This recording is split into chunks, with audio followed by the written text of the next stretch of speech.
Alright.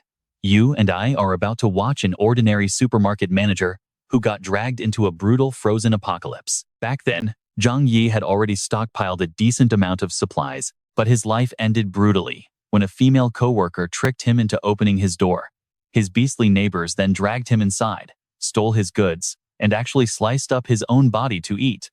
That excruciating pain made Zhang Yi grit his teeth and swear that if he ever got a second chance, he would make them pay back 1,000 times over. And it seems his sheer hatred was deep enough to move the heavens themselves. Because of this, Zhang Yi was reborn, waking up on November 12th, exactly 1 month before the doomsday begins. The sky over Tianhai City was still crystal clear, making his past life feel like just a bad dream. But Zhang Yi knew for a fact that his memories were definitely not an illusion. In December 2050, a supernova explosion 500,000 light-years away will trigger a catastrophic global Cambrian storm across the Earth. Even warm Tianhai City will plunge to -60 or 70 degrees, as a relentless 1-month blizzard completely buries the entire city.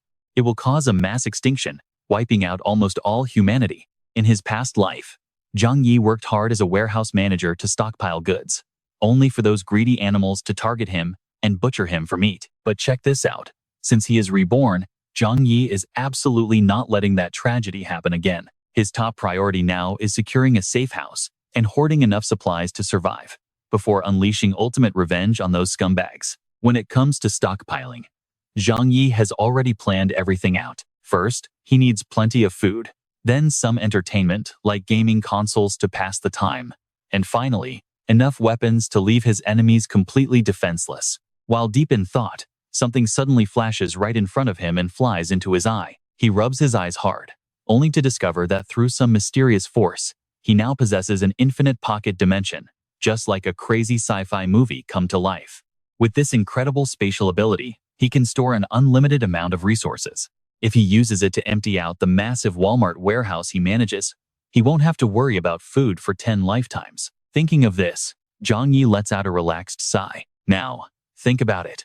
With an infinite pocket dimension, he does not even have to worry about people stealing, so he decides to treat himself to a massive feast before everything freezes over in a month. He heads straight to the most luxurious restaurant in Tianhai City, ordering a table full of gourmet delicacies and devouring them hungrily. The waiter hands him the 50,000 yuan bill, while staring with a weird look, wondering where this rich guy came from. Eating this fast and this much. Is he in a rush to die? Zhang Yi ignores the stare.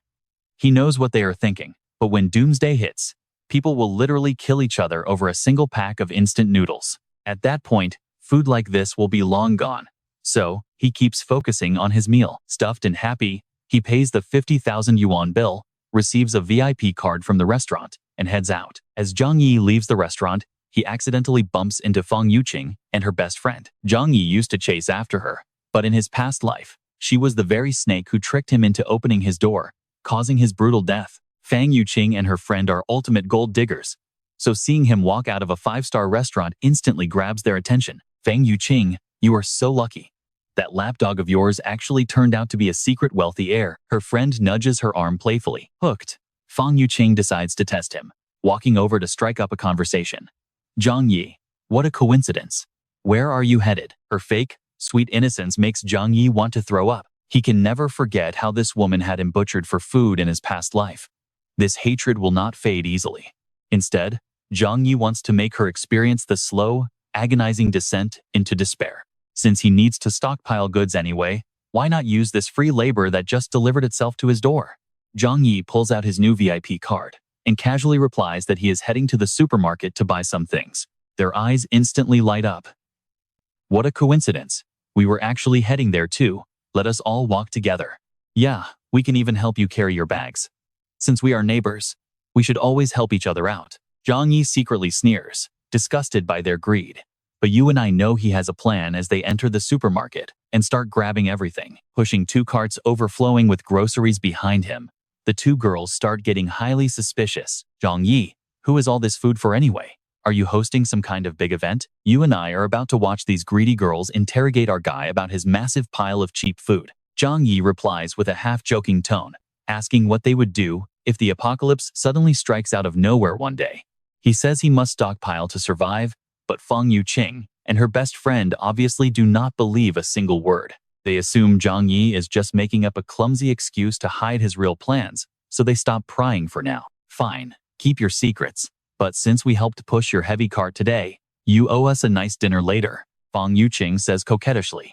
But he coldly replies that he is too busy, and they should do it next month. Zhang Yi mindlessly piles even more food into the cart, responding with total and utter indifference. The cart gets heavier and heavier, leaving Fang Yuqing and her friend gasping for breath.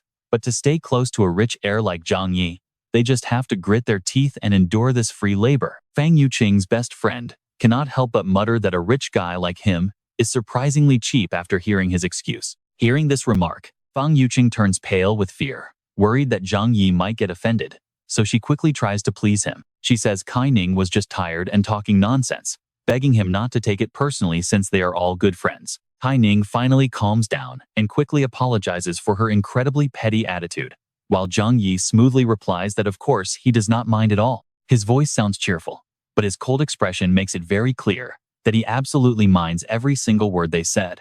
Now, watch this part closely, as Zhang Yi swipes his card, completely ignoring their exhausted whining. Fang Yuqing and Kai Ning still have to help push everything back to the apartment complex, leaving them completely out of breath. Many neighbors notice him hoarding such a massive amount of food, but this is exactly what Zhang Yi wanted all along. He is deliberately using this information as bait to lure his enemies, making greedy people target him during the apocalypse, so he can get bloody revenge on those who brutally betrayed him in his past life. Even before the frozen world actually begins, a greedy neighbor named Mrs. Lin is already staring at his overflowing shopping carts with pure envy in her eyes. Carrying her young grandson, she slowly walks over to strike up a conversation, asking why he suddenly bought so many things. She asks how he could possibly eat all this food, and suggests he should share some with her. As she speaks, she leans in closer so her grandson can reach out and grab a pack of snacks from the cart. To her shock, Zhang Yi shows zero respect for the elderly or kids,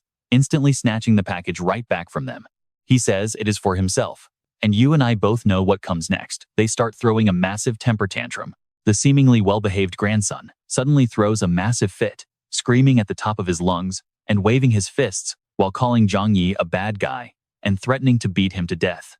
Seeing this little brat act so aggressively, Zhang Yi knows this kid is completely spoiled by his family, so he refuses to show any mercy, glaring at him with a terrifying, threatening expression as he barks back, "Say one more word, and I will tear your mouth apart."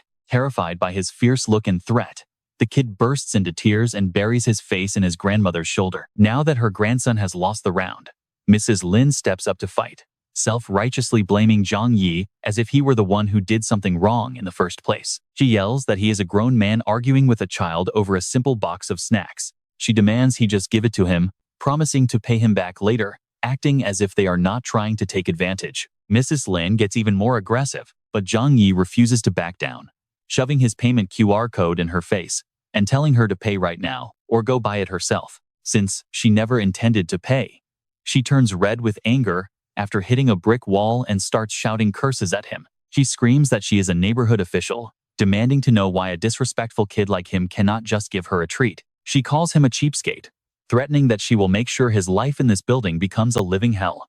Zhang Yi completely ignores her pathetic tantrums and continues taking his groceries upstairs with Fang Yuqing and her friend. Once they finally leave, Zhang Yi immediately moves all the food into his spatial dimension. He did not buy too much today because he first wants to test how well the items are preserved inside before hoarding a massive amount. Also, preparing for the extreme freezing apocalypse, Zhang Yi plans to add professional insulation to his walls, buy heavy-duty heaters, and reinforce his entire apartment with steel plates to turn it into an impenetrable fortress. As for weapons, standard tools like crowbars, knives, and axes are easily acquired. However, obtaining hot weapons like guns is a mystery. But thankfully, he still has one whole month before the apocalypse hits, so he relaxes and plans to sell his assets. And trust me, you and I are in for a wild ride next. Let's see what happens when Zhang Yi pulls some items out of his pocket dimension to test them. The meat was perfectly fresh, but the live fish he stored yesterday had died, though it had not spoiled at all. It seems this pocket dimension cannot keep living things alive. However, because time flows differently inside, preserving fresh food is absolutely not a problem. Realizing this, Zhang Yi felt his mood instantly brighten up. He immediately grabbed his phone and called the Grand Fortune restaurant, asking to speak directly with the manager to order a massive 500-table feast, lasting 3 days and 3 nights. Landing such a massive deal, the restaurant manager could not hide the sheer excitement in his voice. "Hello, Mr. Zhang. I am the manager. A 500-table feast will cost at least 1 million. We can start preparing immediately, but we will need a deposit of 200,000 first. No problem at all.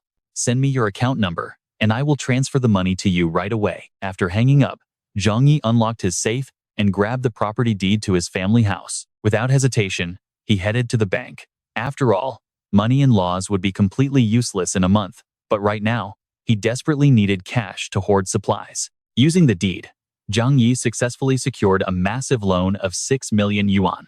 But even after mortgaging his late parents' home and combining it with all his savings, he was still short of what his grand plan required. Aside from the 1 million spent on that 500-table feast, the remaining cash should be enough to heavily reinforce his home defenses. But on top of that, he still needed to purchase a massive stockpile of vital medicine and weapons. Now watch closely, because right as he is stressing over where to get more cash, a voice suddenly speaks up. "Excuse me, sir, are you in need of some quick cash?" Zhang Yi turned around to see a completely unfamiliar face. The man introduced himself as a financial agent, promising easy approval and a loan limit far higher than any traditional bank. Zhang Yi knew instantly this guy was a shady loan shark. But with the apocalypse right around the corner, this shark was basically just hand-delivering free cash right to his doorstep. Zhang Yi immediately put on an award-worthy performance, pretending to look deeply stressed and troubled. "Can you guys really lend me that kind of money?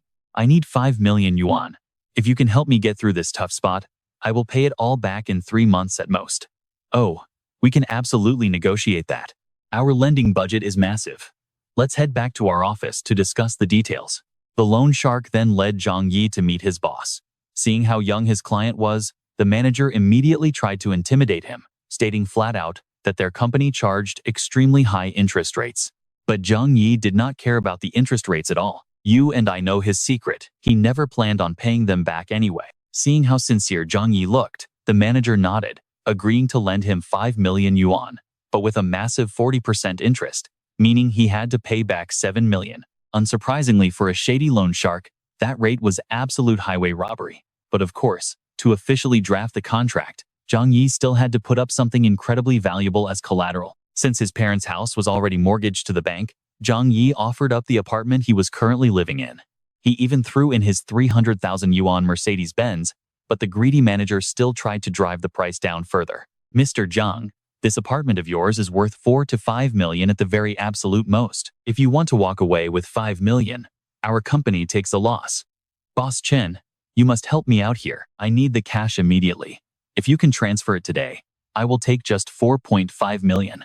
Zhang Yi begged desperately, but he was still rejected. After some intense bargaining, the manager put on a big show of reviewing the property documents for a long time.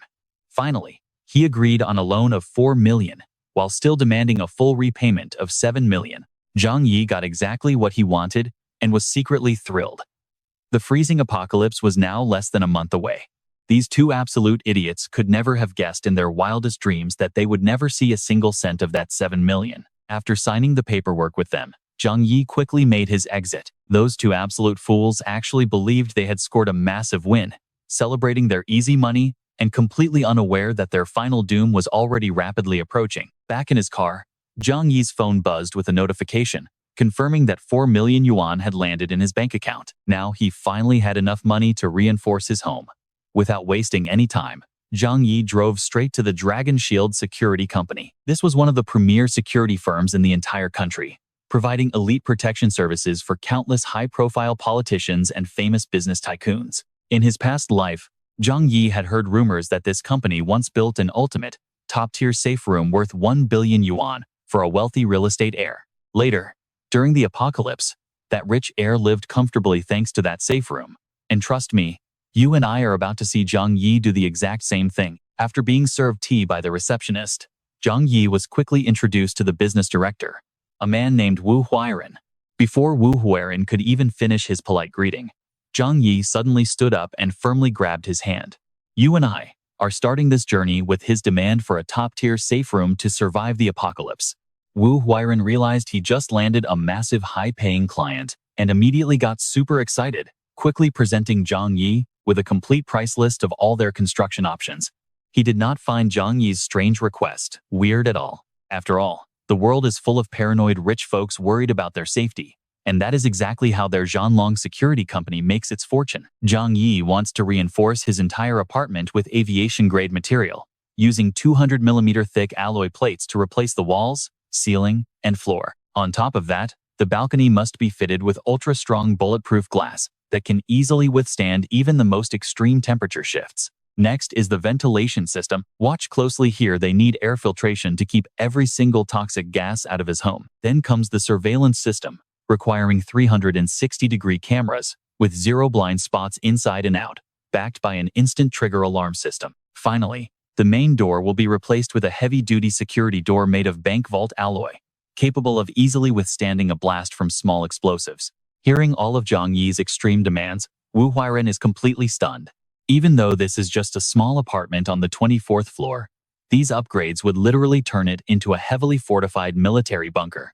Zhang Yi asks excitedly if the man actually has experience studying fortified military bunkers. He replies that he used to be an overseas mercenary, so he knows this military defense stuff inside and out. Hearing this, Zhang Yi feels like he has struck absolute gold, leaning in much closer to Wu Huairen to quietly whisper a question about how he could acquire some firearms. Hearing this, Wu Huairen's face instantly turns dead serious, because owning personal firearms is strictly illegal, making this a highly dangerous request. He asks if Zhang Yi has crossed paths with some kind of incredibly dangerous enemy. Seeing the man's genuine concern, Zhang Yi unleashes his award-winning acting skills and replies that yes, he has unfortunately offended some highly powerful and dangerous people at the top. They are totally ruthless and heavily armed. I am already spending 8 million yuan on this massive safe room project. If anything bad happens to me during this time, your company will be in deep trouble. So, if you could help me get a little toy for self-defense, we would both feel much safer, right? You and I both know there are definitely ways to get guns, but he cannot just easily hand weapons to a suspicious stranger like Zhang Yi. So, Wu Huairen smoothly replies that his team will have the entire high-tech safe room completed in just half a month. During this time, if any news pops up about acquiring a weapon, he promises to let him know immediately. Zhang Yi nods and leaves the security company, heading straight toward his next crucial destination, a local hunting club. This is the perfect place to easily stock up on some deadly melee weapons. Since he already had a valid hunting license from his free time, buying a massive load of compound bows, powerful crossbows, and combat knives will not raise any red flags. Having sorted all that out, Zhang Yi heads home only to find a fleet of large delivery trucks blocked right at the main entrance of his residential complex. You guys cannot enter. Bringing this much cargo indefinitely requires direct approval from the management. I cannot just let you in on my own, says the guard. Uncle Yu. Zhang Yi quickly steps up and calls out to Uncle Yu to let them in, because they are delivering all his food. When he says this, not only is Uncle Yu completely shocked, but the entire crowd of nosy neighbors is absolutely stunned too. These dozen trucks are packed with gourmet food from Hongfu Tian Xia, a famous 5-star luxury restaurant. And a massive order like this must have easily cost him millions of yuan. Everyone is left wondering where he could possibly store all this, with Fang Yuqing watching closely from the crowd. Last time she saw him spend 50,000 yuan on one single meal, she was still highly skeptical. But seeing him drop millions on a massive feast convinces her he is incredibly rich, making her immediately plot how to trap his heart and bleed him dry of every single cent. Move everything into the warehouse first. I have already cleared it with the manager. After quickly smoothing things over with Uncle Yu, Zhang Yi signals the massive fleet to enter the residential area. He spots Fang Yuqing in the crowd, but decides to keep playing along to lure her deep into his trap. Once the actual apocalypse hits, he will personally make sure she experiences a living hell. After the luxury restaurant staff finish loading everything into the warehouse and leave, Zhang Yi is left standing completely alone in front of a mountain of premium food, filled with pure, unspeakable joy. He once thought he would starve in the apocalypse, but his dimensional space changes everything. These gourmet dishes, along with hot pot bases and fresh ingredients in his warehouse, will be the ultimate luxury once the world freezes over. And trust me, you and I are about to watch him feast like a king for the rest of his life. Stick with me here with food stocked. Workers arrived at Zhang Yi's apartment the very next day to reinforce his defenses. All of this caught the neighbors' eyes, and they immediately wrote him off as a total madman. Did Zhang Yi take the wrong medicine lately? Why is he working like crazy? A few days ago, I even saw him buying 3 whole shopping carts of food at the supermarket. If you did not know better, you would think the apocalypse is coming. Is not stockpiling that much food just a massive waste? He is seriously out of his mind. But Zhang Yi just ignored all the gossip his neighbors whispered behind his back. After all, in less than a month, every single one of them will be crying tears of pure envy. Right now, his main priority is Wu Weiren. The guy reached out, promising that in 3 days, a seller can provide exactly what he needs. It just costs a fortune. No problem, as long as the quality is top tier. Zhang Yi fired back a reply immediately. With food secured and weapons on the way, everything is finally starting to fall into place. Leaving the construction crew to finish reinforcing his apartment, Zhang Yi checked into a hotel to stay for a few days, using his position as the South China warehouse manager. He approached Director Zhou to buy bulk supplies at double the market price. At the same time, he applied for 20 days of annual leave, so he could closely monitor the reinforcement of his home. Everything was moving exactly according to his plan. With the massive pile of food, daily essentials, and tools he accumulated, forget about just surviving. He could easily support 1,000 people without any issues. But Zhang Yi is a man who plans for every single scenario. Since he was reborn, he is absolutely terrified of the butterfly effect altering his future. Pay attention here to prepare for the worst. Like the apocalypse hitting a week early, he needs to move all these supplies immediately. He cannot afford even one mistake. Just as he is about to leave the office, Zhang Yi runs into Fang Yuqing and a male colleague named Zhou Bang chatting in the coffee room. Yuqing, are you free this weekend? I got 2 concert tickets. Why do not we go check it out together? Thanks, Zhou Bang. But I already have plans with someone else this weekend. I am really sorry. Fang Yuqing politely rejects him because she is fully focused on securing Zhang Yi. But right then, Zhou Bang spots Zhang Yi walking past them. Zhang Yi has always been a major pain in his side since they both liked Fang Yuqing. So as soon as Zhou Bang spotted Zhang Yi, without thinking twice, he started yelling. He insulted him for not being a real man, accusing him of forcing Fang Yuqing to carry boxes up to the 24th floor. He claimed her neck and back were aching and demanded Zhang Yi pay her 500 yuan for medical bills. Zhang Yi just scoffed. You and I both know this manipulative woman is already running her mouth about his stockpiled supplies. It completely explains how she betrayed him in his past life. But right now, Zhang Yi is absolutely done tolerating Zhou Bang's annoying attitude. He was going to ignore it, but instead, he stepped right up to him, his expression ice cold. Fang Yuqing offered to help on her own. I never asked her, and who the hell are you to point fingers at me? Do you actually think you are someone important? Zhang Yi's intense aura forced Zhou Bang to take 2 steps back. He stammered, saying he was only trying to reason with him and asked why he had to raise his voice. Yuqing, do you see this? I told you, Zhang Yi is bad news. You should stay far away from him. Meanwhile, Fang Yuqing stared at Zhang Yi's departing figure, a deep sense of worry creeping into her mind. These past few days, he seemed like an entirely different person.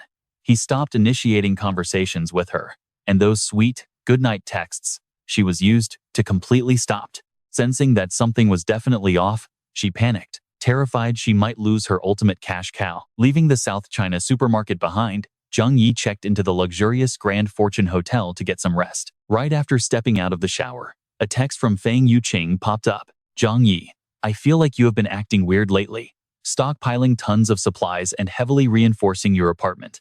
Did something happen that I should know about? We barely even talk anymore. Did I do something wrong? It is honestly making me feel incredibly lonely. So she is not completely brainless. She is already getting suspicious. Even so, Zhang Yi has absolutely zero intention of responding to her. Being completely ignored made Fang Yuqing absolutely furious. She wondered if that jerk Zhang Yi had lost his mind or got possessed. I actually reached out to him first, and he dares to leave me on read like this? Who knows why he bought so much food and water? Kai Ning, who just walked out of the bathroom, chimed in with her own thoughts. After thinking about it for a while, Fang Yuqing turned to her best friend and asked if she thought something big was actually about to happen. Do you think Zhang Yi got some inside scoop, and that is why he is hoarding all this stuff? Her friend just burst out laughing, saying she read too many apocalypse novels. But trust me, you and I know who gets the last laugh. You and I both know that if a real crisis were coming, the government would notify everyone, not just some guy named Zhang Yi. We just need to live our lives peacefully. If we go around hoarding goods like Zhang Yi, we will only make ourselves look ridiculous. Fang Yuqing felt her friend made a solid point, so she finally let her guard down and went to sleep peacefully. But she still had to endure another long week of being completely ignored by Zhang Yi. For the next 7 days, Zhang Yi's mind was totally focused on the illegal weapon Wu Huiren promised. Finally, a week later, he got to hold that gun. Even though the price was incredibly steep, it got the job done, giving Zhang Yi some much-needed peace of mind for the apocalypse. While he was admiring his new toy, the doorbell rang. This time, it was a massive delivery of medical supplies to keep him healthy during the doomsday freeze. Zhang Yi paused to think. He then said to the courier, "I actually have some more bulk orders on my food delivery app. If it is not too much trouble, could you drop off this notice for me first?" The courier replied, "No problem. Where is the delivery going?" Zhang Yi answered, "To my house. I am heading back now, so let us ride together." When Zhang Yi arrived home, the crew from the security firm was already waiting for the final inspection. Now, pay attention here, because this is where his crazy plan pays off. The security team completed the heavy fortification exactly as Zhang Yi requested, with flawless quality. They reinforced every room with 200mm thick alloy plates. The military-grade ventilation system could filter out all harmful air, completely protecting him in case anyone tried a toxic gas attack from the outside. Even the heating system was completely overhauled, using special high-tech materials sourced directly from the Arctic Research Institute. Zhang Yi's strict thermal insulation requirements were met perfectly. They even replaced the windows with top-tier bulletproof glass that is tougher than the alloy walls, using one-way mirrors to safely spy on the outside world. Finally, to guarantee maximum security, the company installed a state-of-the-art surveillance system throughout the entire building. A total of 300 cameras allowed Zhang Yi to monitor every single floor. This massive project was completed in just 10 days of non-stop work. The build quality exceeded his expectations, leaving Zhang Yi extremely satisfied. The contract required him to pay the balance over 3 months. He promised them he would pay on time, but honestly, he had zero intention of doing so. Once the apocalypse strikes, who knows if they will even survive, and cash will be completely worthless anyway. As soon as the security team left, the final shipment of supplies finally pulled up. It was the rarest and most critical resource for the frozen world: clean drinking water. Seeing Zhang Yi purchase a massive tank of clean water, the nosy neighbors gathered around to whisper. First, it was dozens of food trucks, and now this giant water tanker. I know what you are thinking. They all believe he is insane. But Uncle Yu, the security guard, is the only one who actually cares. Little Zhang, what on earth do you need all this water for? Let me know if you need any help. I can assist you. Zhang Yi remembered that in his past life during the freeze, Uncle Yu gave his very last piece of bread to a starving mother and child, costing him his own life in the end. This kind elderly man was one of the very few people who treated him well in this neighborhood.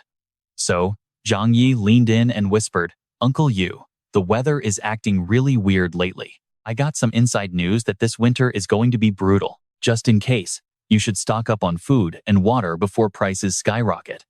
Uncle Yu asked skeptically, "Little Zhang, is that actually true?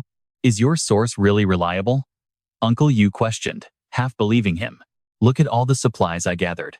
You should at least buy some instant noodles and water. They will not go bad anyway." Thinking it over, Uncle Yu nodded. "All right, I live alone anyway, so storing a little extra food cannot hurt." But just as he agreed, another neighbor dragged him away, warning him not to listen to Zhang Yi's crazy rants. Because of his mysterious bulk purchases, everyone thought he had lost his mind. But Uncle Yu replied, "Do not say that. I trust the kid." Despite Uncle Yu's defense, he was still dragged away, but he managed to yell back to Zhang Yi, "Uncle Sheng is just talking nonsense. Do not take it to heart, little Zhang." Naturally, Zhang Yi did not mind at all. He did his part to warn them. Whether they believed him was up to them.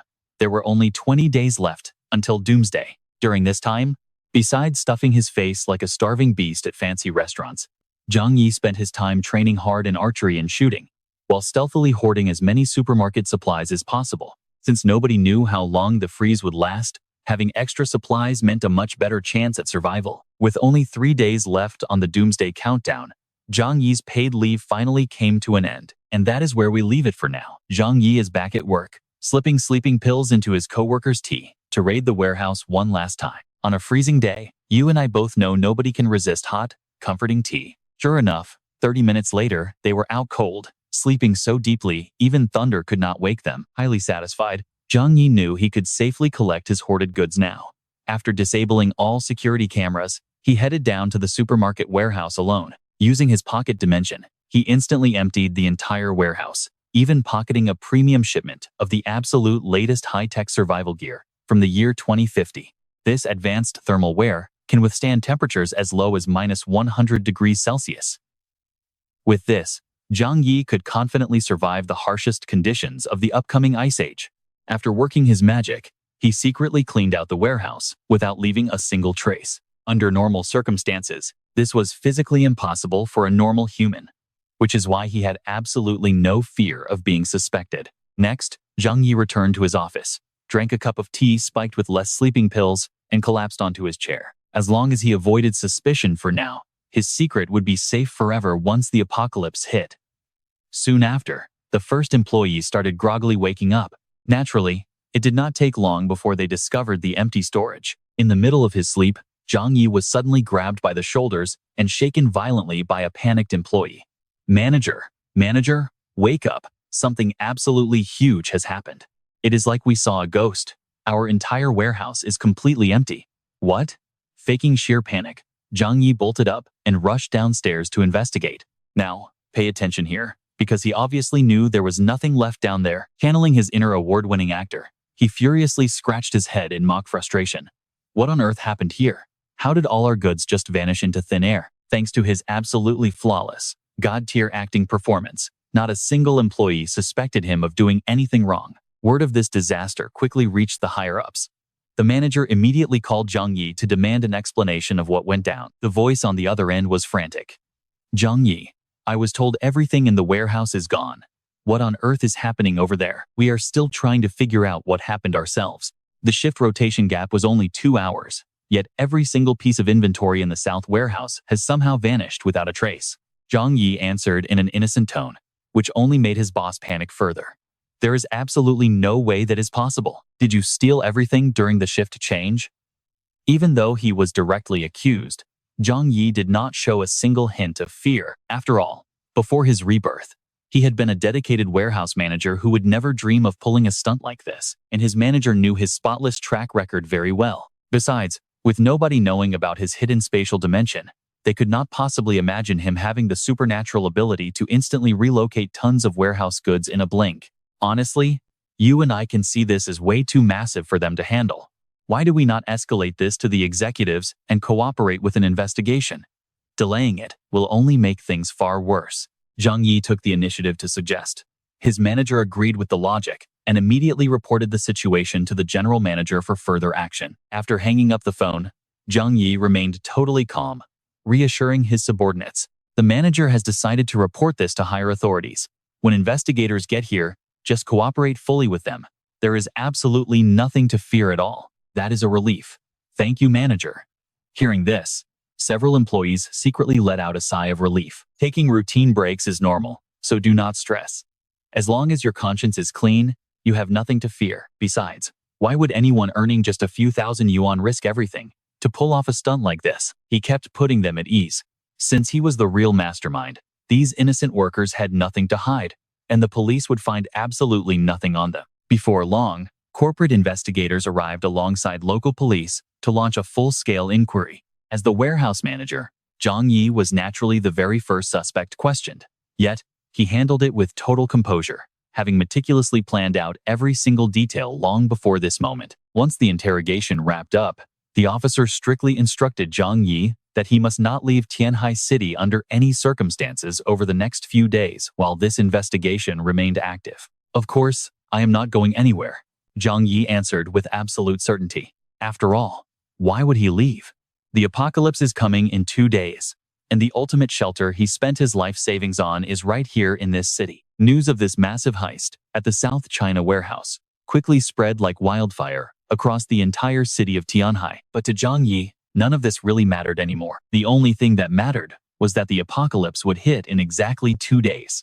Outside, the very first snowflakes were already starting to fall. Pedestrians hurried home, complaining bitterly about the unseasonable chill. This year was already way colder than the last, yet not a single soul had any idea about the terrifying catastrophe looming over them. Watching this scene unfold, Zhang Yi could not help but let out a soft sigh. So stick around because this world is about to be completely wiped out. For the next 2 days, he stayed completely out of sight, while the supermarket investigation was still underway. Trust me, at exactly 2 a.m. on December 12th, the supernova's aftermath finally struck the Earth, causing temperatures to plummet and unleashing a devastating global ice age upon the entire planet.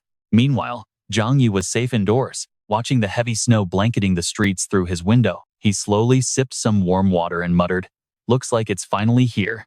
His cozy apartment, standing in stark, warm contrast to the freezing nightmare outside. But the other residents still seemed completely oblivious to the deadly danger heading their way. In their company group chat, Fang Yuqing went as far as joyfully sharing a cute selfie of herself, seemingly thrilled to witness this massive snowfall, a rare winter sight that people from the south like them almost never got to experience.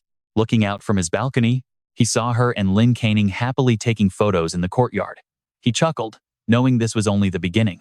This blizzard would rage for at least 3 months, with temperatures dropping lower and lower each day. By then, none of them would be in any mood to admire the snow anymore. By the very next morning, many first-floor residents were trapped inside because the heavy snow had completely blocked their doors. Since the official weather forecast had failed to predict such massive snowfall, people were starting to panic. As the temperature continued to plummet, many people without heavy winter gear fell sick. Meanwhile, Zhang Yi was snuggled deep under his warm blankets, completely shielded from the initial struggles of the cold apocalypse. But before he could even fall back asleep, the shrill ring of his phone suddenly woke him up. Now, watch closely because first thing in the morning, Fang Yuqing calls him up, her voice sounding incredibly cheerful on the other end. "Zhang Yi, it is so freezing outside today. You stocked up on so many things last time. Did you know the temperature would drop like this?" "Yeah, I just happened to hear some rumors from friends, but I never expected it to get this cold." Zhang Yi stretched and walked into his living room, seeing that the snow had piled up incredibly high outside. "No wonder you hoarded so many supplies.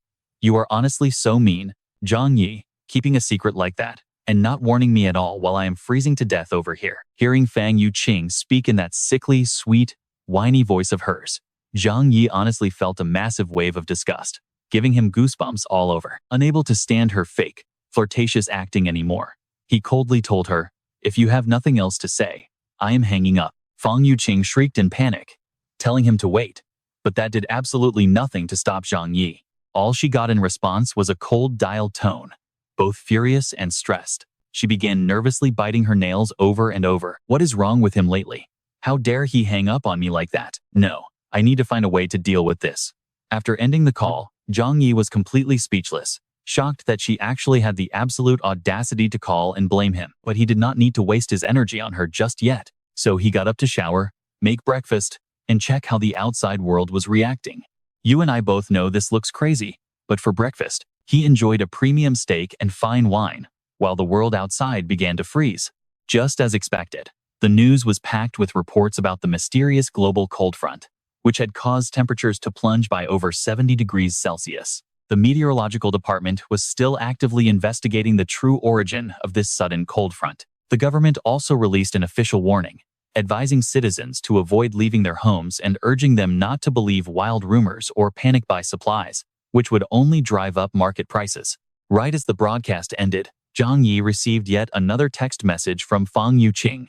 This shameless white lotus really had no boundaries. Since she could not reach him by phone, she texted to complain, even asking to borrow some food, and promising to return it once the snow cleared up. Too bad for her, he was no longer a mindless simp. Zhang Yi pulled out his camera and sent her a picture of his luxurious breakfast. In this lifetime, she would never get a single crumb from him again. Getting toyed with before dying a miserable death was the only thing she was good for now. Opening the new message, Fang Yuqing's jaw dropped in pure disbelief. At a glance, she saw a premium-grade beefsteak and a bottle of French wine worth at least 20 to 30,000 yuan. Seeing Zhang Yi enjoying such a luxurious lifestyle while stuck at home made her absolutely green with burning envy. She immediately fired back a reply. "That looks amazing. I want steak and wine too." Zhang Yi coldly replied, "Then go buy some at the supermarket." Zhang Yi's savage text made her absolutely see red. Her fingers hovered over the keyboard as she typed a massive 300-word rant, calling him a pathetic excuse for a man. But in the end, she had to delete it all. She told herself to stay calm and not let a mere target in her dating pool completely ruin her composure. While she was trying to figure out how to beg him, Zhang Yi had already tossed his phone aside. Then, he pulled out his tablet, which was fully connected to the building's security cameras. And trust me, it is only day 2 of the apocalypse, but things inside the building are already completely chaotic. Let's dive into a crazy survival story where an evil old lady is blocking neighbors from gathering food and warm clothes. Do not panic, everyone. This bad weather will pass in a couple of days. Do not go out to hoard supplies. Our neighborhood committee will find a way to help you survive this blizzard. Seriously. This old woman is completely out of her mind. The entire residential block is falling into complete chaos. With snow piling up like this, nobody knows when it will ever stop. Most residents do not have a single scrap of food at home, let alone warm winter clothes. But this woman stubbornly blocks the exit, even threatening to report anyone who dares to step outside directly to the local authorities, which immediately makes the neighbors hesitate. Watching this ridiculous drama unfold, our main character, Zhang Yi, decides it is time to step out and add some fuel to the fire. Taking advantage of the chaos, he heads downstairs and asks, "Mrs. Lin, do you actually know how long this blizzard is going to last? If this storm keeps going and everyone runs out of food, who is going to take responsibility for our lives?" The moment his voice rings out, every single person in the lobby turns to look at him, their hearts already burning with sheer frustration. Zhang Xing angrily barks, "Exactly. You are stopping us from hoarding, so who do we blame when the food and water run out?" Standing right beside him, Wu Jing demands, "Are you going to feed us yourself when that time comes?" Lin Xuanhe forces a fake smile, quickly trying to calm them. "Do not worry. The committee will handle it. We will have plenty of supplies, and this storm will clear up soon." But deep down, she is cursing Zhang Yi, furious that this brat dared to humiliate her openly in front of the entire neighborhood. Pointing her finger directly at Zhang Yi, she yells, "And as for you, stop trying to incite the crowd during a crisis. Your behavior is a flat-out violation of law and order." Hearing this ridiculous accusation, Zhang Yi simply dismisses her with a contemptuous wave. "Wow, that is way too big of a label for me to carry." Zhang Yi replies coolly as he turns to leave. "Do not worry, it is freezing out there. I would not go out even if you paid me. Do whatever you want." Staring venomously at his departing back, Lin Xuanhe immediately starts planning her revenge. She thinks Zhang Yi is completely out of line and vows to find some excuse to have him locked up for a few days. A few days later, the blizzard outside rages even harder, but Zhang Yi is comfortably sitting inside, happily playing video games. He tears open a fresh bag of snacks, the crisp sound bringing ultimate satisfaction in the middle of this freezing apocalypse. Eating delicious treats while relaxing, Zhang Yi cannot help but sigh with absolute satisfaction. No toxic job, no fake social drama. This lifestyle is way better than his past life. Suddenly, his phone buzzes, making him wonder, who is messaging me now? It turns out Lin Xuanhe has sent a blast message to the neighborhood group chat. "Zhang Yi, the snow has completely blocked the roads. Grab some tools and get out there to help clear the snow." He reads the text and immediately gets it. She is targeting him, right? But watch closely, because Zhang Yi just grins and starts plotting his next move. The entire first floor is already buried under deep snow. This ice age will last at least 3 months, so going out to shovel right now is completely useless. Meanwhile, despite being indoors, Lin Xuanhe is shivering uncontrollably even while huddling right in front of her heater. Just then, Zhang Yi's reply pops up in the group chat, saying, "It is freezing. We will turn into ice blocks out there. Wait until the snow stops." The other neighbors instantly agree. After all, it is minus 70 degrees Celsius outside, and stepping out means instant death. We do not even have basic winter gear here, so how are we supposed to go outside? She grits her teeth in pure rage at her screen. Everyone was dead silent before, but the moment this kid spoke, the whole group erupted. Lin Xuanhe holds back her anger and types back, "What is with this attitude? Clearing the snow is not just for my benefit. You are all strong young people, yet you refuse to help the community in a crisis? Are you trying to escape your civic duty?" She then threatens them. "Zhang Yi must go out and clear the snow. In times of crisis, we must unite. Anyone who objects is directly opposing our community leadership, and once this blizzard ends, you will be severely disciplined." Reading her threats, Zhang Yi just sneers at her abuse of tiny neighborhood authority. The others are just waiting for him to offend her, while they safely hide in the shadows. A sly grin creeps onto Zhang Yi's face. Today, he will completely tear off her fake mask. He quickly fires off 2 more messages. If it is for the community, the neighborhood committee should lead by example. Why only call on us ordinary folks? Is it because you think we are easy targets? Why do you not call the local thugs and rich kids instead? The others instantly agree. Zhang Yi is right. That is exactly what I was thinking. Why only target honest citizens? Why not call Chen Zhenggao and Xu Hao? Everyone knows that Chen Zhenggao on the 6th floor is a notorious gangster with hundreds of dangerous thugs under his command. And on the 8th floor is Xu Hao, a rich heir with deep connections to high-level officials.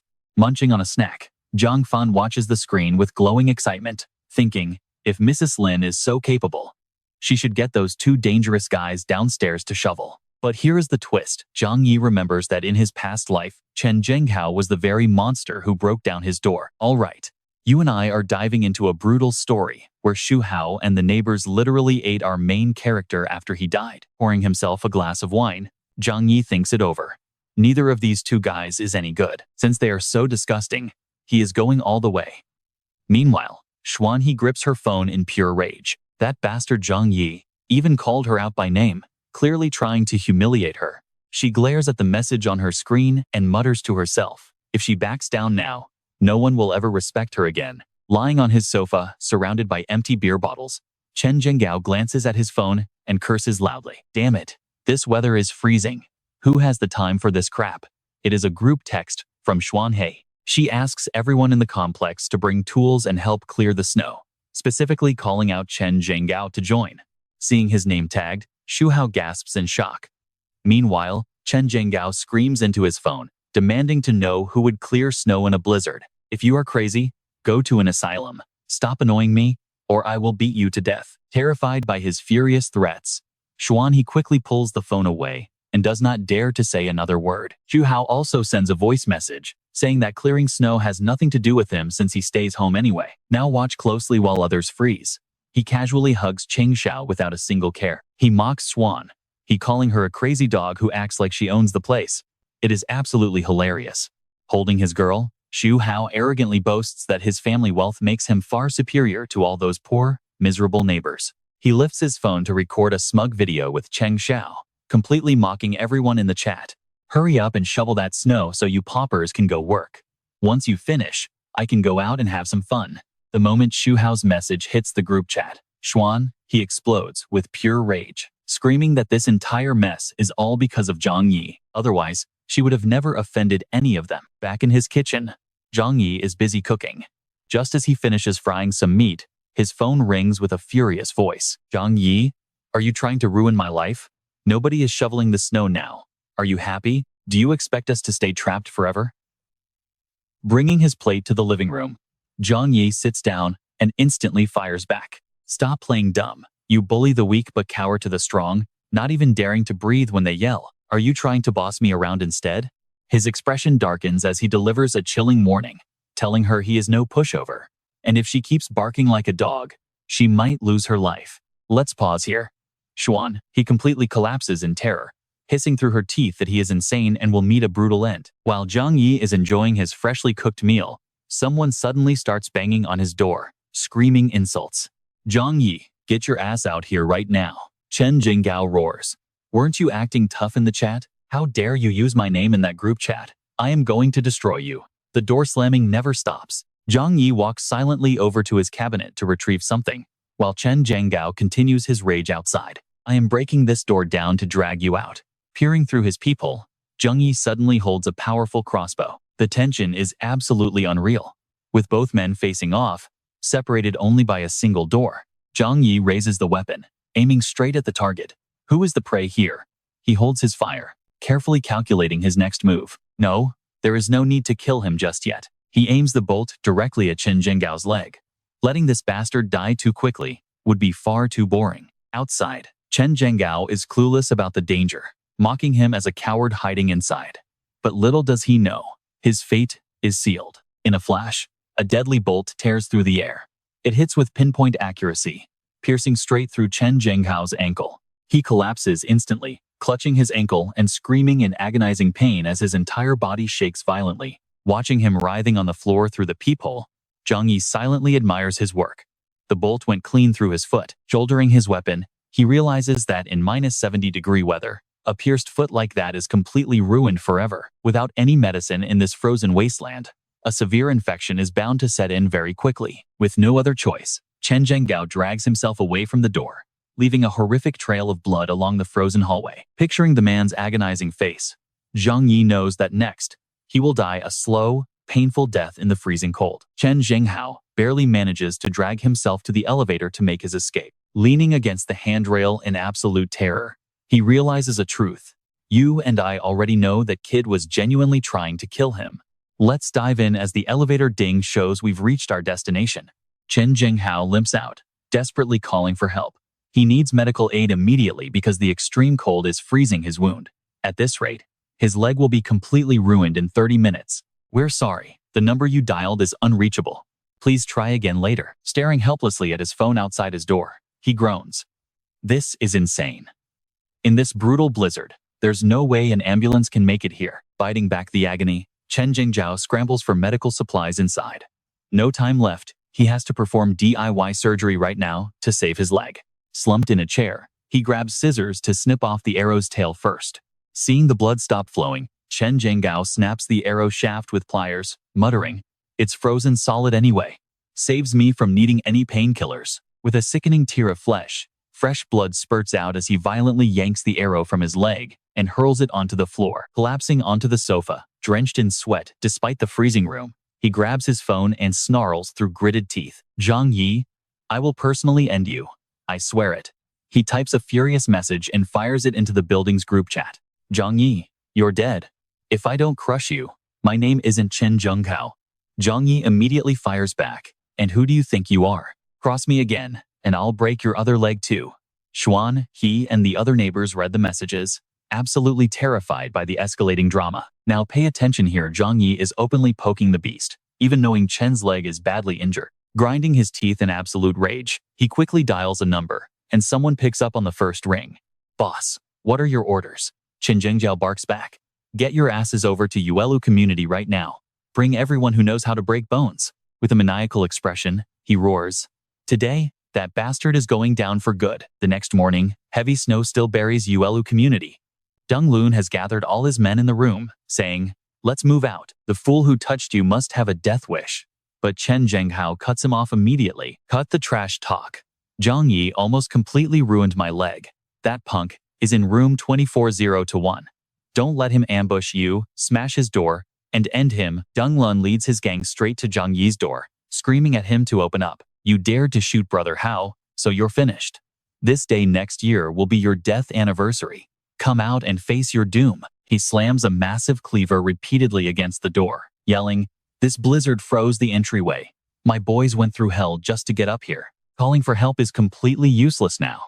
But as he strikes, the blade suddenly flies off its handle right toward Hu Fei, leaving him shivering. Seeing no damage done to the door, the gang is left completely dumbfounded. "Wait, this door is made of solid military-grade metal. It's insanely heavy.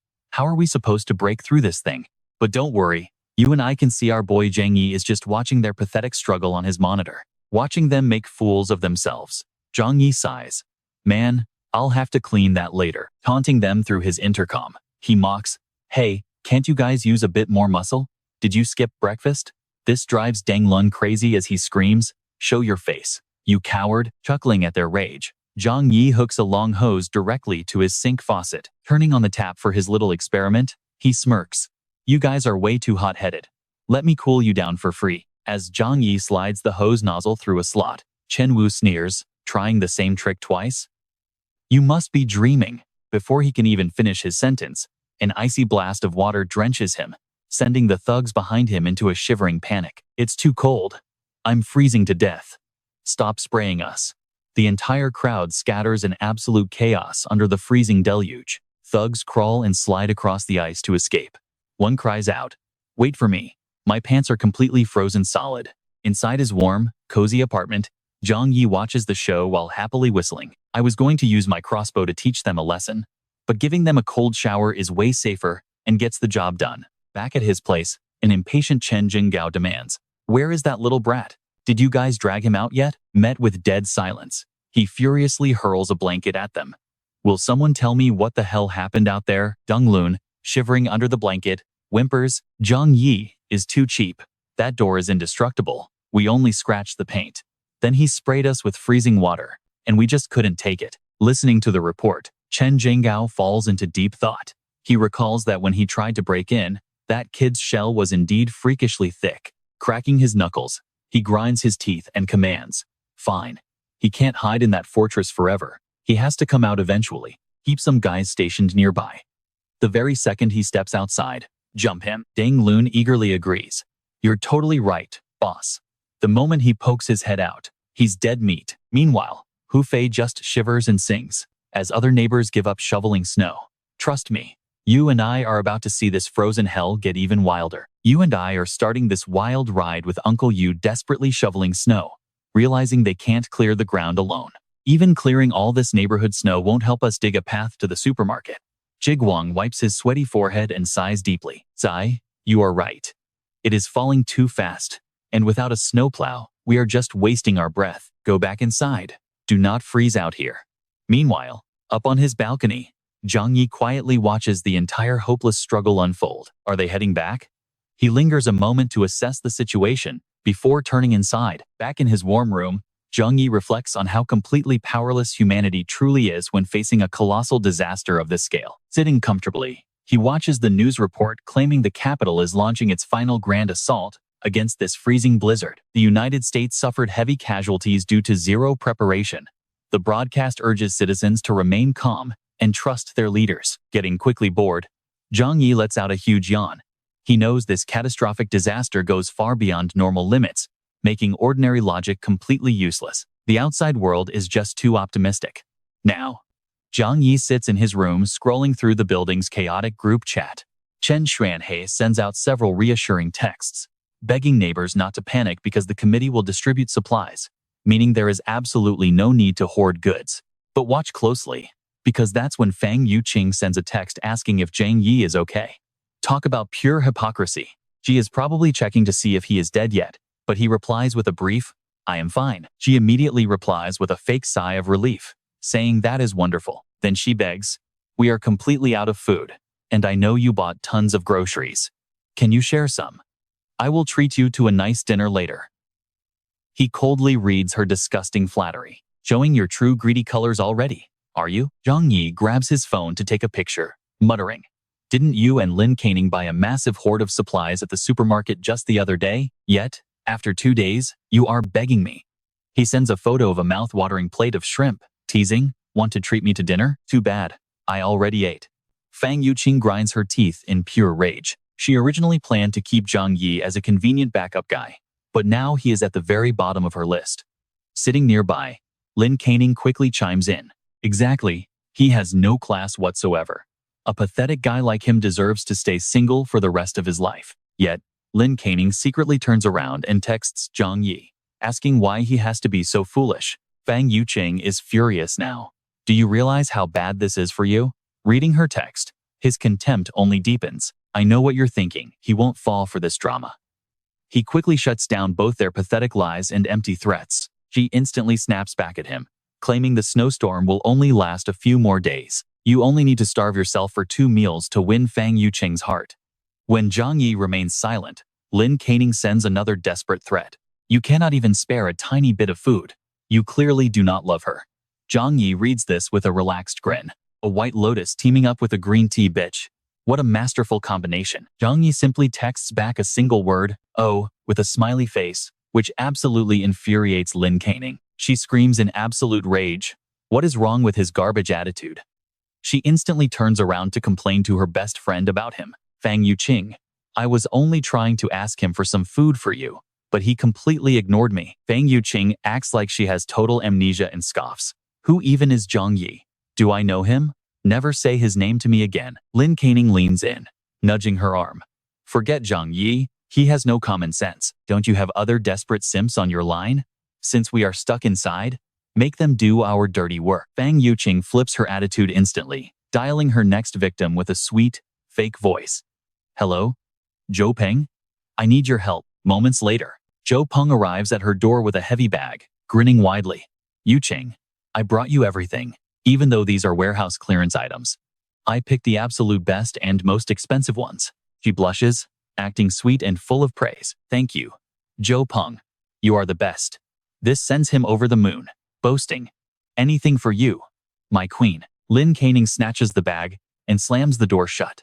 Fang Yuqing glares at the door, her sweet smile instantly vanishing into thin air. Pfft, a pathetic loser like him actually thinks he stands a chance. Maybe in his next life. 3 days pass in a flash, with heavy snow still burying the world. Zhang Yi eats a chicken leg while carefully checking his phone. Trust me, you and I are about to see the real chaos start as the power suddenly cuts out completely. Confused residents start crying out, "Oh no, why did the power go out? What is happening?" With no electricity, neighbors crowd the dark hallway, looking around in panic.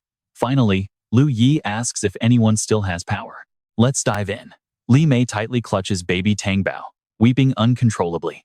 She tentatively replies, "The water supply has stopped too," meaning there's no hot water left to make the baby's formula. Lu Yi's husband suddenly appears beside them, wiping his glasses and sighing.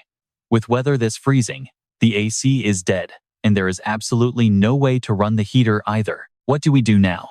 Li Mei continues to soothe her little girl.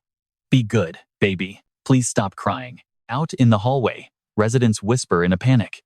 It is -30 degrees outside, and the heating has failed. Everyone is out of food, the markets are closed, and nobody is handling this crisis. Just how long will this nightmare last? Watch closely as Zhang Yi serves a steaming plate of chicken, picking his teeth. No point waiting for the government now, he smirks. Walking over to the corner, he fires up a pre-prepared generator. Being one step ahead is the only way to survive. A single warm, glowing golden room suddenly appears amidst the pitch-black apartment complex buried in the raging blizzard. Meanwhile, Chunhua huddles under thick blankets, tightly clutching her young grandson. How is this even possible? Wasn't everything perfectly fine just a few days ago? Why so suddenly? Panicked texts from residents flood the neighborhood group chat. Word is, this is a once-in-a-millennium blizzard, basically the apocalypse. Multiple cities have already fallen, and rescue is impossible.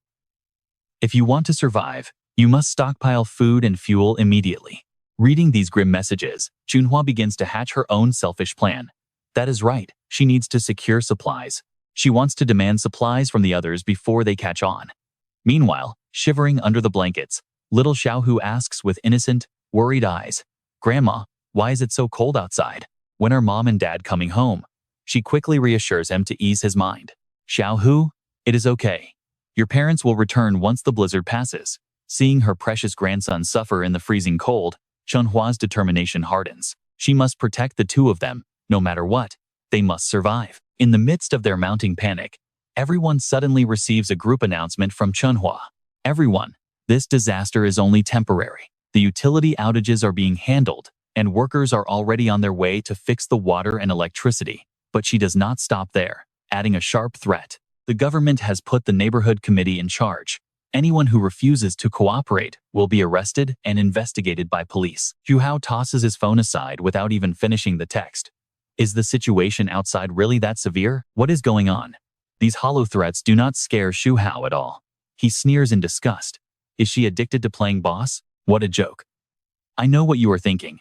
This old hag acts like a dictator but cannot solve a single real problem. Meanwhile, his thugs are huddled in a corner of the room, shivering violently under their blankets. "Brother Hao, we cannot go outside and we are completely out of medicine. How long can we actually survive like this?" This immediately triggers Xu Hao's temper, and he barks back, "Because you useless trash failed to beat up that bastard Zhang Yi and got wrecked instead." While the entire building is struggling to survive the blizzard, Zhang Yi is casually chilling and finishing a video game. Suddenly, his phone buzzes with a new notification. It is a message from Chunhua in the building group chat, trying to calm everyone down while announcing her next move, because the blizzard has caused severe disruptions. To help everyone survive, starting today, the neighborhood committee will collect supplies from every household and redistribute them. Staring at the message, he immediately sees through her scheme. It is the exact same trick from his past life. Suddenly, Zhang Yi notices a direct message from her. Since no one else is falling for it, she is targeting him. Intrigued, he opens the chat and finds several spam messages from Chunhua. "Little Zhang, since you work at the warehouse, you must have plenty of supplies at home. I remember you bought 3 truckloads of supplies. Now is your time to step up. Do not worry. Everyone will surely pay you back." Reading her hypocritical words, Zhang Yi cannot help but recall his most painful, bitter memories. In his past life, She led the mob demanding his supplies. Offering her kindness back then was like inviting wolves into his home. Playing dumb, he sends back an excited voice note. That is fantastic. Auntie Lin, if you manage to gather all those supplies, please remember to share a portion with me too. In his mind, he is already planning his sweet revenge. After all, her scheming was directly responsible for his death in his past life. Chunhua is definitely not buying Zhang Yi's clueless act.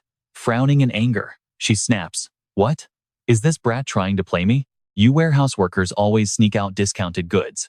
You must have a massive stash of food hoarded away by now, right? But thinking of her young grandson, she gently strokes his head and reminds herself to stay calm and not give up just yet. If she can just reel Zhang Yi in, she and her grandson will secure enough supplies to survive for at least a week. Gritting her teeth, Chunhua swallows her anger and continues to manipulate and pressure Zhang Yi. Little Zhang, you are a manager at a major supermarket warehouse. How could you lack food? This is an official order. You must cooperate and listen to me. Still playing dumb, he picks his teeth and claims he has zero food.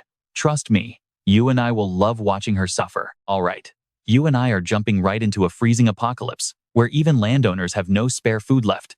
So why not give me some noodles first? Leader, Xuanha, could not keep up her fake, nice act anymore. She screamed into the phone. Zhang Yi, I tried being nice, but you refused. I represent the community now. If you refuse to surrender your supplies, I will deal with you later. Despite her empty threats, he did not care at all and just scoffed. Zhang Yi completely looked down on her, mocking her claim of representing the community. She was just a basic neighborhood volunteer, not even a real government employee, with a worthless career. Xuanha's face turned incredibly ugly. As she listened to his insults, he rubbed more salt in the wound, saying, lying to yourself daily is fine, but do you really think you are a leader? If you have the guts, come handle me. I am waiting at home. Dial tone. Furious, she slammed the phone onto the sofa. That annoying little brat. Is there really no way to deal with him? I am still the neighborhood leader, after all. Xuanha thought about rallying the neighbors to pressure him, but quickly shook her head. No, that would not work. If everyone followed his example and refused to hand over food, she would be in trouble. Her main priority now was tricking whoever she could. Now, watch as night fell, and the heavy blizzard got even worse. Eating hot noodles inside his incredibly warm home, Zhang Yi watched his security cameras and saw Xuanha actively collecting supplies. Some fools actually gave her their food for free.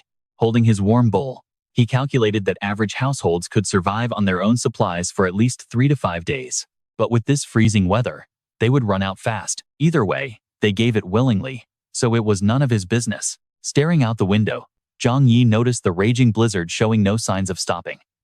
In fact, it was getting worse. The outside world was falling into total chaos. Without food, survival was impossible, leaving them with only death. A few days later, someone in the neighborhood group chat finally called out Xuanha directly. Auntie Lin, you said you would distribute the food once you gathered it.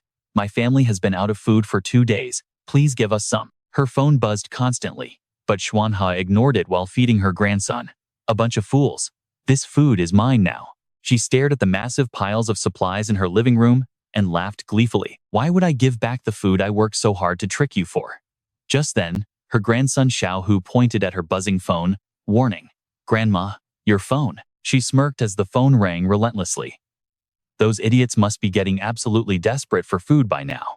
But when she picked it up and saw the caller's name on screen, Xuanha instantly panicked. Why is Chen Zhenggao calling me? Sweating profusely, she picked up the call, only for him to speak first. Hello, Auntie Lin.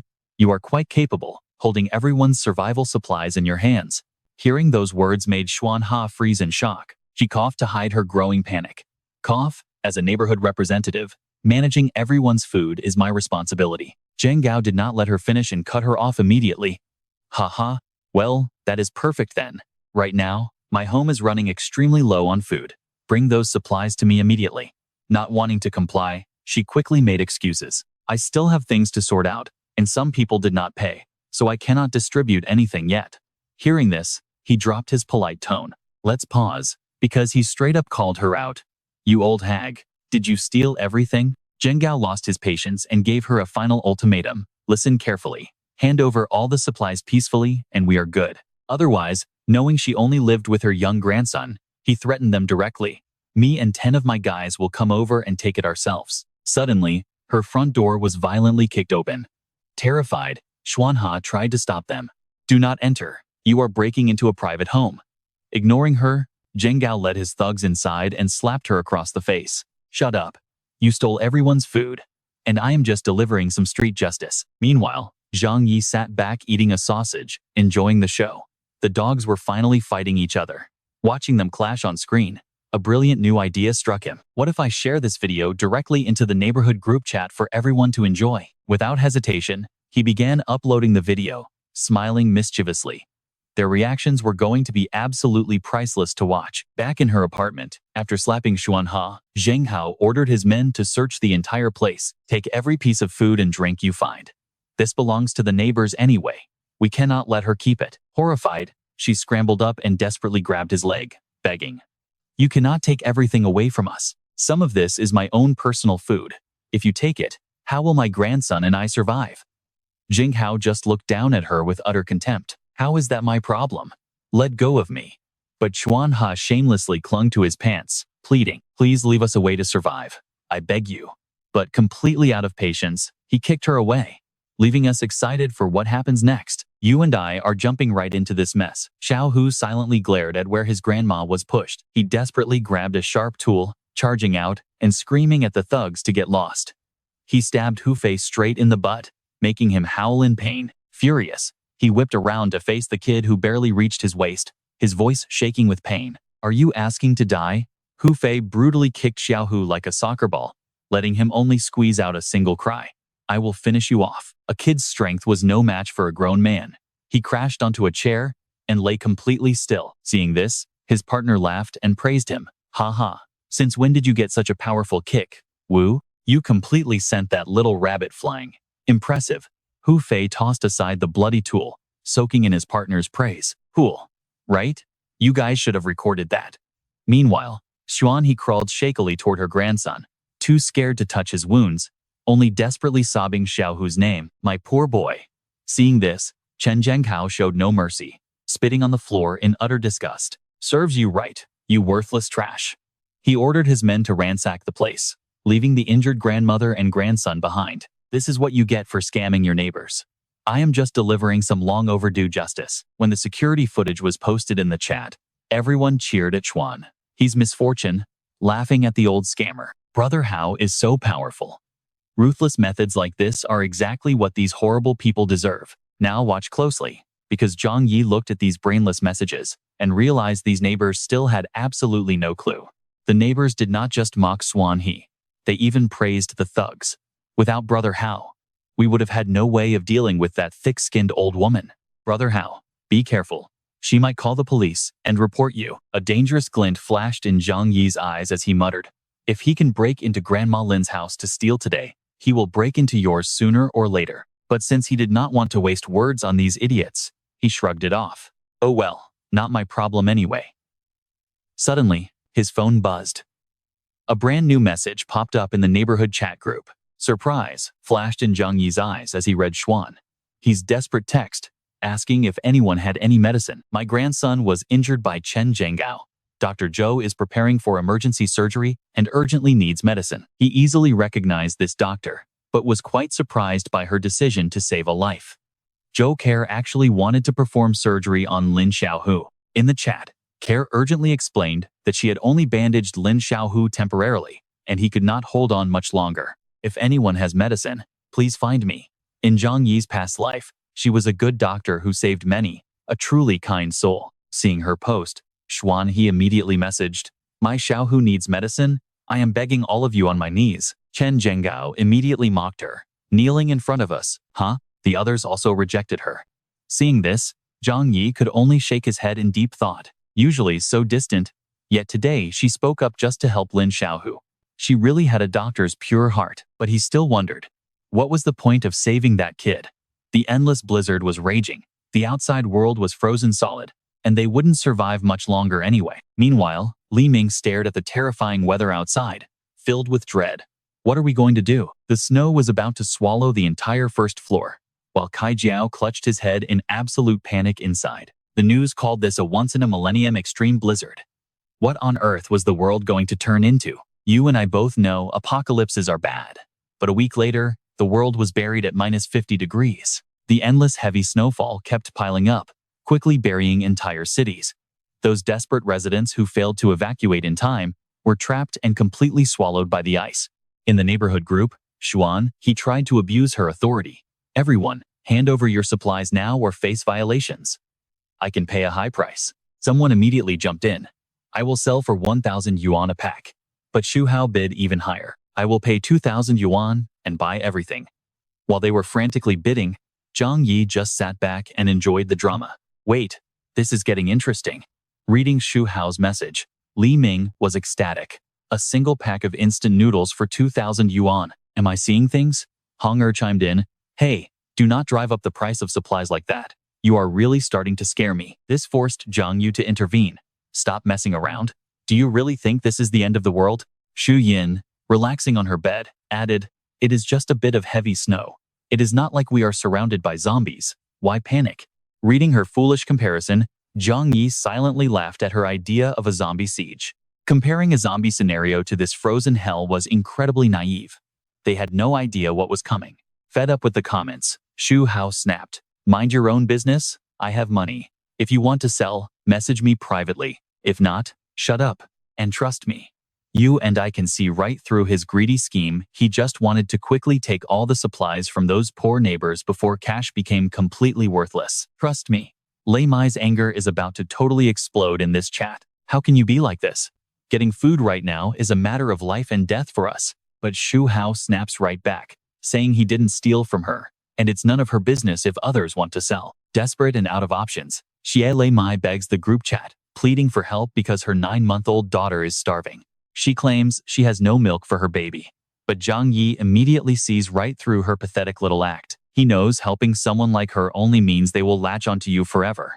Still, something feels deeply unsettling, and he pauses to carefully analyze the situation. In his past life, that mother and daughter survived for a very long time, meaning Xie Lei Mai is far more dangerous than she looks. 10 days fly by, and we find Zhang Yi working out inside his secure, warm home. Suddenly, his phone rings, catching his attention.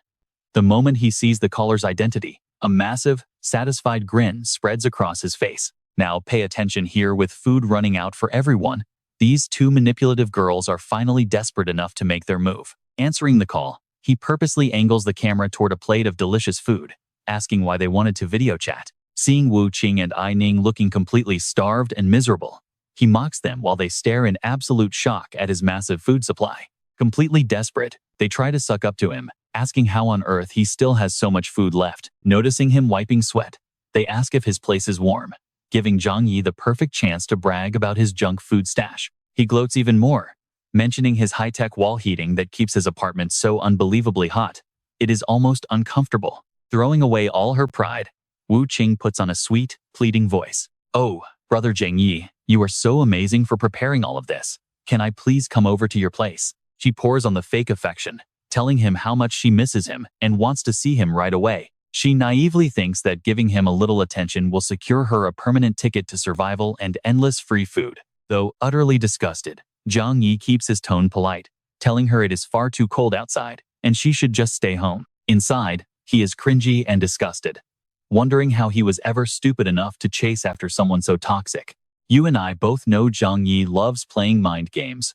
His expression shifts instantly as he drops some brutal sarcasm, knowing exactly how freezing cold they must be out there. And his legendary trash-talking successfully pushes Wu Qing right over the edge. She screams at him, calling him heartless for mocking them, instead of offering help while they freeze and starve. Instead of backing down, he exposes her completely, laughing at how fast she dropped her sweet act the moment she didn't get her way. He tells her he is no fool, sending Wu Qing into a hysterical, screeching rage. She tells him to shut his mouth, but Zhang Yi just pours more fuel on the fire, asking why she is getting so worked up. "We are practically strangers, so why on earth should I help you?" Furious and losing her mind, Wu Qing screams insults at him, but Zhang Yi simply hangs up the call, leaving her to violently smash her phone on the bed in a fit of rage. That absolute jerk. How dare he talk down to me like that? Getting absolutely nothing, Ai Ning starts blaming Wu Qing, saying if she had kept Zhang Yi on a tighter leash before, they would be enjoying all his food right now. She points directly at Zhang Yi's profile picture, sneering with pure jealousy and disgust. Even if he is wealthier than some rich kid now, she claims she doesn't care and acts like his food isn't even that special anyway. Already furious, Wu Qing snaps and lunges at her, calling Lin A Ning a backstabbing snake as they start violently wrestling on the bed. Far away from that chaotic mess, Zhang Yi relaxes and scrolls through the local news. The city of Tianhai announces that electricity will only be provided from 1300 to 1400 hours, barely enough to run low-power appliances. The news anchor firmly warns the citizens that local power plants are shutting down, urging everyone to conserve energy to prevent a total blackout across the city. Hearing this, Zhang Yi realizes that the situation is now so severe that even the government can no longer hide the truth. While checking the group chat to see everyone panicking over the news, he finds it utterly ridiculous that some greedy people are still trying to trade survival supplies for useless cash, completely ignoring the literal apocalypse outside. Outside, the raging blizzard shows absolutely no signs of stopping anytime soon, and though hope is fading fast, nobody wants to die, forcing them to grit their teeth and struggle just to survive another day. Meanwhile, inside Chun, he's freezing home. She is desperately crying out for her young grandson, pleading with Xiao Hu to stay awake so she doesn't have to face his parents, while Zheng Hao lies nearby, getting his leg treated. And that's where we leave it. We can all see Dr. Chu's kind heart really saved his leg today. All right, let's dive into this wild survival game. Care ignores the praise, demanding her supplies once the job is done. With Xu Hao also seizing the opportunity, it seems they might be able to hold out a bit longer now, since they just fought. Ai Ning sat far from her allies. What will you do now? Who else can you trust besides Zhang Yi? Wu Qing is plotting a scheme. If all else fails, she plans to eliminate Zhang Yi and steal his house. Right now, she is calling Zhou Peng, who immediately gets straight to the point. Just the two of us is not enough, but we cannot let too many people know. The moment Zhou Peng arrives, Wu Qing starts whining and spewing outright lies. She claims Zhang Yi used his food supply to humiliate her and demanded she sleep with him, leaving Zhou Peng completely shocked. He gets so furious he wants to tear him apart, roaring that Zhang Yi is a scumbag who needs to be put in his place. Wu Qing keeps buttering up Zhou Peng, proposing they steal the house so the two of them can live comfortably together forever. Zhou Peng acts tough to save face, telling her to leave everything to him, but a selfish jerk like Zhang Yi will fight back, so they pack weapons. Ai Ning follows behind, suggesting they just beat him up directly. Now watch closely as they stand outside his door, armed and ready to kill. Getting into position, Zhou Peng knocks on the door to execute the plan, shouting for Zhang Yi to open up. Hearing the voice clearly, he turns on the security camera to check.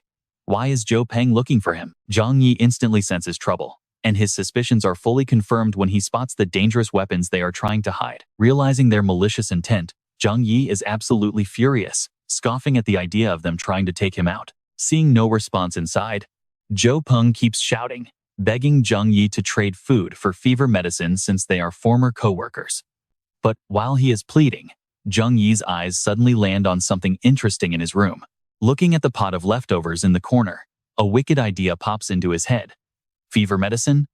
Sure, let me think about it. Thinking the prey has finally taken the bait, Zhou Peng wears a smug grin. We are starving, and, since we are buddies, it is better to let you benefit than some stranger. Just open up quickly. Instead of answering, Zhang Yi quietly guides a pipe through the door gap, telling them he is coming. You saw that coming, right? Before they can even strike, filthy sewage water gets blasted directly into their greedy faces. Ai Ning looks at her drenched clothes in horror, while Wu Qing nearly faints on the spot as she realizes what it is. It is disgusting leftover food. Dropping his act completely, Zhou Peng shows his true colors and screams for Zhang Yi to get out. He vows to smash him to pieces, only for Zhang Yi to mock them, asking if they were not starving. He tells them to thank him for the food scrap, leaving Zhou Peng utterly bewildered about how his plan got exposed. All he can do is shout empty threats, yelling that he will murder Zhang Yi once he breaks inside. He violently rattles the door handle, desperate to break inside. But the instant his bare skin touches the freezing metal, a terrifying chill shoots up his arm. He collapses to the floor, screaming in agony, while Zhang Yi just scoffs at another foolish idiot who had to learn the hard way. He casually props his feet up, enjoying the free drama. Why should I step outside? I will not risk 0.01% of danger. I will just wait and starve you out. Having mocked the intruders, Zhang Yi prepares to sleep until a sudden loud noise startles him. Sitting up instantly, He realizes those are actually gunshots, raising a major question. Does someone in this neighborhood actually possess a real firearm? He grabs his tablet to check the cameras, and the shocking truth is revealed. Chen Zhenggao is still alive. On the screen, Chen Zhenggao and his lackeys are seen carrying stolen supplies. With a small bucket of water resting in the corner, Zhang Yi deduces that since the water supply is cut off, people are forced to dig up snow just to melt it for drinking. He and his thugs are targeting this exact moment of desperation. He assesses the grim reality. The third-floor residents are doomed, their supplies looted, and lives ended, with no way to survive. Nearby, Hu Fei excitedly reports that everything is finished and asks what they should do next. Chen Zhenggao tells him to relax, wanting to terrify these cowards first. In the building chat, the tyrant sends threatening messages and photos to prove he is not bluffing. He warns them that no one can help them now. He is taking control of 25 apartments, and everyone must obey him if they want to survive. Seeing these clever tactics, Zhang Yi admits Chen Zhenggao is a smart player who knows exactly how to climb the ladder in this harsh society. However, Zhang Yi sees right through the scheme, knowing the tyrant cannot possibly fight against the entire building at once. So, what do you and I make of this crazy power play? Let's find out next time. Stick with me here. Zhang Yi just noticed something crazy. They actually went ahead and created a brand new group. Furious neighbors made a private group to expose the truth. Chen Zhenggao had already raided 3 homes by kicking down doors, even using weapons to eliminate one resident. The other 2 households got terrified and surrendered all their food. They kept plotting, saying they had to unite against him. But wait, he has a gun. So what? If we all rush him together, how can he possibly fight back? When do we strike? Watching this, Zhang Yi couldn't help but wonder if they were planning an armed rebellion. The chat group was busy scheming. We can definitely take him down. He is just a criminal with a few goons. But we still need a solid plan. Exactly. We must use our brains. This made Zhang Yi burst out laughing. They were already bragging about outsmarting the enemy. That loud, arrogant call to action?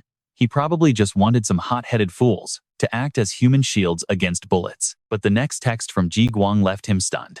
We cannot let Chen Zhenggao continue, or he will end up killing us all. Even if he does not shoot us, being robbed of all our food means certain death anyway, right? Furious, he volunteered to lead the charge. I will take the lead. Everyone, come with me to teach those beasts a lesson. Seeing this rally, the chat erupted in support. I am with you. Uncle Yu. Do you need a weapon? Chen Zhenggao is a monster.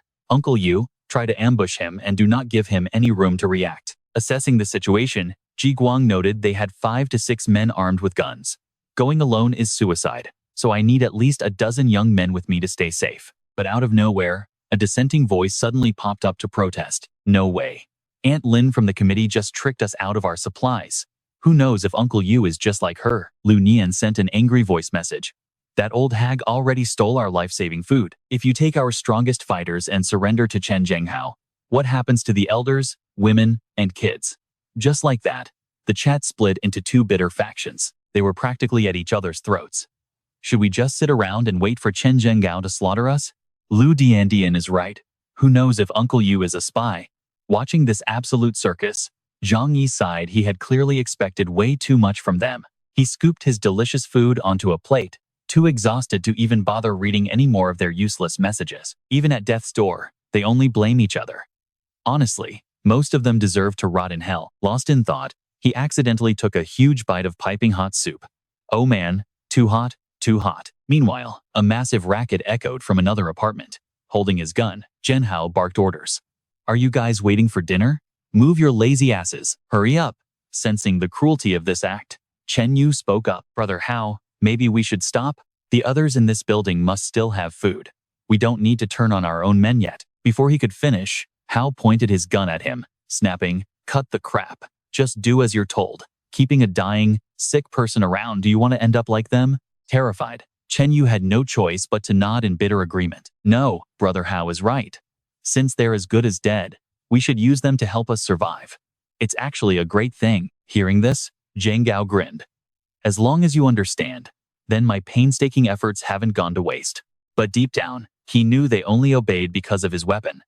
Only by forcing them to eat human meat could he make them true accomplices. Now, pay attention here. Zhang Yi was actually watching this entire horrific scene unfold through his camera. Chen Zhenggao is truly a monster.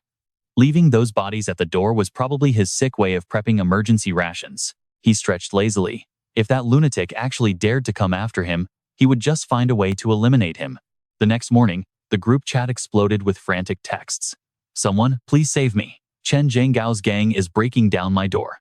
Uncle Yu, save me. We can't trust these savages. We need to unite." Meanwhile, Li Hua was huddled inside, trembling with sheer terror. "If anything happens to me, every single one of you will be next." You and I both know that dread as the door splintered. Those cold eyes suddenly peered inside. Li Hua could only beg desperately, "Please spare me. I will give you all my food. Just please let me go." But those ruthless thugs dragged her out anyway. Tears streaming down her face, she wailed in absolute, helpless despair. Instead of sympathy, the chat was filled with venomous comments.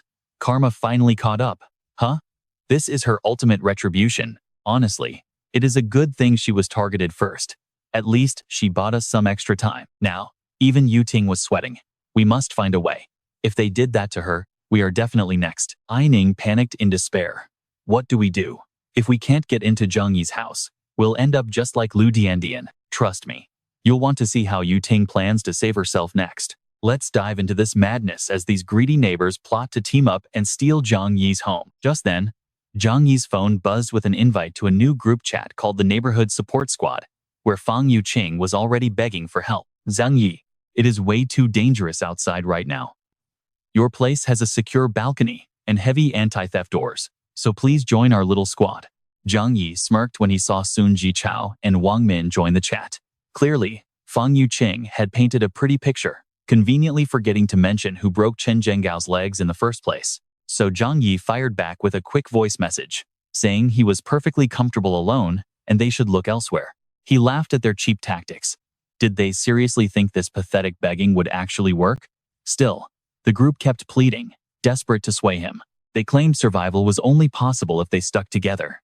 But Zhang Yi just dropped one final cold reply and left the chat entirely. "Survival is up to your own skills, and you guys are useless to me." Everyone was left absolutely stunned by his brutal, cold-hearted rejection. Fang Yuqing gripped her phone so tightly her knuckles turned white. How can he be so heartless? We are practically neighbors, yet he spits out such inhuman garbage without a second thought. That was when Wang Min cut in, stating she only let them inside because of her cousin, and reminding them of their promise to get everyone into Zhang Yi's secure apartment. "What do you mean?" Her cold words made both Fang Yuqing and Ai Ning turn completely pale with panic. Now, pay attention here.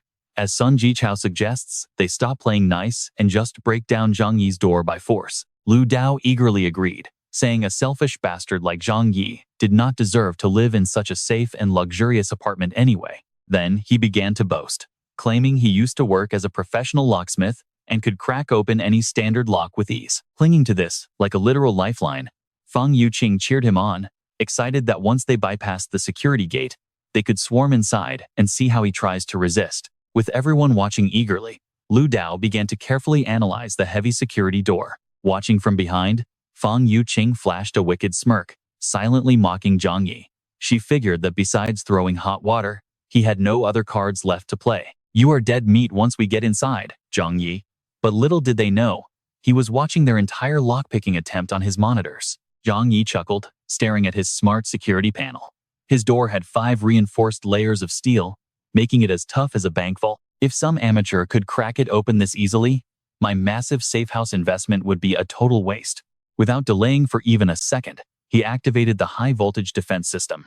Instantly, a massive electric shock surged through Lu Dao, making him scream out in agonizing pain as the others jumped back in sheer terror. He collapsed onto the freezing floor, his body smoking and practically charred. Horrified by the gruesome sight, Fang Yuqing could only shriek in panic. Sun Jichao, completely blinded by rage, did not even back down. Instead, he just screamed curses, demanding Zhang Yi face him. Wang Min tried to act reasonable, yelling that they only came to negotiate a peaceful co-living arrangement. So why was he trying to murder them? You and I both know these hypocrites deserve zero explanations. Behind the door, Zhang Yi silently raises his deadly military crossbow. "Once you crack my lock, your next move is to either kill me or kick me out to freeze to death." He coldly raised his weapon and aimed, fully prepared to send any trespassing parasite straight to the afterlife. "This is my home, yet you fools are already dividing it up as if you own the place. You really have a death wish. Zhang Yi pulled the trigger, launching a bolt straight through the peephole into Sun Jichao's shoulder, making him howl in agonizing pain. Seeing his buddy go down, Zhou Bang hoisted the wounded man onto his shoulder and bolted for the exit. We need to fall back now. Zhang Yi is actually trying to kill us. Ding Feng quickly agreed with him. They realized surviving today was their only option and prepared to retreat. But before they could take another step, 2 more bolts flashed through the air too fast for anyone to react. To nobody's surprise, both Ding Feng and Zhou Bang were struck down instantly. Sensing danger, Wang Min had already turned tail and run, leaving Ai Ning and Feng Yuqing scrambling behind, screaming at her not to abandon them in the freezing corridor. A moment later, they finally made it back. Wang Min collapsed beside the bleeding Zhou Bang, while the other 2 stood there in shocked silence. After examining his deep wound, her face suddenly went pale with horror. These crossbow bolts are completely covered in rust. That cowardly bastard is absolutely sadistic. He used rusty arrows on purpose to give us a slow, painful death. Ding Feng added with dread that without any antibiotics in this freezing weather, they were basically handed a slow death sentence. Clutching his bloody shoulder, he gritted his teeth in pure agony, crying out in terror at his impending, painful doom. Losing her mind with rage, Wang Min slapped Feng Yuqing hard across the face, screaming that this entire disaster was her fault, before continuing to unleash her absolute fury. Didn't you say his door was his only real defense? Then explain where the hell those arrows came from. Did you know this would happen? And stay back?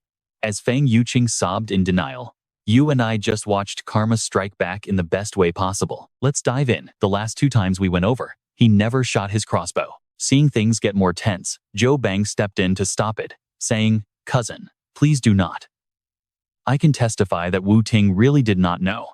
Ji Chao stepped forward and grabbed Wang Min's shoulder, reminding her that they were all injured and needed someone to care for them. Hearing this, she yelled, "Then get over here and help." While Mr. Ning's group began first aid, Wang Min pulled out her phone with a tense look. With such severe injuries, they could only rely on Dr. Zhou. Before long, Ki Er arrived on the scene. Wang Min placed all her trust in her, pleading, "Dr. Zhou, our family's lives are entirely in your hands." The moment she saw Zhou Bang's wound, she could not hide her shock, blurting out that it was another arrow injury. This made Wang Min wonder if someone else was shot too, but Ki Er quickly brushed it off, saying it was just an old patient back at the hospital. After finishing her quick examination, she immediately broke the bad news to them. The wound is currently too deep, and without professional surgical equipment, I really cannot guarantee his survival. Now pay attention here, she warned that pulling the arrow out without proper antibiotics would cause a fatal infection, leaving Wang Min in absolute tears. Seconds later, the terrifying reality sank in, and she collapsed to her knees. Zhang Yi is so cruel. Even if we took his house, we would never have taken his life. Ki Er silently wondered if Zhang Yi was the homeowner and if he truly caused this. She then firmly warned them that pulling the arrow out without medicine was incredibly dangerous. She hoped everyone understood. But these words suddenly made Wu Ting freeze in realization. Medicine. It turned out she had just remembered something incredibly important. She eagerly began sharing the secrets she had gathered, recalling that a month ago, she saw with her own eyes a massive delivery of various medicines arrive directly at Zhang Yi's house. About a month ago, Zhang Yi began hoarding supplies like crazy, with massive shipments arriving at his door every single day. Once, a pharmaceutical delivery truck came to their neighborhood, and Zhang Yi went to sign for it. Hearing this, K-Er was not surprised. Antibiotics are not rare medicines, so if he had anticipated this disaster and hoarded supplies early on, he must have plenty of antibiotics and fever reducers. The terrifying thought of a slow, agonizing death scared Ji Chao out of his wits. And yeah, think about this Ding Feng, lying weakly on the sofa, groaned, telling them they must beg Zhang Yi to save them. He cried out that he was dying, making Wang Min even more anxious, as she pointed out that since they were just kicked out, he would never give them medicine. Wu Ting spoke with pure audacity. "We didn't harm him, and even planned to leave some supplies after breaking through his door." Unbelievably, she claimed they were completely in the right, since he attacked first without understanding their good intentions, so they had absolutely nothing to fear. Hearing this, Wang Min immediately ordered her to do it, pointing out that since Zhang Yi used to pursue her, she was the perfect choice. Ji Chao agreed, blaming her for their injuries, and this time, even Zhou Bang could no longer find any excuses to defend her. "Wu Ting, you must swallow your pride for this. Only when we survive can we protect you." Under intense pressure from the group, she finally agreed reluctantly, promising to do her absolute best. They then begged Ki-er to tend to the wounded, asking her to extract the sharp arrows as gently as she possibly could. Agonizing screams of pain echoed in the background just as Zhang Yi picked up his phone, asking if something was wrong. The moment he answered, she burst into dramatic tears, crying that Lu Tao was already dead and Zhou Bang's group was barely holding on.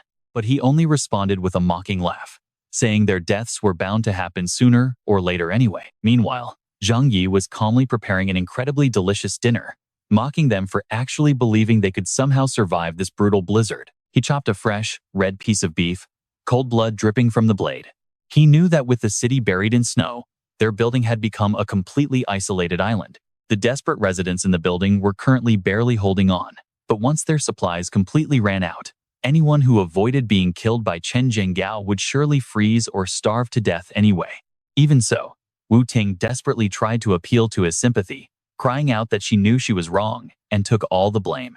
I took your love for granted, but I will change. Can you really never forgive me? Wang Min grew incredibly annoyed watching her grovel and beg so pathetically in front of them. They were shot by you, and with zero medicine left, they will die of infection. You bought massive amounts before, so please just give us some. Losing her patience completely, Wang Min snatched the phone away and began shouting directly at him. Zhang Yi, everyone is struggling, and Chen Zhenggao is out there. Don't be so heartless. You might need our help later. This ridiculous threat made him laugh.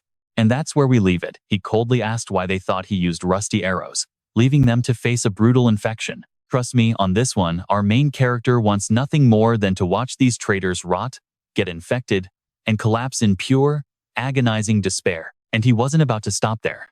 Zhang Yi keeps rubbing salt in their fresh wounds.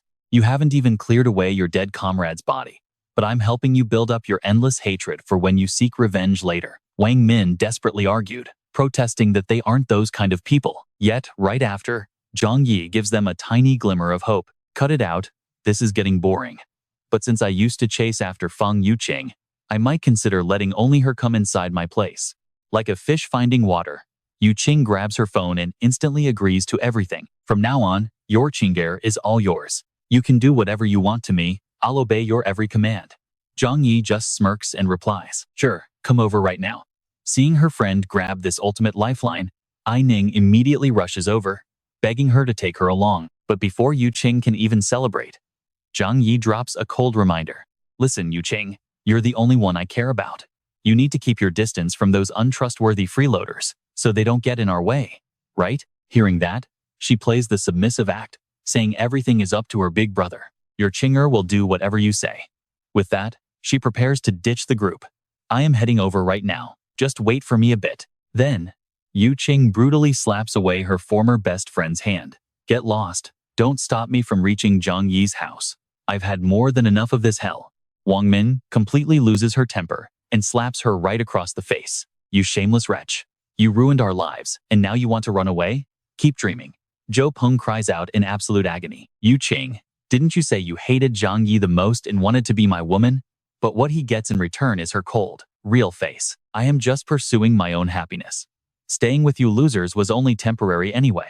Once we run out of food, aren't we all just waiting around to die? He trembles, muttering, you, while she grabs his hand, faking some tears. Zhou Peng, you're a good guy. But if you truly love someone, you should want them to be happy, right? Sure, you helped me, but can you actually provide for me the way Zhang Yi can? These brutal words completely crush his soul. Seeing her cousin fall apart, Wang Min steps in to comfort him. Don't waste your energy on this trash. Keeping ourselves alive is what matters. Meanwhile, Ai Ning is still desperately chasing after her, demanding her share. Feng Yuqing, what makes you think you get to enjoy all of this alone? Suddenly, Ai Ning tackles Yuqing, making her scream in terror. Let me go. Get off of me, and just let me leave. Wang Min immediately yells at Ai Ning to keep a tight grip on her. You saw it yourself. This selfish snake only cares about her own skin and doesn't give a damn about anyone else. Keep a close eye on her. Don't let her run. Meanwhile, Karen finishes giving basic medical aid to the group, but warns it is only temporary. Without real medicine, there is a massive risk of severe infection. Everyone needs to prepare themselves for the worst. But pay attention here. This is where Zhichao steps up with a crazy plan to deal with Zhang Yi, leaving Wang Min completely stunned. What plan? Pushing up his glasses, he breaks it down. Zhang Yi's place has a fully working fireplace, stockpiled fuel, and an absolute mountain of food inside. Seeing no objections, Ji Chao suggests they should leak this valuable information to the public, so the entire building finds out. That way, they can grab a share too. Realizing her own future is threatened, Yu Qing immediately objects, screaming that they are shameless and that she is supposed to live there. If you ruin his place, what happens to me? Infuriated, Wang Min raises her hand to strike, yelling that everything is her fault. You shameless trash. How dare you act so self-righteous? But before she can hit her, Zhou Peng steps in and shouts to stop. Wang Min is absolutely furious. This trash ruined our lives and is trying to run to another man. Why are you still protecting her? I know what you're thinking, this guy is a hopeless simp. He actually defends her, claiming she will eventually love him back. He even turns to comfort her, saying not to worry, because he is right here. Wang Min grinds her teeth in utter disgust, leaving the useless simp to rot. She immediately leaks the news to the entire building's group chat, exposing how luxurious Zhang Yi is living while everyone else is starving. She complains that his selfish hoarding is an absolute, shameless disgrace to them all. Zheng Hao and his ruthless gang read the texts, practically drooling. Deng Lun turns to him with wide eyes, asking what their play is. Greed drives them to start plotting. Knowing that kid has so many treasures stockpiled, it is the perfect chance to settle all their grudges at once. In the chat, the starving residents start frantically spamming Zhang Yi, demanding that he hand over his food to save them. Some moral high-grounding elder demands he yield, while others offer their entire life savings just to get shelter inside his apartment. Reading all their desperate texts, Zhang Yi just sits back in his warm room, scoffing. Staring at the juicy meat on his shiny fork, he sneers, asking why he should help complete strangers. And honestly, you and I can't wait to watch him survive while they burn. All right, you and I are about to watch these greedy neighbors get a brutal reality check. He tosses his phone aside and goes back to enjoying his delicious feast, because seriously, why bother trying to reason with a bunch of heartless monsters who only care about themselves? Meanwhile, Ji Chao is losing his mind with anxiety, wondering if this guy has a death wish, since their combined anger should be more than enough to completely crush him. Shan He is just as furious, cursing Zhang Yi for being a selfish bastard who dares to live in luxury while everyone else is starving. Zhu Hao even mutters a dark threat, swearing that once this massive blizzard finally passes, he will personally hunt the kid down. Chaos erupts in the building chat room as the neighbors unleash their rage, whining about how neighbors are supposed to look out for each other. They claim life is about sharing, blaming him for hoarding information, and demanding that he make amends for leaving them in this miserable state. Ignoring the chaotic meltdown in the group chat, Zhang Yi calmly pours himself another glass of wine. As he savors the rich taste, desperate pleas start flooding his inbox, with Xie Li Mei using her own child to try and guilt-trip him. Ziyu offers her own body in exchange for food, while Wen Chang tries playing the friendship card.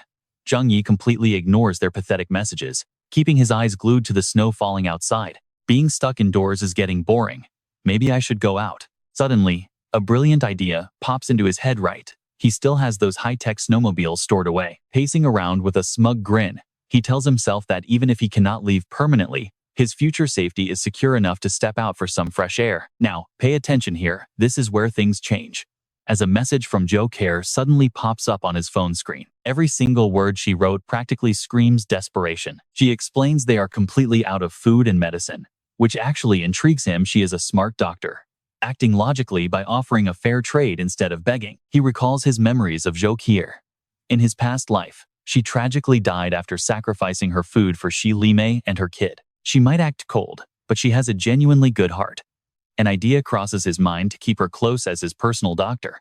But smart women are always the quickest to betray. Stretching lazily, he reminds himself that he absolutely hates risking his life, rubbing his chin as he carefully weighs his options. Even though Zhou Care is a solid candidate, he cannot be 100% sure about her, so letting her inside is too risky. While Care shivers uncontrollably from the freezing cold, Zhang Yi texts back, telling her she needs to offer something actually useful to make a deal. She quickly sends a desperate voice message, asking if she can offer medical consultation as a down payment because she is at her absolute limit.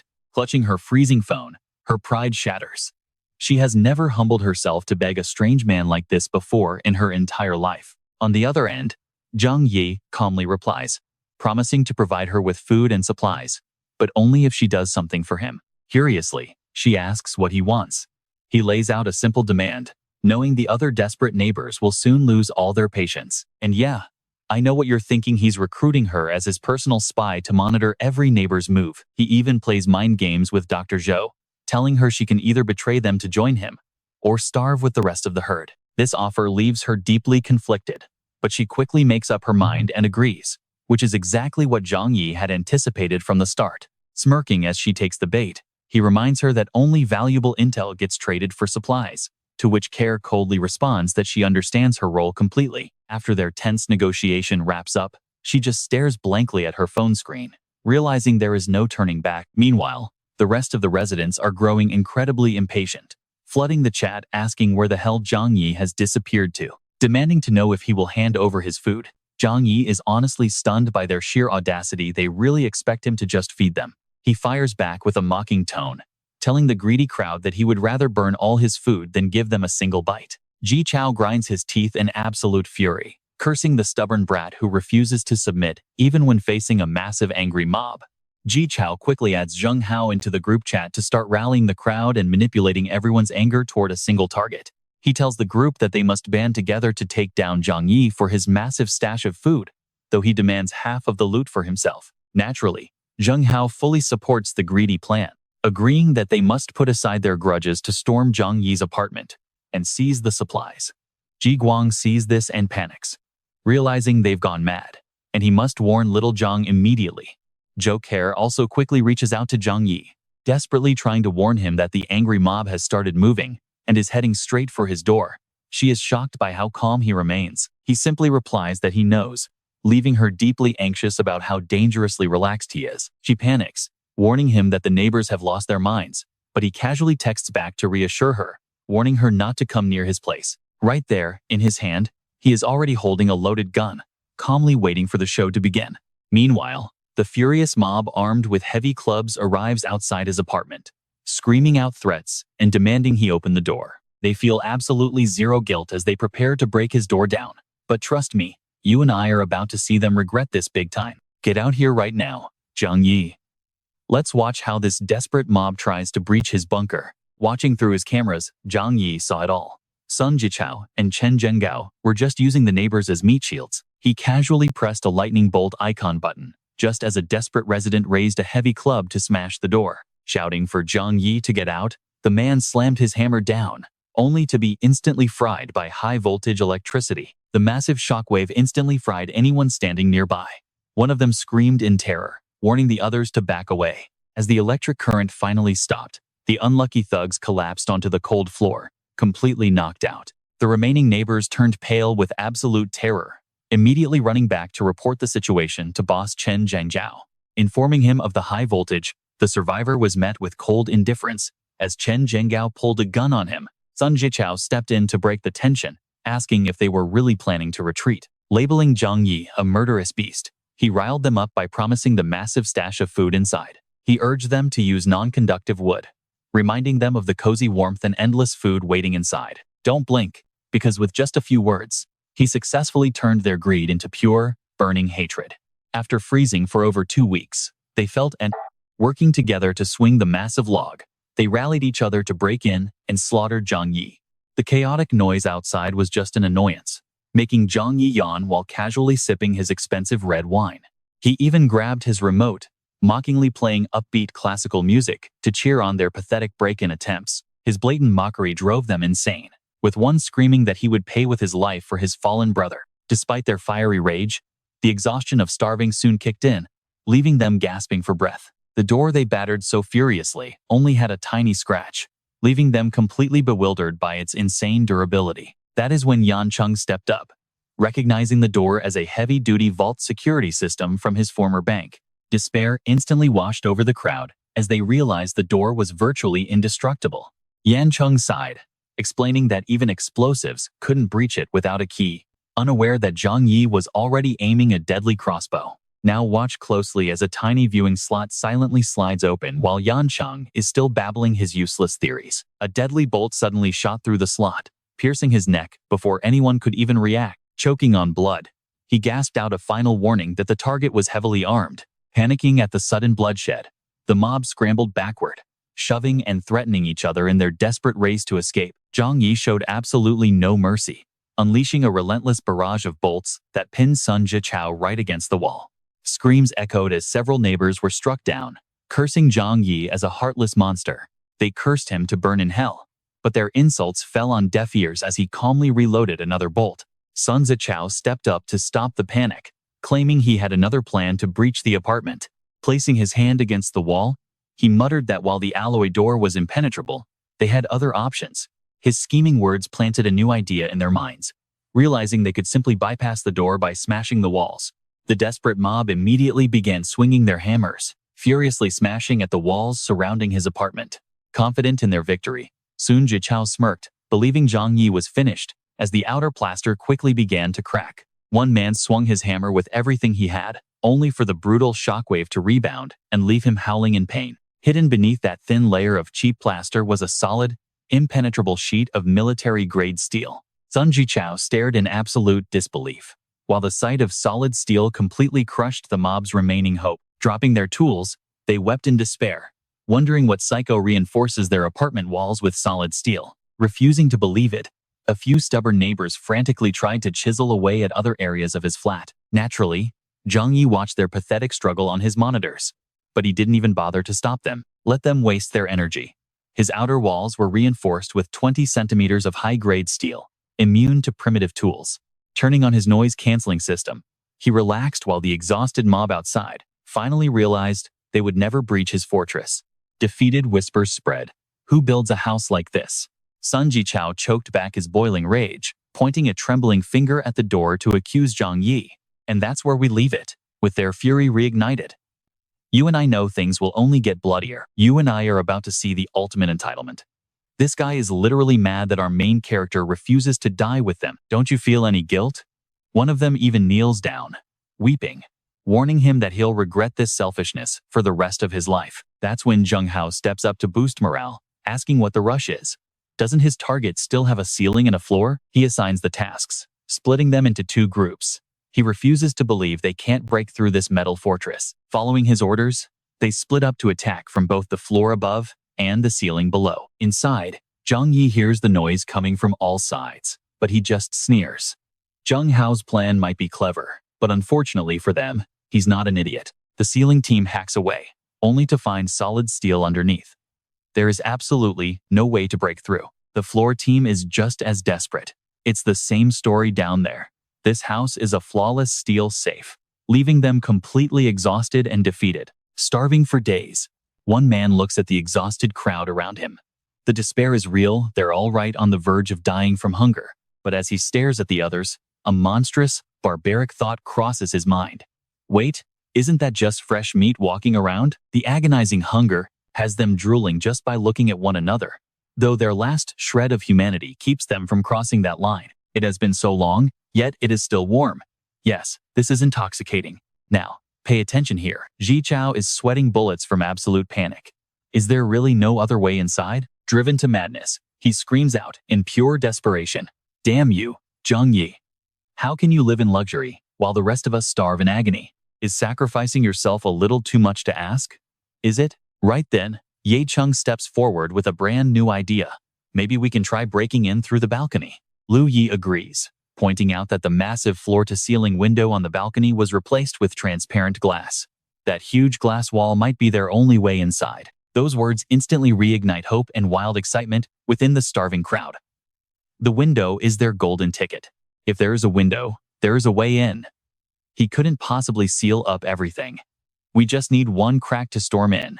Wasting no time, they grab their heavy tools and rush to execute their desperate, violent plan. Meanwhile, inside, Zhang Yi is calmly enjoying a hot cup of coffee amidst the freezing winter apocalypse. Watching the ravenous mob gather right outside his home, he casually reflects to himself about what a real zombie apocalypse would look like. Observing their manic frenzy, he quietly concludes that it would look exactly like the pathetic, rabid crowd out there right now. Outside, the mob erupts in furious screams. I am going to smash this glass, and you are finished, you selfish piece of trash. Pure greed and jealousy ooze from their words. And yeah, I know what you're thinking. These guys have completely lost their minds. Today is the day you die. All those delicious supplies are going to be ours. All of them. But Zhang Yi does not have a single care in the world. let alone fear. He casually strolls right back into his kitchen. In no time at all, he prepares a deadly homemade Molotov. Very soon, you guys won't be screaming anymore. He tosses it out with a savage, satisfied grin. Here is a little fire to warm you frozen bastards up. Do not forget to thank me. The sudden clattering sound immediately grabs their attention. Wait, there is something falling from above. Before they can even react, a blazing firebomb lands right in front of them. The guy who spotted it first takes the hit directly, completely engulfed in flames. The crowd erupts into absolute chaos and panic. Fire. Run! Zhang Yi just threw a Molotov. Completely engulfed in flames, the unlucky bastard loses his footing and plummets off the balcony, falling straight down to the snowy ground. Of course, Zhang Yi's trap was never meant for just one person. But hey, falling is better than being roasted alive. With no way out, the burning man can only look on in terror and beg for his life. Help me, someone help. Unforgiving as ever, Zhang Yi does not show a single ounce of mercy. Terrified, the remaining attackers can only turn around and scream to their friends for help. Help? Save me. I do not want to die. Please, someone help me. Staring at the burning human torches, Ji Chao grits his teeth and yells at them to get lost. Get away from us. You are already beyond saving, so do not drag us down with you. He swings his hammer wildly to keep them back. Stay away. You are dead anyway. What if you set us on fire too? Just jump off already. It does not take long before they lose their grip and fall right off the narrow wooden plank. As the minutes tick by, the poor souls left on the balcony burn to a crisp. Throwing away all sense of shame, Ji Chao and Lu Yi actually use the burning bodies of their fallen allies to warm themselves up. The fires eventually die out, leaving cold corpses behind. Yet, the survivors do not stop and continue climbing onto the balcony. They step right over their friends' charred bodies without a shred of guilt. Truly chilling, right? Let's dive into a desperate situation where La Van completely forgets his pride and begs on his knees. Zhang Yi, I am starving to death. Please save me. Just a single piece of bread is fine. But it doesn't stop there. The others also rush over, swallowing their pride completely. You have so much food at your place. Please share some with us.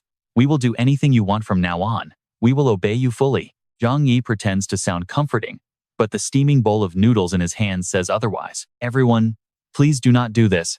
It looks so painful. To mock them, he acts deeply sympathetic while waving delicious food in front of the camera, eating it right before their eyes. Levan and the desperate crowd behind him can only watch, their stomachs literally burning with hunger. But Zhang Yi is not entirely heartless, as he slowly offers them a lifeline. I can give you all a chance. The next second, he narrows his eyes and drops a highly manipulative challenge. Whoever brings me the head of Chen Zhenghao will get a whole week's worth of these noodles, eating as much as they want. Instantly, the gaze of Levan's entire group shifts over to the other side. As the main target of this conversation, he still doesn't realize he has just become the prime target. Why aren't they attacking?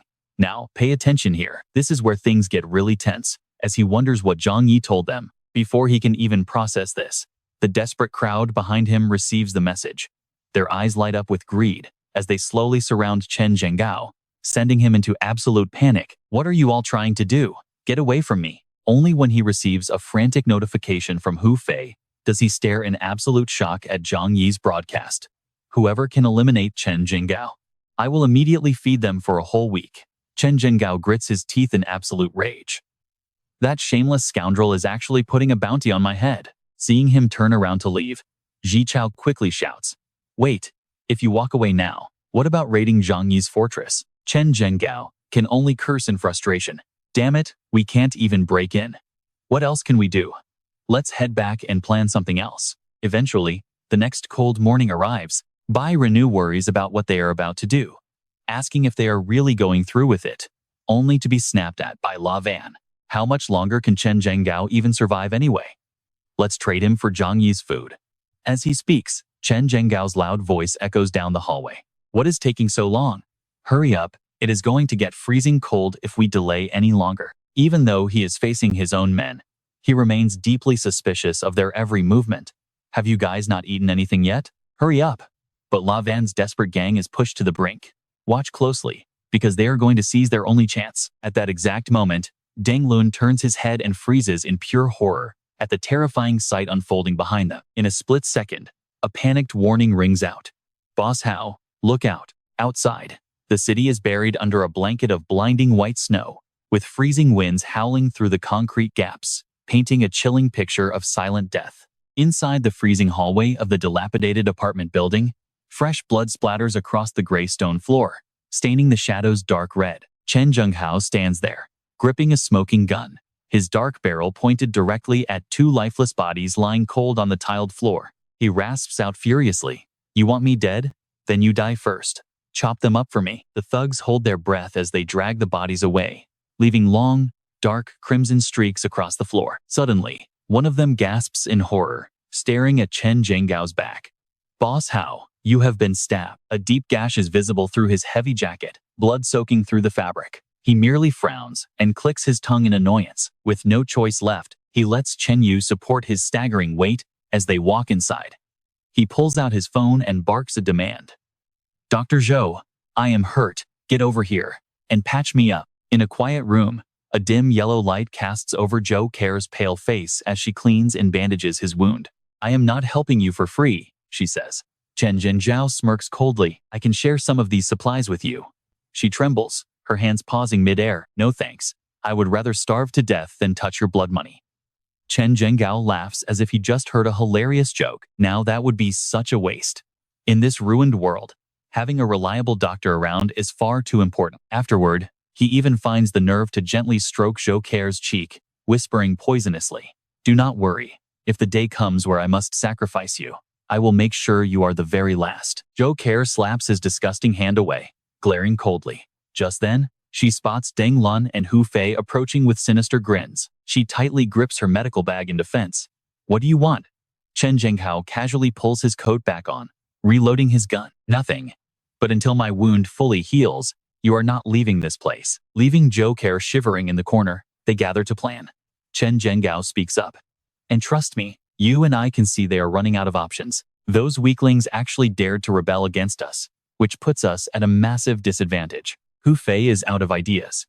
"Boss Hao, we have tried attacking Zhang Yi's fort several times, but we fail every single time. Trust me, on this one we are diving into a crazy situation." Chen Wu nods, calling the house an impenetrable turtle shell, while Care overhears someone say they doubt he can hide inside forever.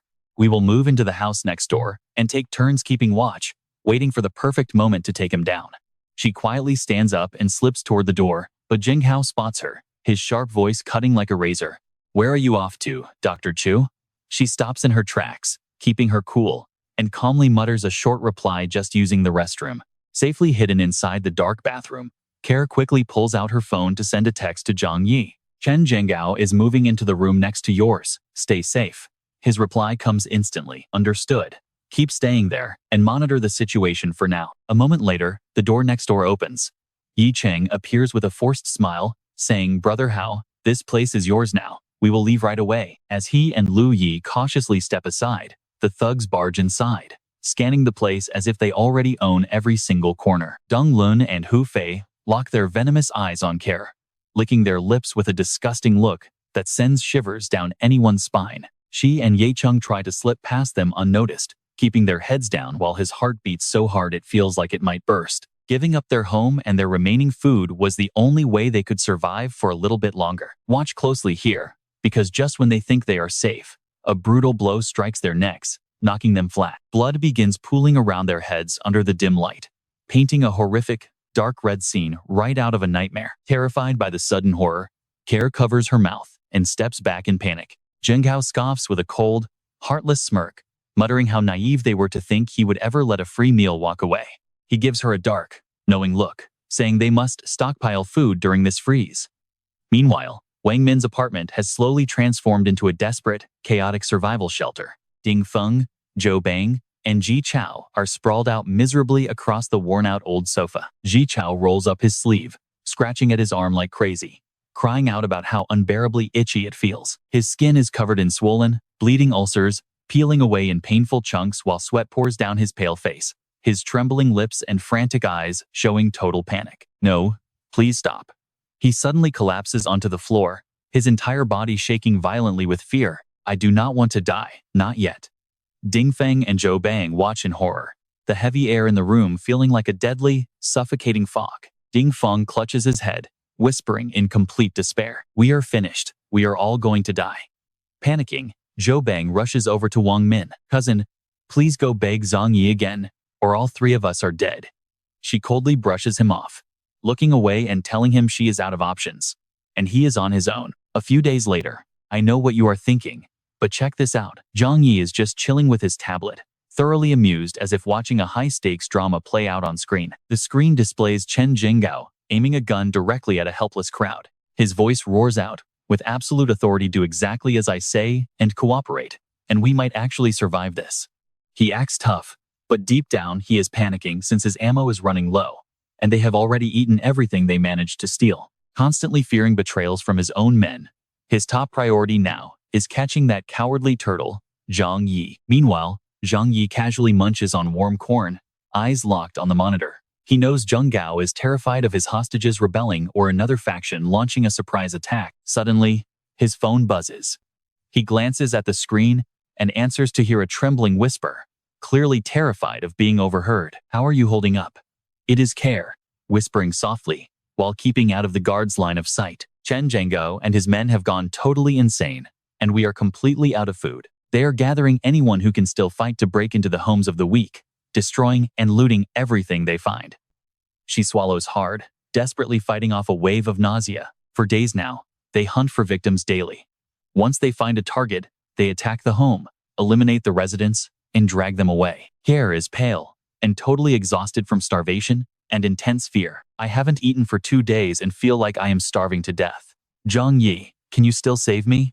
Zhang Yi remains silent, thinking. Keeping Dr. Chu alive is highly useful since a top-tier hospital surgeon is hard to find, and he cannot let her die like this. He quickly comes up with an ideal plan. Since he is bored of this waiting game, it is the perfect time to let her prove her loyalty while giving Chen Zhengao a nasty surprise. With that, he offers her a deal. Do one thing for me, and if it succeeds, I will ensure you survive. Suddenly, a furious pounding rattles his front door, threatening to rip it off its hinges. Zhou Bang screams like a maniac. Zhang Yi, get out here. All you do is hide inside like a coward. You are just a pathetic, useless turtle. But Zhang Yi stands behind the reinforced door, remaining deathly calm. And that is where we leave it today. Zhang Yi's cold words pierce like a knife. Zhou Bang, how does that nasty infection feel? You and I are about to watch this villain meet a brutal end. Zhou Bang freezes as Zhang Yi details the horrific truth. Tetanus from that rusty metal is multiplying in his wounds, like maggots on rotting flesh, devouring his blood and flesh, before spreading through his entire bloodstream to every part of his body. Zhou Bang completely loses his mind, his eyes turning bloodshot. Ah, I will kill you, Zhang Yi. But Zhang Yi remains totally calm, taunting him further since this guy is already a walking corpse anyway. With terminal tetanus, there is zero hope. Zhou Bang decides to spend his final moments doing what he never dared to do. His emotions surge like a tidal wave as he nods slowly, growling, "Yes, you are absolutely right." Zhang Yi's words pierce his mind like poison needles. He stumbles against the wall, his head spinning, muttering to himself, I am already dying, so what is there left to fear? He drags his heavy, agonizing steps toward a dark room. Opening the door, he whispers her name. Seeing him suddenly drop to his knees on the tiled floor, Wu Ting cowers in fear, raising her hands to protect her chest. Zhou Bang, what on earth are you doing?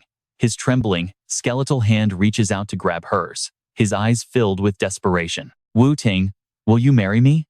Pinching her nose, she quickly turns away to escape his horrific stench.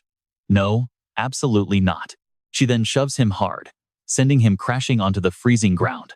Since you are dying, crawl away and get lost. Just drop dead. I still need to find Zhang Yi. Who do you think you are? You were never even a backup option to me. Watch how her rejection shatters his last bit of hope. He screams, no, this can't be real. His mind completely breaks. He snaps, leaping forward to strangle Wu Ting. His voice distorts into the screech of a dying beast. No, you love me. I am dying, so we are going to hell together to be joined forever. She struggles wildly and slaps him right across the face. Get off me. You smell disgusting. Zhou Bang freezes, his face stiffening as he stares at her in absolute shock and disbelief. How dare you call me smelly? Losing his final shred of sanity, he roars and violently pins Wu Ting down. Keep insulting me. After all, you are the one who ruined me. Wu Ting gasps for air, screaming in pure desperation. You are useless. Do not blame me. You pathetic corner dog. In another room, K.R. paces anxiously, her heart racing. It is extremely dangerous, but she already promised Zhang Yi. If she does not go through with this, she will definitely die by their hands anyway. After thinking it over carefully, she finally makes her move, saying, I will help. Zheng Hao lets out a smug, satisfied laugh. Haha, I knew you could not resist.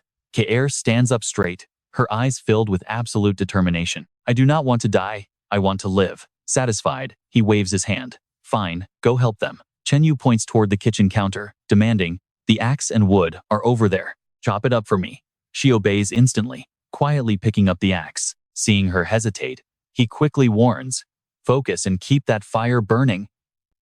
Kier nods obediently, but she is secretly plotting her next move. And lucky for us, they have completely let their guard down.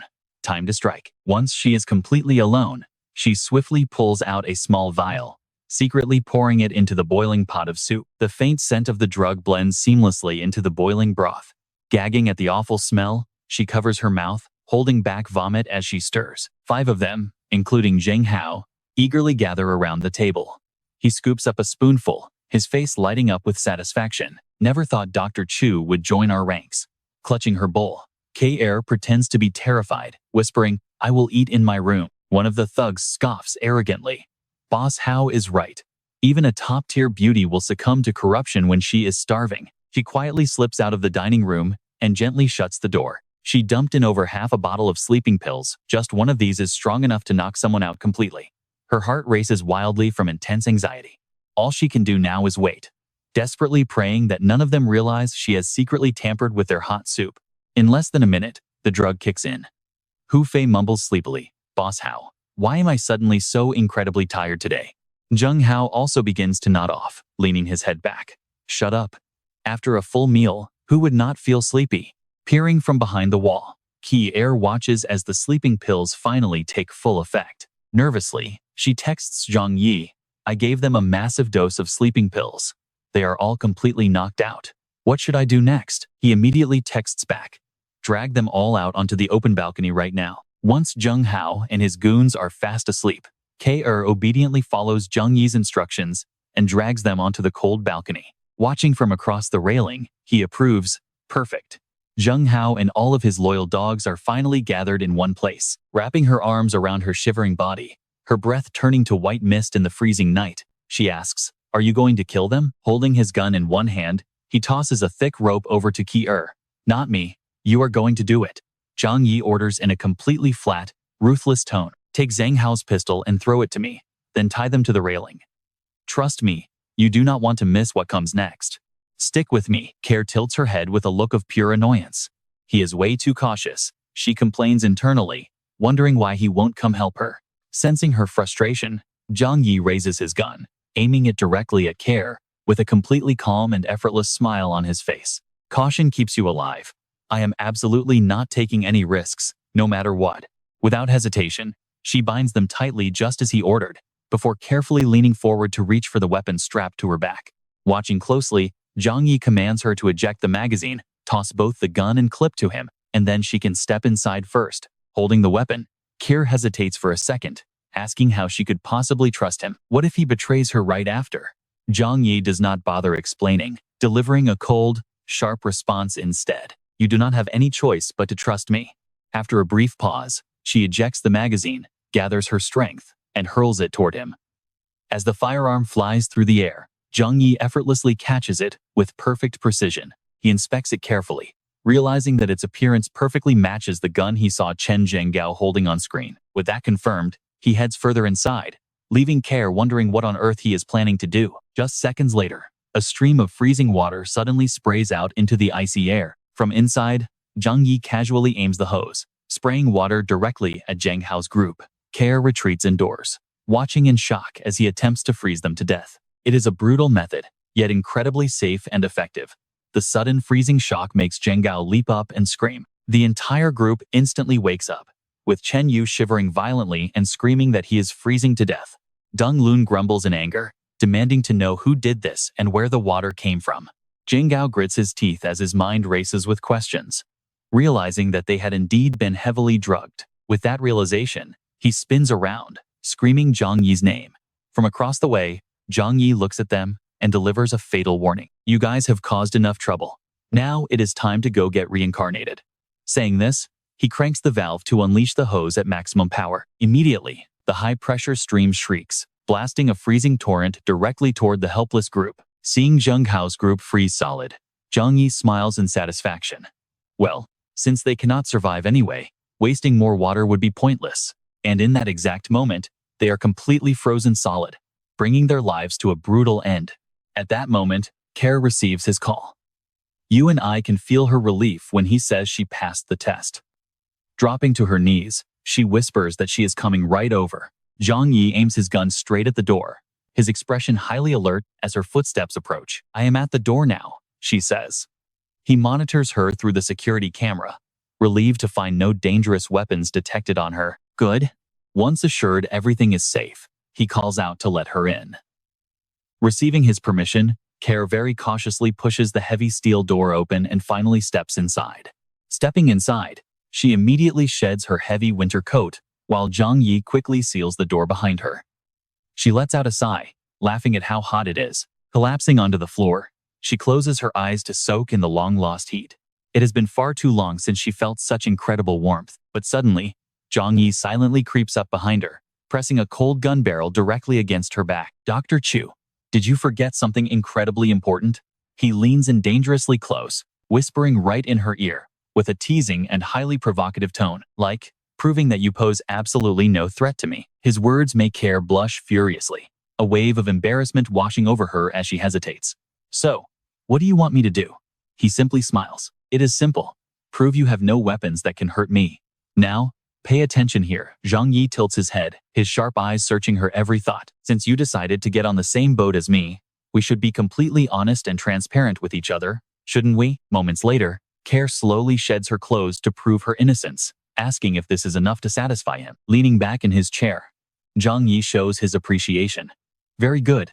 Your attitude is absolutely flawless. He then hands her a large towel, telling her to take a hot shower first after suffering out there for so many days. Gently nudging Care forward, he points her toward the bathroom, his gestures silently urging her to hurry up. Before the bathroom door fully shuts, Zhang Yi casually advises her to go ahead and pick out some clothes that match her exact size. See if they fit you, and if they do not, I will find something else.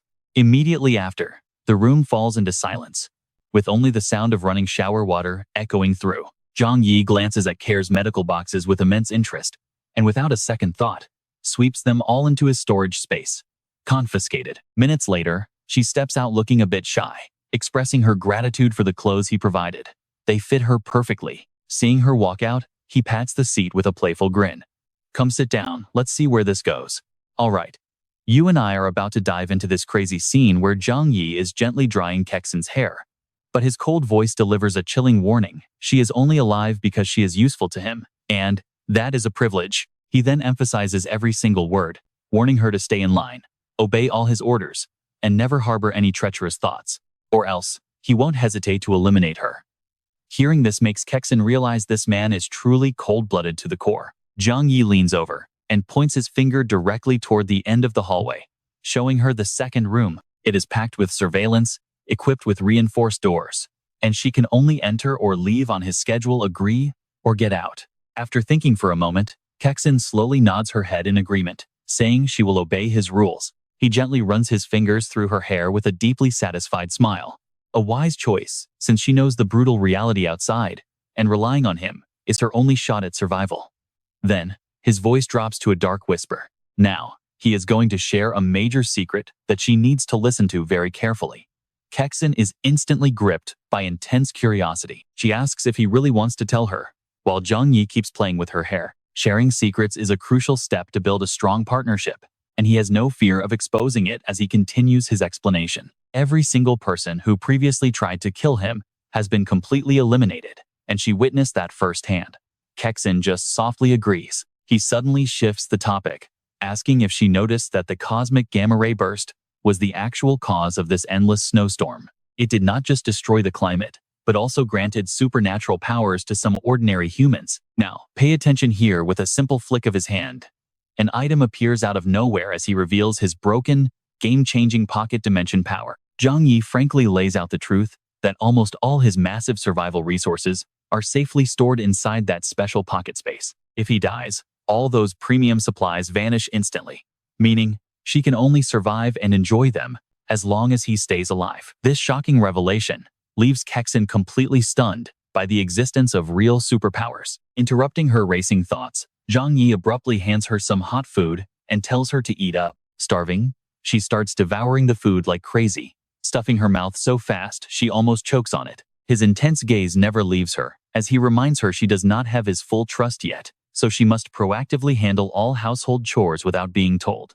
He swiftly lays down his first command, explaining that the drainage system is frozen, so waste bags must be thrown out of the secret window. Before Kexin can even mutter a reply, he cuts her off as if reading her mind. Exchanging hard labor and warm food is the basic duty of a maid. Questioning what else she could possibly offer him, with a flushed, embarrassed face, she softly replies, acknowledging him as her master. And yeah, I know what you are thinking. Things get incredibly spicy as the tension between them boils over, and they end up tangled together on the comfortable sofa.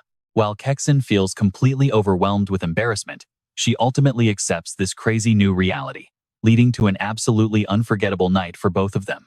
The next morning, Zhang Yi looks at the sleeping Kexin with a hint of guilt, realizing he pushed her way too hard last night. But since it is getting late, he decides to wake her up and asks if she wants to grab some breakfast. Still half asleep, she responds with a sleepy, cute mumble before finally forcing herself to roll out of bed. She agrees to join him immediately, while Zhang Yi watches her eat like a pleased pet owner, amused by her surprisingly massive appetite. After a while, he gently asks if she is finally finished. Kexin innocently replies that she is still not completely full, but she cannot eat too much at once, or she will get bad gastritis. Hearing her long excuse, Zhang Yi quickly cuts to the point, saying she is basically finished. Right after that, he suddenly tosses her a warm coat and orders her to get ready for some physical labor. Following behind him, Kexin curiously asks what they are doing, but his face suddenly turns as terrifying as a demon as he tells her to go smash some corpses. Taking the heavy metal pipe from him, she wonders why they have to do this, since those people are already long dead anyway. His expression immediately darkens, stating that evil people are still disgusting flies even as corpses and they must be crushed. With an icy tone, he explains that smashing these frozen bodies will serve as a brutal warning to show everyone in the building who is the boss. He calmly steps aside, clearing the path. To seal their unbreakable partnership, he tells her it is her turn to perform, leaving Kexin sighing at his extreme caution. She silently approaches the frozen corpses and begins ruthlessly smashing them to pieces, while Zhang Yi records the entire brutal process from a safe distance. Suddenly, Kexin looks up at him with a confused expression. Seeing her look, he casually explains he is just filming a little movie to show those disobedient neighbors exactly what happens to his enemies. His unspoken threat is crystal clear. He wants everyone to know who truly rules this building now. Moments later, he sends that terrifying video directly into the building's resident group chat. After watching it, the tenants are absolutely thrilled, believing the tyrant is finally dead and they are finally free to leave their frozen apartments. But trust me, their celebration is about to be cut short when Zhang Yi's terrifying voice suddenly rings out. Alright, you and I are about to watch Zhang Yi take complete control of this building now that Chen Zhenggao is dead. Suddenly, everyone is spamming him, asking how he did it. You are so amazing. Zhang Yi, do you have any food left? I am literally starving to death. Suddenly, a phone call from Fang Yuqing catches him completely off guard. He is shocked she is still alive. The moment he answers, her desperate voice comes crying through. Zhang Yi, are you staying with Zhou Qier right now? She begs him desperately, calling him Big Brother Zhang Yi and asking if she can come over to his place. You cannot be with any other woman. You belong to me. But he just scoffs with deep disdain, asking if she is still alive. Hearing this, Yuqing completely misunderstands, assuming Zhang Yi only let that cheap woman Zhou Qier in because he thought she was already dead.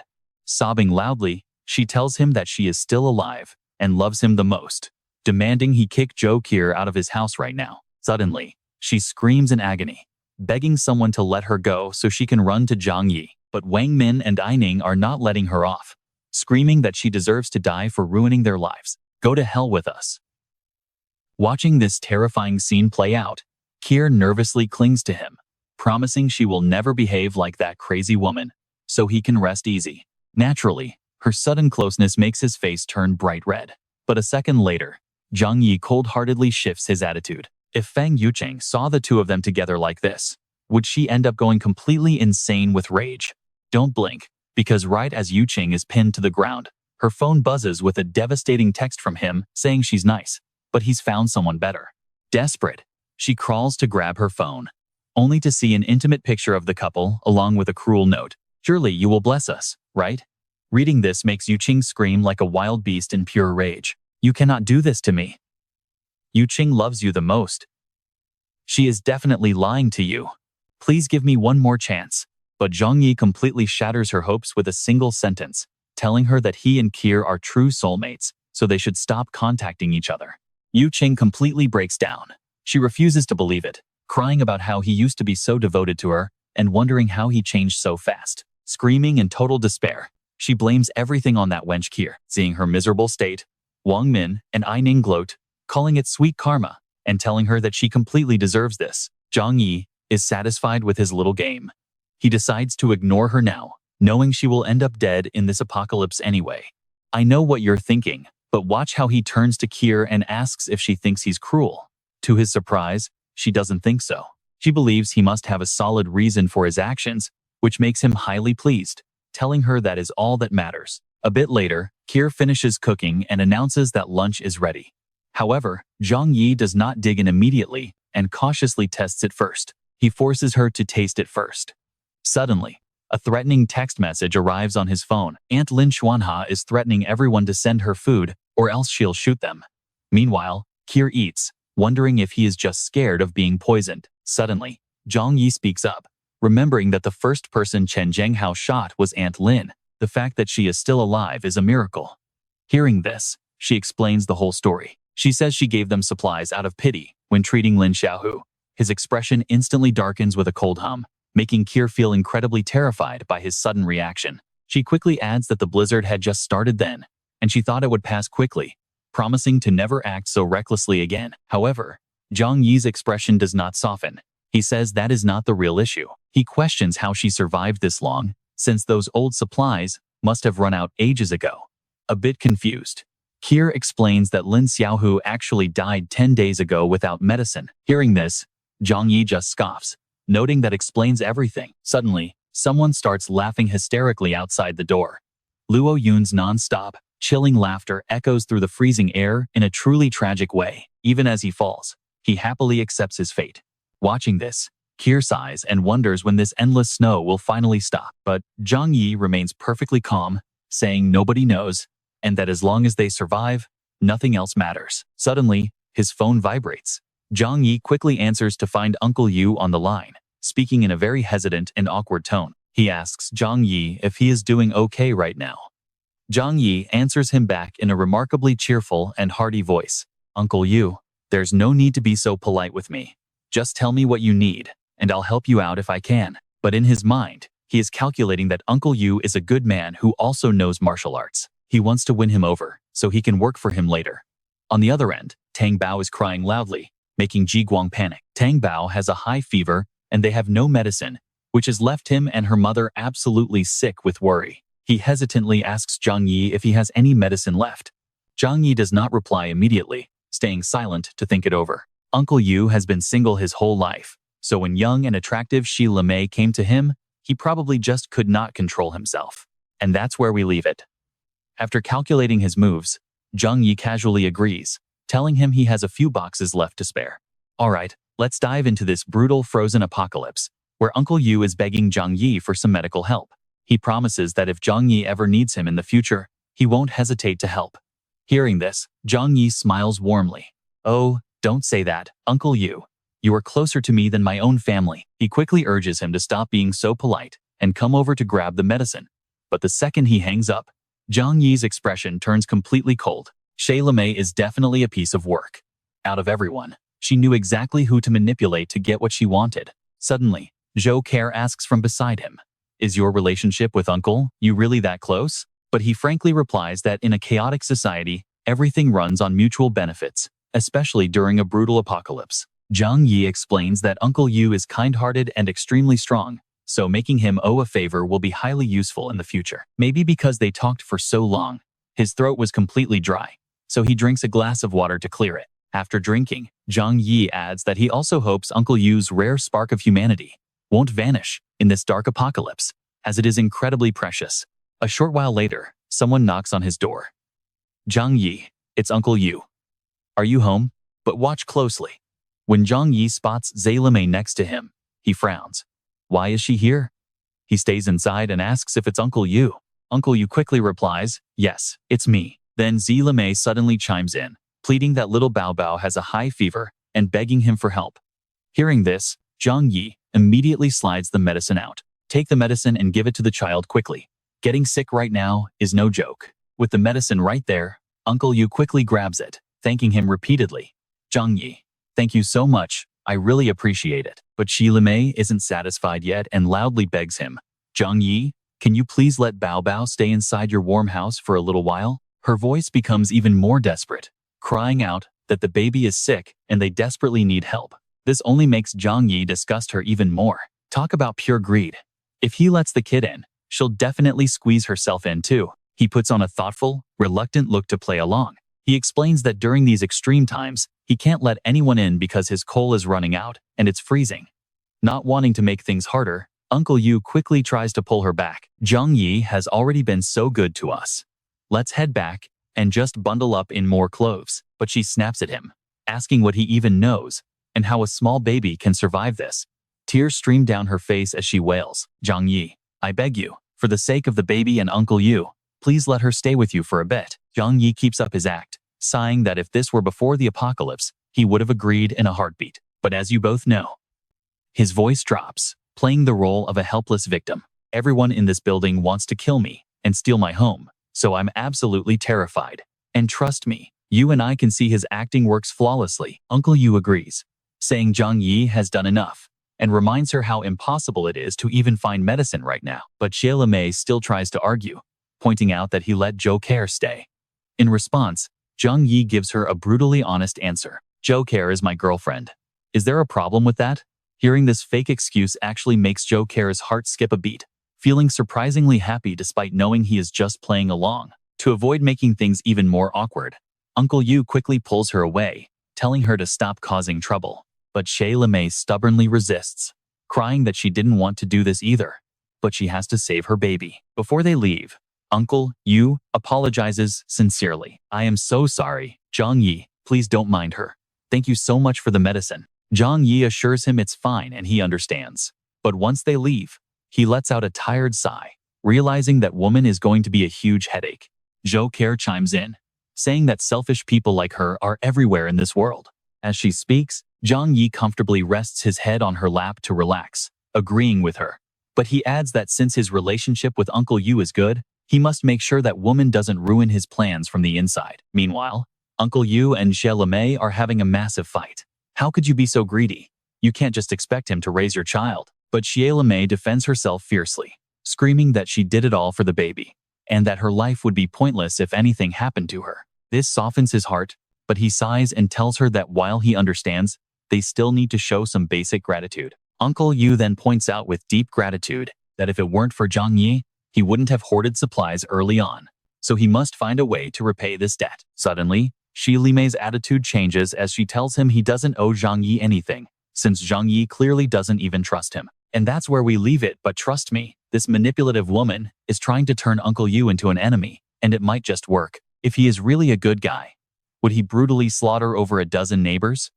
Let us find out together. Li Mei kept talking trash without stopping, complaining that his house was huge and had plenty of room for both of them. At this point, Jiguang could not take it anymore and snapped at her to shut up, his expression instantly turning furious. Never say stuff like that again. I, Wang Jiguang, know right from wrong. And if we doubt our own savior, are we even human anymore? Realizing she went too far, Li Mei panicked and apologized, claiming she was only saying it for his own good. But in times like this, being careful is not a crime.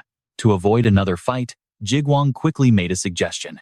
He would sleep in the living room while she and their child took the big blanket, and she finally agreed to end it. Deep down, though, Li Mei was still obsessed and refused to let it go, determined to find a way inside Zhang Yi's house. She stared at Tang Bao, with a heavy heart, promising she would pay any price to ensure they both survive this nightmare. By now, deep snow completely buried the city, leaving only the tallest buildings standing. But look closely at this endless white wasteland someone is desperately digging. Soon, the heavy snow blocking the building entrance began to crack, and Yu Tianfeng's gang burst through. With a creepy smirk on his face, he immediately barked orders to the thugs behind him. Head on up. On their way, they suddenly bumped into Zhang Meng carrying a water bucket. Seeing him, Tianfeng and his crew gave chase, shouting to not let him escape. Before Zhang Meng could run, a shovel struck him hard on the neck. Once he was down, one of the thugs turned and asked his boss what to do next, and Tianfeng quickly replied, "Just leave him here for now. We will grab him later." Once they reached the 24th floor, they stood before the door, and he signaled old Lu to break it down. Lu Shui stepped forward, confidently saying he would handle it, as he smoothly lit the fuse on his homemade explosives. With the bomb primed, Lu Shui scrambled back, shouting at the top of his lungs for everyone to cover their ears. Right after, a massive explosion blasted dust everywhere. The deafening roar instantly woke Zhang Yi from a deep sleep, and he realized someone was setting off dynamite right outside his front door. He quickly grabbed his gun for defense, then checked the security cameras, monitoring the living room and spare bedroom. Fortunately, everything inside the house was perfectly fine. Watching the intruders on his screen, Zhang Yi suspected these strangers might have snuck over from a different building. He carefully analyzed their gear. They carried steel rebar, wooden planks, axes, and formwork plywood typically used at construction sites. You and I can probably guess who they are. And Zhang Yi realized they must be the neighboring construction workers. His expression darkened, realizing that since they targeted him directly, news about his safe house had likely leaked to the outside world. Outside, Tianfeng was already complaining, asking old Lu what kind of job he did, since the cheap bomb failed to explode. Lu Shui was just as confused, muttering that his powder mix was flawless and wondering if the dampness had ruined it. Hearing that, Xin Cheng chimed in from behind, suggesting they just break it down by hand instead. Their violent actions pushed Zhang Yi over the edge. Furious that they wanted him dead, he sneered, mocking them to see if they had enough lives to survive. Suddenly, a deadly weapon materialized in Zhang Yi's hands. It was a crude white phosphorus grenade, burning at over 1,000 degrees, which he instantly threw right out the door. Chaos erupted instantly, as they screamed to run away from the fire. But before they could escape, the terrifying flames consumed them, causing them absolute, mind-numbing physical agony. Lu Shui writhed in the roaring flames, screaming for someone to save his life. Right then, a bullet pierced straight through his head. Without missing a beat, Zhang Yi kept pulling the trigger, unleashing a relentless hail of lead outside. The hallway turned into a total bloodbath as they panicked, shouting to find where the gunfire came from. Someone begged his uncle for help, but before he could finish his plea, another bullet shut him up forever. In just a matter of moments, not a single worker was left alive. With the threat cleared, Zhang Yi sighed, glad he did not use a machine gun, or he would have wasted hundreds of rounds. He realized the frozen apocalypse had already weeded out the weak, leaving only the ruthless, meaning he absolutely needed to build even more powerful weapons. With a cold expression, he knew these invaders had come fully prepared, and wiping them out completely was his only option. He walked over to Care and reassured her that the danger was over. She looked up at him, her voice still trembling with fear as she whispered his name. A second later, Care jumped up as if realizing something, quickly trying to defend herself. She claimed she was not scared and just mistook it for an earthquake, but Zhang Yi joked that on the 24th floor, she would be crushed anyway. Care quickly changed the subject, asking him what had actually just happened outside. After learning the details, she realized that this violent construction gang was far more dangerous than even Chen Zhenggao.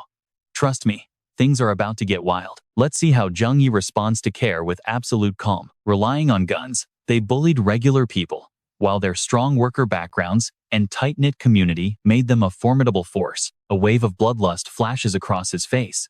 Thankfully, he already eliminated that bomb maker, or he would never sleep peacefully again. Clearly anxious, Care turns to ask what their next move is and if they need revenge, prompting a very firm response from Zhang Yi. Of course, but I will not be doing it myself. He adds that for a peaceful future, they need to find some human shields first. With that said, Zhang Yi shifts his focus to the group chat. Since some neighbors asked, he gives them a quick summary. Hearing the details makes them anxious, but it only increases their absolute worship of him. Suddenly, Zhang Yi warns the group that defending against those thugs drained his arsenal, so everyone must now pray for their own survival. Right after, he suddenly receives an incoming phone call from Uncle Yu. Answering it, Ji Guang's voice immediately rings out, asking if he is okay and if he needs any help. Uncle Yu mentions drinking with Tianfang's gang before, never expecting them to target Zhang Yi.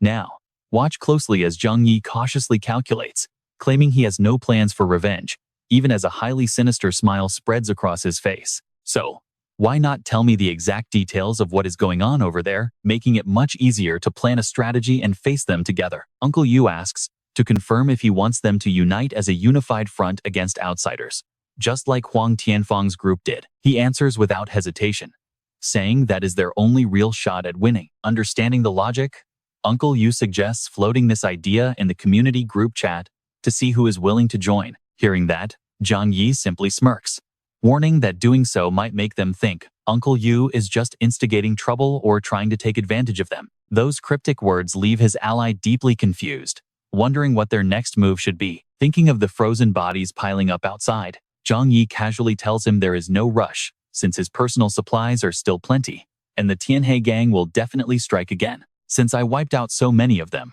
revenge is guaranteed, and that is when the desperate neighbors will naturally beg to help.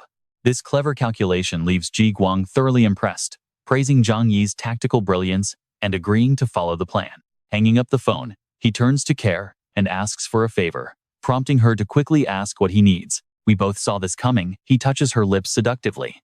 Those neighbors fake praise me now, but they secretly harbor intense fear and hatred. There are certain moves I simply cannot make openly myself.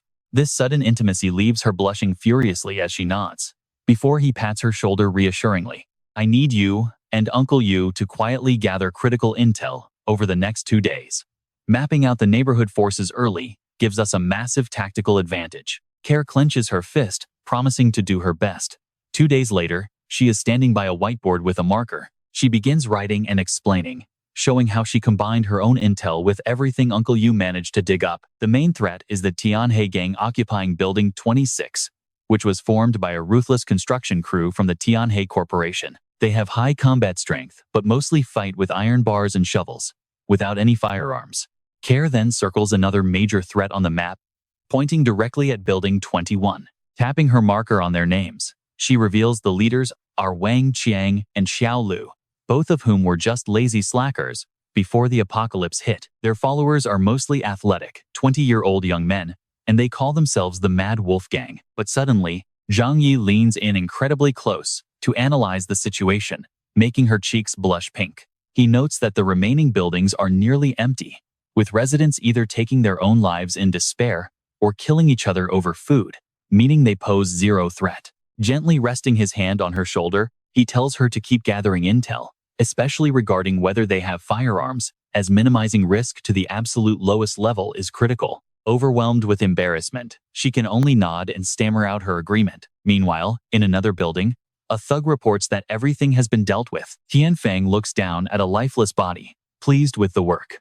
Since they cannot touch Zhang Yi yet, eliminating his defenseless neighbors first is the next best thing. He then takes a marker to write on the nearby wall, threatening that if Zhang Yi does not come out, they will slaughter all his neighbors. Staring smugly at his handiwork, he believes that once those neighbors break from sheer terror, they will desperately crawl to Zhang Yi. Sure enough, the group chat immediately explodes with toxic messages, blaming Zhang Yi for attracting the violent Tianhe gang and accusing him of bringing this disaster onto them. They shout that they are innocent, and trust me, you and I just witnessed how fast selfish neighbors will turn on you when things get tough. All right, you and I are about to watch Zhang Yi step out of the shower and laugh at how fast these hypocrites flip-flop, but those frantic texts do not scare him at all.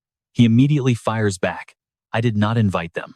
Just because I took them out does not make me your bodyguard. You guys are too weak to fight them off, so how is that my problem? If they are so dangerous, why should I go out? A girl quickly shoots back. Since you are safe, what about us? Is this not just you leaving us behind to be wiped out? Another resident chimes in with more moral guilt tripping. You brought them here, so why should we pay the price? Has your conscience been eaten by dogs? Losing all patience with these cowardly rabbits, Zhang Yi clicks his tongue. He immediately fires off 2 furious voice messages to the chat. Why the hell would I care what you do? Your lives mean absolutely nothing to me, so stop preaching to me about conscience. Are you even worthy? When you attacked my home, Every single one of you took part. He finishes with a sharp 7-second voice note. Do you really think I wouldn't wipe you guys out? Hearing this, both Chun-hee and Shu-hao are absolutely paralyzed with fear. Shu-hao throws his phone to the ground in terror, curling up on his chair. What on earth can he do now? He thought that with Chen Zhenggao dead, he would finally survive. But the Tianhe gang is even more ruthless. Are they really doomed to wait for death? Staring at the blizzard outside, the fear of death grips him. This extreme cold is not going to end anytime soon. Everyone is going to die. We are all doomed. While Shu-hao panics, Zhang Yi is completely relaxed as he makes a phone call. Uncle Yu, it is time for you to play your part. Hearing this, Yu Jiguang clenches his fist and replies, leave it to me. He immediately posts a message to the group chat. Do not panic, everyone. The Tianhe gang only has about 20 people. If we unite, we can easily fight them off. Liang Yulu and the residents quickly cheer up. Uncle Yu, we will support you all the way. The tide is finally starting to turn. Taking advantage of the situation, Uncle Yu says, my supplies are completely empty. We have not eaten in days, but Zhang Yi has endless food and weapons, so having him lead us is only logical. Meanwhile, our main character sips coffee, watching Uncle Yu put on a show. Since you and Zhang Yi can still talk, maybe you can go and try to convince him? A young man eagerly suggests in the chat. We are all counting on you, Uncle Yu. Right after that, Jiguang receives a private message. He asks Zhang Yi what to do next. Sensing the perfect timing, Zhang Yi voices his next move. Now, pay attention here, because this is where they set the ultimate trap. By combining fear with favor, they will force the residents into absolute obedience. Zhang Yi sends a voice note, pretending he is replying only out of respect for Uncle Yu. I am only speaking with you because of him, so you better show some respect. Instantly, someone starts sucking up. Please don't leave us, Zhang Yi. We will do whatever you command from now on. Hearing this, a smirk plays on his lips as he replies mockingly. Oh, really? You will do whatever I say? The resident replies without hesitation. As long as you do not send us to our deaths, we will do anything. Leaning back comfortably on his soft sofa, Zhang Yi raises an eyebrow and asks sharply, if I tell you to take up weapons and fight the Tianhe gang, will you go? The moment he mentions fighting, their bravado completely vanishes. You want me to risk my life, yet you shrink back when it is your turn to fight. So why on earth should I ever care whether you live or die? Meanwhile, Care is calmly enjoying a delicious meal while listening to the drama unfold. I know what you're thinking, she's stealing his cake while he's busy telling the group to just offer their necks to Huang Tianfang. That is absolutely classic. Uncle Yu chimed in. Don't hang up. We'll follow you. Care feeds Zhang Yi a piece of cake as Uncle Yu keeps persuading the crowd. Fighting back is our only hope. I am with you, so what are you waiting for? Do we fight to survive? Or wait to be picked off one by one? Once Uncle Yu finishes, Zhang Yi feigns a reluctant compromise as planned.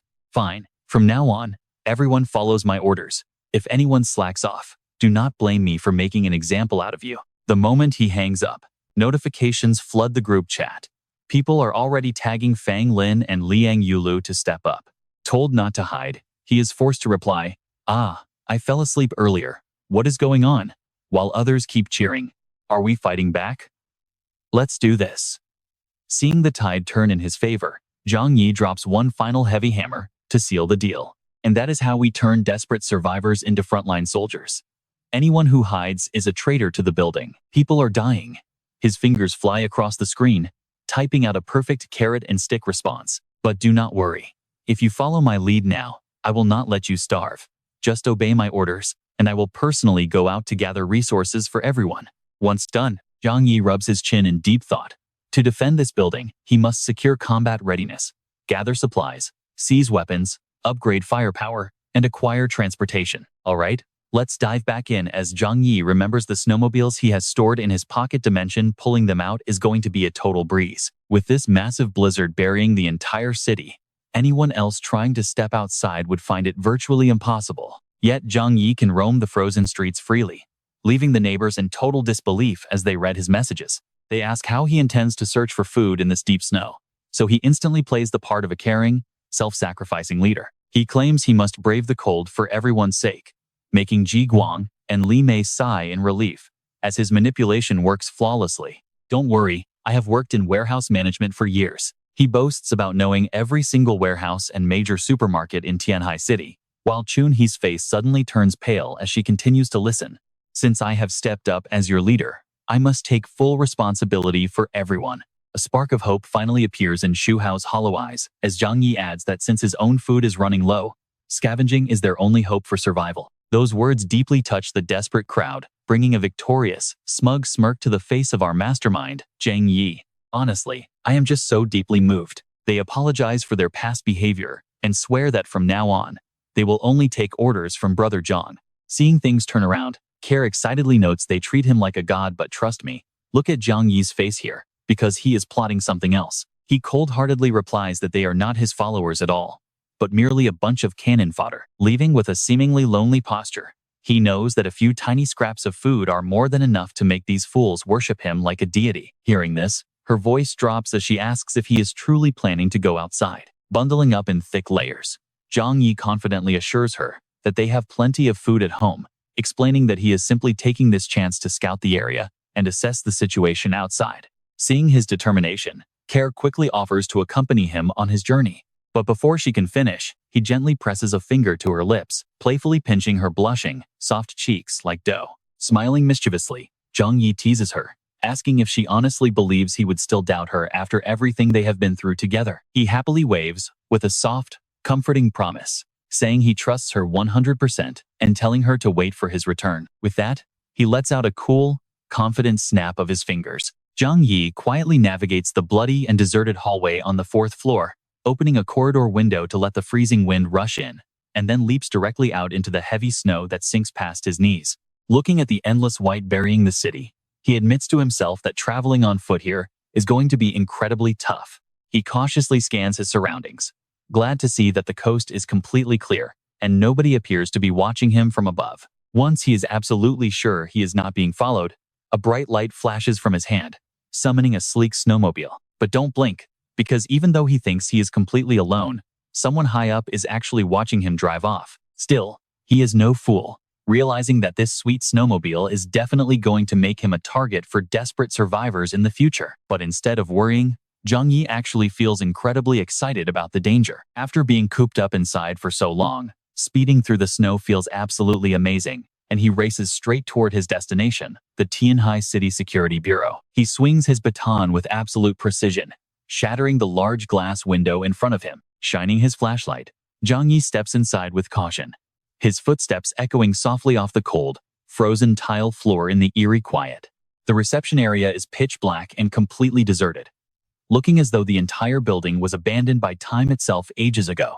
In a dark corner, several frozen figures in dark blue uniforms catch his eye, police officers who sadly froze to death. Staring at their stiff bodies, Zhang Yi deduces they were likely on duty when the sudden blizzard hit, leaving them with absolutely no cold weather gear to survive. Although he is usually sarcastic and detached, he gently pulls a nearby cloth over them to cover their bodies. No matter how they met their end, those who sacrifice themselves to protect the city deserve his utmost respect. Suddenly, Zhang Yi's eyes flash, as his sharp intuition alerts him that something is off.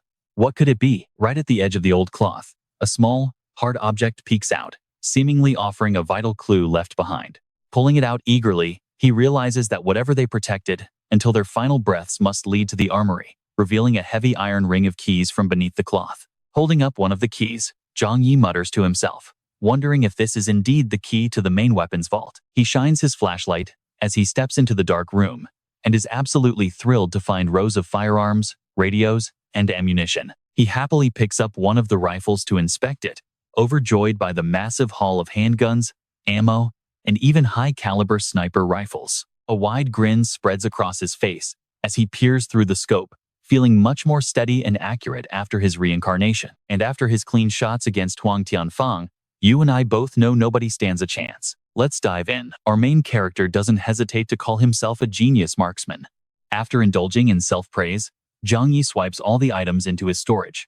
This gear is enough to build a highly formidable combat squad. With the room completely cleared out, he starts planning his next move, which is to find some food for his human shields. The snowmobile roars straight through the blinding blizzard, matching the intense and non-stop pace of his thoughts. The nearby supermarkets have definitely been picked clean, meaning a distant suburban shopping mall is his best bet for remaining supplies. Reaching his destination, Zhang Yi abruptly stops and gets off, quickly brushing away the thick layers of accumulated snow. And right beneath that deep snow lies the mall's glass entrance, making his heart leap with excitement. Jackpot! After shattering the glass, Zhang Yi quickly rappels down. He walks past the once glamorous display cases with a quiet sigh. Those luxury brands people used to starve themselves for half a year to afford are now just worthless garbage in this frozen world. As he walks, Zhang Yi keeps grabbing everything and sweeping it all into his storage. Food should be on the first floor, but he plans to grab anything useful he spots along the way. Right at the supermarket entrance, the extreme cold has frozen everything solid. He picks up an item, but his brows furrow as he inspects it. The brutal blizzard has ruined almost all the food. Zhang Yi searches through the ruins and drops his backpack, muttering that he wouldn't eat this garbage even if it were free. Still, a smirk plays on his lips as he zips it up for those hungry beggars.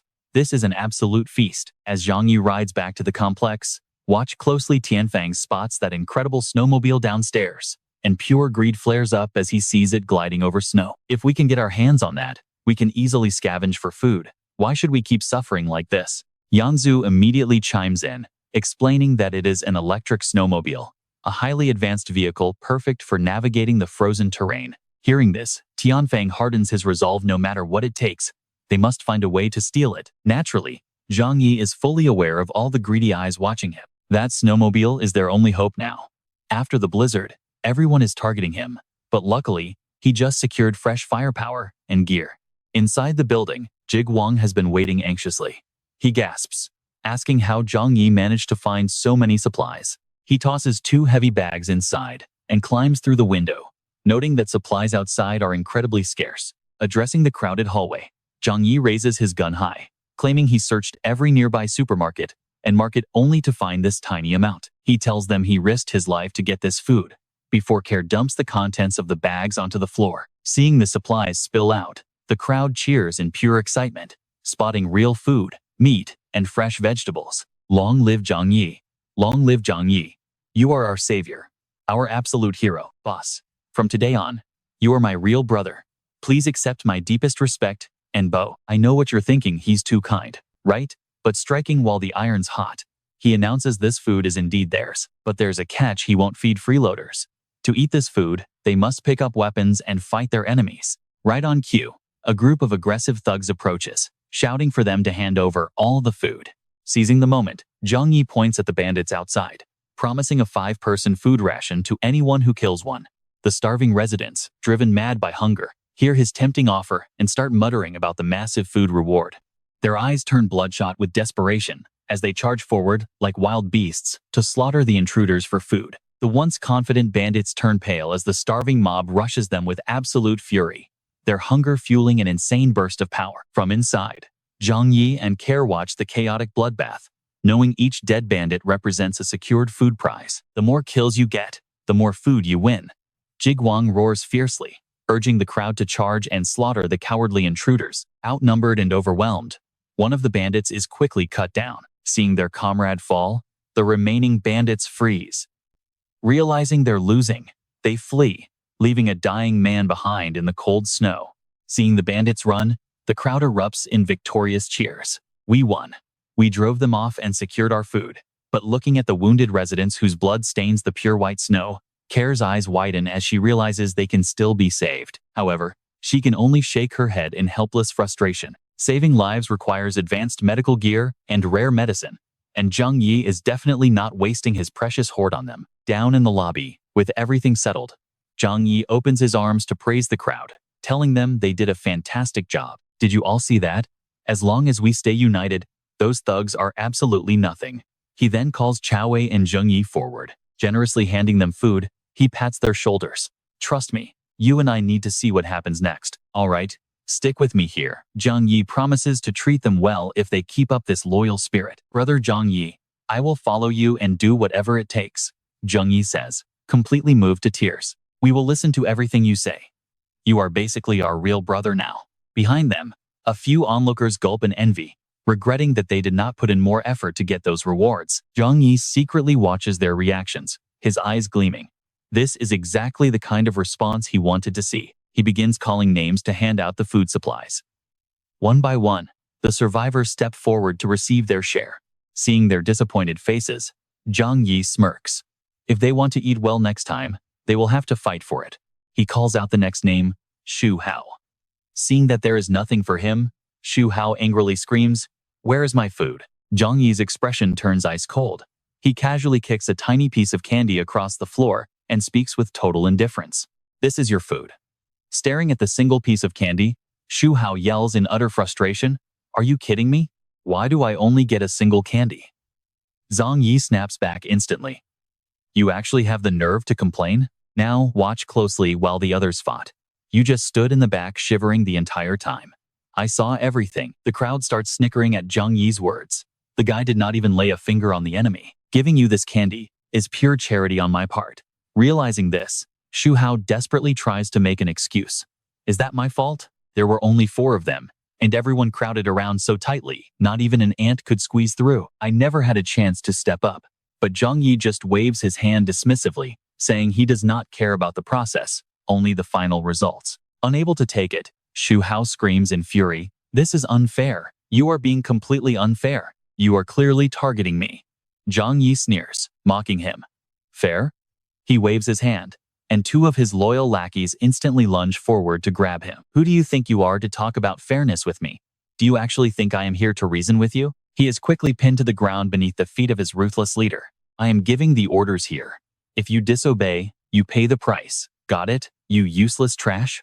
While they stomp on Shu Hao, Zhang Yi points his gun directly at him. "This is exactly what happens when you refuse to obey orders. No one dares to interfere, listening in absolute silence. If any of you think I am being a tyrant, feel free to drop your food and leave right now.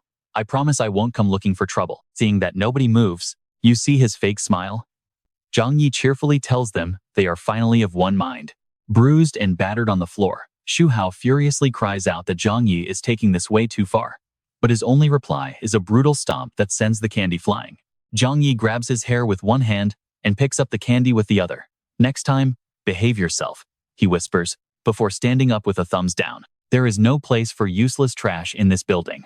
Once things settle down, he orders the crowd to disperse. "All right, the food distribution is over. Take back whatever is left." Suddenly, a desperate voice echoes from the middle of the crowd. "Brother Zhang Yi, I haven't received mine yet." On the floor, Yu Ting and I Ning have cast aside all dignity, crawling toward him. "You are the nicest to me. Surely you won't let me starve, right?" "That is right. Don't forget about me." Looking at those familiar faces, he leans down and says, "I didn't forget you." But his next words leave them stunned. "There was never a share for either of you." Teary-eyed, Yu Ting whimpers in disbelief. "This cannot be true. You wouldn't do this to me." Meanwhile, I Ning angrily demands, "Why? Why does everyone else get food except for me?" Tears stream down Yu Ting's face as she cries. "Didn't you say you liked me before?" But Zhang Yi only gives her a cold, heartless shrug. "Maybe I did, but you didn't actually take that seriously, did you? I was just playing around. Besides, I already have a girlfriend now." Hearing this, her face drains of all color in pure shock. In front of her stands Zhang Yi with another girl.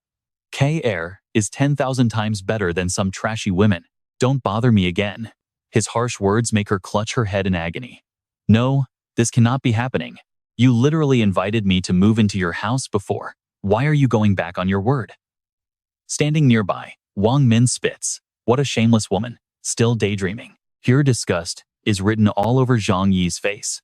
Trashy women always act like princesses, constantly trying to hook rich guys. "Hey, Shu Hao, what was her nickname again?" Being called on, Shu Hao quickly replies, "Oh, isn't she the neighborhood public bus and universal socket?" The surrounding crowd bursts into mock laughter. "Haha, I can't believe we had such a legend in our building. I actually used to have a crush on her. What a total waste of my time." Yu Ting panics and runs out crying. And as Zhang Yi hands the food to Shu Hao, "You and I just saw justice served. All right, you and I are about to dive into a frozen apocalypse where a simple reward turns grown men into desperate sycophants." He submissively accepts the food with both hands, thanking big brother Zhang Yi. Next, Zhang Yi orders 2 men to drag I Ning outside before getting straight back to business. Now that the useless trash is finally cleared out, it's time to figure out the best defense strategy for their building. Zhang Yi quickly scans the crowd gathered before him. Counting out the kids who can't fight, 47 people remain in our building. He divides them up, excluding himself, Joe Care, Uncle Yu, and Xie Lime. The rest form 6 groups of 7 or 8, taking turns on guard duty to defend against raiders from neighboring buildings. Demonstrating the signal, Zhang Yi instructs them to strike the metal railings or any metallic object to instantly sound the alarm if they spot intruders. Finally, he lays down the ultimate incentive. Kill an enemy, and you get rewarded with 5 people's worth of food. Stick only to guard duty, and you'll survive on leftover scraps. Next, Zhang Yi leaves the logistics to Ji Kuang, asking Uncle Yu to organize the shifts. The older man smiles and nods, agreeing with no hesitation. Outside, the blizzard continues to howl relentlessly, completely drowning out every other sound. Back inside, Zhou Care sits with him, enjoying some snacks while asking how things look outside. Zhang Yi replies while examining his guns. The blizzard has completely buried the entire city, and smaller buildings are already lost under the massive snowdrifts. With a sigh, he gently places his tablet down on the table. Zhou Care expresses her deep worry, noting that even if the storm stops, melting this massive snowpack will take weeks, and with winter coming, the freezing temperature will only get worse. Suddenly, Zhang Yi walks around her, stands in the center of the room, and summons a massive arsenal of firearms from his spatial pocket. That is not a problem for us, he says, bending down to chamber a round. In this apocalypse, the environment is never the most terrifying threat. He then lifts the heavy weapon. No matter what, the most dangerous enemies you will ever face are other humans. Carrying the rifle, he steps out onto the balcony to aim. This is the ultimate assassination weapon. He needs an opportunity to test it. Pay close attention now, because what he spots through his scope is absolutely insane. He watches figures lurking near the station entrance, clearly aiming to steal his snowmobile. Everything is playing out just like he planned, having left his snowmobile in the garage during the day. Now, someone has finally taken the bait, though their efforts will be totally useless. Suddenly, his phone rings with a call from Uncle Yu. Answering it, the first thing he hears is Uncle Yu thanking him for the instant noodles. Ji Kuang then tries to smooth things over for Xi Lime, asking Zhang Yi not to hold her constant nagging against her. But Zhang Yi doesn't care at all, telling Uncle Yu there is no need to be polite, as he isn't petty. And yeah, I know what you're thinking. Is he really asking Uncle Yu if he's sure about raising another man's kid? Yes, he is, the older man immediately replies, asking how he can be picky in times like this when finding any woman is a miracle. Hearing this, Zhang Yi chuckles, telling Uncle Yu not to underestimate himself. In this harsh world, a healthy man who can fight is highly valued. Even so, he doesn't completely look down on Xie Lime, admitting she's decent. If they work together, she could bear him a child, because doing all the hard work while someone else reaps the benefits would be incredibly foolish. Understanding the hint immediately, Ji Kuang just laughs, asking what the point of having a kid even is right now. He says they can talk about that once things settle down. Zhang Yi quickly tells Uncle Yu not to take his casual words to heart. He adds that he deeply respects both of them and genuinely wishes them a lifetime of happiness. Ji Kuang smiles, ending the call by telling Zhang Yi to ring him if he ever needs anything. On his end, Zhang Yi gently strokes Zhou Care's cheek, whispering that some things should be taken slow. Blushing deeply, she totally agrees. The two share a deeply passionate kiss, completely unaware that a group armed with clubs is currently entering the first-floor lobby. Just as they reach the bottom of the stairs, Huang Wei is suddenly startled by an object flying down at him. He dodges just in time, watching a brick smash into pieces on the floor. It turns out the residents spotted them and began shouting, demanding they show themselves. The residents scream that the Tianhe gang has launched a sneak attack, calling them walking targets of raw meat. Following closely behind Huang Wei, Zhou Xing gets furious, wondering how these rebels dare throw things at them, and asks what their next move is. Enraged, Huang Wei orders his men to beat them, refusing to believe these cowards actually have the guts to kill anyone on sight. But reality hits him instantly. The building's residents fight back with insane ferocity, as if they've suddenly been given a massive power boost. Panicking as his ally gets brutally knocked down behind him, Huang Wei screams for everyone to retreat immediately. Watching the Tianhe gang flee in terror, the residents wonder if they should give chase, but decide against it. Not knowing the situation outside makes chasing too risky. Meanwhile, up on his balcony, Zhang Yi yawns, completely unimpressed by the commotion. That's where we leave it.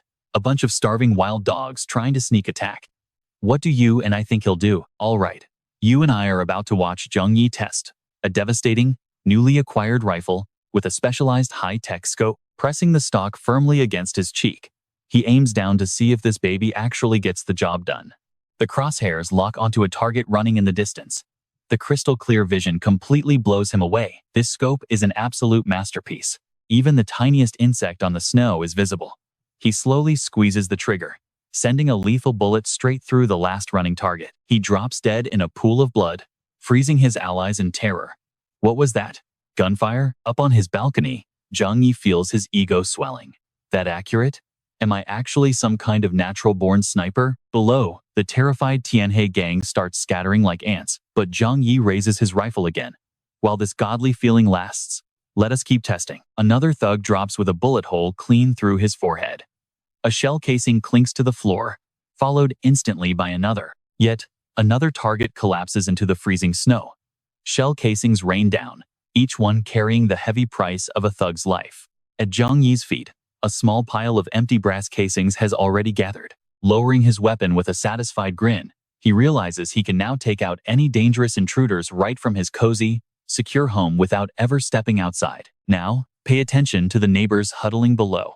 Hearing those echoing shots from above, they wonder, does Zhang Yi have a sniper rifle? My God, one shot from that distance? He is an absolute marksman. We should probably just shut up and obey Zhang Yi from now on. We are only alive because he hasn't lost his temper yet. Peeking at their shadows, Zhang Yi smiles.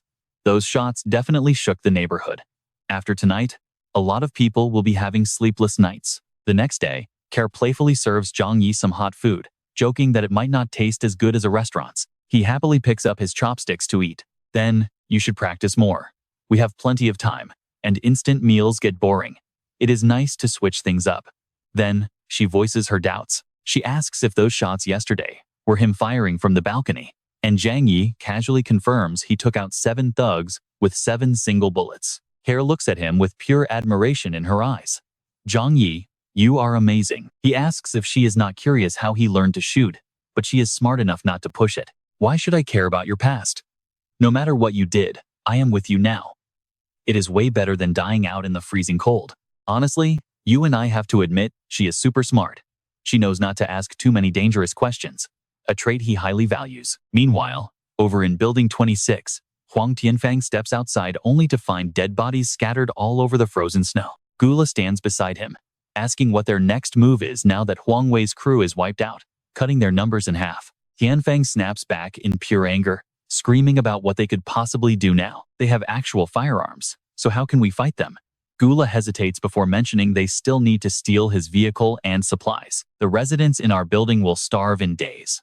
Gritting his teeth, Tianfang orders his men to retrieve Da Wei's frozen corpse after nightfall. Back at Building 25, a neighbor flashes a friendly smile when he spots Zhang Yi, politely asking if he is heading out. The protagonist waves back, telling him to keep up the good work. The man watches his back, muttering that to survive in this building, you must never mess with Zhang Yi. As soon as he steps out the door, he immediately puts his headphones on. Getting onto his snowmobile, he calls his most trusted ally. Uncle Yu, thanks for pointing out the military camp's coordinates. Please watch over our base while I am gone. Uncle Yu replies with absolute determination, promising to defend the shelter even at the cost of his life. Over at Building 21, Wang Cheng and Xiao Lu are carefully tracking Zhang Yi's movements through a window. Wang Cheng cannot hide his burning curiosity. Where on earth is that snowmobile hidden? Last night's scouting crew found absolutely nothing. Xiao Lu slowly explains that their neighborhood is incredibly massive, making it very difficult to search every corner. The moment he saw that machine, a greedy obsession took root. No matter what, that snowmobile must belong to their mad wolf gang. Wang Cheng taps his gleaming blade. With a machine like that, finding food or building up their empire would be a breeze.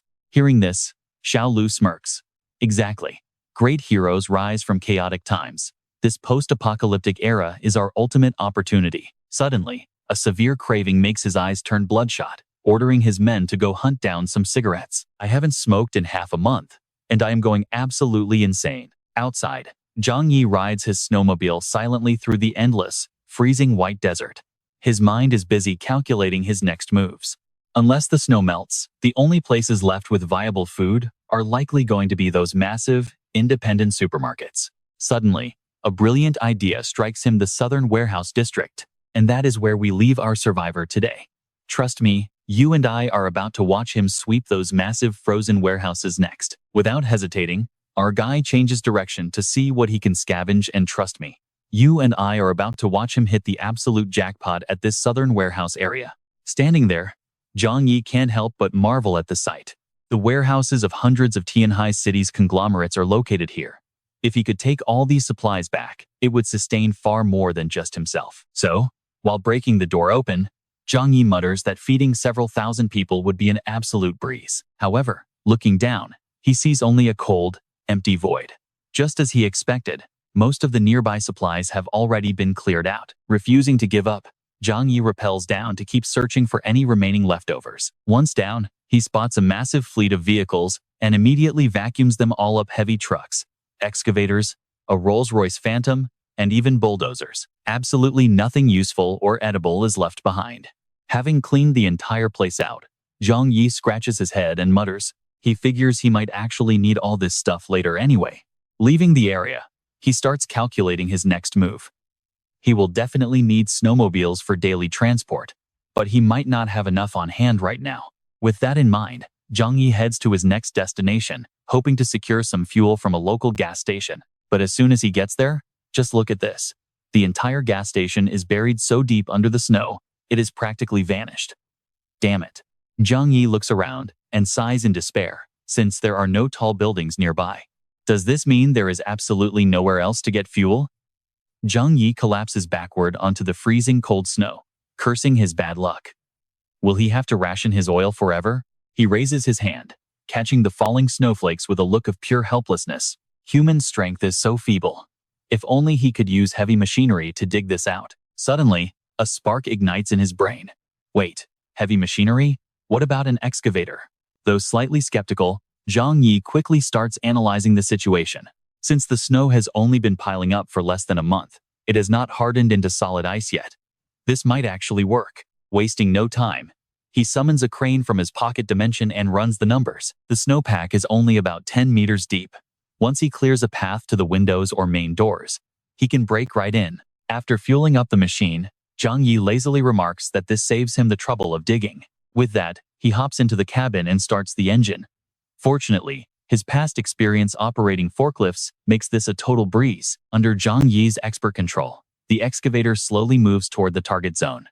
No time to waste, let's get this done quickly. Massive piles of snow are swept aside, gradually carving a path through the blinding white landscape. Sitting comfortably inside, he does not even break a single sweat. After a long while, the entrance to the gas station finally comes into view. You and I both know digging this by hand would have absolutely wrecked him. Zhang Yi reminds himself to be extremely cautious around the fuel depot, as gas station tanks are usually located underground. Just to be absolutely safe, he must completely discharge any static electricity before entering. After doing that, he uses a metal bar to pry open the door, revealing a dark corridor leading underground. Flicking on his flashlight, Zhang Yi steps inside with high alertness.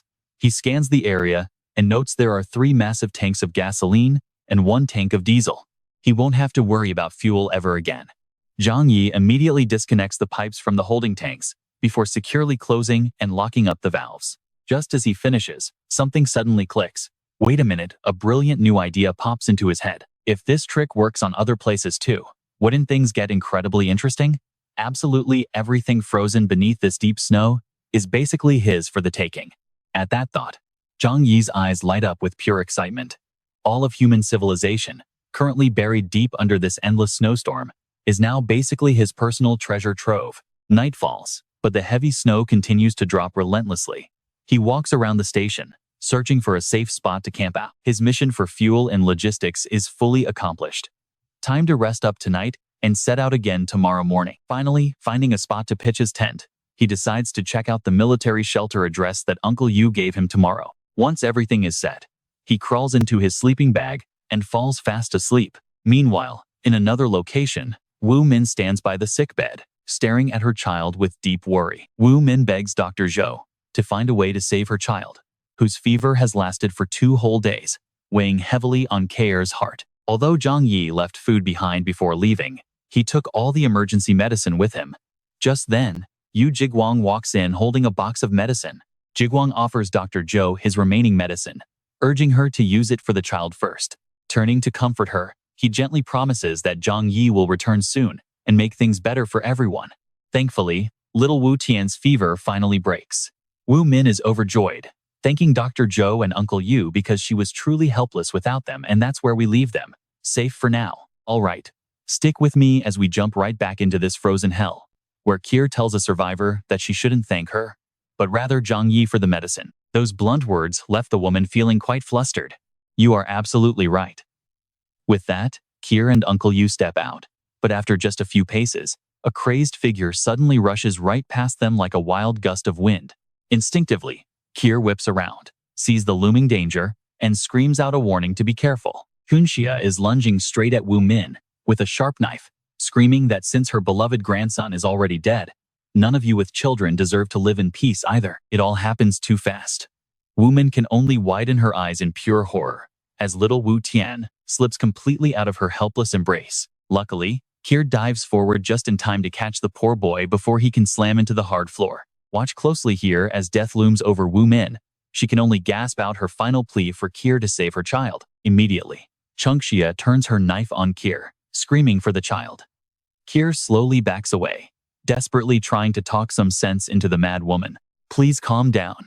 This poor child is basically the same age as your grandson Xiaohu was.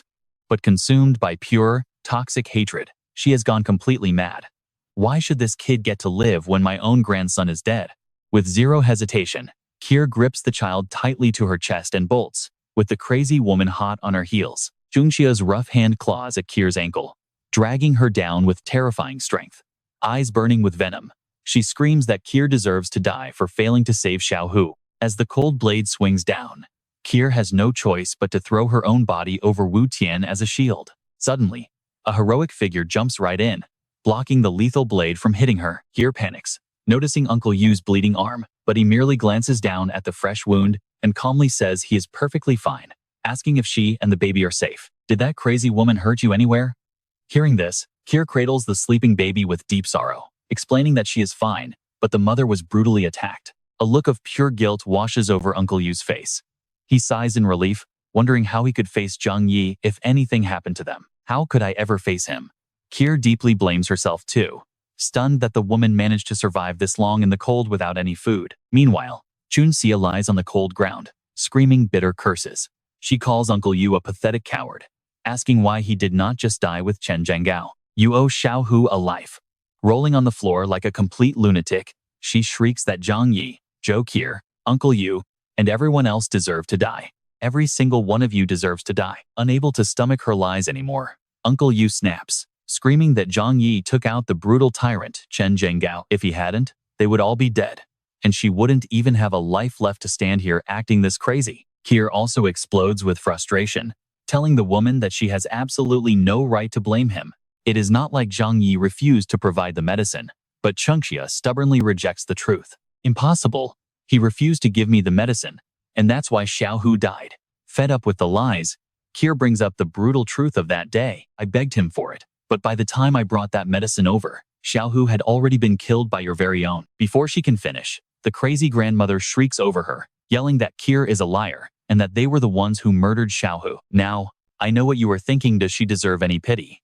Well, they leave her behind, screaming in the hallway. No, that's not true. It wasn't me. Meanwhile, Junji overheard everything from outside, disgusted that she claimed to love Xiaohu while doing something so heinous. Balin stands beside him, adding with a cold, mocking sneer, how on earth is she going to explain this to her son and daughter-in-law? Then, he bursts into a chilling laughter, a dark, sinister plot flashing in his eyes. I've always said this old hag has done so many evil things. She is dying anyway, so why don't we give her a little help? Hearing that, Junji asks curiously what he plans to do. Balin pulls out a lighter, his voice dripping with pure, sadistic malice. This old bag has plenty of fat on her. We haven't had a good fire to keep us warm in days. So how about we? Meanwhile, in a warm, cozy tent lit by an oil lamp, Zhang Yi steps out, letting out a lazy yawn. It is finally time to set off. After trekking through the heavy snow, Zhang Yi finally stops in front of a massive building, confident that this is the place Uncle Yu mentioned. He immediately gets to work. With plenty of experience under his belt, today's operation is going to be a breeze. Zhang Yi takes a moment to scan his desolate surroundings. He wonders if this abandoned building is actually a military dormitory. If so, the armory should be close by. But the eerie, absolute silence of this place makes him slightly uneasy. Despite the heavy snow and absolute lack of transport in this isolated zone, it's weird that there isn't even a single living soul around. The further he explores inside, the more confused he gets.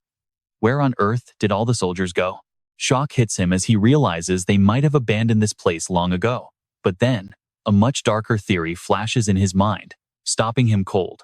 What if the high-ranking officials who knew about the Ice Age evacuated all troops and crucial supplies beforehand?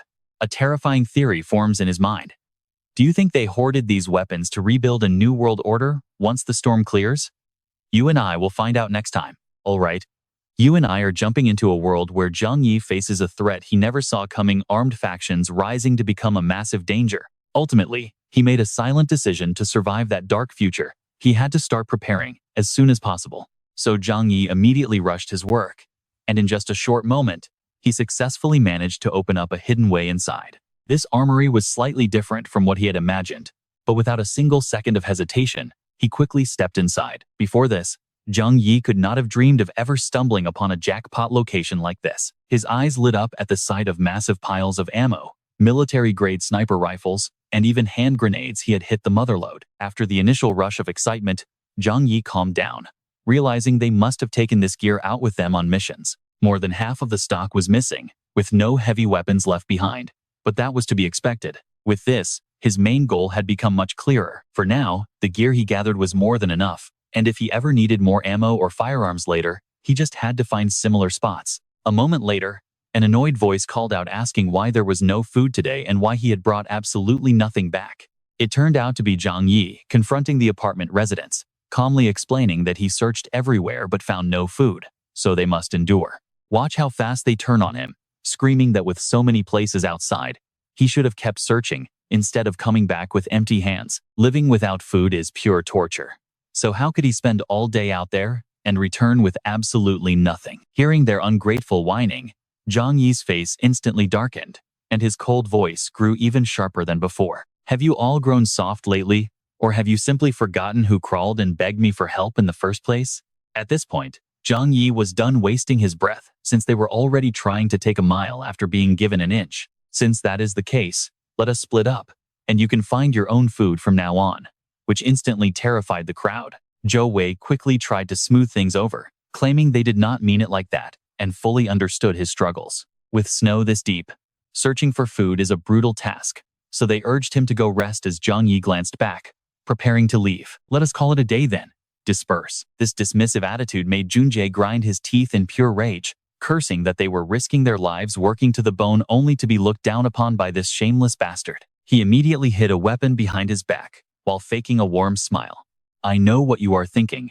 And yeah, Junji is totally faking it here, telling Zhang Yi he should take others along because traveling alone is too exhausting, saying his motorcycle could easily fit 3 people, meaning they could search for supplies much faster together. Zhang Yi looked slightly confused, prompting Bai Lin, who caught onto the scheme, to quickly jump in and distract him. He claimed they would all gladly help if needed, while Zhen Dong immediately chimed in to support the lie. Agreeing completely, they promised to do whatever Brother Zhang needed, but instead of being touched, Zhang Yi responded with a bizarre, mocking tone. Really? Such a shame? Before anyone could process what was happening, he whipped out his gun, pumped a bullet into Junjie, and flatly declared that he did not believe a single word coming out of their mouths. Zhang Yi calmly pointed his gun at Bai Lin as a silent threat, warning them that getting too many sweet favors made them forget who rules here. He frantically waved his hands to deny everything, begging him not to shoot. He argued they were only discussing things, that Junji brought this on himself, and nobody wanted to fight. However, ignoring their pathetic pleas, he decided to feed them some lead, muttering that they would never learn how to behave without a few deaths. Chaos instantly erupted as the terrified crowd scattered, though several slow reactors were sent straight to the afterlife on the spot. Right as Zhang Yi stopped his brutal execution, a voice called out to him, belonging to Kier, who worriedly asked if he got hurt after being out for so long. Ji Guang scanned the bloody scene, noting that these people had gotten too comfortable and forgot exactly who kept them alive. He calmly replied that he was fine, and it was just a minor issue. Then Zhang Yi casually walked past, claiming he had always been a kind soul, so he would graciously forgive them. He happily stretched his arms and suggested heading back, leaving Li Mei feeling deeply unsettled by his definition of kindness. Meanwhile, Zhang Yi was busy mapping out his next moves, feeling satisfied that his stockpiling was mostly complete. Next up, if those explosives did not go to waste, he would have to find some time to sort them out. A short while later, he was back at his apartment, enjoying a foot massage from K.Er, while asking if anything had happened in the residential area. When he asked if other buildings made any moves, she began spilling every detail down to the smallest gossip. And that's where we leave things, with Bai Lin getting taken out, after seeking revenge on Lin Xiaohu for a mother's death. Alright, you and I are back with our ruthless main character. Zhang Yi is not surprised that the old lady got what she deserved, but while he was away, Care received some interesting news from Building 9, specifically from a woman named Chen Lingyu. She wants me to call you to discuss a few things. This finally gets a reaction out of Zhang Yi. Chen Lingyu? What could she possibly want with him? Care continues to pass on the message. We only have a doctor-patient relationship, and she mentioned wanting to collaborate with Building 25. But she insists on discussing the details with you directly. Zhang Yi asks coldly, on what grounds would we cooperate? He leans back with his hands behind his head, a mocking smirk playing on his lips. He has absolutely everything, while they are just waiting to die.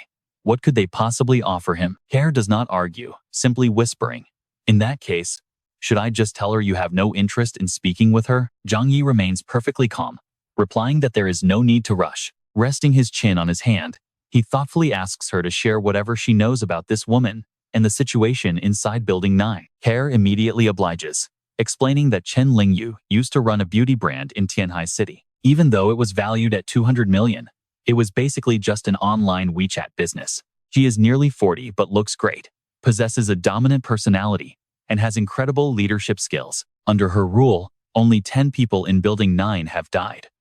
Massaging his legs, Kier adds that she only interacted with her briefly. From what I have gathered, Building 9 is now completely under the absolute control of her and her inner circle. Hearing this, Zhang Yi narrows his eyes, his expression turning serious. Watch closely, because a woman ruling an entire building in this apocalypse is extremely impressive. Still, who knows what devilish scheme she is plotting? Care gently massages her tired wrists, asking, in that case, do you still want to speak with her? He contemplates for a moment, before giving a slow nod. We can negotiate first and see. Sitting up, Zhang Yi pulls out his phone. I want to see what those other buildings are planning anyway. Right at that moment, his phone screen lights up with new WeChat friend requests from the CEO of Furong Group, Chen Lingyu, and a financial director named Li Jian. Zhang Yi finds the second name somewhat familiar. Li Jian was someone he met once at an annual company meeting. Why is he reaching out now? Could he have the same goal as Chen Lingyu? He hits accept, and a message pops up immediately. Hello, Mr. Zhang Yi. I am Chen Lingyu, and I represent Building 9. She says she is running the place and wants to talk. You and I know he predicted this exact moment. Zhang Yi replies slowly. What do you want to talk about? She requests a phone call, claiming that texting is too inconvenient, but our main character flatly shuts her down. No, speak plainly here. I have zero patience and do not like wasting my breath on useless talk. On the other side, Chen Lingyu grits her teeth, realizing he is a dangerous opponent. Rumors say he wiped out half of Building 25, possesses a vital snowmobile, and might even have sniper rifles. Knowing she must tread carefully, she composes herself after a brief struggle and decides to get straight to the point. Mr. Zhang Yi, I have heard so much about you. We have been hoping to connect for quite some time. We know you possess a snowmobile to gather supplies outside, which is why we want to partner with you. His cold response flashes on the screen. And what exactly can you offer me in return? Chen Lingyu eagerly pushes further. Our building has barely suffered any casualties. We can provide 76 healthy men. With your snowmobile, exploring new areas together will be far more efficient than working entirely alone. Of course, you will need to provide us with food. In exchange, our people will serve as your ultimate labor force. Unfortunately, Zhang Yi sees right through her. She showed her hand way too quickly.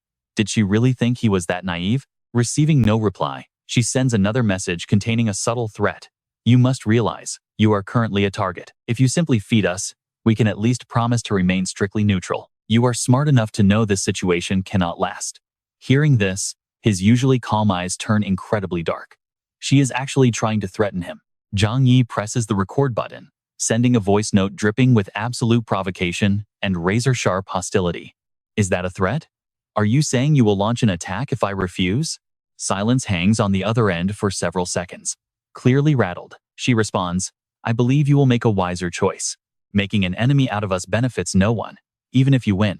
Cooperation is clearly the only smart move. Zhang Yi chuckles mockingly.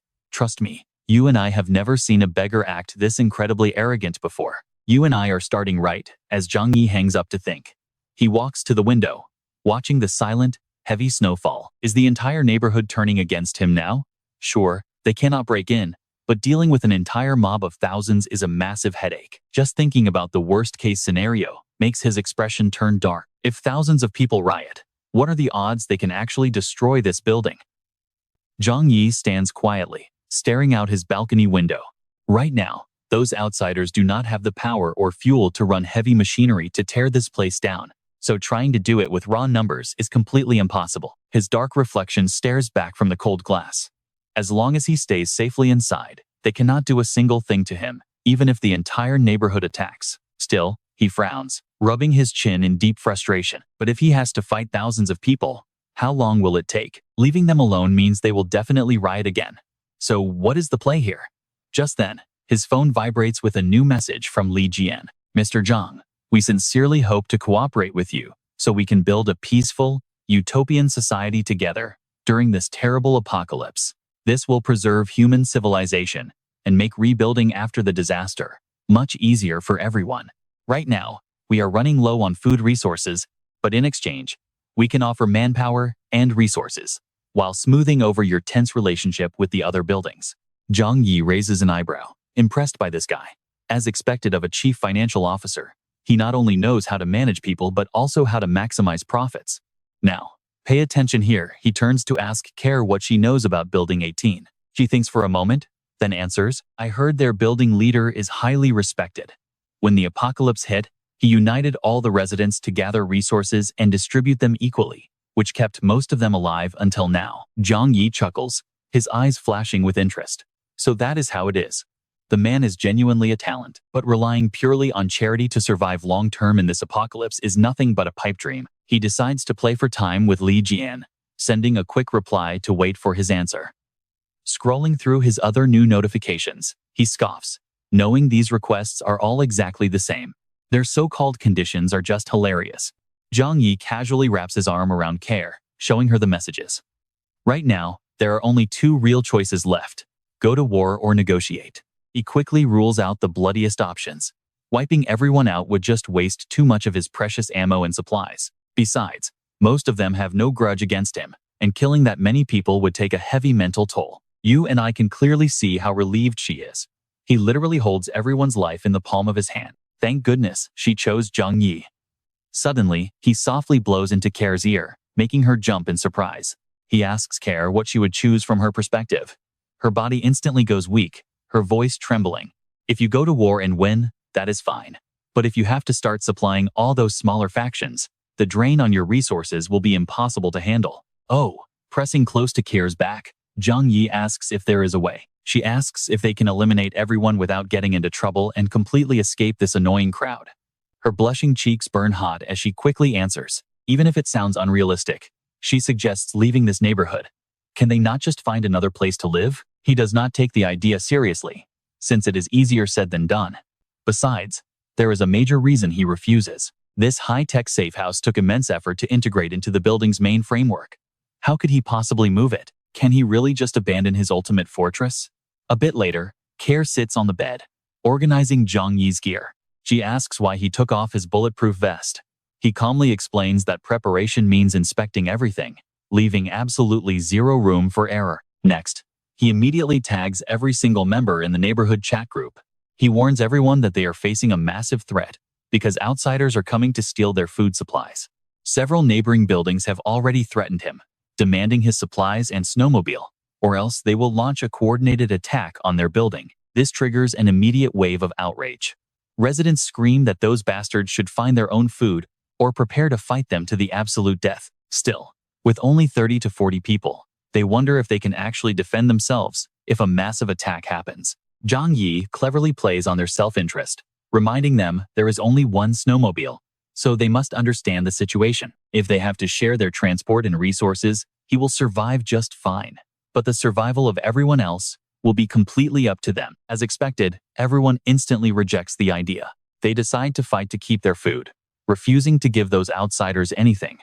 Seeing this, Zhang Yi smiles with deep satisfaction. Excellent. Just then, a new notification pops up showing someone added him to a group. Did he not block all random invitations? And that's where we leave it today with a surprise invite from Chen Lingyu. You and I will see what happens next. Alright, let's jump into this intense showdown. Zhang Yi narrows his eyes with a cold smirk, realizing they are laying their cards on the table. Chen Lingyu speaks first. I added Zhang Yi to the group chat. Start talking, everyone. Wang Cheng texted in a deeply sarcastic and mocking tone.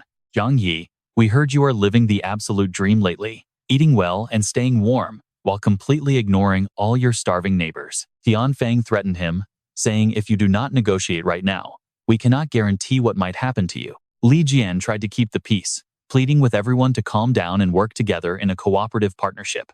But Wang Chang immediately shifted the blame onto others. Old Li, you speak best. Tell him our terms. Li Jian then stepped up to speak on behalf of the group. Zhang Yi, if you refuse, you are our enemy. You must hand over your food and guarantee our survival. Your snowmobile will become public property, and you must share all your hidden resources. Reading these greedy demands made Zhang Yi absolutely furious. Maybe he should just find a way to wipe them all out. Annoyed, he threw his phone onto the pillow. No, doing that would leave way too many loose ends. If he wanted to eliminate all future trouble, he had to take them down one by one with a much safer strategy. But watch closely, because a brilliant plan suddenly sparks in his mind. Exactly. Fighting them all at once is way too risky. It is better to strike their leaders first. The next day, Zhang Yi heavily armed himself.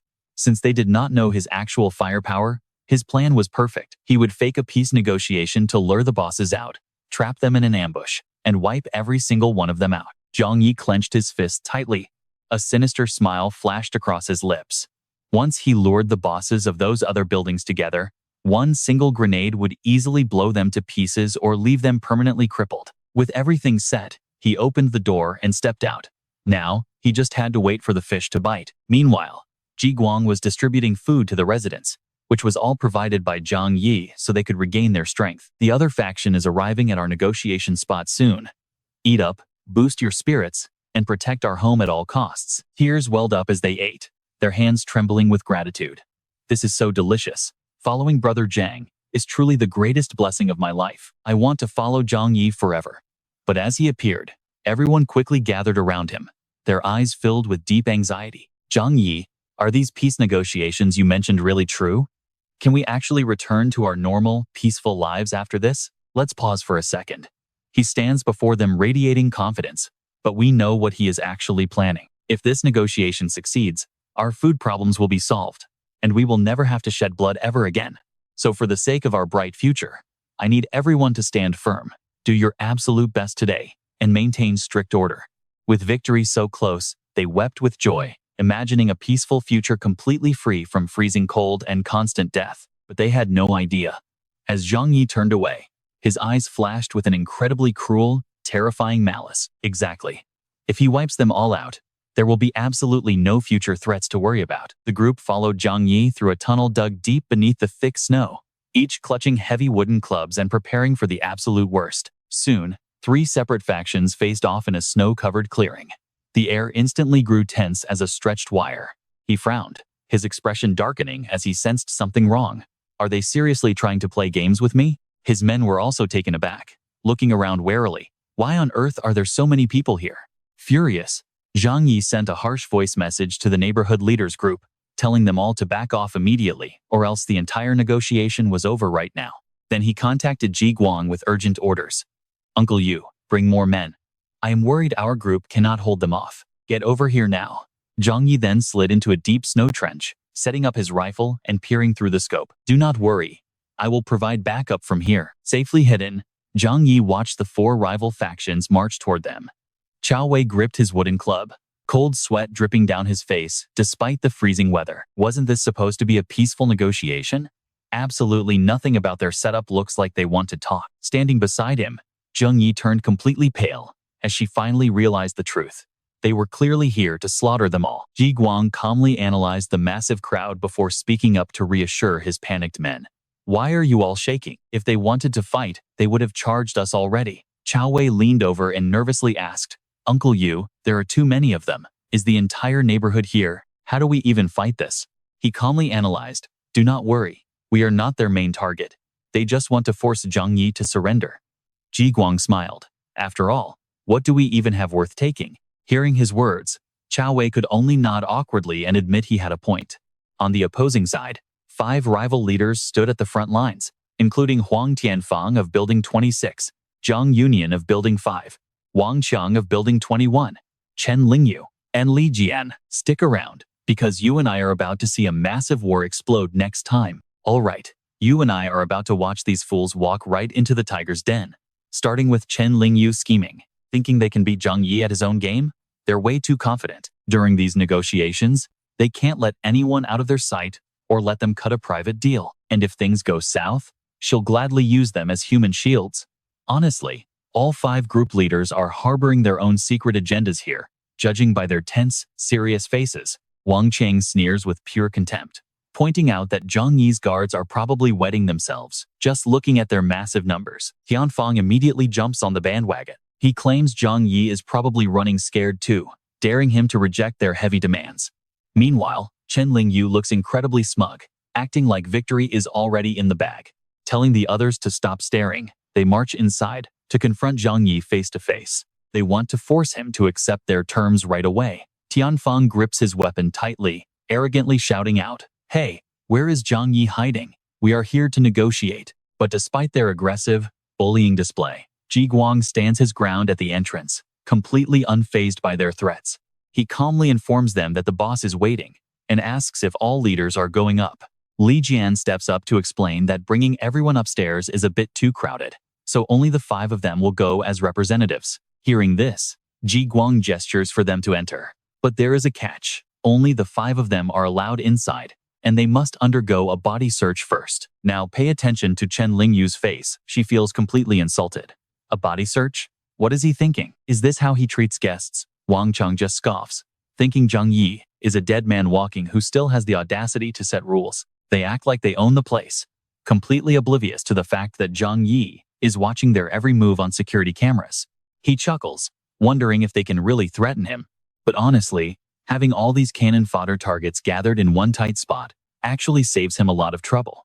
Downstairs, Ji Guang's phone rings, and he answers to hear Zhang Yi's voice on the line. The uncle nods in agreement, while Wang Qiang aggressively brandishes his weapon to intimidate the guards.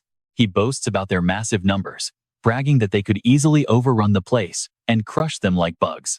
Yet, Ji Guang remains dead silent and perfectly calm, simply telling the aggressive group to wait a moment while he takes care of business. With that, Ji Guang and his men suddenly step back in unison, leaving the 5 building leaders standing there, looking absolutely lost and confused. This is all part of Zhang Yi's cold calculation, ensuring his own men are safe from the blast zone. He places his fingers to his mouth and blows a sharp, echoing whistle. The high-pitched signal rings out, leaving Wang Qiang and his men completely baffled. They're wondering what that sound is. But you and I know that smirk on his face means trouble. Time for the appetizer. Without a second thought, he hurls a live grenade right into the crowded courtyard. The explosive rolls right under the feet of the shouting mob. One of the thugs looks down in confusion, but as soon as he realizes what it is, sheer terror washes over his face. He barely has time to scream before a massive explosion rips through the crowd, sending bodies flying everywhere. The survivors scatter in absolute panic, screaming that Zhang Yi has actual military-grade grenades. Ji Guang steps forward, holding up a speakerphone with Zhang Yi's mocking voice, asking if they still think numbers matter. Ji Guang then glares at them, adding his own threat. He asks if they still have complaints, and even the arrogant Wang Qiang is starting to sweat.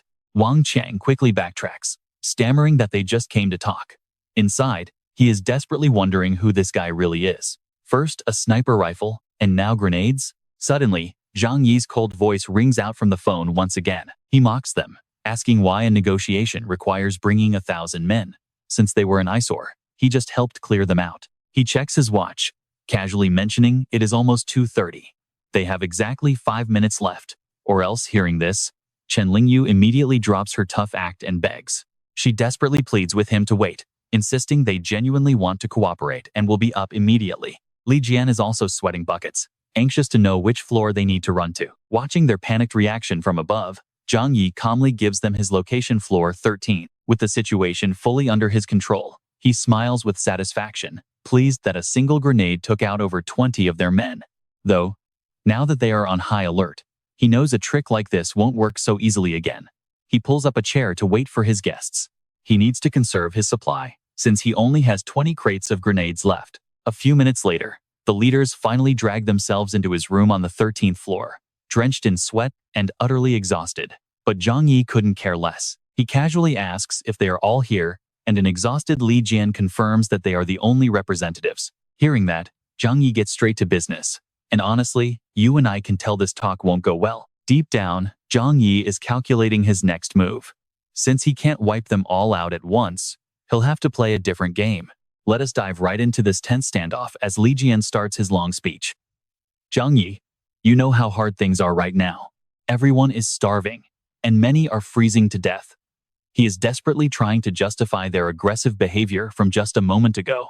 If things keep going like this, none of us will survive. So I really hope you can understand. Nobody wanted to target you directly. We just want to survive. And we were forced to negotiate with you in this way. Just provide us with the supplies, exactly like the terms we agreed on before. But before Li Jian can finish his sentence, Zhang Yi slams his gun onto the table. This instantly makes Wang Chang explode with rage. Zhang Yi, what the hell is this supposed to mean? Let me tell you, even if you get rid of us, it will be useless. Everyone in the neighborhood will hunt you down. Meanwhile, Li Jian tries to calm things down. Mr. Zhang, please do not get worked up. We can talk this through. Completely ignoring their panic, Zhang Yi stays as cool as ice, acting like nothing happened. What are you guys getting so worked up about? I just felt this gun pressing against me, so I took it out.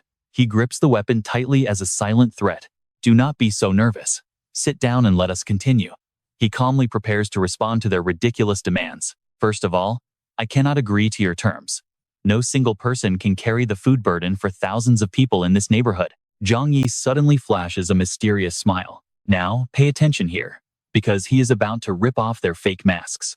Since you managed to seize control of an entire building, you are all obviously smart people. As far as I know, you are not kind enough to worry about your neighbors when your own stomachs are empty, are you? Zhang Yi then delivers his final, cold ultimatum. Now, I will state my own terms. If you do not agree, we go to war. He holds up a single finger, representing his first condition. First, I can provide supplies to you, mostly food, but the amount will be strictly limited. Each building gets a limit of food for only 10 people. Who gets the food, or how you split it, is not my concern. You guys decide that internally. Zhang Yi leans back in his chair with a mock sigh of helplessness. Doing this means I must supply over 300 people daily. That is my absolute limit. Hearing this completely triggers Chen Lingyu. No way, she hisses out, gritting her teeth in sheer frustration. Supplies for 10 people is way too little. I still have 76 survivors in my building. My company's staff alone is over 20 people. So how are we supposed to split that? After some back and forth, Zhang Yi delivers his final stance. So we cannot negotiate? But hold on. Let us see what happens next, as someone suddenly interrupts the heavy silence. Hold on. Chen Lingyu, do not go representing all of us just yet. It turns out Tian Feng actually wants to accept the conditions. I think we can negotiate around this amount of supplies. Unlike him, Wang Cheng is still visibly hesitating. 10 portions is just too small. We will have absolutely no way to explain this to the other buildings. Hearing this, Zhang Yi locks and loads his gun, sending a chilling warning, providing food for 3 people daily. You think that is small? This terrifying move scares Li Jian, who quickly waves his hands to change the topic. Let us think this over first. Please tell us your other conditions, and stop putting pressure on us for now. Zhang Yi shrugs. Fine. Zhang Yi then stands up, tapping the barrel of his gun against the table. Next, we must negotiate properly, and you guys need to do something. Right after saying that, he reaches deep into his coat pocket, searching for something. If we truly want to survive long-term, we cannot rely on scavenging forever. None of us has any idea how long this massive snowstorm will last. Immediately after, Zhang Yi pulls out a bag of seeds and dumps them onto the table. That is why we must become self-sufficient. Start working. While I was scavenging for supplies, I realized we can grow crops. This way, we can maintain a steady, reliable source of food. He continues to lay out his plan, paying no attention to their changing faces, just like our ancestors who had to work with their own hands to secure food. By now, Tianfang cannot take it anymore and snaps. Have you ever farmed? In this freezing weather, any crops will instantly freeze to death. Zhang Yi replies with a mocking smirk. So what if it is cold? We are still alive. Who else are you counting on anyway? Supplies and fuel are running out. He suddenly points his gun to the side. Besides, is not everything outside just dirt and soil anyway? All you need to do is clear the snow, and right underneath lies our only hope for self-sufficiency. Finally, Zhang Yi wraps up his terms. What you guys need to do is send people to work on this farm every single day. I will be watching to see if there is actual progress. Just agree to this, and I will supply you with everything you need. He also adds, the quality of the food will be fully guaranteed, and down the road, I can even provide tobacco, alcohol, clothing, and medical supplies. Wang Chang is thrilled. You can actually provide cigarettes? And that is where you and I leave them. All right. Stick with me because even Tianfang couldn't resist begging, asking Zhang Yi if he had any cigarettes. Give me just one puff. I haven't smoked in half a month, and I'm practically going crazy. Hearing this, Zhang Yi smiled and casually pulled out a fresh pack, handing it right over to them. In the blink of an eye, they snatched 2 cigarettes out, immediately followed by an urgent question. Do you have a lighter on you? Zhang Yi quickly tossed it over, telling them to light up. Both Wang Chang and Tianfang looked completely satisfied. So, Zhang Yi took the chance to strike his deal. With my conditions laid out like this, do you guys agree or what? Seeing this, Li Jian tried to speak up and stop them, but Wang Chang casually cut him off, saying as long as he is guaranteed smokes in the future, he would agree to every single condition. Trying to bargain for more, he demanded at least 2 packs a day. Standing right next to him, Tianfang eagerly chimed in, saying his terms were exactly the same. But Zhang Yi just shook his head with a calm smile, declaring that 1 pack a day was the absolute limit. Despite being rejected, Wang Chang happily accepted, demanding that Zhang Yi keep his word on the 1 pack a day deal. With his goal achieved, Zhang Yi asked if this meant their negotiation today had officially reached a mutual agreement. The other 3 stood there, their faces turning pale and completely speechless. Seeing their silence, Wang Chang lost his temper and snapped, asking what they were waiting for since they already got what they wanted. Just do as he says. Hearing those words, Li Jian reluctantly spoke up with a highly hesitant tone. But before he could even finish his sentence, Wang Chang cut him off, telling him to stop hesitating and just do it to avoid wasting time. I absolutely hate talkative people like you. Tianfang immediately chimed in, saying they had already gained a lot anyway. Zhang Yi gave us face, so we should also try to be understanding of him. Li Jian cursed them in his mind. These 2 idiots bickering in front of Zhang Yi was just begging for death. At that point, Yu Lian voiced her concerns, saying they couldn't rush this decision and needed more discussion. This annoyed Wang Chang, who snapped that if the 5 of them agreed, nobody in the other buildings would dare to object. Tianfang put on a hypocritical act, arguing that Zhang Yi had his own struggles and they shouldn't push him too far. While they were busy arguing, Zhang Yi, who had been quietly watching the outside, suddenly spoke up. Hey, look at this. Down below, a massive crowd was gathering despite the heavy snowfall. Seeing this, he angrily pointed his gun at the 5 of them. Did you plot this beforehand, sending Zhang Ren's men to attack us right in the middle of our negotiation? But pay attention here. Wang Chang didn't show any fear as he calmly asked what Zhang Yi meant. We are all standing right here. So why would we order an ambush and risk our own lives like that? Zhang Yi seemed convinced, telling them they had a point, but ordered them to investigate once they returned. Suddenly, Li Jian spotted something and yelled that the crowd below was attacking, prompting Zhang Yi to order everyone to sit down. Instantly, Ji Guang's men burst into the room, leaving the 5 guests completely shocked and frozen. Within seconds, they were pinned down to their seats. Wang Chang frantically pleaded, begging Zhang Yi not to shoot because they had nothing to do with this. But Zhang Yi completely ignored him, his focus entirely locked onto the powerful sniper rifle resting in his hands. I know what you are thinking, but watch how calmly he peers through his scope at those fools. A reckless target stepped right into his crosshairs, and in a split second, a lightning-fast bullet pierced clean through his head. The person right behind him met the exact same fate before even realizing what was happening. Only then did the panicked crowd down below finally realize the lethal danger heading their way. They scattered in all directions to save their lives, screaming that Zhang Yi had a sniper rifle and to run. Unfazed, Zhang Yi merely sneered, asking if they truly believed crawling on the ground would save them. Multiple shots rang out consecutively, leaving a trail of bodies painted against the pure white snow. Terrifying screams echoed all the way up to the 13th floor, making the 5 hostages turn pale with fear. Zhang Yi finally turned around, slowly wiping his weapon, and asked if they had decided. Wang Qiang and Tian Feng raised their hands. We agree to both of your conditions. We have no objections at all. Even Ling Yu and Yu Lian stopped protesting entirely. Seeing everyone yield like this, Li Jian could only let out a deeply helpless sigh. I agree too, he muttered, satisfying Zhang Yi. Great. We start today. And tomorrow afternoon I will let you know when to pick up your supplies. And that is where we leave them, with Zhang Yi giving him a chilling silent warning. You all can go back today. Make sure you do your job well. I'll be keeping an eye on you, so don't try playing any tricks on me. As Li Jian's group disappeared, Chao Wei spoke up in surprise. Once they went downstairs, Zhang Yi asked with curiosity, So, how did it go? Where's Brother Zhang? But stick with me here, because Zhang Yi suddenly sneaks up from behind, tapping their shoulders. It's all settled. Chao Wei's face filled with sheer shock. Hearing this, Zhang Yi was absolutely thrilled, asking, Brother Zhang, how did you even get them to agree? Chao Wei couldn't stop praising him, saying that epic sniper shot was so cool, it scared those guys half to death, as he mimed firing a gun. It was just a little threat of force. Then, Zhang Yi got straight to the point, informing everyone that he would have to supply them with 300 portions of food from now on. In exchange, every single one of them must work, clearing the land to start growing crops. This left Yang Ming quite worried. Food for 300 people? Can we actually pull this off? Jing Yu's voice was also hesitant. And if we hand over all that food, what's going to happen to us? Ignoring their complaints, he merely tilted his head and gave them a mocking smirk. If we didn't make this deal, what was your plan? Do you seriously want to fight thousands of people in this district? Zhang Yi continued analyzing the situation. I'm fine. Even if they have numbers, I'm not afraid. But, could you guys actually survive? Patting his chest, he reassured them with absolute confidence.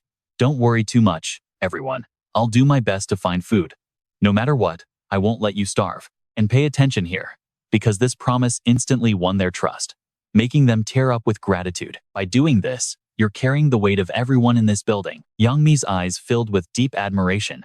I knew I wasn't wrong about you. You're a leader we truly respect. Endless praise showered over him, but nobody noticed that Zhang Yi's expression had turned slightly strange.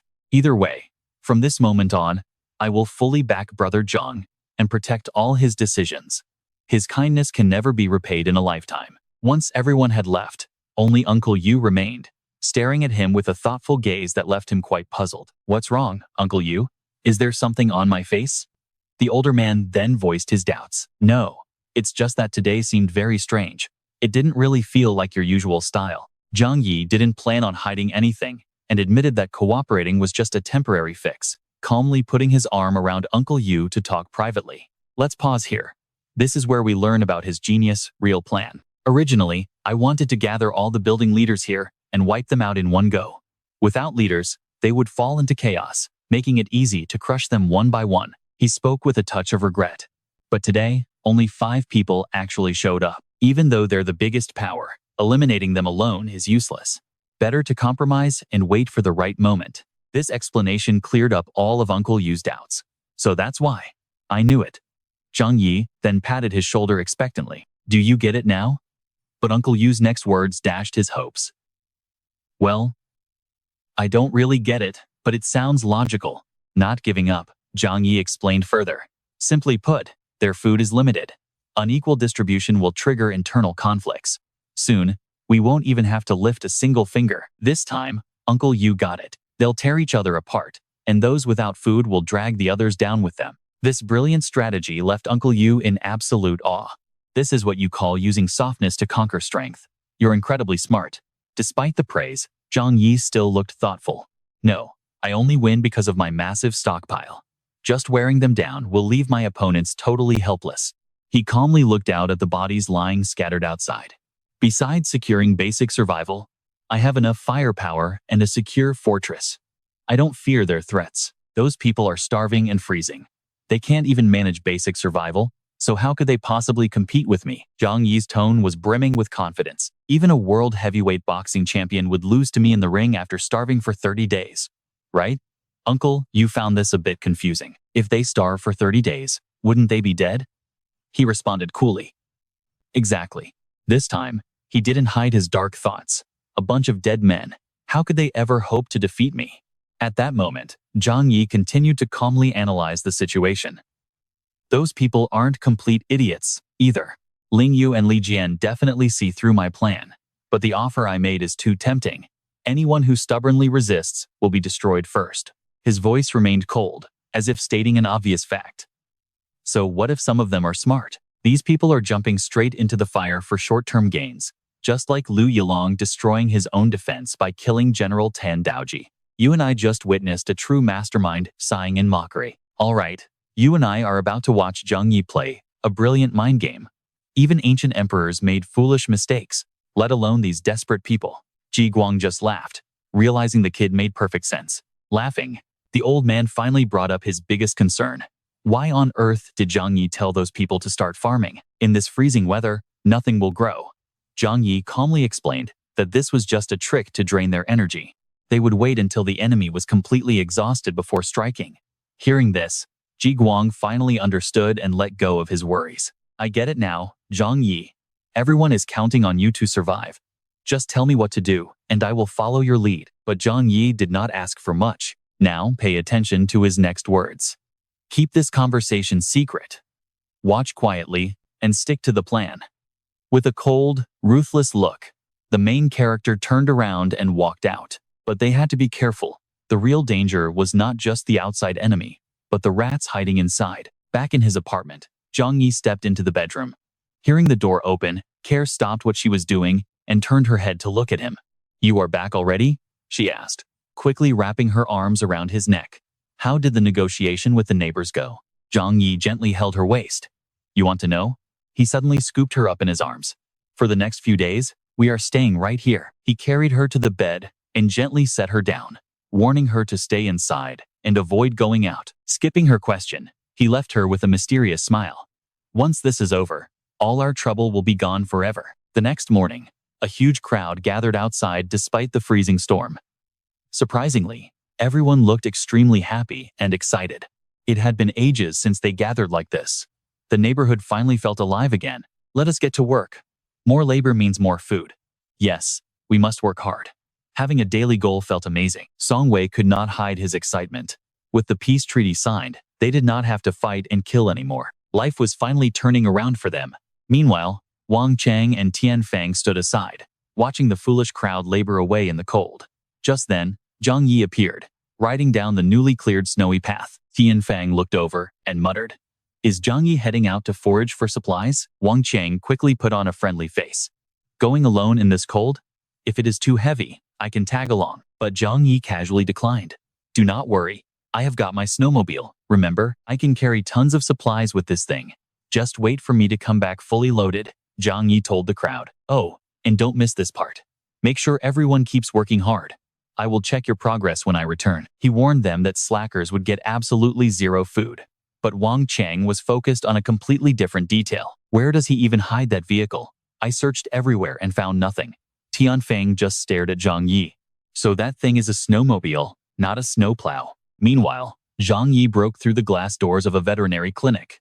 Stepping inside, he began searching the shelves for his real target. Opening a dusty cardboard box on the shelf, a dark smile spread across the main character's face. This is the one. He picked up a blue bottle. Once diluted, it becomes completely odorless and colorless. It was much deadlier and easier to hide than pesticide. Instantly, he stored the poison inside his spatial pocket. This batch was enough to wipe out 300 people easily, causing total organ failure in minutes. Without immediate treatment, death was guaranteed. Mission accomplished. Zhang Yi did not waste a second and hopped back onto his snowmobile. The poison takes 15 minutes to kick in. That would give them plenty of time to lower their guard. Then, silently, he would slip the poison into their meals. Speeding through the snow, he finalized his plan. Wiping them all out was the only way to ensure his safety. Soon, the shelter appeared in the distance. He brought back massive bags of supplies strapped to his ride, making it look like a highly successful haul. Starving, freezing, and working all day. Those people must be completely exhausted by now. Instead of feeling pity, Zhang Yi felt a rush of pure excitement for what was coming. He could not wait to see their faces. Imagine working all day, only to realize the promised food was never coming. Their despair would be absolute. A moment later, the crowd gasped in shock as Zhang Yi rode in with piles of fresh supplies. "Where did you get all this food? We never get anything like this." Zhang Yi calmly offered an explanation. "I had to venture much further out this time. In times like these, you have to take high risks if you want to survive. Returning in this weather was brutal." Hearing his words, the crowd immediately voiced their deep concern. "You and I both know how risky it is. Traveling alone in this frozen wasteland is pure madness. If his snowmobile ever breaks down, he is completely done for. All right, you and I are diving right into the chaos." As the residents of the other building march in, watching them, Zhang Yi silently thinks, "They're getting smarter, aren't they? Are they afraid he will wipe them out?"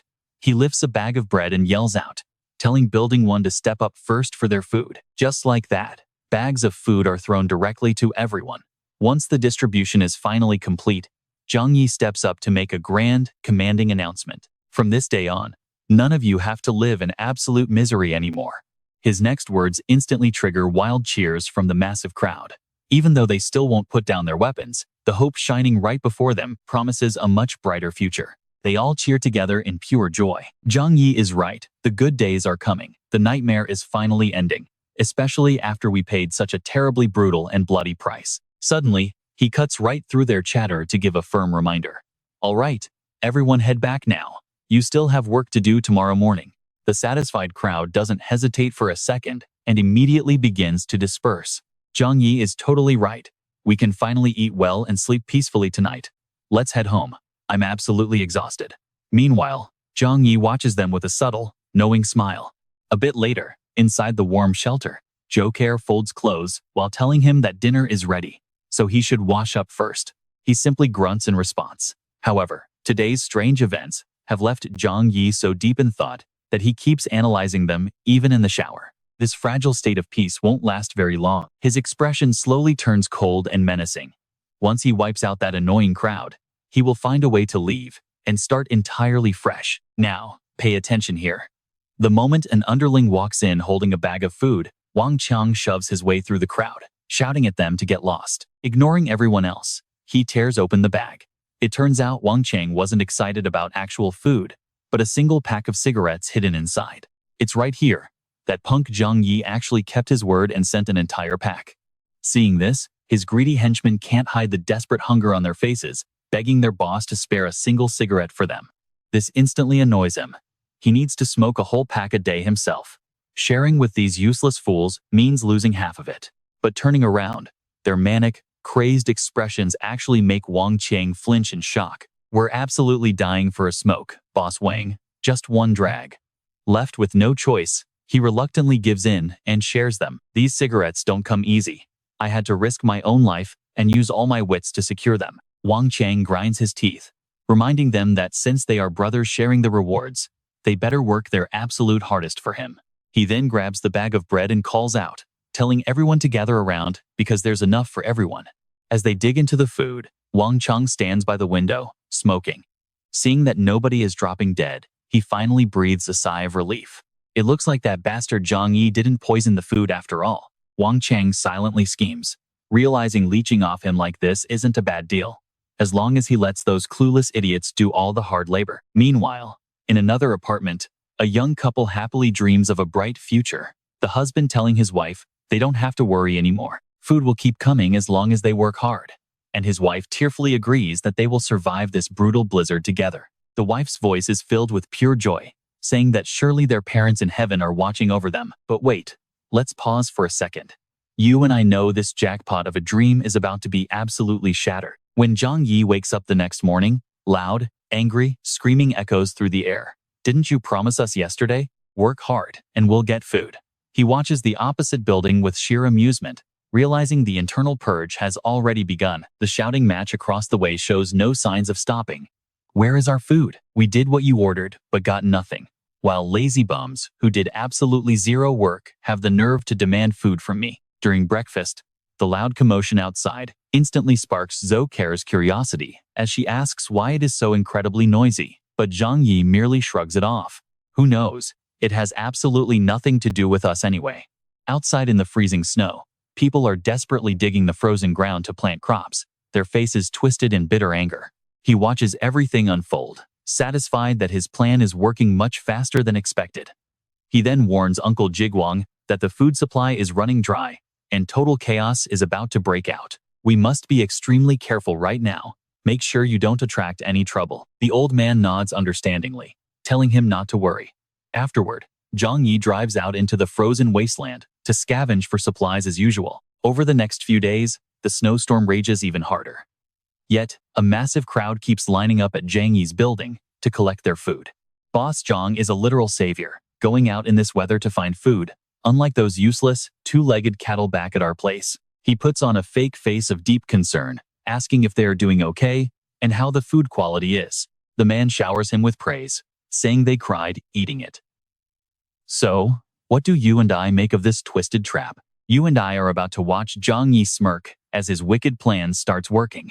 Those fools clearly stole everything for themselves last night, but he keeps a total poker face. He just tells them to enjoy their meal and invites everyone else to grab some food. Deep down, he is laughing because since this is their final meal, it should be as grand as possible. Suddenly, a voice screams from outside, calling them all dirty liars and shouting to fight them to the death. Instantly, a chaotic brawl breaks out on the balcony as people push each other off the edge without a care.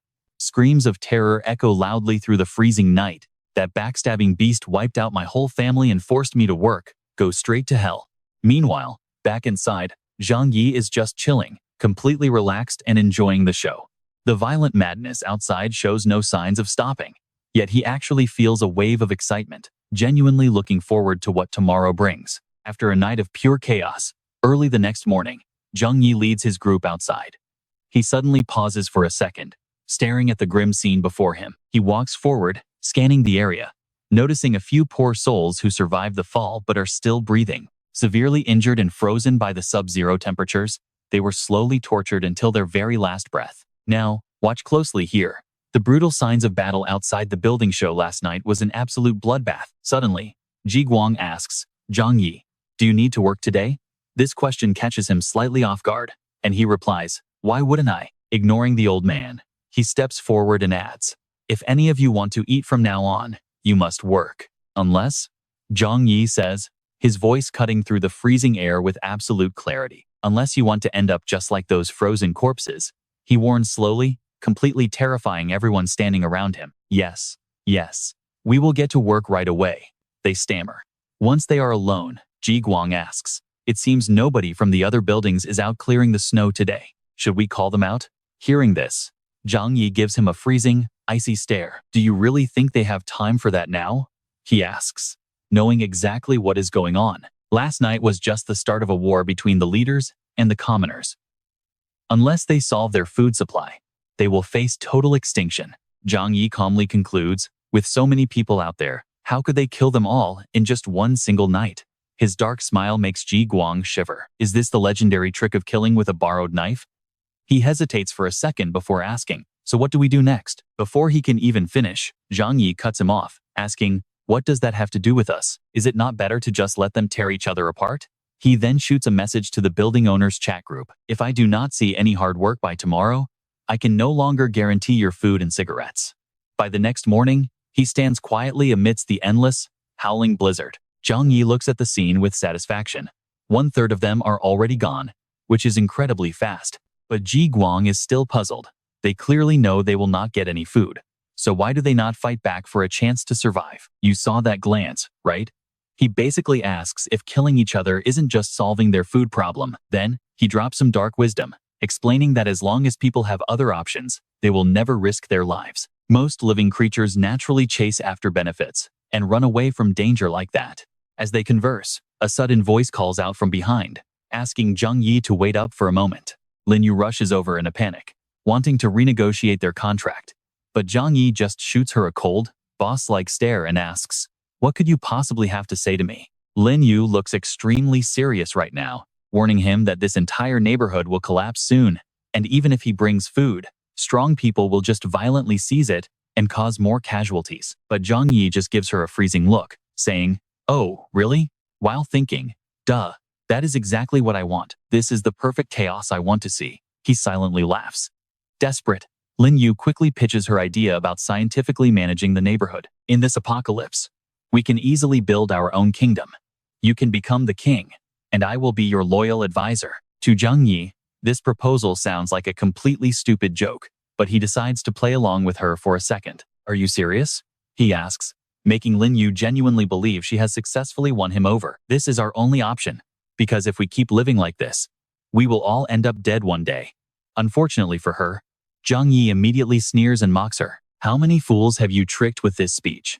I bet quite a few of your past partners have already met a terrible end." His eyes drill into Lin Yu with absolute, terrifying hostility as he asks, "How do I know I will not be your next victim?" This time, Zhang Yi decides to give her a chilling warning, telling her to go play her deadly games somewhere else. Left in absolute despair, Lin Yu watches him walk away, crying out, "Zhang Yi, please, I will agree to any of your conditions." And that's where we leave it, with Zhang Yi ignoring her screams and walking back to his working crew. Alright, let's look at this peaceful scene together, because even our main character is surprised by how well everyone is cooperating. The moment Li Jian spots him, he runs over to ask what brought him here, so Zhang Yi decides to skip the small talk. Other groups are literally killing each other over food, so he straight up asks how they managed to keep the peace so quiet. Hearing this, Li Jian quickly explains that he didn't hide a single thing from them. He shared all the negotiation details, believing that sharing everything equally is the only way to keep everyone happy. Zhang Yi just coldly laughs at this absolute foolishness, telling him that trying to play savior in this frozen wasteland is a guaranteed way to make sure every single one of his people starves to death with absolutely zero survivors. That cold reality check finally makes Li Jian realize the massive mistake he has been making this entire time. Desperate, he begs Zhang Yi for a little help, but of course, our main character is not running a charity here. He gets a flat-out rejection as Zhang Yi brutally calls him out. Now, pay attention here, because Zhang Yi tells him he should have only kept the strong alive and ditched the rest. A harsh truth that strikes Li Jian right in his anxious and incredibly greedy heart. Trying to save everyone when you lack the power is not heroic. It is practically a death sentence for all. Looking 10 years older instantly, Li Jian mutters in defeat that he knows this, but has no other choice left. Suddenly, Wang Cheng pops out of nowhere, eagerly asking his dear brother Zhang if all the supplies have been gathered or if he is finally heading out. Zhang Yi treats him with surprising warmth, promising to bring back some essential supplies and even some alcohol for them. Hearing that, Wang Cheng gets super excited, praising his immense generosity and swearing to back him up whenever he needs help. Tian Fang jumps in to agree, declaring that since Zhang Yi saved their lives, they will gladly follow him to the death. Of course, nobody here has any idea what dark plans are brewing in Zhang Yi's mind as he plays the nice guy, smiling and telling them they are all brothers who should always help each other out. With a booming voice, Zhang Yi makes a loud announcement, ordering everyone to line up properly to receive their food. When He Guang gets to the front, he whispers in his ear, asking if he could bring back some cigarettes for the rest of them, just like he did for the other guys. The crowd behind him immediately pipes up, complaining that Zhang Yi cannot just play favorites with the supplies. They claim they do not want much, just one pack of cigarettes every day. Calling it their ultimate life request, Zhang Yi acts reluctant before finally agreeing to do his best to get those cigarettes for them. He promises that starting tomorrow, he will bring plenty of cigarettes for all of the building managers. I know what you are thinking. Why is he feeding their greed? Well, seeing this makes Chao Wei and Yang Ming absolutely furious. As they watch those greedy people leave satisfied with the promise, they complain that he is being way too nice, first feeding them and now letting them demand whatever luxuries they want. But Zhang Yi acts completely unbothered, claiming their demands are reasonable and he simply wants to treat everyone fairly. Still smiling happily, he tells them to just let it be. A carefree attitude that only makes the other two even more frustrated. They grumble about putting their lives on the line for scraps, while those freeloaders get to live like kings. Once he is finally left alone, a cold smirk appears as Zhang Yi whispers that the time is near. He silently calculates that with 400 casualties already, they probably won't fight among themselves again, which means dragging this game out any longer is only going to work against him. It looks like Zhang Yi has made his final decision, locking tomorrow in as the ultimate deadline. After getting some rest, the hour has finally arrived for him to set his plan into motion. looking satisfied at his pile of supplies. He decides their last meal should be a grand one, proving he is a merciful guy. Then, he starts lacing all the food and alcohol with rat poison, making sure every portion is deadly enough to wipe them all out. Even with his deadly plan in place, a sudden wave of unease hits him, wondering if everything is just going way too smoothly. He weighs the dangerous possibilities, wondering if there is a spy hiding inside Building 25, or if he is just completely overthinking the whole situation. Ultimately, Zhang Yi shakes off the doubt and calms himself down. There is no point worrying, because as long as he controls the weapons and the safe shelter, they cannot lay a finger on him. The more he thinks about it, the more logical it seems, because in the face of absolute power, any sneaky scheme they plot is entirely meaningless. A moment later, Chao Wei and his group arrive to announce that everyone is ready, appearing on the scene much faster than Zhang Yi had originally anticipated. Zhang Yi puts on his friendliest smile, telling them to wait a moment while he calls everyone down to collect their supplies. He invites them over to grab their shares, completely unaware that he has been waiting for this trap to spring for a very long time. Right now, Wang Qiang and Yu Nian are standing in line with everyone else, ready to get their poisoned food. After handing out the first batch, he calls for Building 21, and trust me, you and I are about to see this massive trap explode. All right, you and I are diving right into a shocker, as Wang Qiang suddenly draws a weapon on Zhang Yi. This was something he never saw coming. At the absolute most critical moment, Uncle Yu rushes in from outside to shield Zhang Yi. By the time he can react, Uncle Yu has already collapsed. But even with him down, the deadly threats lurking around them are far from over. By now, Zhang Yi has reached his absolute limit. He blames himself for being careless, swearing this mistake won't happen again. He roars in pure rage, telling them they are all going straight to hell. And just like that, the traitors begin to pay the ultimate price for their betrayal. Zhang Yi shows absolutely zero mercy, pulling the trigger with ruthless precision. Only now does the crowd realize what true terror feels like. How does he have a rifle? They try to run, but it is already too late. No one is escaping this place alive. Now pay attention here, the rifle runs dry. But Zhang Yi isn't stopping. He kneels down, thanking Uncle Yu for taking that hit. He promises to get revenge and wipe them all out. Meanwhile, Wang Qiang is shaking so hard his legs can no longer support him. Zhang Yi, please, we are not with them. This has nothing to do with us. Tian Feng desperately begs as well, swearing his innocence and pleading for his life. But all they get in return is a gaze as cold as ice. So in the end, only Ling Yu is left standing there, completely paralyzed with fear. Zhang Yi, this really had nothing to do with me. Please believe me. Throwing away all her pride, she drops to her knees right in front of him. I still have a 13-year-old child. I want to live.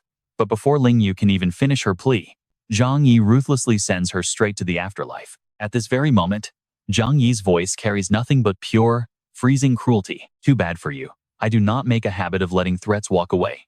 With that, he turns and leaves without hesitation, leaving behind a bone-chilling silence. Suddenly, a faint, weak groan reaches Zhang Yi's ears. Wait, you and I both felt that hope, right?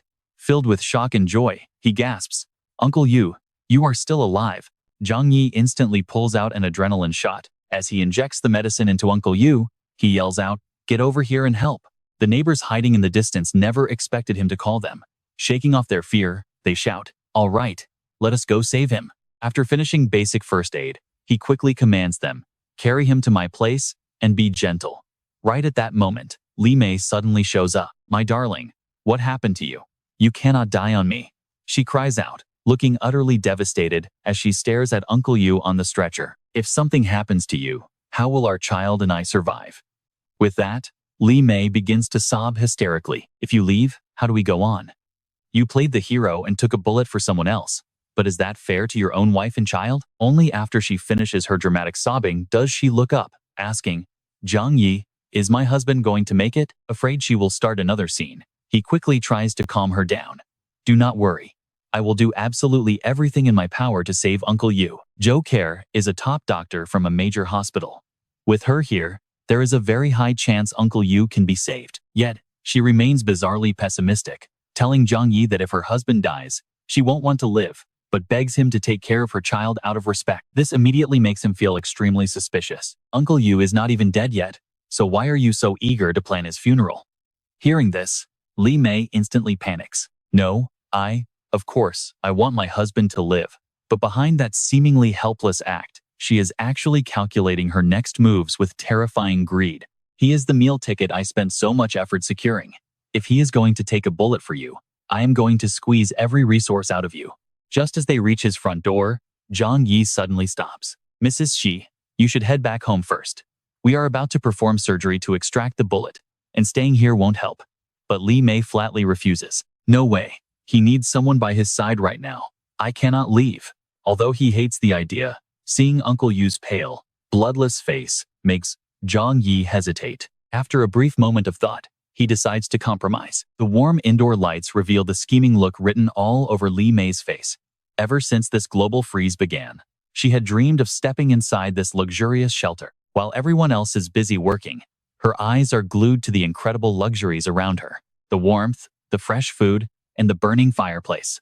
She tells herself that soon, all of this will be hers to enjoy. Both Zhang Yi and Zhou Care are left completely speechless by how comfortable she is making herself.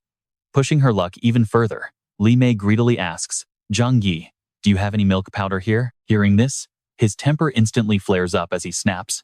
What did you just say? Terrified by his anger, she stammers, trying to defend herself. The baby needs milk too, right? My husband loves our child so much. Zhang Yi has zero time to waste on her nonsense. Get over here and help, or I will throw you right back out into the cold. With that, he heads into the room to prepare for the surgery. Suddenly, medical equipment of all kinds materializes out of thin air. This leaves Li Mei stunned. Trust me, you and I can't wait for what is next. Was that magic? All right. You and I are about to watch Zhang Yi completely ignore her as he orders Kier to save Uncle Yu at any cost. Just tell me whatever medicine or medical equipment you need, and I will get it. Hearing this, Kier's expression became more serious than ever. I will do my best. Right now, Zhang Yi was extremely anxious. What was the situation? Could Uncle Yu be saved? Kier carefully examined the wound. It did not look good. The bullet had damaged his internal organs, and under these conditions, he might not survive. As soon as Kier finished speaking, Xie Limei burst into loud wailing. If he dies, what's going to happen to us? Her crying gave Zhang Yi a massive headache. Shut up. My patience is wearing thin, so do not disrupt this surgery. If anything happens to Uncle Yu because of you, I think you know what the consequences will be. Hearing that, Limei shut her mouth immediately. Maybe I should go outside. I cannot really help in here anyway, she hesitantly suggested, saying she knew nothing about medical treatment and staying would only get in everyone's way. But in truth, Li Mei was plotting. Outside had tons of food, a sofa, and hot water. Why would she want to wait in here? Too bad for her. Zhang Yi crushed that dream instantly. This surgery is for your husband's life. You stay here to wipe, sweat, or hand over tools. He coldly warned her that even if she knew nothing, just being there would give Uncle Yu the strength to hold on. Zhang Yi's attitude made it crystal clear that refusal was not an option. That settles it. You all wait here. I'm going outside for a bit. A short moment later, a timid voice spoke up. Big brother Zhang, those guys who ambushed you have absolutely nothing to do with us. It turned out to be Wang Li leading a group of neighbors. We knew nothing. We are the most loyal to you, boss. But before he could finish, Zhang Yi cut him off. Those treacherous scoundrels had launched a cowardly, sneak attack. They severely injured Uncle Yu, and they must pay. He then declared his ultimate decision tonight. We are going to launch a massive counterattack against them. Jilin could not believe his ears. Fight back? Just with the few of us? The others were also visibly panicked. How could they manage that? Did Zhang Yi have a hidden trump card up his sleeve? While everyone was in a state of panic, Zhang Yi remained incredibly calm. You don't need to worry about that. I'll handle the enemies inside. You just guard the perimeter outside. He had clearly prepared for this scenario beforehand. If they saw anyone jumping down from the upper floors, they just needed to rush up and stab them. By this time, Zhang Yi had led his group to Building 21, completely surrounding the entire place. Now watch closely here. He didn't even hide his moves, letting those inside easily see they were being surrounded by his squad. Long Feng was completely terrified by his overwhelming presence. We're doomed. We are dead. How can we possibly fight against that absolute monster? He is way too terrifying. But Zheng Qiu, on the other hand, was still optimistic. Scared of what? This is our home turf. Even if he comes in armed, we'll peel his skin off. Everyone, prepare to fight him to the absolute death. Meanwhile, Zhang Yi was instructing his men. Keep a very close eye on the windows, so nobody can escape through them. With that, he turned and left, leaving Jilin completely bewildered.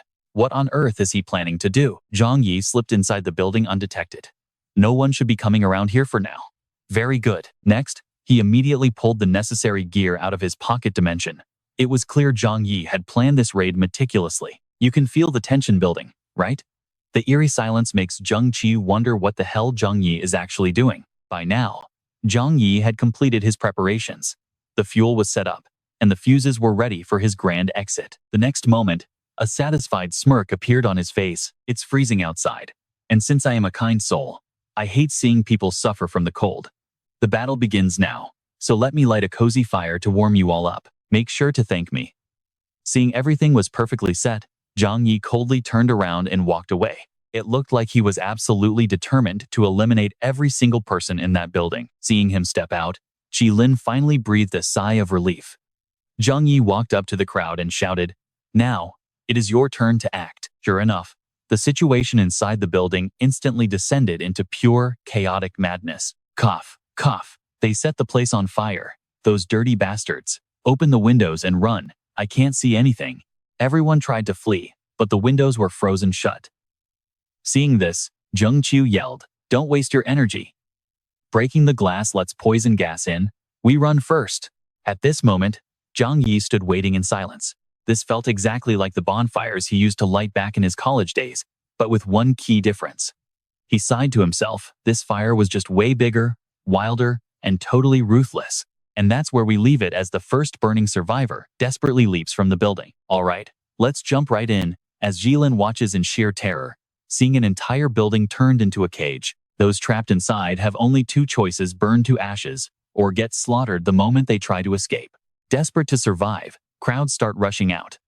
One guy collapses right before Li Yun, begging for help because of the heat. Too bad for him, because saving lives is definitely not why Li Yun is standing there. Remembering Zhang Yi's strict orders, Li Yun does not hesitate for a second to send this man straight to the afterlife.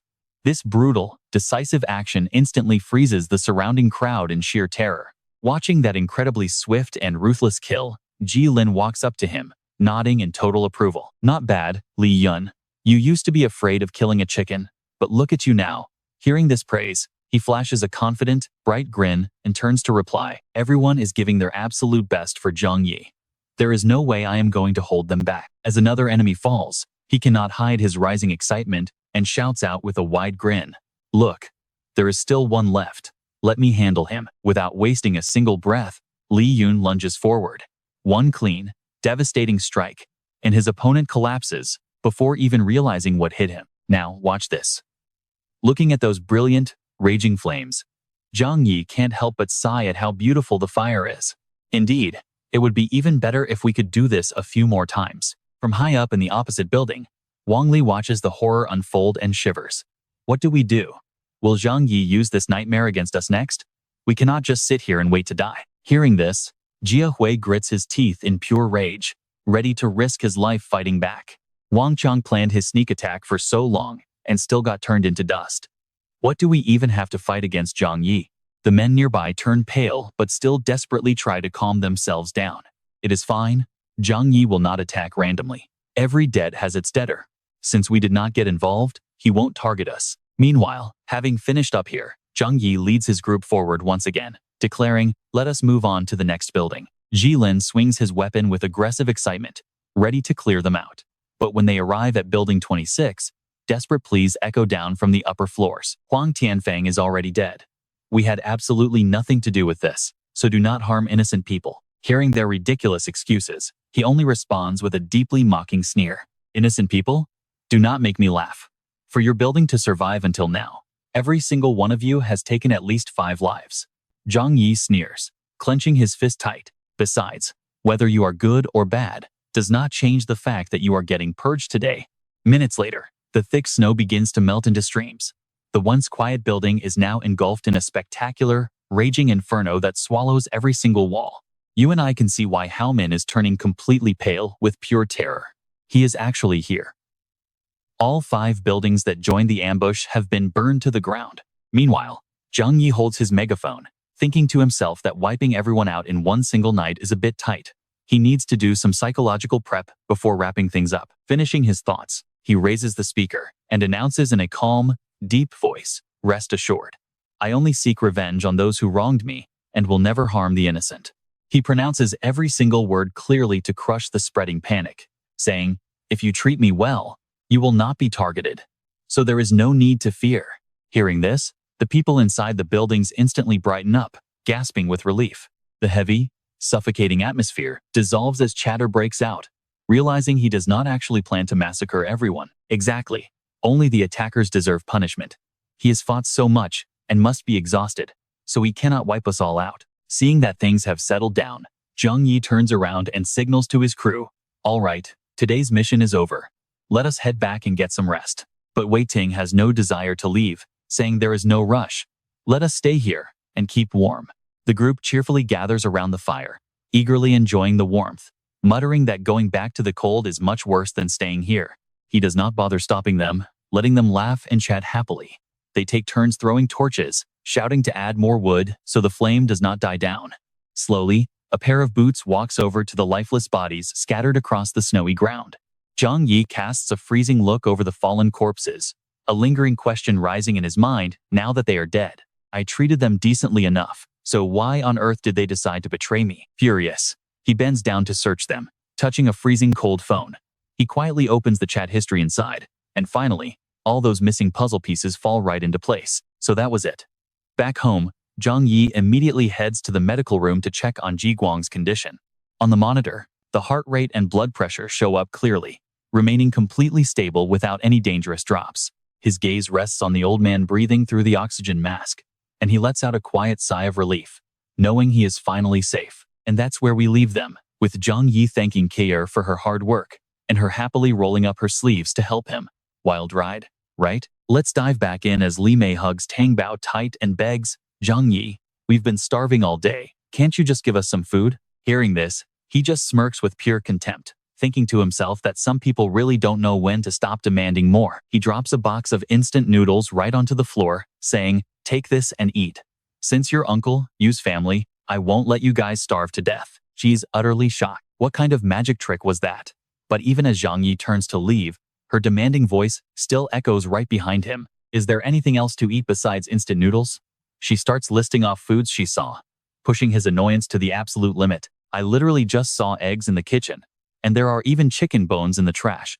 Fed up with her endless greed, he spins around with a look of pure, murderous rage. Noodles are all you get.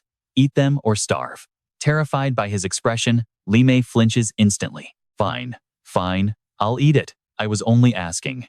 Instant noodles are actually pretty great anyway. After that, he and Kair change into comfortable clothes and head to the bedroom. She collapses onto the bed with a heavy sigh, realizing they've just taken in another massive headache. But he just kneels right by the edge of the bed, gently massaging her legs as he softly replies, they won't be a problem. While keeping his hands busy on those slender legs, he asks with concern, how is Uncle Yu doing right now? Now pay attention, because this is where things get incredibly tense. Kair sighs deeply and says, his wounds are severe and he lost too much blood. Without blood transfusions, he might not survive. Hearing this, Zhang Yi frowns in self-reproach, saying, I was careless about the blood bags. How are we supposed to save him now? But then, she shares something bizarre. His heart almost stopped, but his body suddenly adapted. Cell activity spiked, and the bleeding from his wounds completely slowed down. Her words spark a sudden realization in his mind. So that's it. Zhang Yi begins to recall the chaotic days right before the apocalypse hit. The global freeze was actually caused by a massive cosmic gamma-ray burst, which was also the source of his own spatial powers. Its terrifying energy had swept across the entire planet, changing everything. If he wasn't the only one affected by those gamma rays, then others might have awakened superpowers of their own as well. With this sudden theory in mind, Zhang Yi leaps to his feet as a crazy realization strikes him. Uncle Yu's current condition matches his own near-death state, meaning he is likely awakening a power. He rubs his chin, pacing around the room with a deeply conflicted expression. Is a near-death experience actually one of the requirements to awaken? But if that's true, anyone who undergoes this process without proper medical treatment would still end up dying anyway. And you and I both know that if Uncle Yu hadn't crossed paths with him, the old man would have been completely doomed by now. Finally, Zhang Yi places a hand on Kair's shoulder, giving her strict instructions. From now on, she must inject Uncle Yu with muscle relaxants or sedatives daily. It shouldn't damage his body, but it needs to keep his physical movements heavily suppressed. Care freezes in surprise, quickly guessing. Does Uncle Yu possess some kind of special ability, just like you do? He nods uncertainty, replying, "It's highly possible." He then shares a deeply cautious, logical analysis of the situation. "We have absolutely zero experience dealing with awakened individuals. If Uncle Yu loses control after his awakening, his power could easily tear down this entire fortress." Care confidently nods in agreement, telling him, "That's simple enough. You can just leave that part to me." Standing up, he advises her to get some rest since it's been an exhausting day. But just as he turns to leave, she calls out, "Wait, what about Uncle Yu? Should we let Li Mei take care of him? Can she even handle that?" Zhang Yi pauses, a cold, knowing smile playing on his lips. Even though that woman is incredibly annoying, she isn't completely stupid. "If anything happens to him, I'll throw her out instantly. Don't worry." Hearing this, she relaxes, realizing he has a point. As he walks out, he spots Limmy snooping around suspiciously. He calls out loudly to her, pointing his finger directly toward the room at the end of the hallway. "You'll be staying with Uncle Yu from now on. That way, you can look after him overnight." She quickly agrees and heads inside. Without saying another word, Zhang Yi just silently watches her every single move with a cold gaze. He frowns as a thought hits him. He's been so busy he almost forgot it's finally time to root out the traitors once and for all. Moments later, an eerie, spine-chilling silence fills the hallway. Armed to the teeth in full tactical gear, he stops directly in front of a tightly locked apartment door. Without hesitation, he draws his gun and fires a single round, completely shattering the lock. He then delivers a powerful, brutal kick, slamming the door wide open as he storms inside.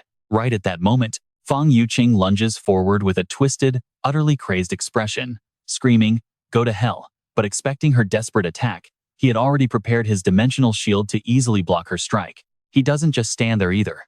With a swift flick of his gun, he easily disarms her, knocking the weapon away. As she collapses, Zhang Yi steps forward, smirk in place. "Long time no see. And trust me, you and I are going to love watching her final downfall." Let's dive into the frozen apocalypse, where Fang Yuqing stares at Ning in sheer disbelief. It is honestly no wonder this backstabbing sister managed to survive for so long. She is absolutely ruthless. Even now, she refuses to shut her mouth, screaming like crazy.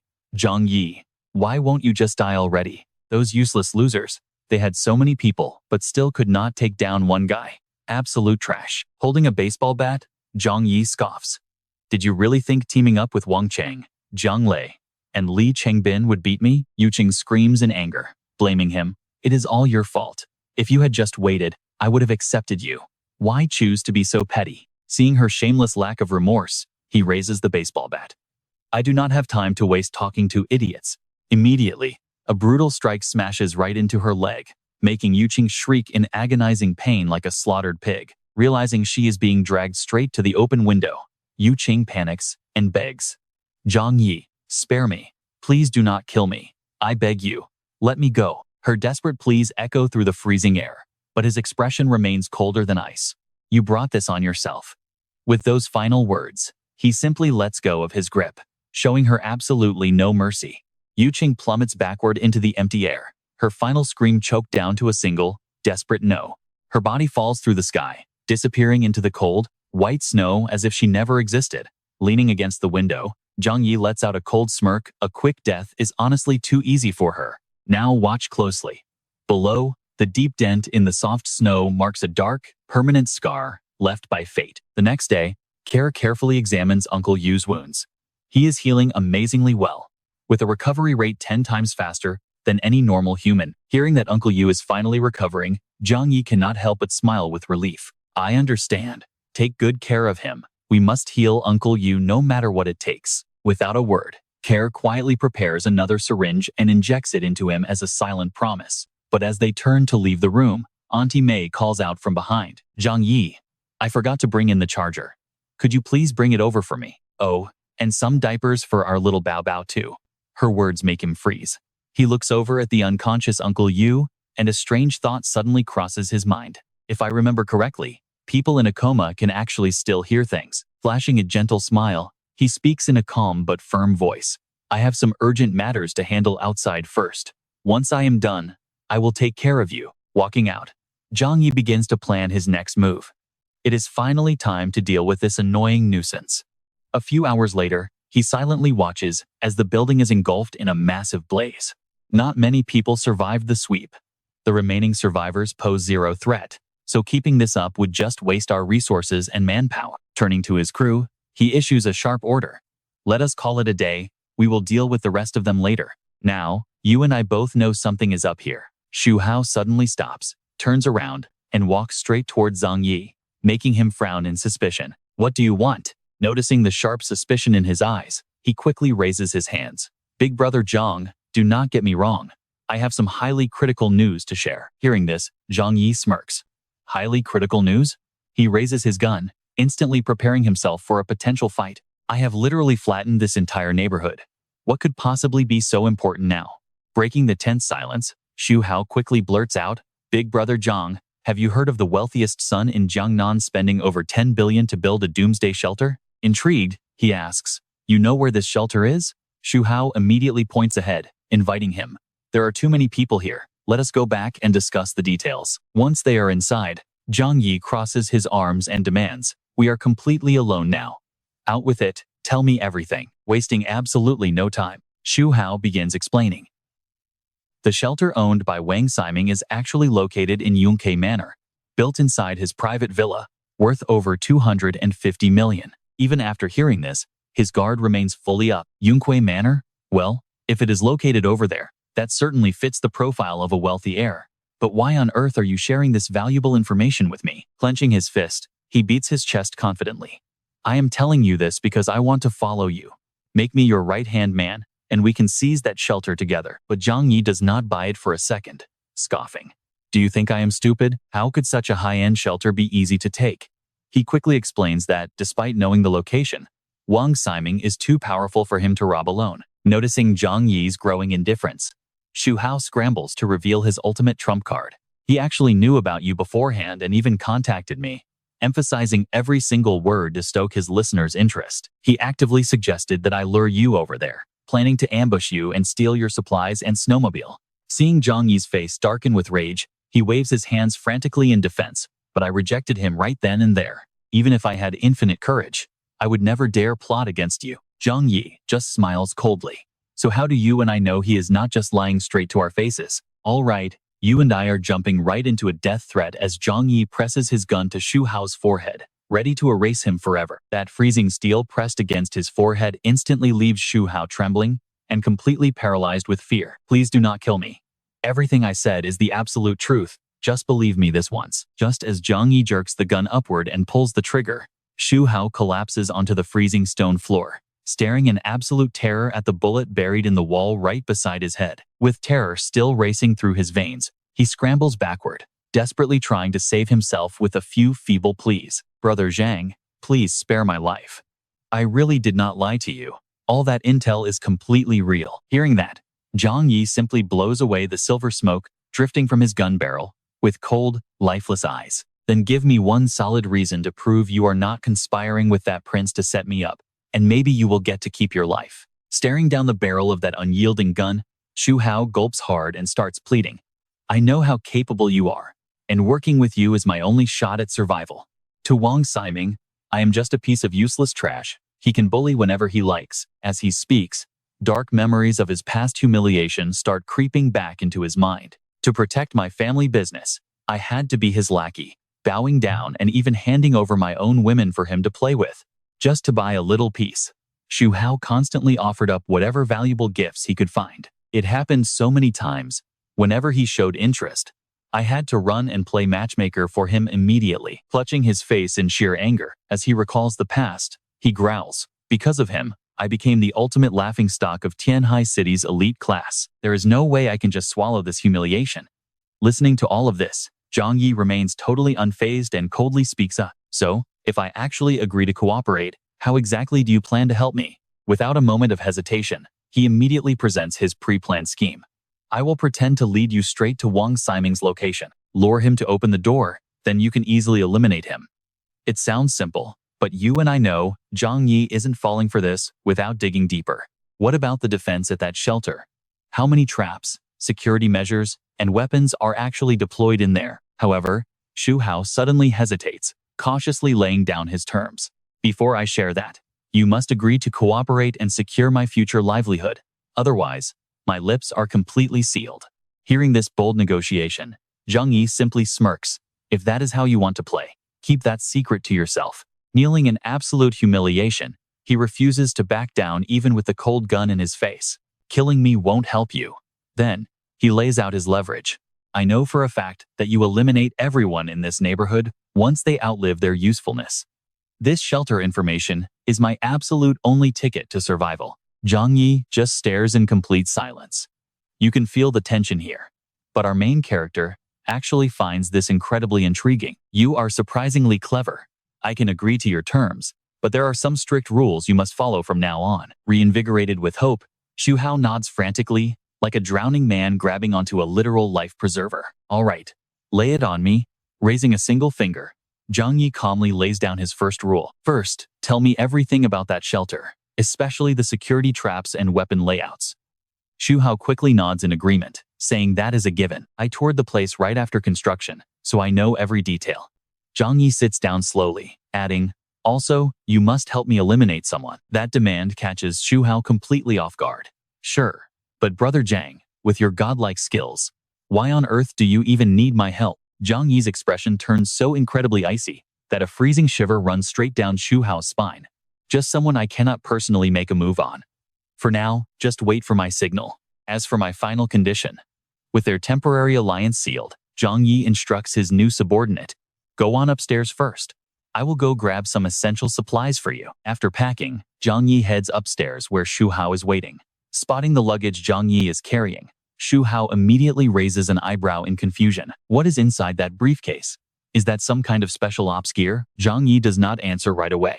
He calmly sits down and says, I assume you have already figured out who I am. I wanted to keep my mission classified, but circumstances forced my hand.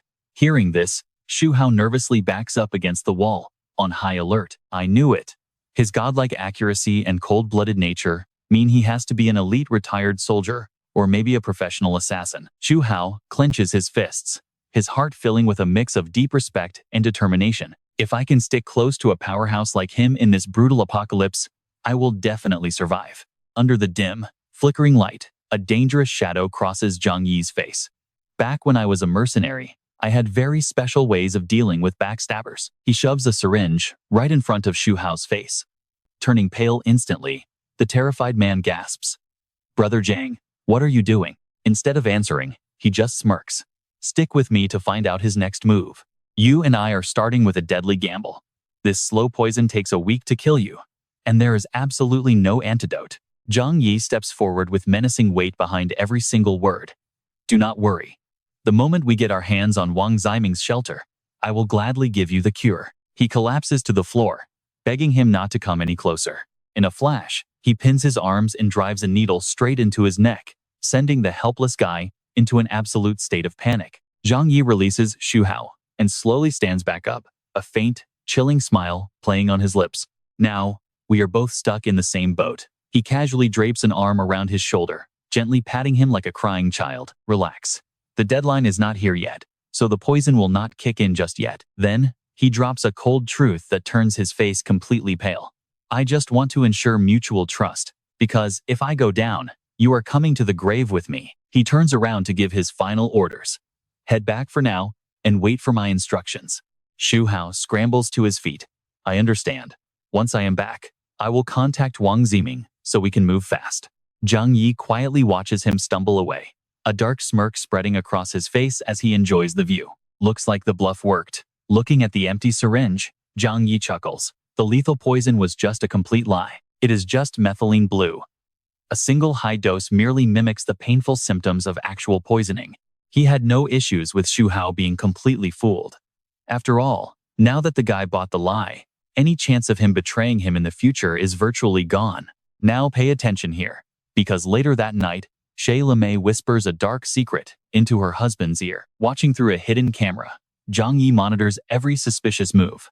They are on the brink of death, yet they still plot. But instead of exposing her right away, he calmly walks into the room, acting as if he has absolutely no clue. Uncle Yu, you are finally awake. You scared me to death, but I am so glad you are doing okay. Yu Jiguang looks up, filled with deep gratitude and guilt.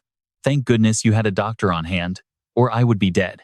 Zhang Yi pats his shoulder reassuringly, urging him to focus on resting while he handles all the other heavy lifting. Standing nearby, Xie Limei speaks up with fake gratitude. Zhang Yi, you are truly being way too kind to my husband. Our little family has no way of repaying you, so we will be counting on you from now on. Hearing her bold words, Zhang Yi does not even look annoyed. In fact, he happily agrees with a cheerful smile. You are absolutely right, Sister Xie. I will take full responsibility for your family. Uncle Yu hesitates, feeling highly uneasy. Completely unlike her hesitant husband, she cannot hide her pure, greedy joy. Zhang Yi, you promised this yourself. No takebacks. After he nods, she instantly shoves little Tang Bao straight into his arms. Great. I will go grab our things now. Hold the baby, and make sure you do not lock me out. Zhang Yi replies with a warm laugh. Come on, sister. Do you really think I would do something that cruel? Uncle Yu is still resting here. What kind of monster would lock you out? Amazingly, Xie Limei falls for it completely. You and I both see her scheming face, right? She steps out, unable to hide her smug grin. Now that he has to watch the baby and Yu Jiguang, there is absolutely no way he can keep me out. Meanwhile, holding Tang Bao with one hand, Zhang Yi slips out his phone and quickly fires off a highly sinister text to Xu Hao. She has gone outside. Find a chance to end her. He gently plays with the baby, sighing inwardly. He originally planned to eliminate the child too, but he just could not be that heartless. Watching the little girl sleep peacefully in his arms, Zhang Yi decides he will just find some other woman to raise her later. At the same time, Xie Limei fumbles with her keys, her mind entirely consumed by a single greedy thought. Zhang Yi's home is so warm. I must stay there so my baby and I can survive this brutal winter. After struggling for a moment, Xie Limei finally manages to push the heavy door open. But waiting inside is Xu Hao, poised to strike, standing like a terrifying demon in the pitch-black shadows. Seeing him, she freezes in pure terror. Before she can even think about running, Xu Hao lunges forward with lightning-fast, lethal precision. As she looks up in utter shock, he mutters coldly, "Do not blame me. You brought this entirely on yourself." Without another word, he strikes her repeatedly until her body goes completely limp, silent, and entirely motionless. Xu Hao stands up, panting heavily, clutching his cold weapon covered in Xie Limei's blood. Confirming she is gone, he quickly reports back. And trust me, you and I are about to witness true survival. It is done. When can you send me the food? All right. You and I are back to watch Zhang Yi tilt his head and grin with absolute satisfaction as Xu Hao's text pops up on screen. Once everything is finally settled, he slowly walks over to Uncle Yu's hospital bed. I've thought it over. Let Sister Xi and the baby stay here until your wounds fully heal and the kid is a bit older. Hearing this, Uncle Yu feels incredibly guilty, saying it would cause way too much trouble for Zhang Yi. He points out that supplies are limited, and adding 3 people will double the coal needed for heating. But our main character does not care at all. Reassuringly placing a hand on the old man's shoulder, he tells Uncle Yu to stop worrying, focus on recovering, and leave the future for later. Right then, baby Tang Bao bursts into loud crying, shattering the quiet mood and instantly throwing Zhang Yi into a panic. The baby screams out of nowhere, almost like she knows what Zhang Yi did. While he frantically tries to quiet her down, why is she still crying? Uncle Yu freezes, stammering that his wife, Xie Limei, usually handles the baby. So he quickly dumps the baby on Zhou Care, the only woman there, telling her to quiet the child down. I do not know how to hold babies, she stammers, as the little girl keeps screaming. Zhang Yi asks if the baby needs a diaper change, which Zhou Care quickly confirms. Since it is a baby girl, he casually passes the responsibility over to her before turning back to check on Uncle Yu. Uncle Yu, do you feel any changes in your body? Like, anything that feels different than usual? Confused, he admits his body feels completely drained, though his wound is starting to feel a bit itchy. Zhang Yi smiles, saying it means the healing process is normal, which only makes Uncle Yu even more suspicious. Really? But something feels off. He is suddenly cut off by Zhang Yi letting out a loud cough. Wait, why is Sister Xie not back yet? It is pure chaos outside. Did something happen to her? Hearing those words, Uncle Yu's anxiety levels immediately spike completely off the charts. He begs Zhang Yi to check on her. Already planning this, Zhang Yi immediately turns to the female doctor inside. Here, watch the baby and Uncle Yu. I'll go check. He then slowly equips his tactical gear, piece by piece. Next, he smirks and pings the group chat. ordering everyone to gather in room 1301 on the 13th floor. He promises to hand out supplies for the Uelu neighborhood on a first-come, first-served basis. But he is not done. For maximum impact, he drops a chilling voice message. If you want to live, stay inside your homes. Meanwhile, inside room 1301, the greedy neighbors are busy scheming to make Zhang Yi their puppet boss. He will feed and protect us. There is no way he wants to ruin the current setup. Now pay attention, because they have no idea he is listening outside, laughing at how incredibly stupid they are. Without a single second of hesitation, Zhang Yi pulls the pin and tosses a live grenade right inside. As it bounces across the floor, the clueless neighbors stare in blank confusion. What is that? Before they can react, a massive explosion rips through the room, while his tactical shield blocks the blast. Once the heavy smoke clears out, Zhang Yi steps inside and smiles. Not bad. Pretty good results. One lucky survivor crawls out, crying, "We helped you so much. Why are you doing this to us?" But he spares no one. "Help me? I am the only reason you lived this long." As the gunshots echo through the hall, a satisfied smirk crosses his face. Finally, it is all over. Zhang Yi casually walks away from the bloodbath, feeling completely refreshed. Pure satisfaction surges through his veins like wildfire. Almost every single enemy from his brutal previous life is gone, except for Xu Hao. The rest are dead. Only 5 people remain alive in Building 25. You and I can clearly see his vision of the future is brighter than ever. Nobody in the Uelu neighborhood can threaten him now. With his clothes clean of dust, Zhang Yi heads back to his shelter, plotting his next strategic move. This building is done. His next target is to seize control of Wang Ximing's high-tech underground shelter. He gets excited thinking about his ultimate dream, completely disappearing from society, to live a carefree, luxurious life. But instantly, his smile fades into a somber mask. "Uncle Yu, I have some terrible news for you." Seeing his expression, Uncle Yu asks with a trembling voice, "My wife, what happened to her?" Using Oscar-worthy acting to fake his rage, he claims neighbors conspired with other buildings. And that's where we leave things today. All right, stick with me because Zhang Yi knows they are after his house, and some traitors still slipped through his fingers. Tears roll down Ji Guang's face as he listens.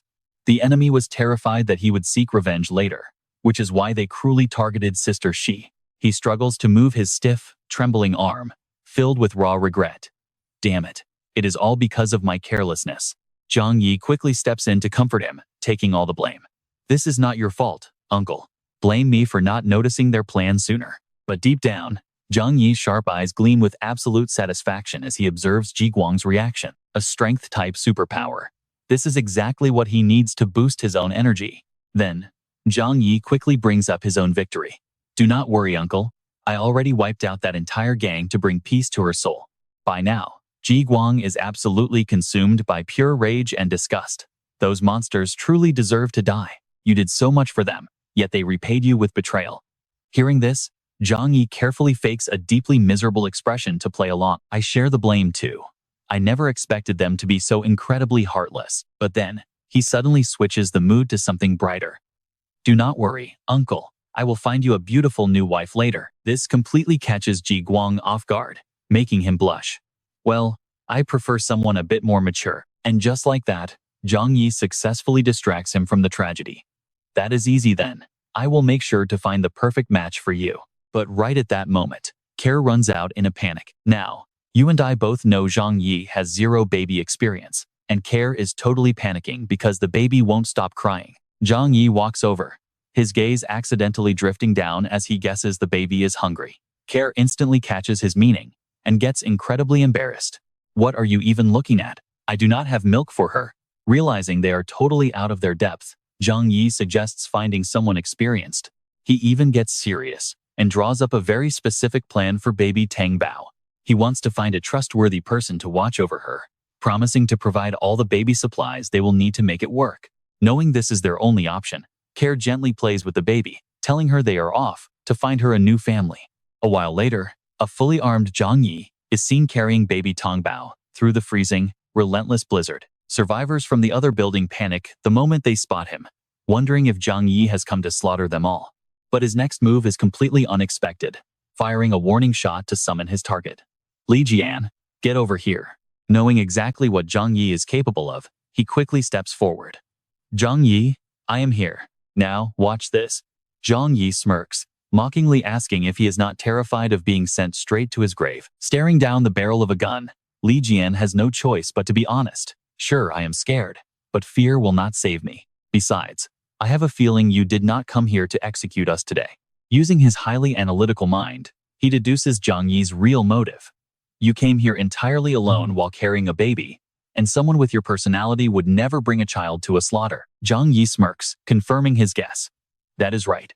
I am giving this baby to you, since your building has the highest number of survivors left. Indeed, no matter the circumstances, Li Jian is quick to agree. Right, of course, you need to find a nurse for her. Zhang Yi hands Tongbao over. Perfect. From now on, she is in your care. In exchange, I will let all of you live. Since he never planned to leave them empty-handed, he passes over some crucial supplies. Inside, you will find formula, diapers, and even some extra food. Then, he issues a cold, chilling warning. I am the one providing these resources, so if you fail to look after her, you already know the deadly consequences. Having dealt with Zhang Yi before, Li Jian understands completely. Do not worry. He even makes a rock-solid promise. We will take care of this baby with our lives and ensure she is always safe. Shortly after, Li Jian gently hands baby Tangbao over to a trustworthy woman from his building. Once they are alone, Zhang Yi asks how many survivors remain in this building. Li Jian replies that 66 people are left, a detail Zhang Yi notes with cold indifference. Then comes the hard truth. How do you plan to survive? I am not providing you any food. Li Jian sighs softly.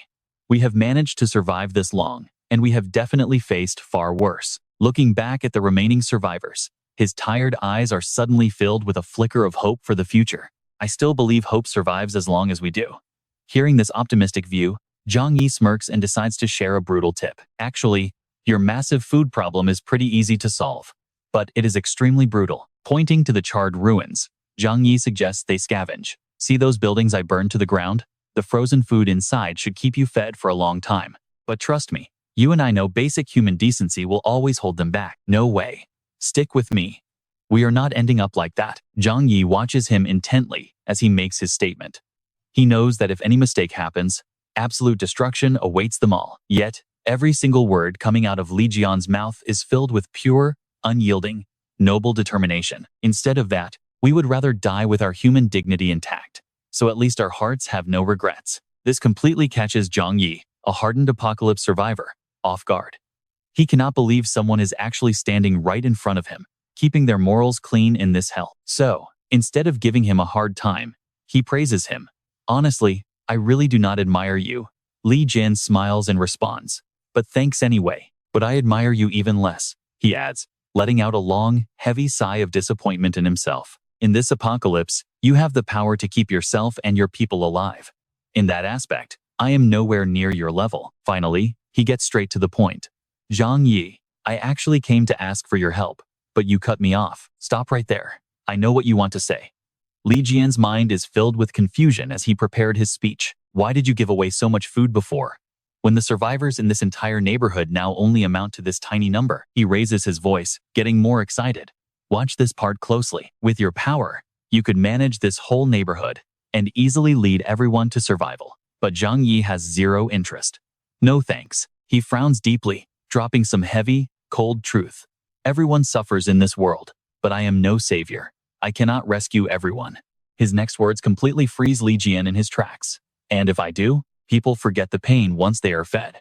Who can guarantee they will not stab me in the back later? Finally, Zhang Yi smiles, making his stance crystal clear. In these chaotic times, just taking care of yourself is already a massive struggle. I have no grand ambitions. Simply living well is my ultimate goal. But before turning to leave, Zhang Yi decides not to be completely heartless. Here is a parting gift. Take it. He teaches him a quick lesson. In this world, you must rely only on yourself. He then explains the reason behind his sudden generosity. You actually moved me a little, showing there is still human light in this apocalypse. So, do not say I did not give you a chance. Next, he gives Li Jian's group instructions on what is inside. You can try planting these seeds, or just eat them. It is fine. With his job done, he finally turns to leave. Do what you want. That is all I can do. Now, you and I are probably thinking the same thing. Can these seeds actually survive in -60 or 70 degrees? Right then, Professor Gay, a veteran from the Agricultural University, urgently shouts, "Pick those bags up quickly. If we grow these, we will never starve again." Li Jian looks over and asks, "Professor Ji, can you really grow these seeds? In this freezing weather, do you actually have a way?" Drawing on his vast knowledge and experience, the professor's answer brings a tiny ray of hope to their bleak future. Is there a chance? There must be. We have to try. Even if there is only a tiny shred of hope, succeeding means we survive. With that, the residents of Building 28 quickly gather everything on the ground. Meanwhile, as soon as Zhang Yi returns to his safe house, he stretches his arms with absolute satisfaction. The trouble in the neighborhood is finally over. Next, he just needs to capture the new stronghold. Just then, Care walks up and asks, "All done with your work?" He replies, "Everything is settled, but I am starving right now." Hearing this, she heads straight to the kitchen. "Let me cook for you," she asks gently, like they are a sweet newlywed couple. "What do you want for lunch?" Zhang Yi's next playful move proves that the relationship between these two is incredibly close. Chef Chu is so beautiful and smart. Can she not guess? Care blushes red with embarrassment. "Ah, what are you doing? Uncle Yu is still in the next room." But Zhang Yi reassures her that Ji Guang is already fast asleep. "Do not worry. The soundproofing in this house is excellent." Still, she refuses. "I have to cook. Can you not wait a bit?" Of course, he cannot. "You do your job, I will do mine. We will not delay each other." Time flies, and soon it is early the next morning. Xu Hao texts from his side. "Zhang Yi, I have contacted them. When are we heading over there?" He texts back, "Come to my place first. Let's talk details." He smirks to himself. It seems they just cannot wait anymore. Soon enough, he arrives at Zhang Yi's house with a wide, excited grin on his face. Zhang Yi welcomes him warmly, acting like they are the best of friends. "Have a seat? No rush. Let's take our time." However, Xu Hao's next move shows exactly how one-sided their relationship really is. "Brother Zhang, let me tell you how I handled Wang Ximing." But Zhang Yi plays by his own rules. "Stick with us for what happens next. Just hand over the phone." "All right." You and I are diving into a scene where this guy panics just from being asked for his phone. He wanted the phone, and Zhang Yi clearly had no intention of letting him off easy. "No worries. I just want to see your chat logs with Wang Ximing." Seeing Xu Hao hesitate for so long made Zhang Yi lose his patience. "Hand over the phone. Now, you aren't hiding something from me, are you?" Though terrified of his power, whatever was on that screen seemed even scarier, so he kept hesitating. No, it's just." But Zhang Yi couldn't care less and aimed a loaded gun straight at Xu Hao's head. "Talking nicely to you is hard, isn't it?" This made him scream in pure panic.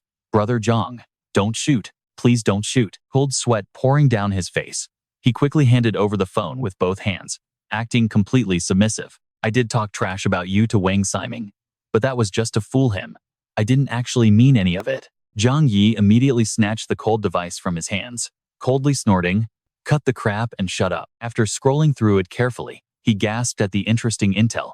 "You two have been in touch for half a month already." Aside from some mocking messages, most of the texts showed Xu Hao plotting a rebellion against him. That bastard relies on his gun to act arrogant, wiping out dozens in one go. "Brother Ming, I can't beat him alone, but we can team up." Zhang Yi didn't show any anger, merely raising an eyebrow and asking, "How do you explain this?" He desperately tried to justify himself. "Brother Zhang, hear me out. You poisoned me. If you die, I won't survive either." I only said those things to deceive him. He even raised his fingers solemnly and swore, "I swear, if I, Xu Hao, ever plot anything bad against you, Brother Zhang, let me die a horrible death." But Zhang Yi didn't care. "Even if lightning strikes you down, it's useless to me." He then knitted his brows, falling deep into thought. Xu Hao had not revealed his exact powers either, meaning Wang Ximing only knew this base had tons of supplies and a snowmobile. Now, pay attention here, because this is where his genius brain finds a loophole to trap his enemies like rats in a cage. Shifting his focus away from the past, he issued a cold command. "In that case, tell me exactly what's going on inside that shelter." Xu Hao's tense nerves relaxed slightly, until Zhang Yi demanded every detail about their weapons and defenses, not leaving out a single word. After a while, he had managed to extract a solid amount of useful information from him. That shelter was apparently constructed using actual spaceship-grade materials, meaning unless it took a direct nuclear hit, it was practically impossible to destroy. The place was so terrifying that Xu Hao's voice naturally grew louder just talking about it. Of course, A massive army using heavy artillery to blast it over a long period could eventually break through, and he carefully detailed every part of this defense. Inside, there were actually no heavy weapons, but they had gas devices and an entrance rigged with flamethrowers reaching up to nearly 2,000 degrees. From everything Xu Hao just laid out, Zhang Yi quickly managed to connect all the dots. Wang Ximing's real goals were his snowmobile and his vast stockpile of supplies. Killing him without securing those things would be totally useless. Raising an eyebrow, he looked like a man who had everything completely under control. So, before going there, I will store the snowmobile. He then slowly made a deduction that sounded more like an absolute fact. At worst, I get captured, but he won't kill me yet, because to him, my survival isn't what actually matters. You and I both know he is way too smart to miss the critical flaw in Xu Hao's story. The biggest threat in that entire bunker was actually the trap set up at the entrance. He quickly blurted out, "Exactly. I can pretend to cooperate with him, and you can pretend to get captured." He joined in to perfect the plan. If he wants to interrogate me, I can pretend to pass out from the gas. Then you strike from within. The guy immediately agreed. Spot on, that's exactly what I mean. Zhang Yi's expression grew increasingly cunning as he sealed their final deal. Once we arrive, you pretend to be captured. Then I'll take that chance to slash his throat and end him. Looking at Xu Hao, he made a silent choice. Judging by this guy's act, it was definitely better to hide the fact that he had gas masks. Now that Zhang Yi had a solid outline, he needed to tackle the two major threats, fire and toxic gas. If only I could completely neutralize these threats. Suddenly, a literal light bulb went off inside his head. Of course, why hadn't he thought of this before? He bolted upright, completely energized by this sudden stroke of genius. Time inside his pocket dimension was frozen, which was great for storage. But what if he could project that effect into reality as a weapon? The more he thought about it, the more his powerful aura flared, looking like a man who already won. If he can pull off this pocket dimension trick, trust me, you and I are about to see something truly godlike. All right, you and I are jumping right back in as Zhang Yi delivers a cold ultimatum to go home. But Xu Hao is too desperate to care and grabs him, pleading that while he can wait, the poison in his body absolutely cannot. Zhang Yi just responds with a chilling smirk that instantly makes the guy shrink back in fear. What are you scared of? I said 7 days, but it might take 3, or maybe even just 2. Now go. Realizing he cannot push any further, Xu Hao mutters that he will go home and wait. But right before the door shuts, Xu Hao musters all his courage to plead one last time for Zhang Yi to contact him. Zhang Yi simply brushes him off and waves him away, immediately turning his attention to some serious research. He needs to spend time to fully master and unlock his new abilities. Who knows, besides his pocket dimension and perfect aim, there might be other powers waiting to be awakened. Then, he falls deep into thought as he faces a much more pressing issue. Right now, he must figure out how to use his space power to block every single attack coming from Wang Ximing's fortified shelter. A moment later, a bright flame suddenly erupts from a pile of combustibles. It burns intensely, yet strangely leaves the surrounding furniture completely untouched. Now, pay attention here, because our main character is about to prove his wild theory correct. Since things like knockout gas or flamethrowers from traps are active attacks against him, his space shield can absorb them without any resistance. Reaching out his hand, he tries to control the blazing heat, which should theoretically be entirely possible for him.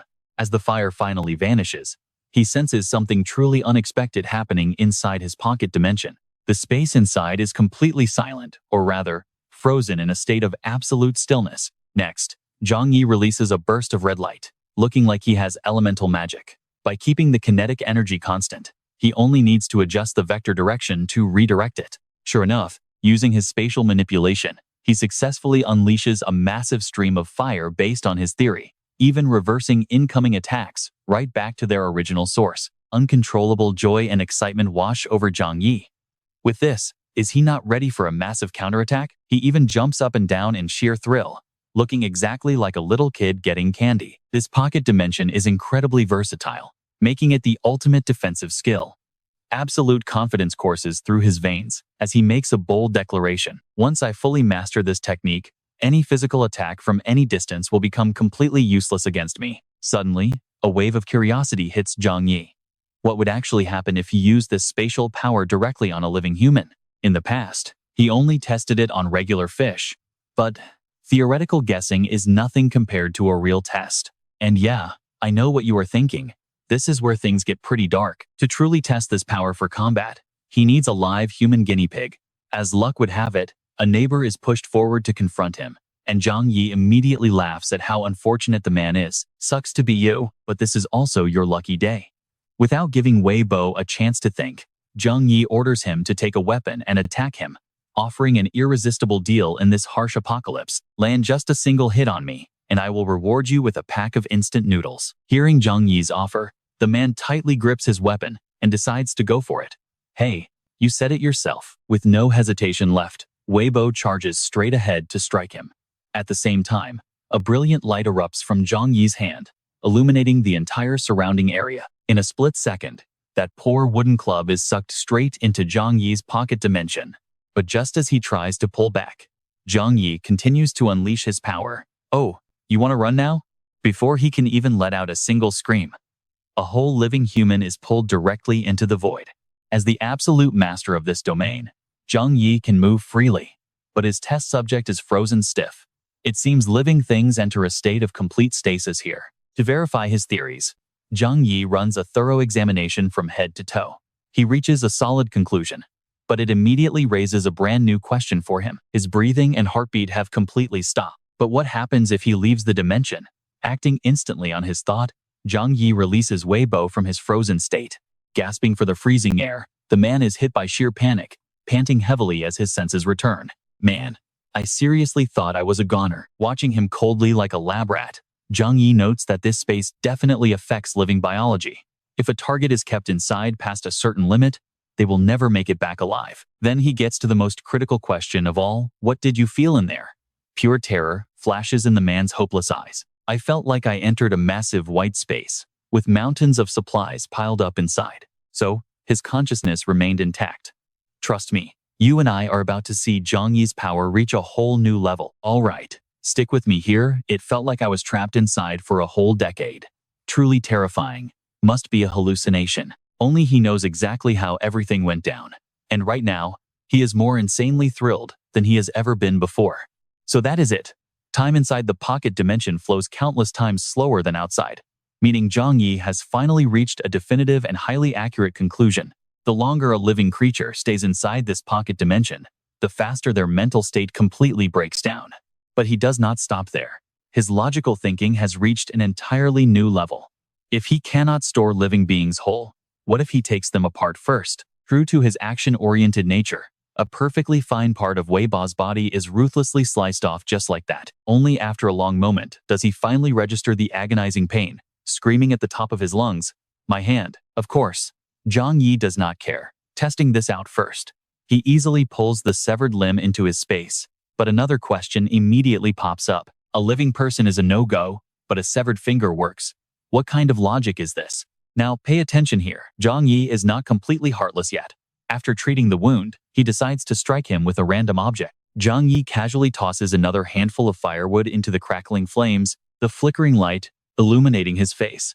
After running a few more tests, he gets all the data he wants and understands quite a bit about the space's properties. In the corner of the room, Wei Bo holds the bread with trembling hands, tears streaming down as he weeps, stuffing food into his mouth. This is so delicious. It has been forever since I tasted real food. In stark contrast to him, Zhang Yi remains silent, lost deep in thought. The range for acquiring resources has clear limitations.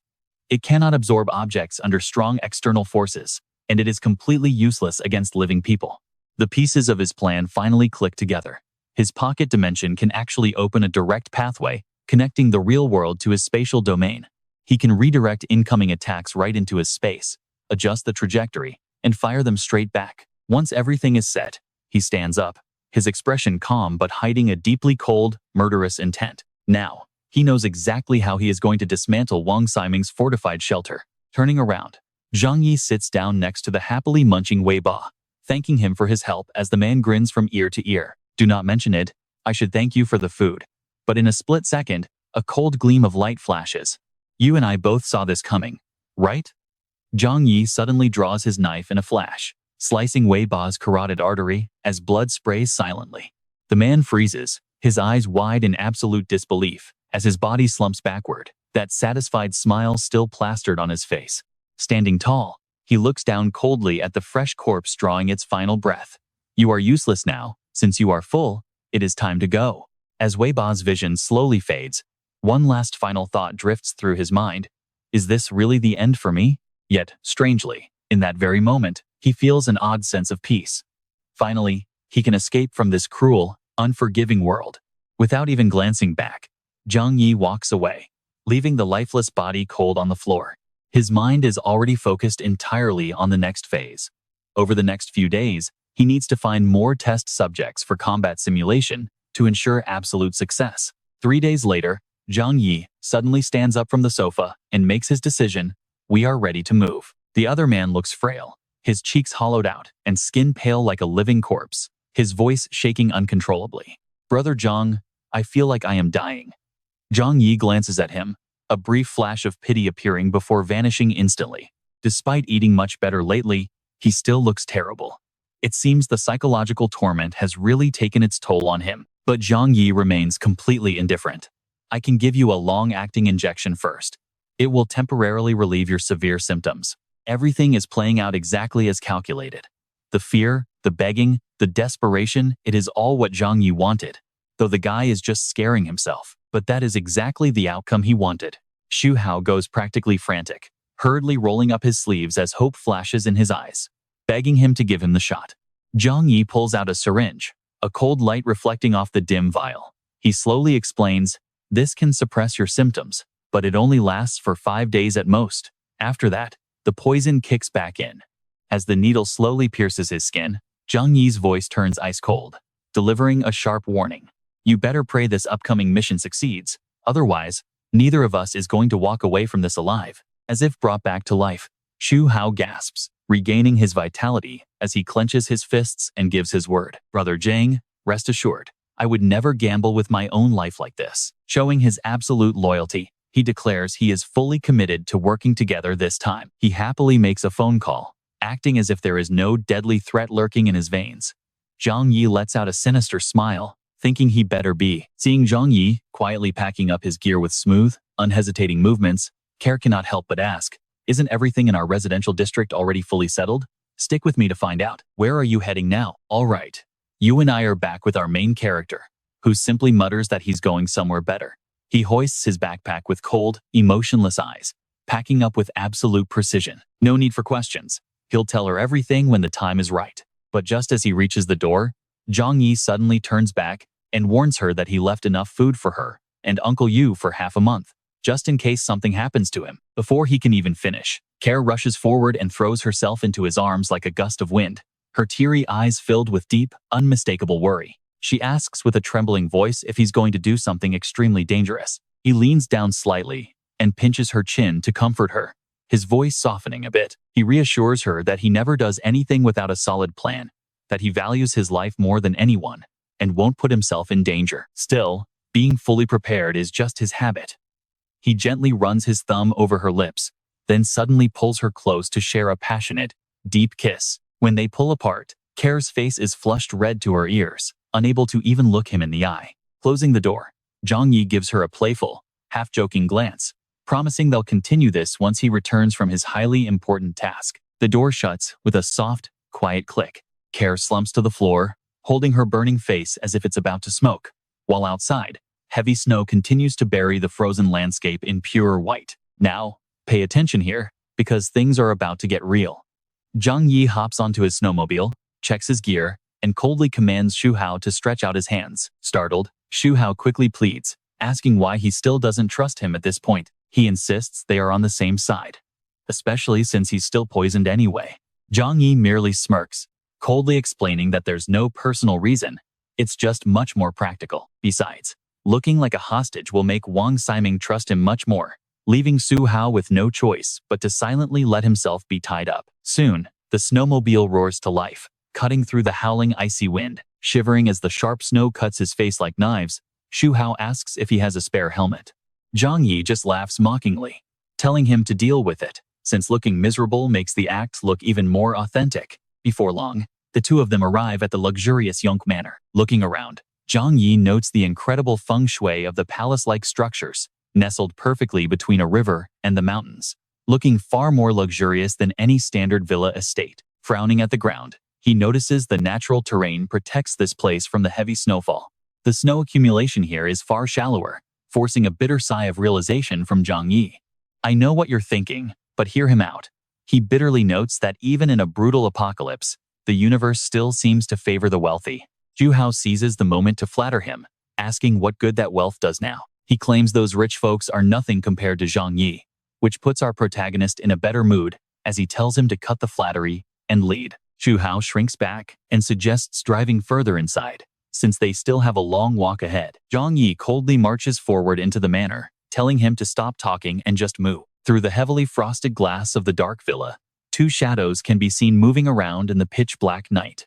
Inside, Yang Mi quickly pieces the scattered clues together to reach a final conclusion. Anyone able to move around on a snowmobile right now must have plenty of supplies. With their fuel running out and only 3 days of food left, she is absolutely desperate in this critical situation. Since everyone nearby is in the same boat, she must place all her hopes on him, turning around with determined eyes of someone with nothing left to lose. It seems that if she wants to survive, she has to take this ultimate gamble. Tightening his grip on his gun, Zhang Yi pushes Xu Hao toward the villa gates, coldly asking if this is the shelter he mentioned. Before Xu Hao can even stutter out a reply, a gun is pressed against his head, forcing him to tremble in absolute terror as he is ordered to open the door. Desperately complying, Xu Hao begs him not to rush, promising that he is opening it right away. Little do they know, their every single move is currently being watched through the security cameras. Inside the surveillance room, Simon quietly swirls his glass of red wine, noting that the target arrived a day earlier than scheduled. He suddenly notices something strange, like the snowmobile parked at the entrance. While Zhang Yi begins to lose all patience, he roars, threatening to end him right there if he's trying to play tricks. Terrified, Xu Hao begs for his life, pleading for one more chance to open the gate while whispering quietly so those watching the feed can hear him. He mutters that they can't fail at the finish line after all their hard work, or they'll never get another chance like this. And that's where we leave it for today, as Simon grips his wine glass and delivers one chilling, final command. If you dare play any tricks, I will burn you all to ash instantly. The heavy mechanical doors rumble as they slide open, revealing a deep, pitch-black abyss. Let us jump in together and see what happens. As the two step onto the staircase, Zhang Yi keeps his finger on the trigger, his barrel pressed firmly against the back of Xu Hao's neck. Inside the villa lies an entirely different world, gorgeous, lavish, shining, and dead silent to an absolutely eerie degree. He scans the area with wide eyes, thinking to himself that having money truly allows you to do whatever you want. Xu Hao trembles, pointing down the hallway ahead, saying, "Brother Zhang, let us head inside. There is still another door inside. Once it opens, we can enter the shelter." The corridor is pitch black, so quiet that their echoing footsteps sound like hammers beating inside their heads. This is the exact moment Wang Siming has been waiting for. With a sinister smirk, he presses the remote control. Secret hatches suddenly slide open from the ceiling, the scraping metal echoing like a terrifying shriek in the darkness. The two below look up in shock. Zhang Yi instantly raises his guard, thinking, "What is this?" A thick, murky mist begins pouring from those hatches. It rapidly floods the corridor, growing heavier by the second. Before he can even react, Xu Hao beside him has already covered his nose. Watching through the security camera, Wang Siming smirks with absolute smugness written all over his face. Don't blink, because this thick rolling gas is about to completely block out everything. Chaotic noises erupt from inside. "You dirty dog, Xu Hao, hurry up and open the door right now." Zhang Yi, stop struggling. "Without me, you are dead anyway, so just give up. I only want your supplies. In your dreams, I will shoot you right now. Blow this place up if you dare." Wang Siming casually swirls his glass of red wine. It is finally time to catch these two rabbits who walked right into his trap. But he has absolutely no clue that Xu Hao already passed out. Zhang Yi is a different story. In the chaos, he put on a gas mask and quietly absorbed that deadly mist into his palm. The metal door automatically slides open with a cold, mechanical hiss, letting bright white light flood in from the outside. Zhang Yi crouches low, hiding his presence to near invisibility. Gun in hand, he waits for Wang Siming to step out so he can shoot him dead on the spot. But the person entering shocks him completely. It is not Wang Siming. He immediately drops down to fake being unconscious, muttering through gritted teeth as he falls, "Useless trash." Their intelligence never mentioned that there would be someone else living inside this shelter. The figure draws closer. Zhang Yi slightly opens his eyes and recognizes a very familiar face. It is Lin Jing, a famous star rumored to have close ties with Wang Ximing. No wonder he entered with zero effort. He tosses both victims over his shoulders like sacks of rice. Reaching an open area, he dumps them onto the floor, announcing, "I brought them." As Ximing approaches, Lin Jing leisurely ties up Zhang Yi's hands. This guy is an absolute idiot. Capturing him took zero effort. Isn't this exactly what Ximing planned? But wait, you and I know he is in for a rude awakening. If I could not even handle this pathetic brat, wouldn't my $1 billion have been a total waste? Leaving him on the floor, the two villains begin fantasizing about their grand future. Once we take this kid's snowmobile, can we go out for a ride? It would be nice to get some fresh air and collect some food. Little do they know, while they are distracted, Zhang Yi gently releases the toxic gas he absorbed earlier. The two begin to wobble. Ximing still notices nothing wrong, even jokingly mocking his partner. Lin Jing, stop swaying around like that. His vision blurs as heavy hallucinations kick in. I am not swaying. Wait, how did you suddenly turn into 6 people? Zhang Yi slowly sits up. He quietly cuts his ropes, looking down in disgust at the collapsing pair. Taking you guys out really takes zero effort. He ties both of them up tightly without leaving a single gap, grabbing their 2 loaded guns before finally opening the door to walk out. The door swings open, revealing a massive living room. The lavish furniture and glittering crystal chandeliers reflect like a maze, leaving Zhang Yi utterly stunned. This is truly worthy of a top-tier rich kid. Just the living room alone is already blindingly luxurious. He quickly locates another door, places his hand on the handle, and gently twists it open. The room behind holds an entire closed ecosystem, lush green and bathed in soft artificial light. Zhang Yi is genuinely mind-blown. Is this really what a $1 billion shelter looks like? It is basically a miniature ecosystem. He is extremely pleased with his new loot. What an amazing place. But starting today, this home is mine. Zhang Yi quietly ascends the spiral glass staircase, each step echoing with a cold, dry sound through the massive empty space. The second floor has all kinds of rooms for different purposes. He reads them off as he walks: game room, pet room, entertainment room, waterbed room. As the door to the waterbed room swings open, the sight inside makes him freeze in his tracks. 3 scant. Stick with me. We are about to see that this place is not as safe as Zhang Yi first thought. Just as he turns to leave, his eyes catch the nearby pet room. Wang Ximing killed all the animals downstairs, so why on earth would he suddenly keep pets up here now? Sensing something is off, Zhang Yi lets his basic survival instincts guide him as he pushes the door open. Before he can even look around, he instantly freezes at the sight of adult toys and scattered syringes still containing some strange, dark green liquid. And right on the floor is an absolute nightmare. Girls dressed in animal cosplay costumes lie scattered across the ground, bruised and heavily abused. Only one of them, Lily, remains conscious. Spotting Zhang Yi, she crawls toward him, her desperate voice carrying the very last of her strength. Mistaking him for the young master, she begs and clings to his leg in absolute despair. Too far gone to even realize who is standing before her, she pleads for them to be let out, promising to do absolutely anything he wants, even begging for just a tiny dose of the drug. Without saying a single word, Zhang Yi coldly kicks her away. Her fragile body flies like a sandbag, hitting the hard floor with a brutal thud. He narrows his eyes, a wave of disgust washing over him. Now watch closely. He realizes the truth behind the bodies next door, draws his gun without hesitation, and fires. 3 cold shots put an end to their agony, granting the barely breathing girls a merciful release from this hell. Leaving without a backward glance, Zhang Yi heads straight for the security room, knowing it must be the heart of this entire bunker. Inside, rows of massive screens and complex controls overwhelm him, leaving a hint of deep regret in his eyes as he stares. If only he. Stick with me. We are exploring this insane shelter with Zhang Yi, who spots a perfect sports field to test his powers later. But as he checks the other rooms, the system warns him that identity verification failed and these locked paths cannot be opened. Zhang Yi sighs in frustration. If he wants to unlock the full secrets of this bunker, he needs to interrogate its owner, Wang Ximing. He heads back to the room, where those two are still knocked out, and splashes a bucket of freezing water right in their faces. Zhang Yi smirks with pure contempt, asking if they are awake yet. Ximing's eyes widen, completely unable to believe what is happening right now, wondering how he even did this.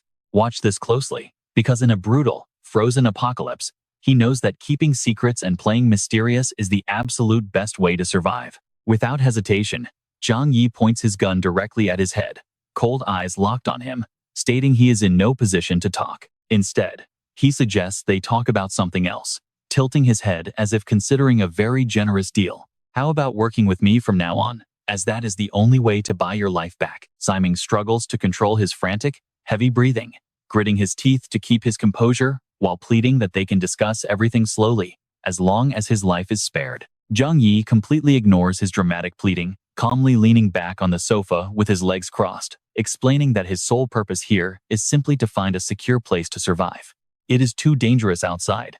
Let's pause here with the extreme cold outside. Sharing this massive stash with me is really a no-brainer, right? Zhang Yi's casual tone acts like a soothing drug, helping the pale face of the young master slowly regain some color. Still suspicious, his eyes dart around as he asks if he really just wants to move in. Don't you want to kill me and take over this entire place? Zhang Yi replies with a flat tone, neither confirming nor denying anything. Kill you? Why would I need to do that? Give me one good reason. This place is massive. Even with 100 people, it would still feel spacious, and I do not just end lives for no reason. Zhang Yi acts friendly, adding that he actually wants to use this chance to become friends with the young master. He is slightly surprised, his tense expression softening a bit. Oh, you want to be friends? That is definitely a smart move. Zhang Yi wants to build more trust with Simon, and that is where we leave it. Let us see if society actually goes back to normal, as he says. All right, you and I are about to dive into a wild survival story. Imagine hitting the jackpot instantly by befriending a rich young master. Hearing this, Siming gets even more confident in his worth, making grand promises like he just signed a $1 million contract. Of course, with just a little bit of my guidance, you will easily stand head and shoulders above everyone else. Behind Zhang Yi's back, he smirks smugly, assuming the blizzard will end soon. He believes Zhang Yi is still too afraid of the law to actually eliminate him right here. He has no problem spending cash to save his skin. What do you want? Take whatever you want from this entire house. Zhang Yi gets straight to the point. Since young Master Wang has decided to cooperate, my demands are actually pretty simple. Watch closely here. This is where he lays out his terms. He demands to know how every system in the house works. All right, you and I are about to watch a brutal mind game unfold. Simon hesitates, nervously asking, if I show you how to run this shelter, will you spare my life? Zhang Yi tries his best to look as friendly as possible. I already told you, I am not someone who takes lives for no reason. Plus, once this blizzard ends, I actually hope we can be friends. Simon still hesitates, his eyes darting around before finally giving up all resistance. With no other choice left, he grits his teeth and agrees. Fine, I will tell you. Hearing this, Zhang Yi flashes a devious smile. Moments later, he drags the tied-up Simon into the control room, where the massive screen displays the bunker guide. He skims through it, feeling extremely pleased. Perfect. From this moment on, the master of this shelter is none other than me. Now, the guy urgently asks, his tone completely different from before. Well, is everything checked out and good? Untie me quickly. My whole body is aching. He smiles softly, but it is a gentle look that sends shivers down your spine. Sure, just wait a second. Before the words even settle, Zhang Yi swings his hand, plunging a cold blade straight into his neck. Simon's eyes bulge, his body trembling before collapsing to the floor like an empty sack. Before he can even react, Zhang Yi grips the hilt tightly, pinning him down. Relax. Just relax. Take a deep breath. Pay attention here. That chilling whisper in his ear sounds just like death itself. It might feel a bit dizzy at first, but that is totally normal. Soon, you won't feel any pain. Absolute shock is plastered on his face as his lips move soundlessly.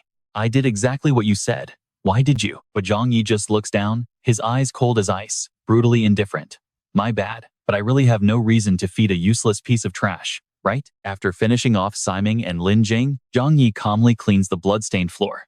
His movements so casual it looks like he is just tidying up after a party. Now, his gaze shifts towards Xu Hao, who is unconscious in the corner. The two biggest troublemakers are dealt with. Handling him will be a piece of cake.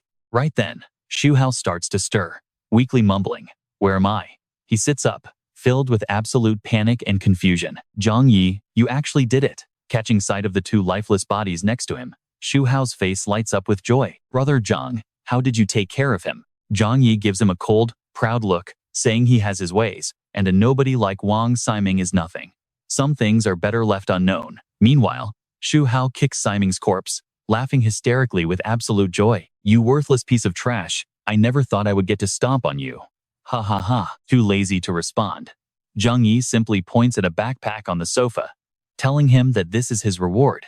And to open it up, you and I both know what is coming. But Xu Hao blindly rushes over, opening the bag to find it packed with snacks. He tears open the packaging, stuffing his face while desperately trying to suck up to him. Brother Zhang, you are like a real brother to me. Just say the word and I will do whatever you want. No questions asked. But Zhang Yi remains cold, immediately cutting off his excitement with a totally indifferent tone. I checked the leftover supplies in this shelter, and there is almost nothing besides the scraps Wang Siming left behind, so you won't get much. That statement hits Xu Hao like a bucket of ice water, leaving him frozen in shock before stammering. Wait, Brother Zhang, what do you mean by that? This reaction only makes Zhang Yi laugh in mockery, deciding to spell it out clearly one more time. Before we even got here, Wang Siming wasted more than half of the supplies. You can take this food and struggle to survive outside. But before he can even finish, Xu Hao starts screaming like a lunatic, denying the truth and claiming Zhang Yi is keeping the best stuff. He points a finger right in his face, yelling with absolute resentment, "Are you lying to me? You just want me to believe that this place is completely empty, and then kick me out so you can have it all." Xu Hao kicks the backpack hard, sending the candy flying across the floor. I am not leaving. I was the one who told you about this bunker. And now you want to throw me away? Forget about it. Zhang Yi remains completely calm, his voice showing absolutely zero signs of anger. But Xu Hao is blinded by rage and completely ignores him, screaming that everyone in the neighborhood has been fooled by him. His face is completely pale, his eyes gleaming with a manic, dangerous light. I am telling you, if you dare to betray me like this, I will expose this entire shelter and your superpowers to everyone. And trust me, that threat just sealed his fate once and for all. Zhang Yi just whispers a soft "oh," raising his gun and pulling the trigger. All right, you and I are diving into a cold-blooded execution. Zhang Yi shows zero mercy, taking his life in a bloody flash. Before the guy even realizes what happened, the body collapses backward onto the filthy ground. Zhang Yi frowns, looking like he just brushed off some annoying trash. Anger does not make you stronger, only raw power does. Zhang Yi bends down to gather his scattered bags of bread, stuffing them back into his backpack and zipping it shut. He was actually planning to let him live a bit longer, but why did the idiot have to seek death? Back at his base, Zhang Yi kicks his feet up on the coffee table, relaxing lazily on the sofa while his mind races to plan his next moves. He needs to reorganize his plans, starting with retrieving care. But what about Uncle Yu? Without hesitating, he makes his decision. Since he now has this superior shelter, he might as well leave the old safe house to Uncle Yu. Standing up immediately, he realizes his safe house cannot access the pocket dimension anyway, so letting Uncle Yu stay in the Yuelu neighborhood as a backup base is the perfect move. It repays his kindness and keeps a trusted ally watching over his old territory. Walking over to the bar, Zhang Yi runs his hand along the wine rack, remembering his promise to help Uncle Yu find a partner. He pops open a bottle to reward himself. Some things simply cannot be rushed. Now watch closely while sipping his wine. Zhang Yi flips on Wang Siming's television, only to find a foreign broadcast that leaves him completely baffled. The longer he watches, the more confused he becomes. Logically, the blizzard should have destroyed all signals, leaving phones with zero reception, so how is this broadcast even working? Suddenly, a wild theory flashes in his mind. Shows from all over the world? Could it be? He rushes over to check the local network system, amazed by the sheer luxury. The previous owner actually built a massive private server room inside his own home. Absolutely insane. Either way, he is absolutely thrilled. Even though he does not know how they pulled it off, the signal strength proves that the network in this shelter is mind-blowingly powerful. Its signal capabilities are on a global level, which is going to make gathering critical news much faster for him. With this setup, he can track global news right from his own computer, and his excitement instantly spikes. Earth's population of 8 billion has plummeted to just 2 billion under the blizzard. In only 1 month, nearly 3/4 of humanity is gone. He sighs heavily at the grim future facing mankind. If this keeps up, even half of humanity's surviving will be a miracle. But wait, you and I need to look closer at this next breaking headline. Mutants, special humans who possess incredible superpowers, backed by a massive list of reports. The articles display endless images of individuals with different powers, Some manipulate raging fire, while others have insane physical enhancements. But those are just the lucky few. While a tiny minority gains powers, the gamma rays have deformed the vast majority into hideous monsters. Zhang Yi narrows his eyes, analyzing every single detail. Mutants are still rare globally, but some are definitely hiding their powers just like him. The frozen world outside remains incredibly dangerous. Rubbing his chin, he reaches the ultimate conclusion.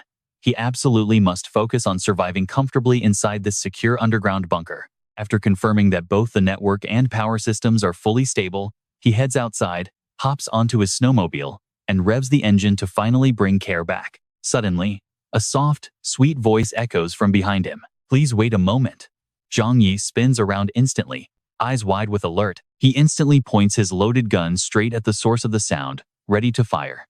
But instead of an enemy, a pale young woman stands there with begging eyes. "Please, just wait a second.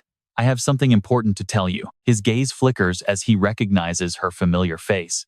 This is Yang Mi. Basically, everyone in the country knows who she is. Yang Mi is the absolute top superstar actress in China, the ultimate dream girl that countless men would die to be close with. But right now, this famous beauty stands before him, shivering violently in the cold, her eyes filled with a heartbreaking mix of despair and hope. "I haven't eaten in 3 days. Can you please take me with you? I don't want to die here." Despite the shock, Zhang Yi stays completely calm, refusing to let pity cloud his cold logic. "Everyone is struggling to survive in this hell. If you want me to take you along, you need to give me a very convincing reason." Yang Mi bites her lip, making her final gamble. She bows her head, her soft voice laced with seductive charm. "I just want food.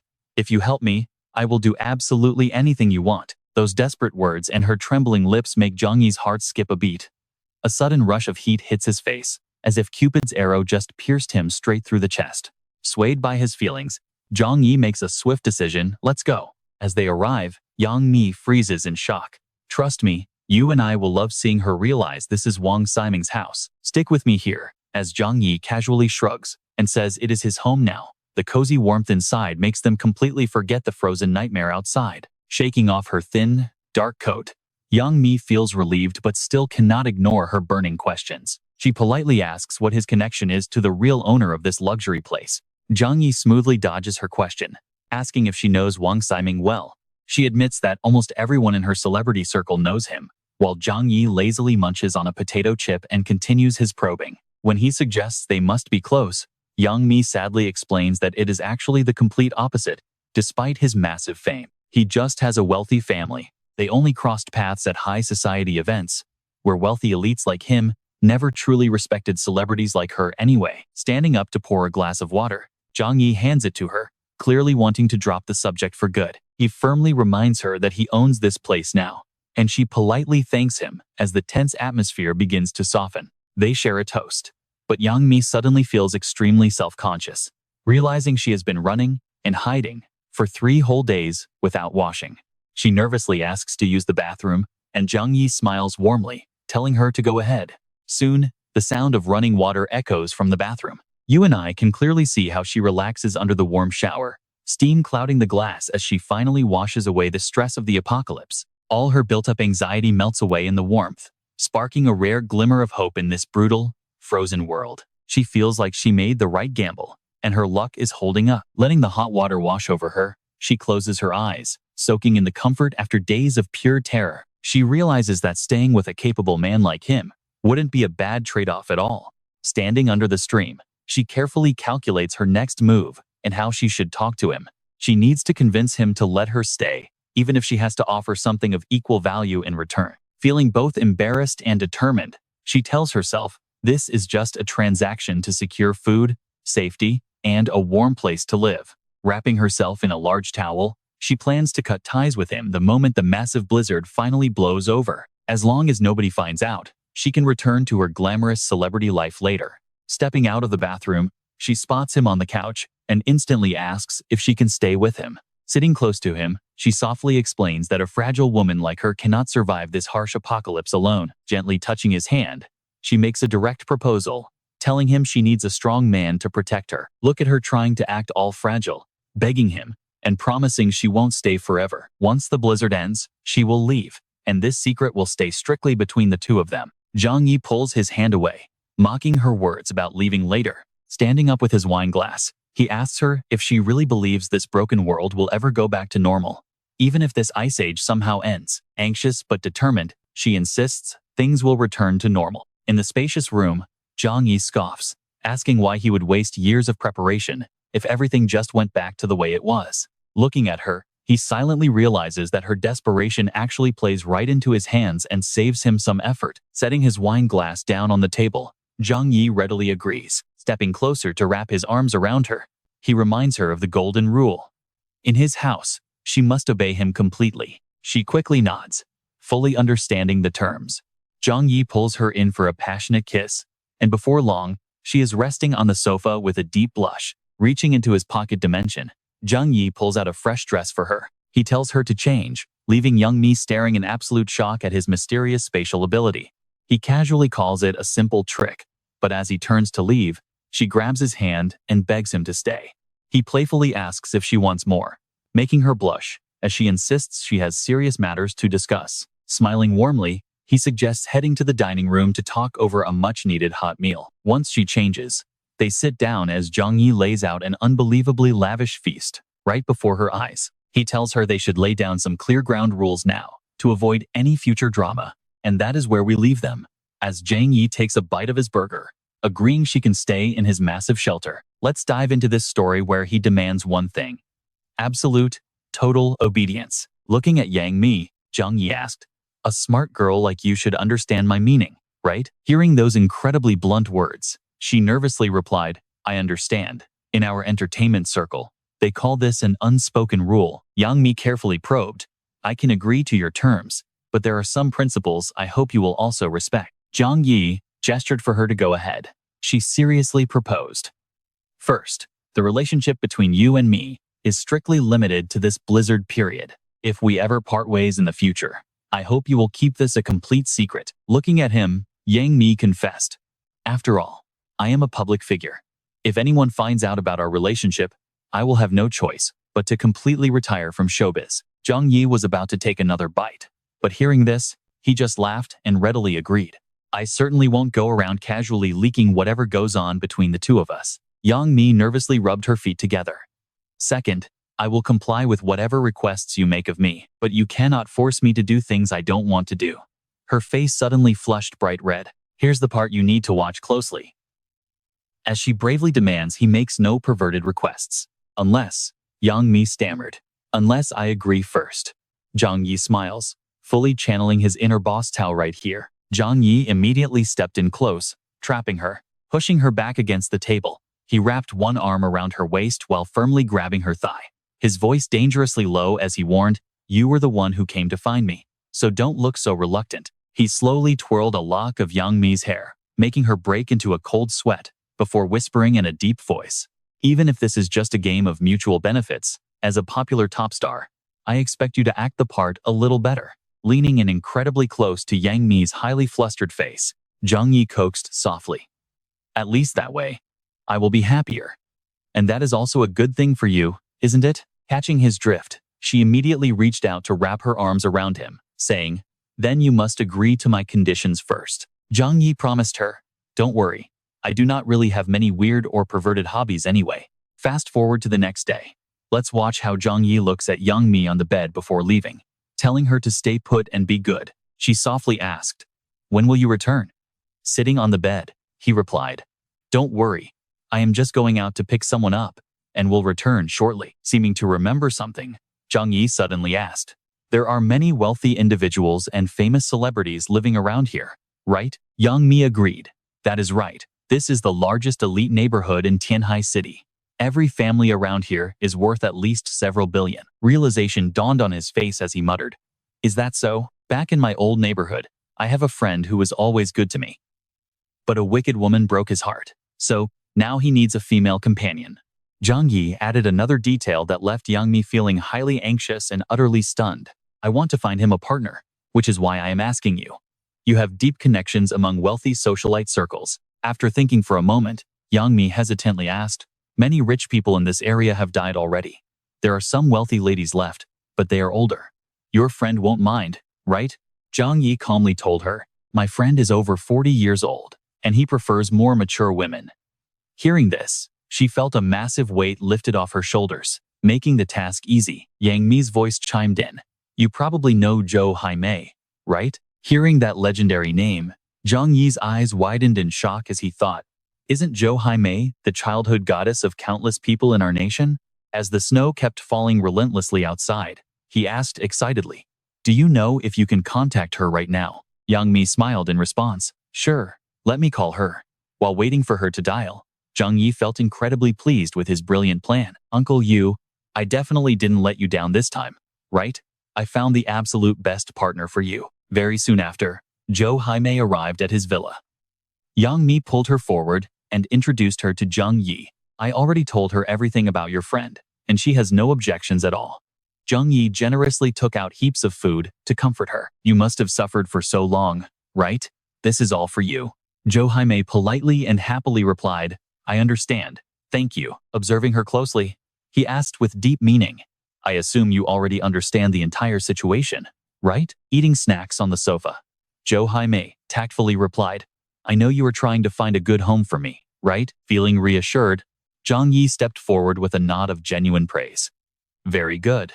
Everyone here is smart, so some things do not need to be spelled out. However, he paused for a few seconds before delivering a chilling warning, and that's where we leave it, because if anyone leaks this shelter's location, trust me, they won't live to regret it. Stick with me, we're diving into a frozen, post-apocalyptic world as a small village appears in the distance. Welcome to Shu Family Town. The entire village is nearly buried under deep snow, with only a few rooftops peeking out. On the frozen river, Dahai repeatedly hammers the ice to test its thickness, suddenly shouting, This is the spot. Dig. Two men from his crew immediately move a massive ice drill into position to start boring through. They split up efficiently. 3 men set up the heavy machine, while the others connect the starter cable to their dog-drawn sled. With everything ready, Dahai loudly orders the dogs to pull the sled forward, which will power up the drill. As they run, the engine spins up rapidly like a giant, roaring top. The intense pulling force creates spinning circles. The drill bites deep into the ice, generating massive friction that shakes the frozen ground. Before long, the marked test spot completely shatters, exposing the cold flowing water underneath the thick ice. With the ice cleared, fish of all sizes gather to gasp for oxygen. Dahai approaches the hole and easily grabs a big one. Taking a quick look, he barks out his orders. All right, we've got fish here. The crew gathers around the hole to scoop up the fish, while Shu Yi curiously asks, Uncle Dahai, in this brutal cold, do you think those city folks are all frozen dead by now? Pay attention here. Dahai glares at him and chuckles coldly, saying, those city softies don't even know how to grow crops. They depend entirely on farmers like us to survive. Right now, I bet they can't even get a decent meal. He adds with a smug grin, if you ask me, most of them are already dead. Shu Yi sighs in relief. Good thing we're country folks. No matter how brutal the freeze is, we still have food and strength to survive. As the snow falls heavier, he looks toward the distant city and sighs. But this winter is just too extreme. When is it ever going to end? Suddenly, Shu Yi narrows his eyes, peering into the distance as he mutters in confusion. Wait, why do I hear the sound of a motorcycle? Out of the desolate, freezing white landscape, 2 people suddenly appear riding a modern snowmobile, speeding towards them at high velocity. Zhang Yi is surprised to see a group of villagers casting nets to catch fish around a small hole in the ice. Ice fishermen? To think they've actually adapted to this insanely brutal weather. As they speed along, Zhou Haimei suddenly clings tightly from behind and screams in terror. There are dogs. It turns out, the aggressive sled dogs are charging right at them in hot pursuit. Glancing back while steering the snowmobile, Zhang Yi immediately realizes what's happening. He didn't expect people in the suburbs to survive and adapt so well to this extreme freeze. Watch closely here, these thugs are definitely after his ride. So he screams at Zhou Haimei to hold on tight. He immediately guns the engine, but the mob chases close behind. Shu Jin raises a sharp pitchfork high in the air, shouting at them to freeze. Stop right there. In a flash, he hurls the sharp pitchfork directly at them. Zhang Yi swerves to dodge, cursing under his breath. The sudden maneuver forces him to execute a sharp, wide turn with the snowmobile. Losing her grip, Zhou Haimei slips off the back and screams in absolute panic. Ah! Zhang Yi instantly senses danger, his eyes widening in shock.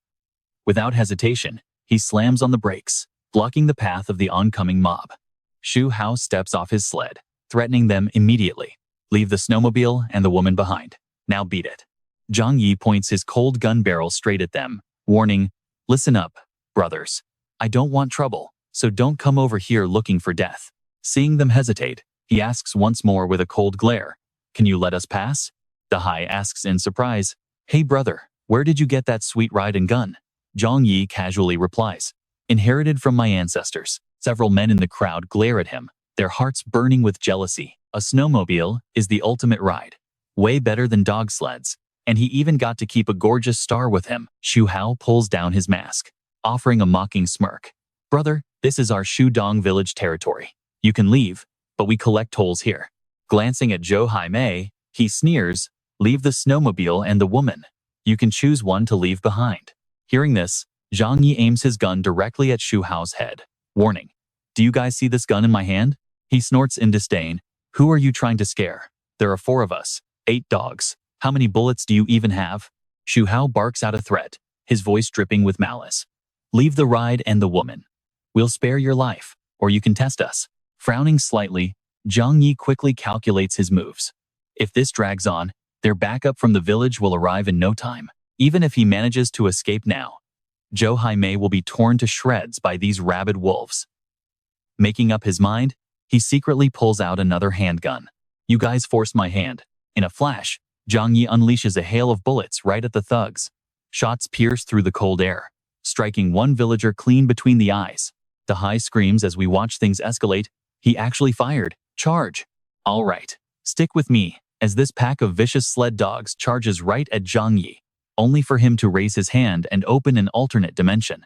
Right then, a blinding flash of light erupts in midair, instantly freezing the ferocious beasts in their tracks. They are quickly sucked into the swirling void. Seizing the moment, Zhou Haimei leaps onto the snowmobile with Zhang Yi to make their escape. He guns the engine, speeding away across the snow, while letting out a quiet sigh of relief. That was close. One bite would have been trouble. Before long, their pursuers are left far behind in the cold. Zhang Yi quietly reflects, those dogs trapped in his pocket dimension will soon suffocate, serving as the perfect test subjects to measure the passage of time inside his special void. Dahai stares at the 4 bodies lying lifeless on the snow, sighing in frustration. He warned them not to rush someone unknown, but they got themselves killed instead. Ziyi frantically looks around, searching the area before shouting in sheer panic. Where are the dogs? Where did they go? The rest of the squad starts to panic. This whole situation is just way too bizarre. Their village dogs would never just run off. That guy had a snowmobile and a gun.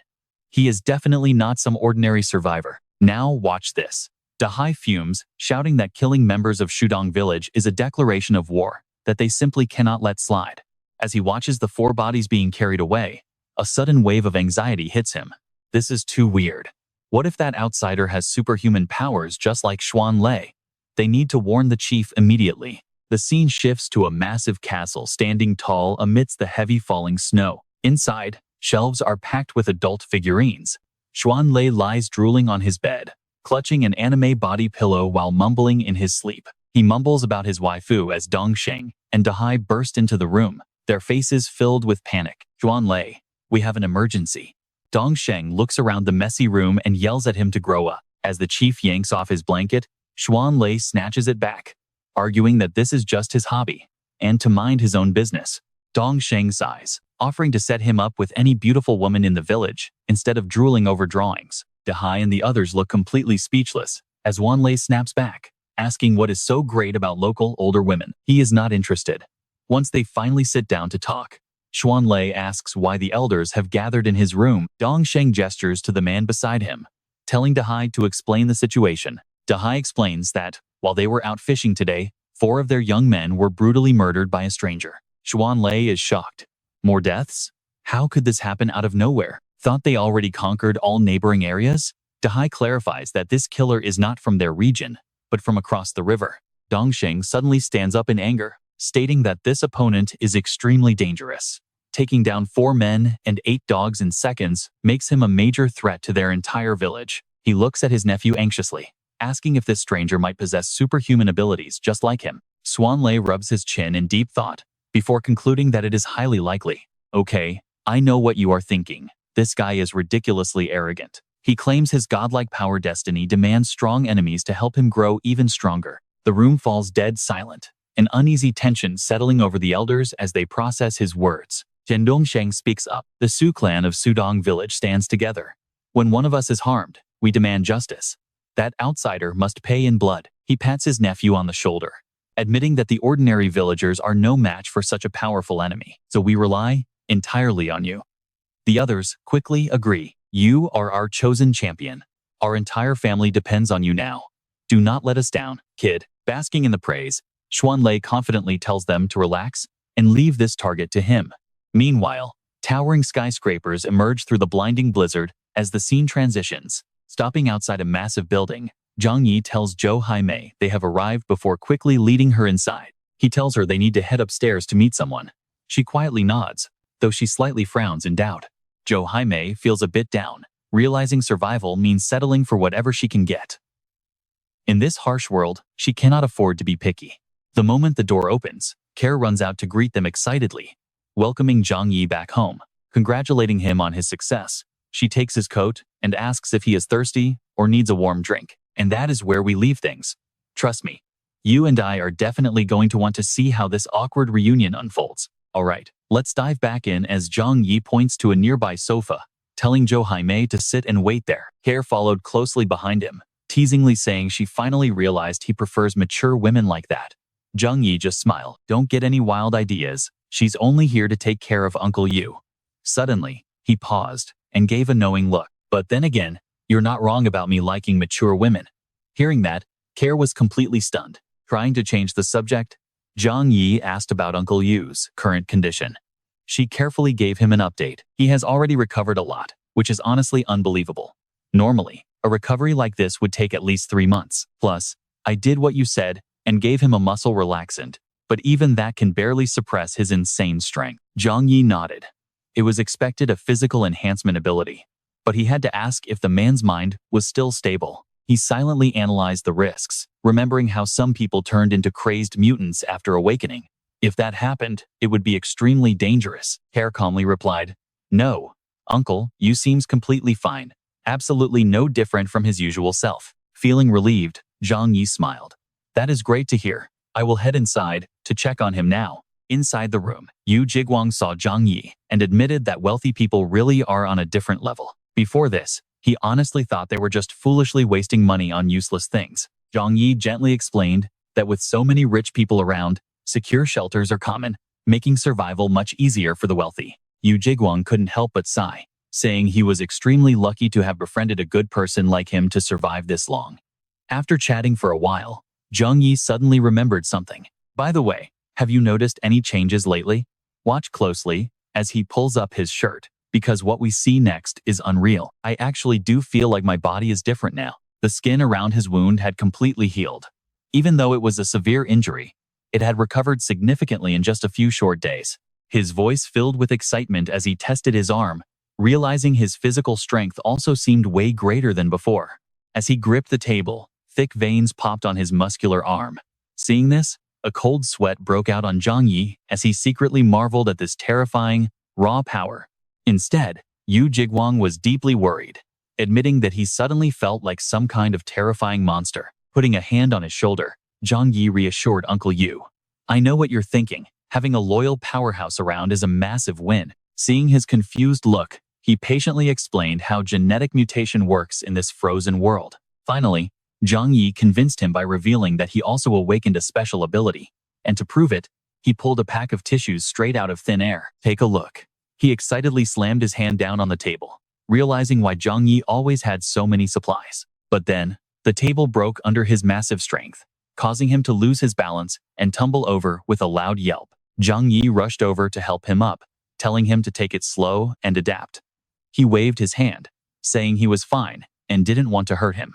Zhang Yi smiled inwardly, thinking the stronger Uncle Yu got, the better. With their close bond, having an awakened powerhouse around made things much safer for him. Remembering Haimei cooking in the kitchen, he asked if Uncle Yu wanted a wife. Before Yu Jiguang could even process this, Zhang Yi promised to bring him one if he just said the word, leaving the older man thrilled. "Yes, of course I do. Where is she? Let me see her right now." Zhang Yi led him into the living room to introduce everyone. and Yu Jiguang froze when he saw a very familiar face. Wait, are you actually Zhou Heimei? Shyly, she nodded and greeted him, asking if he was indeed Mr. Yu. Zhang Yi stepped in, introducing them and suggesting they live together from now on, taking care of each other and keeping each other company in this wasteland. Seeing they both liked each other, he added that since time was short, he would skip the formal pleasantries. Zhang Yi patted his shoulder, wanting to give them some private space. Consider this place your new marital home. Care and I will temporarily move out. Hearing this, Uncle Yu hesitated, feeling a bit guilty. How can I possibly accept this? This home is your pride and joy. Naturally, Zhang Yi did not want him to feel bad and quickly explained, I already found a new place, so leaving this empty would be a total waste, right? Think of it as helping me guard the house, which gives me peace of mind. Zhang Yi left no room for refusal, finalizing the decision. Here, go pack your things. We'll head to our new place soon. A moment later, he gave them some final advice before leaving. You will need to go out for food later, so having a vehicle is essential. I am gifting you this car, and feel free to visit me whenever you can. Yu Jiguang looked at the car, shocked, and quickly waved his hands to decline. Absolutely not. Zhang Yi, you've already given me so much, I can't take this too. What will you do without a vehicle? Casually pulling another car from his space, Zhang Yi replies, he'll manage. Trust me, you and I need a cheat code like that. All right. You and I are about to watch three people completely lose their minds over this insane base. As their vehicle speeds through the raging blizzard, Jo Kier finally breaks her silence to ask, Zhang Yi, is our new home actually beautiful? Steering the car casually, he describes their massive, gorgeous new fortress, promising it is easily 10 times more comfortable than their previous safe house. The two keep chatting happily like this just to kill time. It makes sense why he is acting so generous. Knowing him, he would never give it away. He is only letting them borrow it temporarily. He can take it back whenever he wants. Since the road is long, their warm conversation continues to flow. Suddenly, Zhang Yi breaks some news, letting her know there is already someone else living at the shelter, so she can prepare herself. Surprised, Jo Kier asks if it is a woman. When he nods, she puffs her cheeks in jealousy, asking if he is secretly keeping her there. Seeing her look upset, he quickly explains, telling her not to worry because he only brought in extra help to share her daily workload. She asks suspiciously if he is telling the truth, and he replies that she was the very first person to join his side. He reassures her, saying that absolutely no one can ever replace her in his heart. Hearing those sweet words makes her incredibly happy, so she gently leans her head on his shoulder, smiling contentedly. Hidden from her sight, Zhang Yi wears a triumphant smirk, glad she understands since their arrangement is completely mutual anyway. He has no use for disobedient women. But as they drive further, she suddenly senses that something is seriously wrong. Now, pay attention here. The blizzard suddenly intensifies, and a violent, swirling vortex of snow charges directly toward their vehicle. As the massive storm closes in, Zhang Yi instantly realizes this terrifying blizzard is absolutely not natural. Before he can dodge, the violent vortex slams right into the side of the car, shaking it violently and leaving Jo Kier completely dazed inside. When she frantically asks why the snow is so heavy, he darkly suggests it is much more than a simple storm. Extending his hand out the window, Zhang Yi unleashes his spatial power to completely absorb the raging vortex. As the wind dies down, he sighs in relief, glad he caught it. But suddenly, an even bigger, more menacing tornado erupts right behind their vehicle, threatening to swallow them whole. Watching it approach, Zhang Yi narrows his eyes in frustration. This is definitely an attack by another mutant, not a natural disaster. He forces himself to stay calm and plan his next move. With his absolute defense, he knows he is safe as long as he does not panic. Glancing outside, he quickly measures the distance of the incoming strikes to track the enemy. The enemy's aim is incredibly precise, meaning the attacker must be hiding nearby. But let's pause here. Zhang Yi floors the gas to dodge while drafting a clever counter-strategy. His first priority is to figure out exactly how many attack patterns this guy has. The violent tornado catches up, looking ready to rip the car completely apart. But in a flash, it vanishes into air, without leaving a single scratch on their vehicle. Hiding behind a massive snowbank, Shu Chunlei gasps in absolute shock, wondering how his attack could have missed. With his move vanishing, he leans back against the snow with a heavy sigh, frustrated that such a high-energy attack was wasted. Noticing how exhausted his partner looks, Shu Tian quickly steps in to ask if he is doing all right. Shaking his head, He warns that their target is an extremely dangerous mutant, whose exact power remains a complete and terrifying mystery to them. Suddenly sensing danger, he quickly signals for his teammates to stay completely quiet. Meanwhile, Zhang Yi gets his weapons ready, but notices that the incoming attacks have completely stopped. Realizing the enemy is drained from using so much energy, he quickly puts on his high-tech tactical goggles and flips the radar switch to scan for their exact location. His radar quickly finishes scanning, revealing 3 distinct heat signatures huddled together in the distance. He smirks, having finally found them. Stepping out of the car with a heavy weapon raised, Zhang Yi immediately fires several loud, rapid shots directly toward the nearby snowbank. Unable to dodge the sudden barrage, one enemy takes a direct hit and collapses onto the cold snow.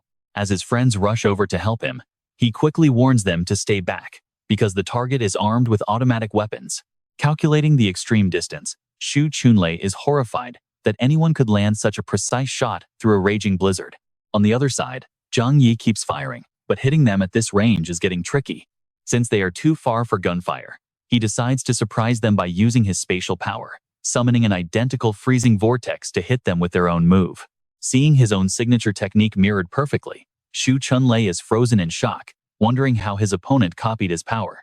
Luckily, Xu Chunlei reacts instantly, launching another freezing gale to clash head-on with the reflected attack, causing both storms to violently cancel each other out. Both attacks finally dissolve into nothingness, sending heavy snow blasting in every direction. And that's where we leave it today. Zhang Yi silently watches them flee into the blizzard, deciding to spare their lives.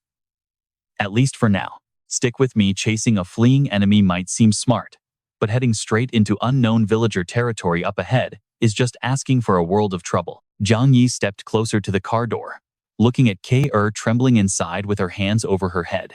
He couldn't leave her alone and wander off too far. He chose to turn back, but not without a final threat. If you actually have the guts, come find me for revenge, but next time, we will be fighting right on my home turf. Zhang Yi muttered to himself, climbing back inside. Once I get back, I have to train my abilities.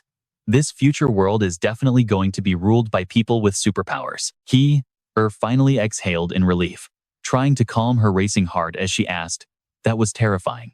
Thank God you were here. So, what happened out there? Did you end up taking that guy out?" Keeping his eyes on the road, he calmly reassured her. The distance was too far, and in this dark night, a direct strike wasn't worth the risk. But that guy is definitely terrified now and won't dare cause us any trouble. His words couldn't stop her mind from racing with worst-case scenarios. What if they still come looking for revenge later? If he can control ice, will he bury our home under the snow? Zhang Yi immediately cut her off, saying, "You don't need to worry about that at all. Pay attention to how confident he is," as he slammed on the gas. "Our new home is incredibly secure. Even if it gets buried, our life won't be disrupted." The car charged through the raging snowstorm. His words brought comfort, especially when he added that his own power made any enemy attack completely useless. They quickly left those 4 limping figures behind in the freezing cold. Meanwhile, back at the shelter, Yang Mi was sprawled across the bed, looking utterly bored. She tossed and turned, complaining to herself. Suddenly being kept like a caged canary was a lifestyle she just couldn't get used to yet. When will this boring isolation finally end? Suddenly, click. The bedroom door swung open as Zhang Yi, who had silently returned, suddenly appeared. "Come on out. I want to introduce you to someone." Yang Mi thought she was hearing things and questioned him. He chuckled, explaining that based on age, she would actually have to call her older sister. Hearing this, she sat straight up. "Is she your girlfriend?" Zhang Yi didn't deny it, simply handing her some warm clothes to wear. "Close enough. Get dressed and come out." Once Yang Mi put on her outfit, she couldn't help but feel a bit competitive. "I'm a top-tier celebrity, a famous superstar. Yet here I am, having to compete with some random other woman." She began dolling herself up to look stunning, determined not to lose this silent battle. After all, a woman's charm is her ultimate weapon. "I know what you're thinking. The drama is about to explode." Zhang Yi walked downstairs only to find K.Er prepping for a silent showdown too. Just a moment later, a pair of stunning, elegant legs stepped gracefully down the grand staircase. It was Yang Mi, carrying herself like the true lady of the house. "Hello." But the moment she locked eyes with K.Er, shock instantly morphed into pure, burning anger. "Why on earth is it you?"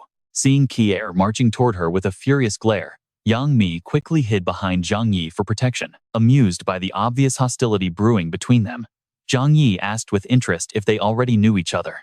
Ki-er furiously pointed her finger, accusing Yang Mi immediately. She is my cousin.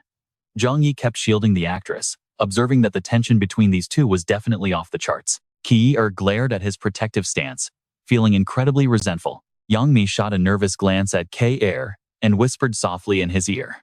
Zhang Yi, help me out. Can we please keep our relationship a secret from her? He couldn't resist teasing her, asking what relationship they actually had. His playful question made her face flush bright red. You know exactly what I mean. Terrified he might say too much, she quickly whispered, family-wise, my mother is actually Ki-er's aunt. The Zhou and Yang families are both prestigious clans, boastful of many high achievements, especially in the field of medicine. Watching them whisper so intimately from afar, Ki-er lost her patience and snapped. Isn't it all because of a shameless entertainer like you? She demanded loudly, while a guilty Yang Mi shrank back, hiding completely behind Zhang Yi. Because of your scandalous career, everyone back in Shengjing is constantly mocking our family. He gently squeezed her hand to comfort her as Ki-er ranted on. Lowering yourself to be an entertainer is an absolute disgrace to our lineage. She kept airing out her grievances, complaining that she was constantly mocked and dragged into gossip just because she had an actress cousin. How could I not be furious? But Yang Mi protested, I love acting and being in the spotlight. Is that really so wrong? She popped her head out from behind him, desperate to defend her dream. Ki-er sneered, looking her up and down. If you made it on talent, fine, but you only got famous using your body. You know exactly why you are popular. Don't play innocent. Zhang Yi glanced back at a speechless Yang Mi, silently agreeing with Ki-er's brutal honesty. And as you and I can see, this tense rivalry is far from over.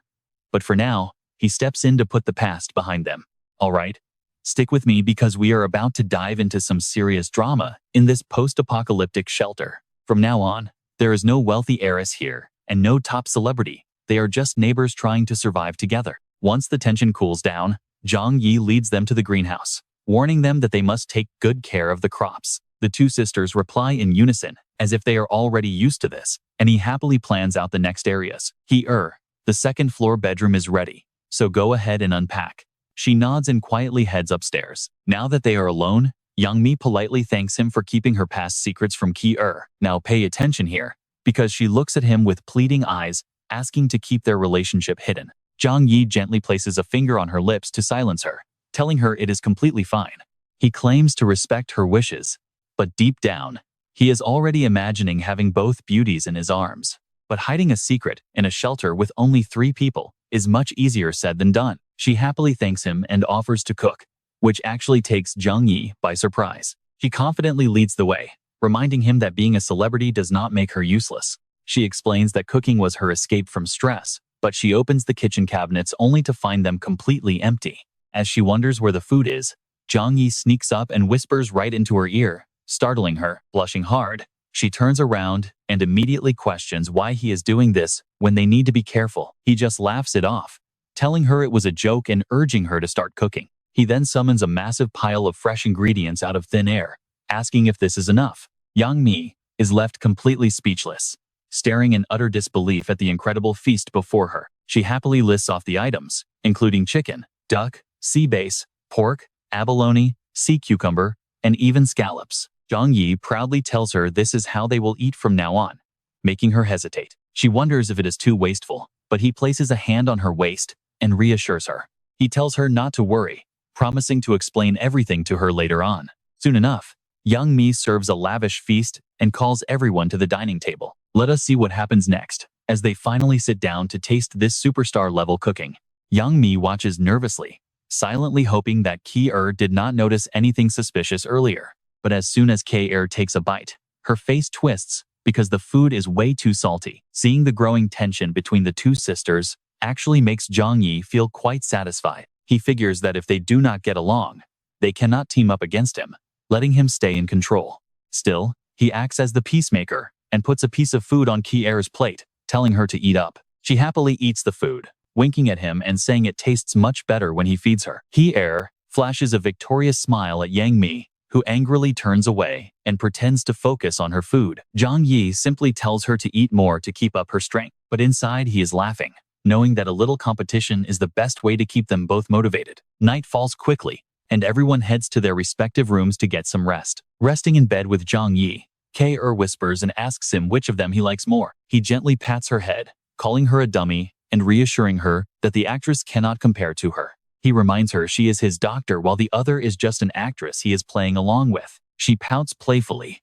but Zhang Yi quickly pulls her close and kisses her forehead to end the debate. He tells her never to doubt her place in his heart, making her smile happily as she hugs him tight. But in reality, he secretly scoffs at the very concept of love. Holding her in his warm embrace, his thoughts remain ice cold, viewing love as nothing but a foolish distraction. A few days pass by. Zhang Yi is now in the training room practicing his archery, hitting the bullseye with absolute precision.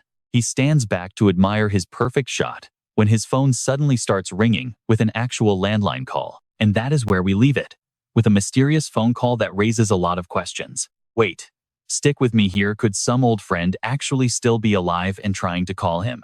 He instantly rejects the call anyway, thinking there is absolutely no way that is possible. Besides, even if it is an acquaintance, he honestly does not care. Blocked. He thinks he dealt with it, but Zhang Yi is still being harassed. What on earth is going on? How is this blocked number still calling him? He tells himself this is far too creepy, and he absolutely must not answer. Zhang Yi quickly hits block again. He figures maybe the button did not register the first time, because there is no way this is some supernatural event. But right after saying that, the number pops up on screen again. Now Zhang Yi is genuinely terrified. Is he seeing a ghost? Wait, how did the call connect itself? Before he can even think, a voice on the other end demands to know why he is not answering. Zhang Yi forces himself to calm down. If the caller is a hacker, this is definitely possible. Gathering his courage, he demands to know who they are. The caller ignores his question, instead rattling off his personal details. Zhang Yi of Yingjin Villa, Tianhai City, Building 25 of the Yuelu Community, Room 241. Hearing this, he realizes the guy is definitely a top-tier hacker. Before Zhang Yi can even process this, the voice speaks again, claiming to know he is currently in room 101 of Yunque Manor. He even mentions the house owner, Wang Siming, was already dealt with.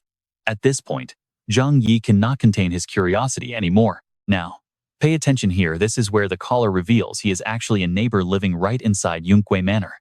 What could he possibly want? It turns out Lu Fengda is the caller, and he immediately starts issuing threats. He warns him not to get any funny ideas, or he will leak all of his personal information. Zhang Yi quickly fires back with attitude. He regains his composure and provocatively asks what makes the caller think a few empty threats will force him to hand over supplies. He claims he is nobody important, so leaking his info does not scare him. He tells the guy to go right ahead, but Lu Fengda completely has him cornered, asking what he thinks will happen when people find out he has the massive cache of missing supplies from the South City warehouse. This is completely unexpected. How on earth did this guy find out about that? But Zhang Yi acts completely clueless, asking what supplies he is talking about from that massive empty warehouse. He points out that the missing items belong to a massive warehouse, and asks if the guy really thinks a low-level manager could pull that off. Lu Fengda bluntly calls his bluff, insisting that the warehouse heist is definitely linked to him. He notes that in a warehouse that size, taking just one shelf of goods would last him a year. Even if he is not the mastermind, he is loaded. The caller then boldly introduces himself, revealing his name is Lu Fengda, the head of the Zhiyun Corporation. You and I both know that name is a massive deal. Zhang Yi immediately recognizes Lu Fengda as a legendary titan in the country's cybersecurity sector. To think he is actually the chairman of Zhiyun Corporation, a true mastermind behind the country's information networks. The tech giant he built from scratch is one of the top 3 companies in the entire cybersecurity industry. Realizing this, Zhang Yi grits his teeth in frustration. For a tech titan like him, hacking a phone is child's play. But then, a sudden realization hits him. Wait, if this guy can control his phone, does that mean his entire shelter control system has been compromised as well? Zhang Yi quickly forces himself to think logically. No, that is highly unlikely. The man is currently trapped without proper equipment or access to the main servers. If he had actually succeeded, he would not have called to make threats. He resumes the conversation, playing along by acknowledging Mr. Lu's famous reputation, saying it explains how his phone got hacked. Lu Fengda casually lays out his terms, claiming his desperate situation gave him no choice. He tells Zhang Yi that if he has enough supplies to keep 2 women fed, Adding one more mouth should be no problem at all.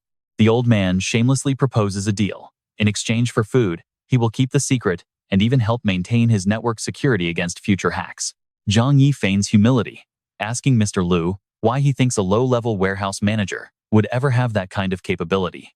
But Lu Fengde sees right through him, scoffing that at his age, he does not waste time talking just for fun.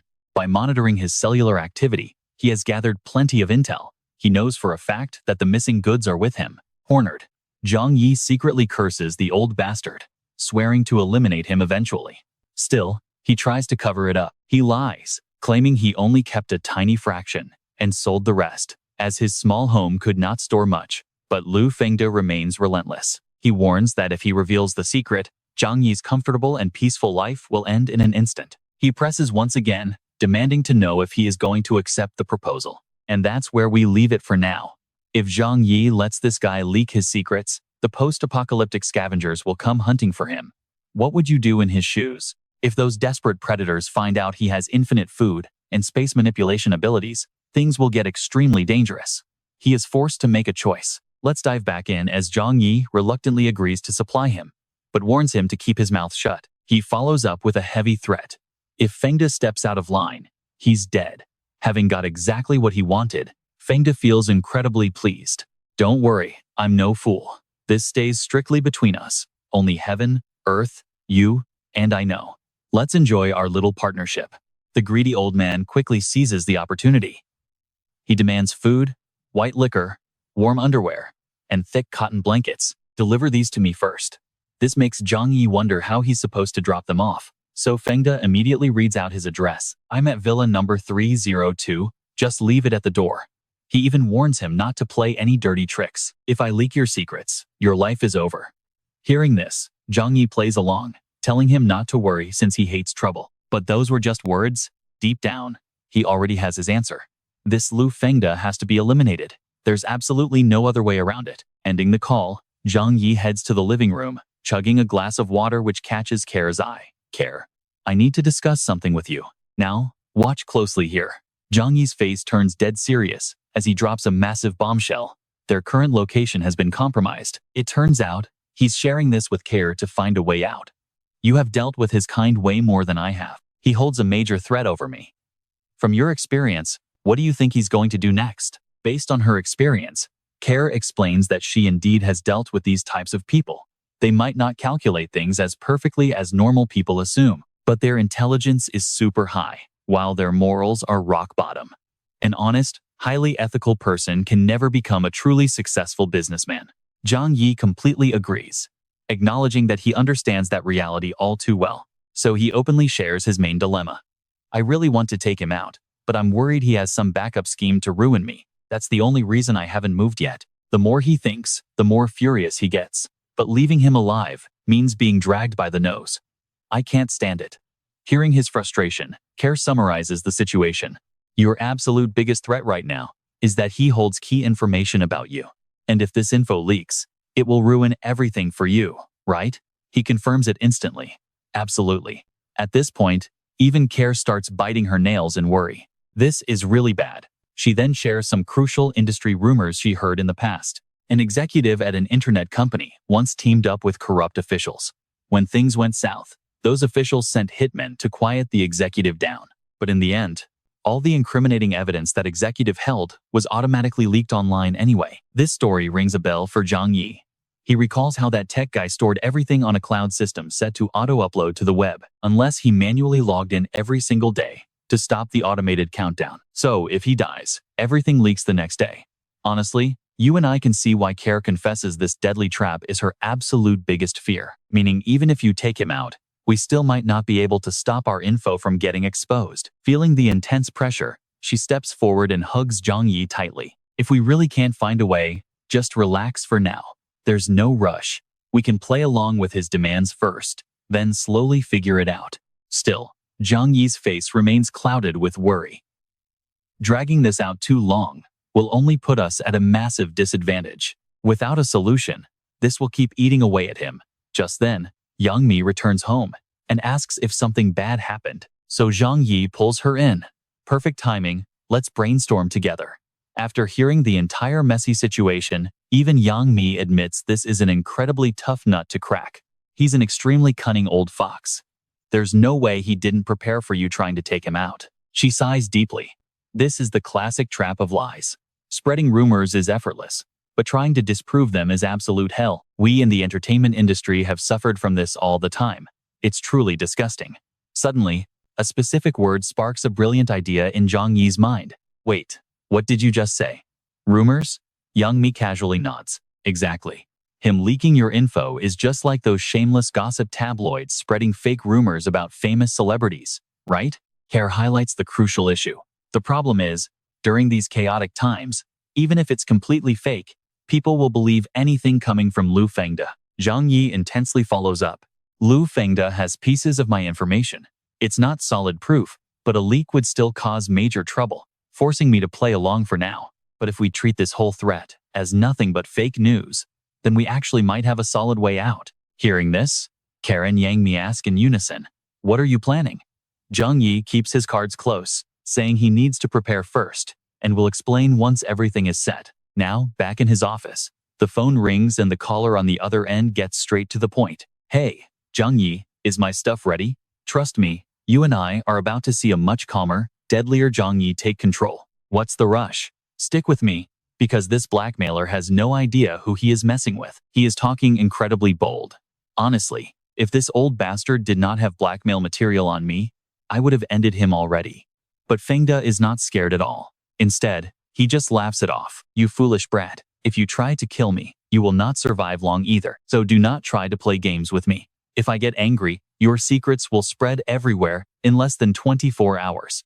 Just imagine how terrible the consequences will be for you. Hearing this, Zhang Yi realizes he has a 24-hour window before this greedy old man exposes his secret shelter to the world. He calmly plays along, saying, fine, you win this round.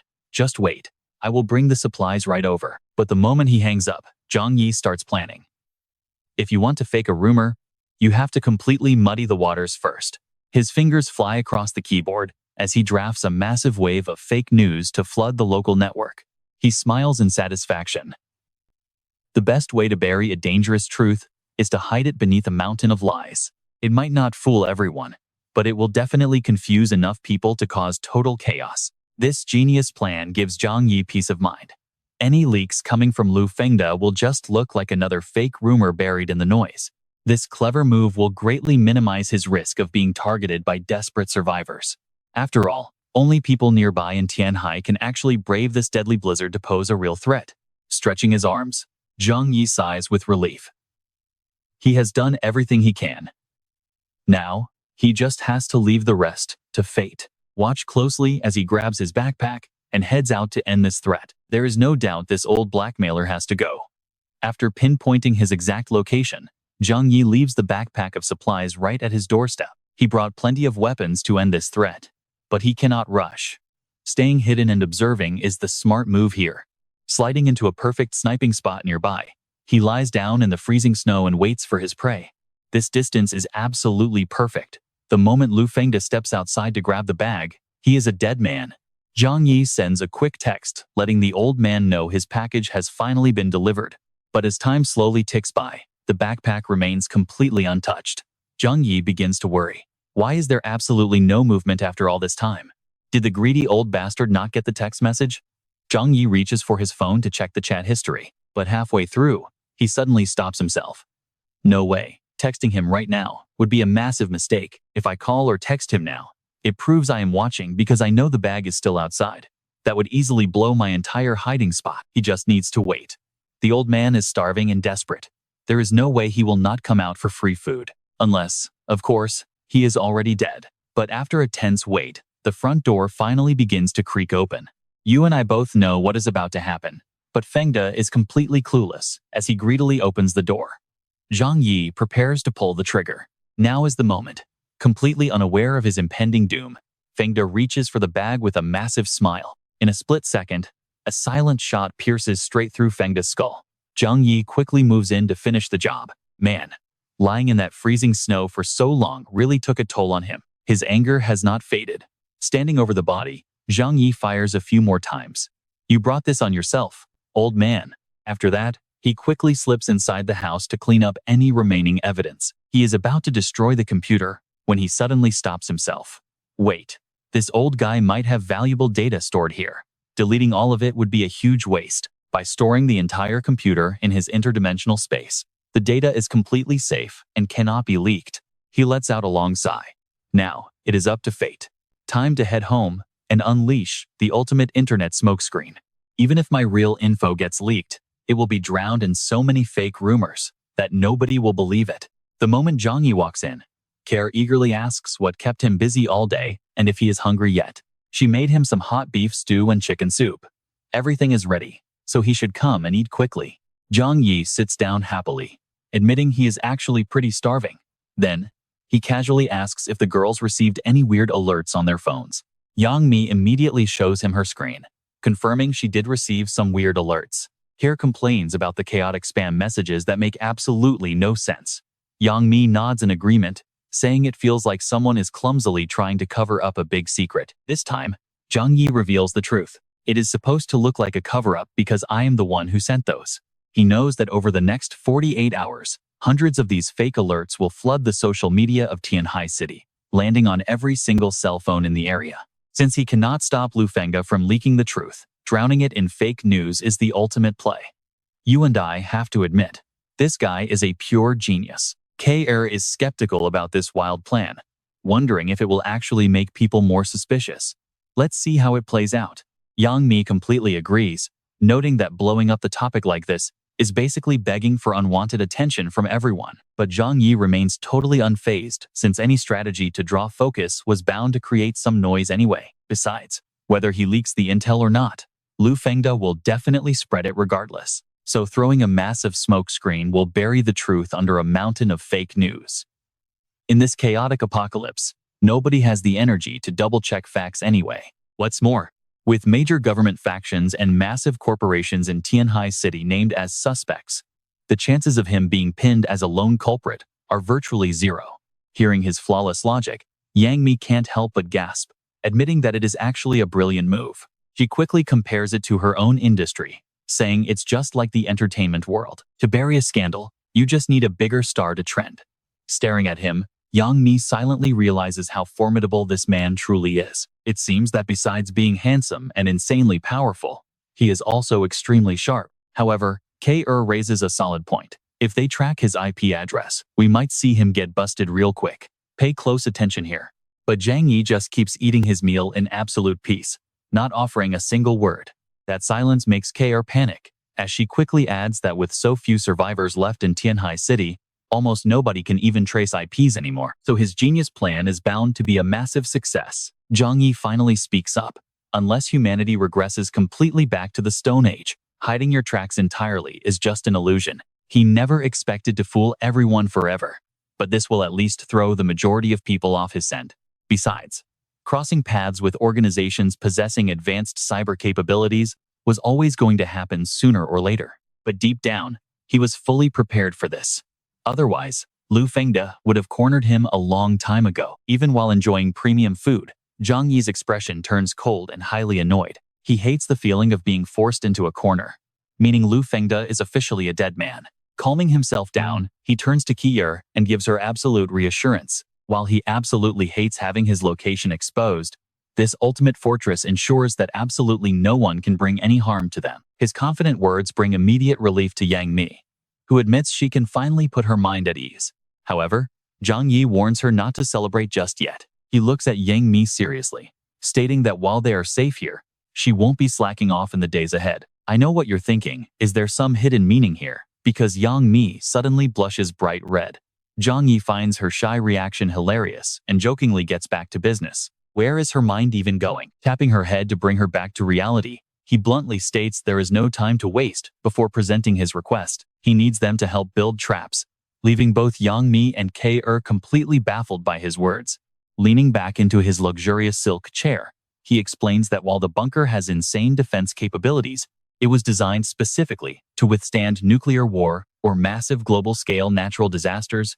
This passive defense is not enough to satisfy him when dealing with devious human threats. With weapons strictly barred from entering, The facility lacks any active offensive armaments to fight back, so his ultimate solution is to surround the entire perimeter with deadly hidden traps. A dangerous glint flashes in his eyes as he declares that anyone who dares trespass won't leave alive. Hearing his ruthless plan, both girls immediately offer their full support, with Zhang Yi promising to do whatever it takes to help him out. Though they don't know much about building traps, they pledge to execute his orders perfectly, a cooperative attitude that deeply pleases the cold strategist. He quickly stands up, ready to begin. Excellent. That's exactly what I like to hear. Walking to the center of the room, he dumps out piles of wooden planks, ropes, and heavy materials. Picking up a sharp nail, he notes that the thick snow outside will perfectly conceal their traps. But then, he issues a vital warning. He wants them to listen closely and memorize the exact layout, especially the direction of every single trap. Once he has their absolute, undivided attention, he drives the point home. If they accidentally step on their own traps while heading outside, they are going to face a massive disaster. He begins guiding them step by step. Trust me, you and I are about to watch some seriously brutal traps get built, alright? You and I are about to see Zhang Yi craft the ultimate trap. This spiked board will pierce anyone's foot once buried under the snow. Just like that, his very first trap was fully completed. Zhang Yi smiled with satisfaction, planning to use both these and steel nails. Steel nails penetrate deeper, but screws maximize the damage. You get it? Holding his first creation, Zhang Yi knew his ultimate master plan was only just beginning. He needed at least 1,000 of these nail traps, and maybe more later, to secure a 100-meter perimeter around the villa. Next, he picked up a heavy bear trap and began explaining how it worked. You two probably know this one. It snaps legs instantly, crushing flesh right down to the bone, and can leave a person permanently crippled on the spot. Finally, Zhang Yi divvied up the tasks between the two women. If we put them outside, people can clear them with wooden sticks, so place them within the nail trap zone. Just focus on making these two types of traps. Care and Yang Mi immediately got to work assembling the traps, while Zhang Yi stood quietly in the corner, deep in thought. Looking out the window, he carefully began analyzing every single possible scenario. There are only two paths leading here from outside. I found 2 remote landmines in the armory earlier, perfect for burying right between those paths. The sheer destructive power of his new arsenal made him sigh. He would need to tread very carefully whenever he went outside. Now, pay attention. These landmines are so devastating, anyone stepping on them would be blown to pieces.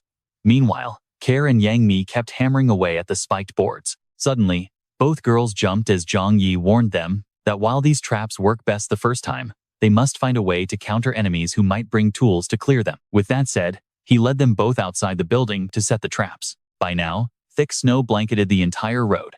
The spiked boards couldn't be placed too far apart. The sweet spot is when they step on one, fall over, and instantly land face first onto another spiked board. Explaining every detail to them, Zhang Yi added that a spike to the chest, face, or neck is an instant kill, so no need to bury them deep, since the falling snow would cover all tracks.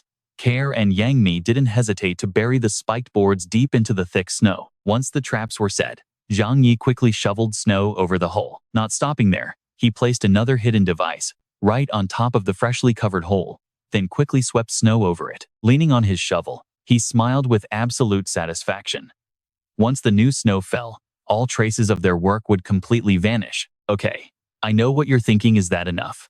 Well, Zhang Yi was already prepping countermeasures for anyone trying to disarm his traps. Holding the tripwire attached to a grenade, he carefully searched for the perfect spot to plant it. Setting up a tripwire grenade out here means whether they step on the wire or try to clear it with an object, it blows up. With extreme caution and patience, Zhang Yi finished installing the failsafe. Wiping sweat from his brow after securing the final grenade, he muttered quietly to himself, "This should be more than enough for now." Soon, the three returned inside, though Zhang Yi's mind was still racing, planning even more defense systems. Beyond the perimeter traps, he also had sleeping gas, pepper spray, and highly corrosive sprayers that could melt through solid steel. Finally, Zhang Yi looked down at his own hands, knowing that the ultimate line of defense was actually himself. Back inside the warm room, Yang Mi eagerly asked, "Zhang Yi, when do you think the enemies will attack?" Seeing the former starlet practically begging for someone to trigger his traps, he frowned and grumbled, "I'd rather all my work be useless, but you seem pretty excited to get raided." He then sank onto the sofa to relax, adding, "Though honestly, they probably won't come anytime soon." Stretching out, Zhang Yi explained further, Anyone with half a brain wouldn't blindly go around attacking others in this kind of extreme weather. The people who have survived until now are definitely not simpletons. Pondering over Zhang Yi's explanation, Yang Mi slowly nodded as the reality of the situation finally clicked for her. Even so, she felt deeply conflicted inside, torn between wishing some fool would stumble into their traps or just wanting to keep living peacefully like this. Suddenly, a loud noise behind her made Yang Mi flinch, whipping her head around to ask, "What are you doing? Are those two heavy metal doors still not safe enough?" She watched as Zhang Yi diligently began reinforcing the entrance. He calmly explained that almost everything in this high-tech villa was automated, sparks showering off his welding mask as he worked, which means if some hacker manages to breach our central control computer, they could easily bypass both of those main security doors. As Zhang Yi bolted a massive manual lock onto the gate, he reminded her that while advanced technology often comes with huge hidden vulnerabilities, the laws of basic physics will never lie to you. Moments later, two heavy, unbreakable steel bolts were firmly secured right across the main entrance of the building. Proud of his hard work, Zhang Yi stood back with a confident smile. All done. When it comes to surviving, you can never be too safe. Safety is always the best policy. Seeing his extreme precision definitely gave Yang Mi and us some real peace of mind. All right, you and I are about to see that even with his sloppy methods, this guy definitely knows how to survive. Zhang Yi still isn't fully satisfied with his security locks, wishing he had a pro hacker on hand, which suddenly triggers Yang Mi's memory. She mentions that Xingxin is a computer genius, and without a single moment of hesitation, he asks what happened. Listening closely to the conversation, Care speaks up on behalf of Yang Mi, asking if Xingxin was studying in Tianhai City. She asks if she knows her current status and whether she is still alive, before explaining that Xingxin is Yang Mi's cousin from Tianqing Academy. At just 16 years old, she had already won international awards in computer science, proving herself as an elite, top-tier hacker. Care firmly emphasizes that although childhood polio left her bound to a wheelchair, if we are talking about a true master of computers, there is absolutely no one better. Ignoring the extra details, Zhang Yi gets straight to the point, asking where she is now and if they can bring her over. His question immediately makes the heavy atmosphere grow completely silent, and Yang Mi looks down, admitting they lost touch long ago, having tried reaching out multiple times after the massive blizzard hit with absolutely zero success. He rests his chin on his hand, thoughtfully analyzing the situation based on her high-level skills. Now, pay attention here, because just when we expect some serious, profound analysis from Zhang Yi about whether she's alive or dead, he completely flips the script with a line of pure, unadulterated sarcasm. Could it be that she just does not want to see you? Annoyed, she grumbles at him for being so insensitive, but he refuses to stop teasing Yang Mi just yet. After all, your family is full of geniuses who are way better than you, so why would they ever ask you for help? He just stands there watching her squeal in frustration, yelling that he is absolutely the worst. He then starts contemplating the actual possibility of adding a brand new member to his shelter. If she is alive, letting her join isn't a bad idea, especially since her disability means she poses absolutely no threat to him. Looking at the two ladies, his mind drifts even further.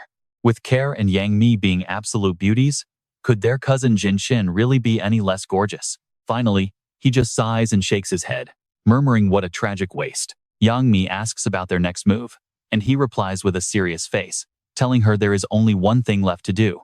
Wait. Down in the underground training room of his bunker, Zhang Yi happily scrolls through the news, finding exactly what he expected. Any reports about Lu Feng biting the dust have been completely buried by his spam campaign, leaving absolutely no trace. He grins proudly and whispers to himself, "I know what you're thinking, but anyone who can dig up the truth from his massive spam storm must have some serious cyber experts." With his worries cleared, Zhang Yi begins his target practice, pulling back his bowstring and aiming his arrow with deep concentration. He releases the string, sending the arrow flying forward in a flash to pierce the bullseye with absolute, perfect precision. Utterly thrilled with his incredible shot, he starts praising his own performance. Admiring the shot, Zhang Yi inspects his newly upgraded bow and shares his thoughts. In just half a month, his newly awakened abilities combined with his flying gear have multiplied his shooting accuracy and destructive power several times over. Next, he channels his inner energy, letting his special power fully envelop his entire body. His overall movement speed has more than doubled compared to before, making him highly proficient with melee weapons and ensuring he can easily escape any danger. With the test complete, Zhang Yi lets his aura fade away. Looking incredibly pleased, he notes that while his power seems basic, its potential is truly limitless, just as his empty stomach begins to protest loudly. He quickly grabs some energy bars to recover, realizing that while his newfound ability is amazing, it drains his energy like crazy. Munching on the sweet candy bars, he thinks, since cellular power doesn't come from photosynthesis, he has to rely strictly on eating to recharge. Leaning back against the wall to rest, he analyzes his situation, noting that food is the ultimate fuel for his power. No matter how powerful an awakened mutant is, starving means absolute failure, a realization that makes him laugh out loud. Who knew that the ultimate deciding factor of mutant power would be food? Suddenly, a fascinating thought crosses his mind. Doesn't this make me completely invincible? He proudly declares that his food supply can easily outlast anyone else on Earth. Meanwhile, deep inside the underground West Mountain shelter, a persistent, lingering problem keeps Chen Xinyan locked in deep thought. Is solving their base's critical power shortage really that difficult? Ru slowly approaches his desk to deliver the news. And trust me, you and I are going to want to see what those results actually reveal. All right, stick with me as we jump into the mystery. Bowing down, she hands Xinyan a file tracing the leaked IP addresses to Villa 101 in Lujiang's Yunlan Manor. Among them is a message from Lu Fengde, the president of Zhiyun Technology. With a serious tone, she demands Guru to tell her about the Zhang Yi mentioned in the news. Ru stands up straight and begins reporting the information she has gathered. Zhang Yi lives in Tianhai City and works as a manager at the Huanan warehouse. There is absolutely no evidence linking his social circle to Lu Fengde. Xinyan slams the papers onto the desk in absolute fury. A mere warehouse manager cannot possibly be the mastermind behind this. Even if he gained something, it would not be much. Leaning back in her chair, she proposes a theory. Maybe he embezzled goods during his time on the job and hid the stolen items at home. Hearing this, Ru quickly nods in agreement. I also doubt a low-level manager could possess such incredible power to completely empty an entire warehouse overnight. Smirking smugly, Xinyan confidently concludes that this is all a foreign conspiracy to stockpile supplies, using strange tricks to deceive and confuse everyone.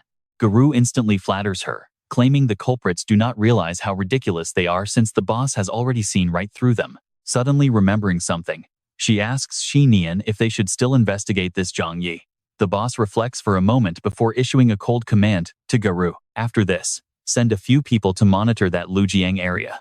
We have never controlled that sector, and we might just stumble upon some valuable supplies there. She immediately obeys, promising to send out an investigation team right away.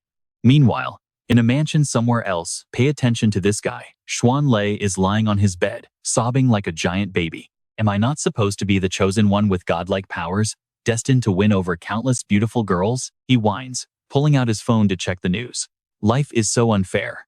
Why did I have to encounter that guy? My only option was to run. Scrolling through the articles, something suddenly catches Xuan Lei's attention. Zhang Yi and the Huanan warehouse. If he digs into this, could he find something useful? After searching for a bit, he gasps in pure excitement, realizing he has finally found it. A bizarre detail suddenly catches Xuan Lei's eye. Most reports share the exact same IP address, except for one article titled, Zhang Yi, Warehouse Manager, and The Mysterious Disappearance of the Huanan Warehouse. He begins carefully analyzing the situation after reading through the articles. With billions in supplies vanishing overnight, what seemed like a staged robbery to cover up the crime makes this man, Zhang Yi, look incredibly suspicious. Pacing around his room with endless questions spinning in his head, he wonders if it is truly possible for one man to move an entire warehouse. But with the existence of superpowers, then the impossible suddenly makes perfect sense. Heading back to his desk, he begins to mutter quietly to himself. To pull this off, he must have a spatial pocket dimension. It is like an infinite vacuum cleaner that can store an endless number of objects. He recalls their intense clash from the other day. During their fight, his own attacks suddenly vanished, only for Zhang Yi to fire them right back. It seemed like he could control and redirect counterattacks. Finally, it clicks. Zhang Yi sucked those attacks into an alternate dimension and then unleashed them back at him. Jumping up from his desk, he gasps. I get it now. He is definitely a space-type ability user, and all those missing supplies are likely sitting in his pocket dimension. Xuan Lei cannot help but feel deep admiration for Zhang Yi. If that is the case, it makes sense how he easily obtained that ultra-rare snowmobile. Flopping back onto his bed, Xuanlei whimpers into his pillow. A spatial ability. He actually has a space-type power. I am so jealous. Unable to stop thinking about his formidable rival, Xuanlei lies there, sighing in deep self-pity. Compared to Zhang Yi's broken ability, his own snow-blowing power is totally garbage. Suddenly, a strange question pops into his head. Is he the actual main character, while I am just some low-tier villain? The more he dwells on it, the more depressed he gets. Exactly. In games, are there not always minor bosses? They look like standard mobs, but they are really just there to provide experience points. Let's pause for a second because it is painful to watch. His power is completely countered, making Zhang Yi absolutely impossible to beat. Xuanlei is forced to accept reality. He must never cross Zhang Yi again. In fact, it is definitely better to become his best friend. Having finished his mental pep talk, Xuanlei rushes out of the house to find the others. That is right. He needs to warn the entire village. No one is allowed to provoke that monster ever again. Bursting through the door, he frantically calls out for his uncle. Seeing him arrive, Dong Sheng, who is peacefully drinking tea, grumbles in annoyance. Well, look who finally decided to step outside for once. If your mother had not forced you to take a walk earlier, you probably would not even know the way. Xuanlei approaches him with a dead serious expression. Uncle, something major happened. And as we wrap up this chapter, Dong Sheng curiously asks what is going on. We will find out soon. Let's dive right into this scene where Xuanlei desperately explains the danger to the old man, completely running out of breath. Zhang Yi is incredibly dangerous, so we must avoid any conflict. You should tell the villagers to stay far away from Yonghui Manor from now on. Stroking his beard, the elder listened intently, completely taken aback by what Xuanlei actually knew. However, one specific detail caught Dong Sheng's attention and piqued his interest. The famous heist at the Nanqi warehouse was actually his doing, meaning those tens of billions of dollars in supplies are currently in his hands. Xuanlei nodded without hesitation, saying that this was the only logical explanation. Unless he possesses space abilities, nobody could empty an entire warehouse in such a short time. Hearing this confirmation, Dong Sheng stood there with his jaw completely dropped in shock. Then he lowered his face, saying eagerly that if they could secure those supplies for their East Shu village, they would not run out of food for decades. Realizing his warning had completely backfired, Xuanlei desperately tried to stop the old man from doing something foolish. Third uncle, whatever you do, please do not target that guy. In a stern tone, he told Xuanlei that their village had hundreds of households, and Shu Town had thousands more. Why on earth should so many people be afraid of one single man? Even so, he refused to give up, begging the elder to understand that this guy was extremely deadly. But pay attention here, my friends. Nothing Xuanlei said was enough to sway the old man's greedy decision. Back in his youth, the neighboring villages fought so brutally that heads rolled. There was not a single battle where they did not carry dead bodies back home. Having made up his mind, he declared that for the survival of East Shu village, their clan would gladly sacrifice their own lives without fear. Leaving Dong Sheng's house and returning to Zhang Yi's secure villa, we see the young man, Care, and Yang Mi enjoying a lavish feast, basking in absolute safety and luxury. Yang Mi thought to herself that, while she originally wanted to leave, living this carefree, comfortable life really was not a bad deal at all. Suddenly, loud noises echoed from outside the building. Sensing imminent danger, Zhang Yi immediately sprang to his feet and muttered that someone had definitely arrived. Their meal had barely started, but he quickly prepared to leave, telling them to keep eating while he went to investigate. He approached the glass window, raising his binoculars to carefully scan the snowy surroundings of his home. Way off in the distance, a group of strangers was marching straight toward him. He sighed, noting that the people from Shu Town had arrived much faster than expected. However, their massive numbers did not make him feel worried in the slightest. Ordinary people could never breach this fortress, so his only concern was the superhuman mutants within their village ranks. Preparing for the absolute worst-case scenario, he decided that if their mutant appeared, he would take this chance to wipe him out completely. Zhang Yi laughed to himself, thinking if they wanted to die, they should come. Now, let's check in on Ziyi downstairs, who was walking forward with a completely clueless look. In this freezing weather, how could there be such luxurious houses located so close to our own territory? Right after saying that, he stepped on something and let out a painful scream. Shu Kai rushed over immediately to see what happened. Asking what was wrong, he saw Ziyi writhing on the snow, his shoe completely pierced by spikes from a hidden trap. Realizing the situation was bad, he quickly ordered the men to carry him back, while cursing the homeowner furiously. What a cowardly bastard to hide traps beneath the snow. Tell the others to watch their step very carefully. Dongsheng warned them to stay alert, noting the enemy was prepared, but insisted these simple traps would not stop them. Using his radio from the back, he instructed everyone to slow down and use sticks or branches to clear the path ahead. The villagers quickly followed his orders, carefully poking the snow with their sticks step by step. Now, the entire villa was surrounded by the East Shu villagers, but Zhang Yi remained completely calm, laughing to himself at their foolish confidence. Well, the second wave of traps is about to go off. Clueless about what was actually coming, Shu Kai confidently declared their method was working, urging his men to clear the spiked boards and keep marching forward. While lifting a spiked board, Shu Zai noticed something strange and wondered what a black wire was doing there. The very moment he spoke, his foot caught the black tripwire, triggering a massive explosion. Watching from his window, Zhang Yi smiled, extremely pleased with how incredibly effective his trap turned out to be. The entire crowd descended into utter chaos, screaming in absolute terror that the enemy had laid down active explosives. Staring at the horrific state of his ally, Xu Jing, a nearby villager, gasped in shock, pointing out that his entire body was covered in blood. Lifting his shirt, he was horrified to find his abdomen covered in deep, bleeding gashes, causing him to scream. Xu Jing collapsed to the cold ground, clutching his head and rolling in agony, while screaming out in pure pain.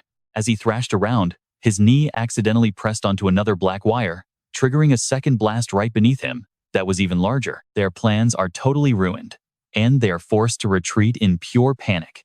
That is where we leave it for now. They cannot go any further. All right, you and I are about to witness absolute chaos. A massive explosion just went off, leaving countless wounded soldiers groaning and scattered all over the frozen ground. This horrific scene leaves Shu Kai completely stunned. How on earth did things get this bad? He quickly urges Shu Dongsheng, "Chief, call Shu Xuanlei over. We still have 100 meters to go, and who knows how many traps are hidden under this snow." Right after his plea, the rest of the crowd starts begging. "Chief, let Shu Xuanlei lead the way. We can't afford any more casualties." Hearing their desperate cries, Chief Shu Dongsheng drifts back into his memories. Initially, Shu Xuanlei begged him not to attack this place, which he coldly rejected. Now, they are dying horribly before even reaching the front door. Meanwhile, inside his shelter, Zhang Yi is waiting tensely. Why hasn't the ice-type mutant made a move yet? He knows the enemy is hiding less than 200 meters away from his safe house. Even if the mutant fears my spatial power, as long as he stays within 2,000 meters, I can easily take him down. Zhang Yi's face is filled with intense anticipation as he mutters, "Hurry up and get over here." Despite everyone's desperate pleas, Shu Dongsheng is far too stubborn to go beg Shu Xuanlei. An elder begging his junior? No way. His face darkens as he plots. Pay attention here, because Shu Dongsheng suddenly roars at his men. "What are you all afraid of? Are we completely useless without Shu Xuanlei?" He sneers, pivoting to a different plan. That brat Zhang Yi is incredibly ruthless to plant this many deadly traps. We will advance step by step and dismantle every single one of them. He gets more fired up. He can run, but he can't hide his shelter. Why fear him? Then, Shu Dongsheng barks orders at his men, telling them to peer inside the villa and see what is going on. Zhu Yi quickly grabs a pair of binoculars and carefully scopes out Zhang Yi's heavily fortified villa. A moment later, his face lights up with absolute joy, and he can't help but gasp in awe. Holy crap! Shu Yi sees Care and Yang Mi enjoying a luxurious feast. Unable to believe his own eyes, he quickly turns back to the others. "You guys need to look. Am I hallucinating?" Shu Ji takes the binoculars and immediately gasps in disbelief. All that food, plus 2 absolute beauties. Is this heaven? Hearing this, the greedy thugs are desperate to rush inside, but the snow is packed with landmines and traps. How do we bypass them?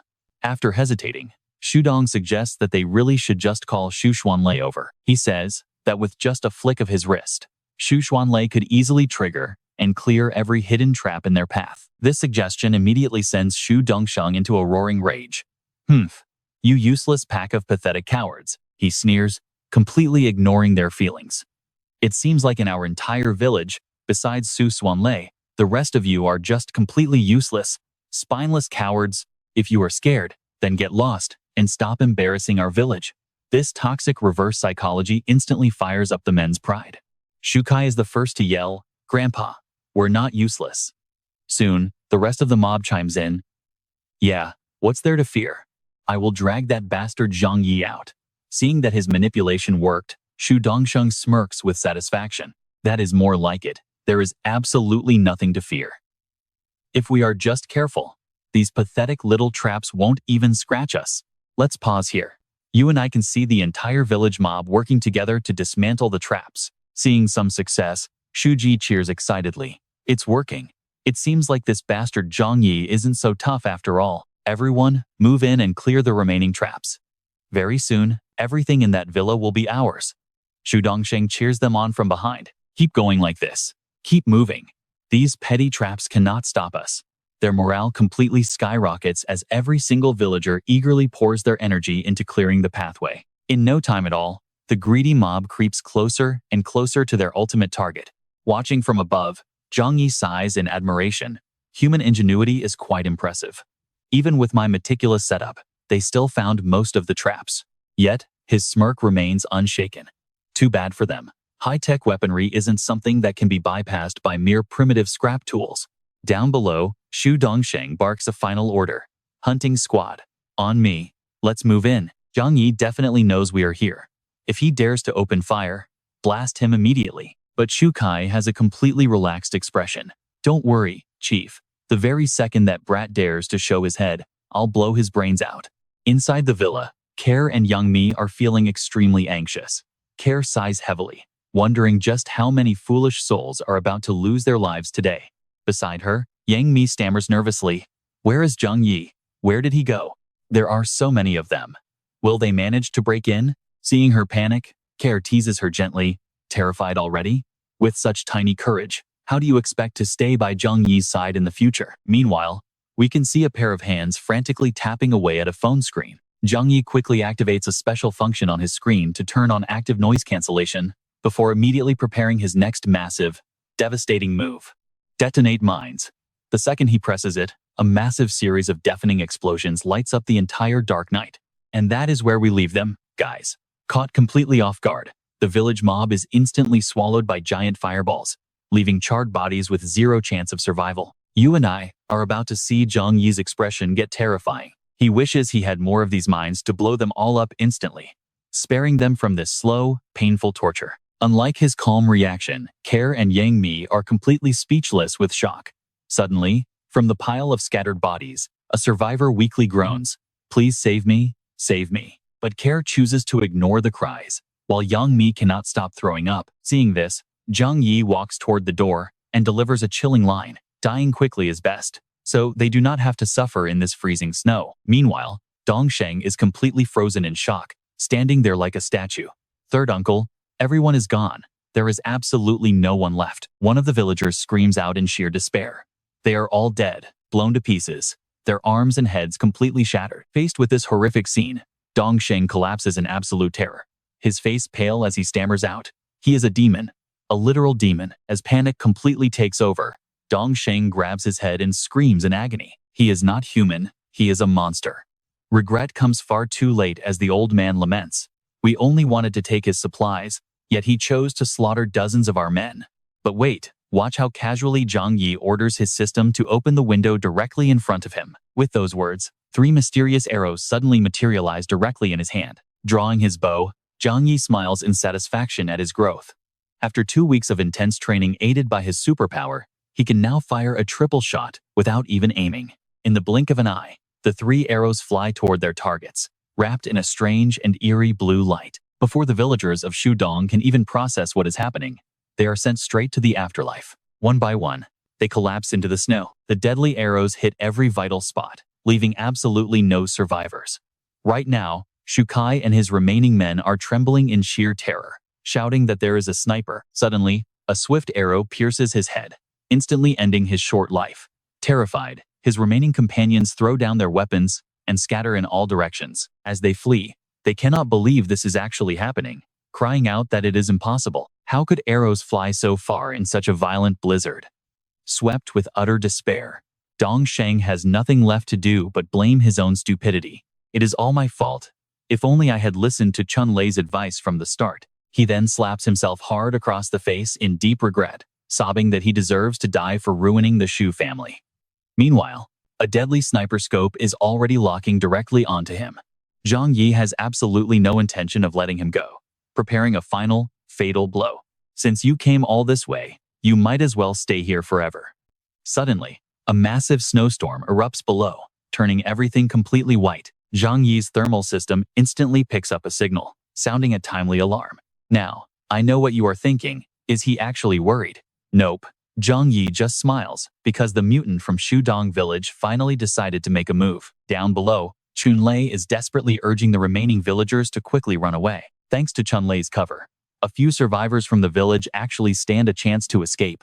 He is pushing his limits to buy them some time, refusing to back down since he already fled once before and must hold on. This clever response highly amuses Zhang Yi, noting that they have got smarter by reusing an old trick, which makes it impossible to hit them from this distance. But he is not worried at all, showing only pure disdain. Let's see just how long you can last. Gearing up in his protective suit, Zhang Yi calmly instructs Care and Young Mi to stay inside and wait for his return. Meanwhile, down below, as the immediate pressure lifts, Chunlei finally manages to breathe a small sigh of relief. He thinks they did not follow, but suddenly, a terrifying sound startles him and his companion. The very next second, the deep snow erupts violently as if struck by a massive force, showing absolutely no mercy. Zhang Yi chases them down, ordering his high-tech vehicle to activate autopilot mode. Speeding along in his off-road truck, he fires relentlessly at the enemies. Watching his comrades fall one by one, a desperate survivor screams, "Chunlei, do something to stop him." Zhang Yi is incredibly thrilled, locking onto his target and whispering, "So you must be the one, right?" He fires directly at his target, and though the bullet barely grazes Chunlei, the near miss is enough to leave him drenched in cold sweat. In this critical, life-or-death moment, Xu Hong suddenly intervenes like a heroic savior, telling Chunlei to run. This sudden move makes Zhang Yi impatient. This is the absolute best chance to eliminate their mutant, and he cannot let it slip. Before making his escape, Chunlei quickly shouts instructions to the others. He urges them to retreat and dodge, to ruin his aim and minimize casualties. Hearing this, Zhang Yi instantly switches to a different tactic. "So, you want to block me? Fine. I will just slaughter everyone else first." Shocked by this ruthless move, they freeze in absolute horror. And just like that, you and I watch as Zhang Yi wipes out every single survivor. Let's dive into this battle, where our main character knows exactly how to break his opponent's defense by targeting everyone else. Zhang Yi's face twists into something utterly demonic. "If you want to protect yourself, fine, I'll just slaughter the villagers first." Under Zhang Yi's relentless, overwhelming assault, almost the entire Shudong village squad gets wiped out right there. Seeing the situation turn critical, Xuanlei frantically yells to dump the bodies and run, leaving Xu Yi absolutely devastated. "These are our brothers, can we not even give them a proper burial to rest in peace?" Despite his fierce resistance, he has no choice. Tears stream down Xu Yi's face as he pushes his own comrades' bodies away. Staring at the bodies blocking his path, Zhang Yi merely sneers at their incredibly pathetic, cheap tricks. His hands move in a lightning-fast blur, unleashing a non-stop barrage of bullets.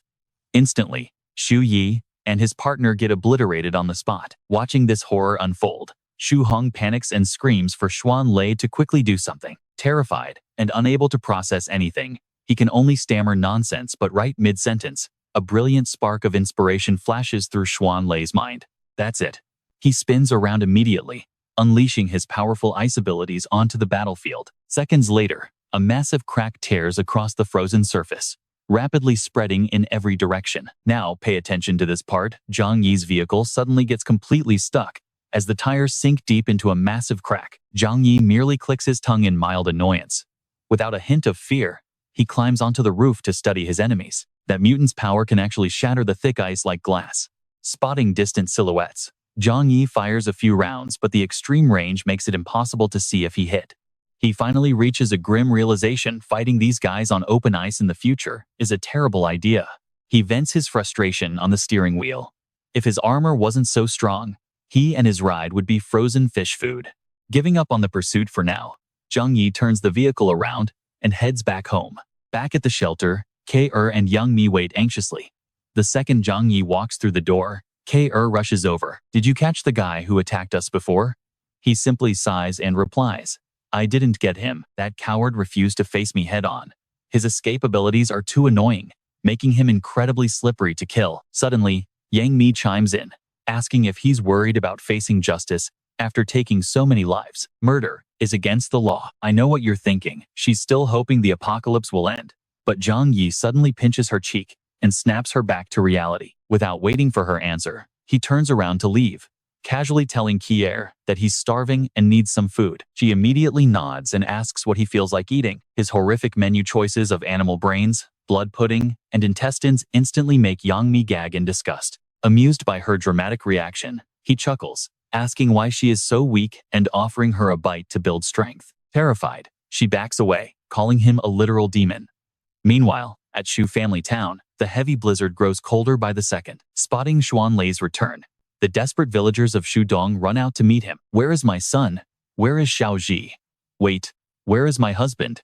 Did something happen to him? Overwhelmed by their hysterical screaming, he sighs helplessly, reminding them that he had warned everyone beforehand. Suddenly, Xu Hong grabs Xuanlei, urgently pulling him away because the third uncle is on his deathbed. He wants to see you. Shocked, they both rush inside to find Dongsheng breathing his final breaths. Before they even cross the threshold, Shuzhou immediately begins throwing harsh accusations at him. You are the only one with powers in our Shu family, yet you hid like a coward instead of leading the fight. To make matters worse, Xu Heng aggressively blames him for the tragic deaths of their family members. Trapped in this nightmare, Xuanlei stammeringly defends himself, arguing that he explicitly told them not to go. The crowd erupts in anger, screaming that if he had been there, their loved ones wouldn't have been blown to pieces. What on earth is wrong with you? Fortunately, Dong Tang steps in to quickly shut down the heated argument. Enough. Now is not the time for bickering. He urges Xuanlei to go inside, since his uncle is calling. Dong Sheng's tense face softens slightly when he sees him enter. Finding the old man coughing on his deathbed breaks Xuanlei's heart. Looking a decade older in just hours, the old man wheezes that he should have listened to him, admitting his stubbornness cost them so many precious lives. And that's where we leave it, a leader, drowning in pure, useless regret.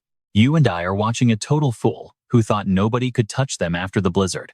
But now you finally realize we were only this powerful because of my strength. By now, Dongsheng's self-blame is too late. They were just simple farming and fishing villagers anyway. So, why play hero?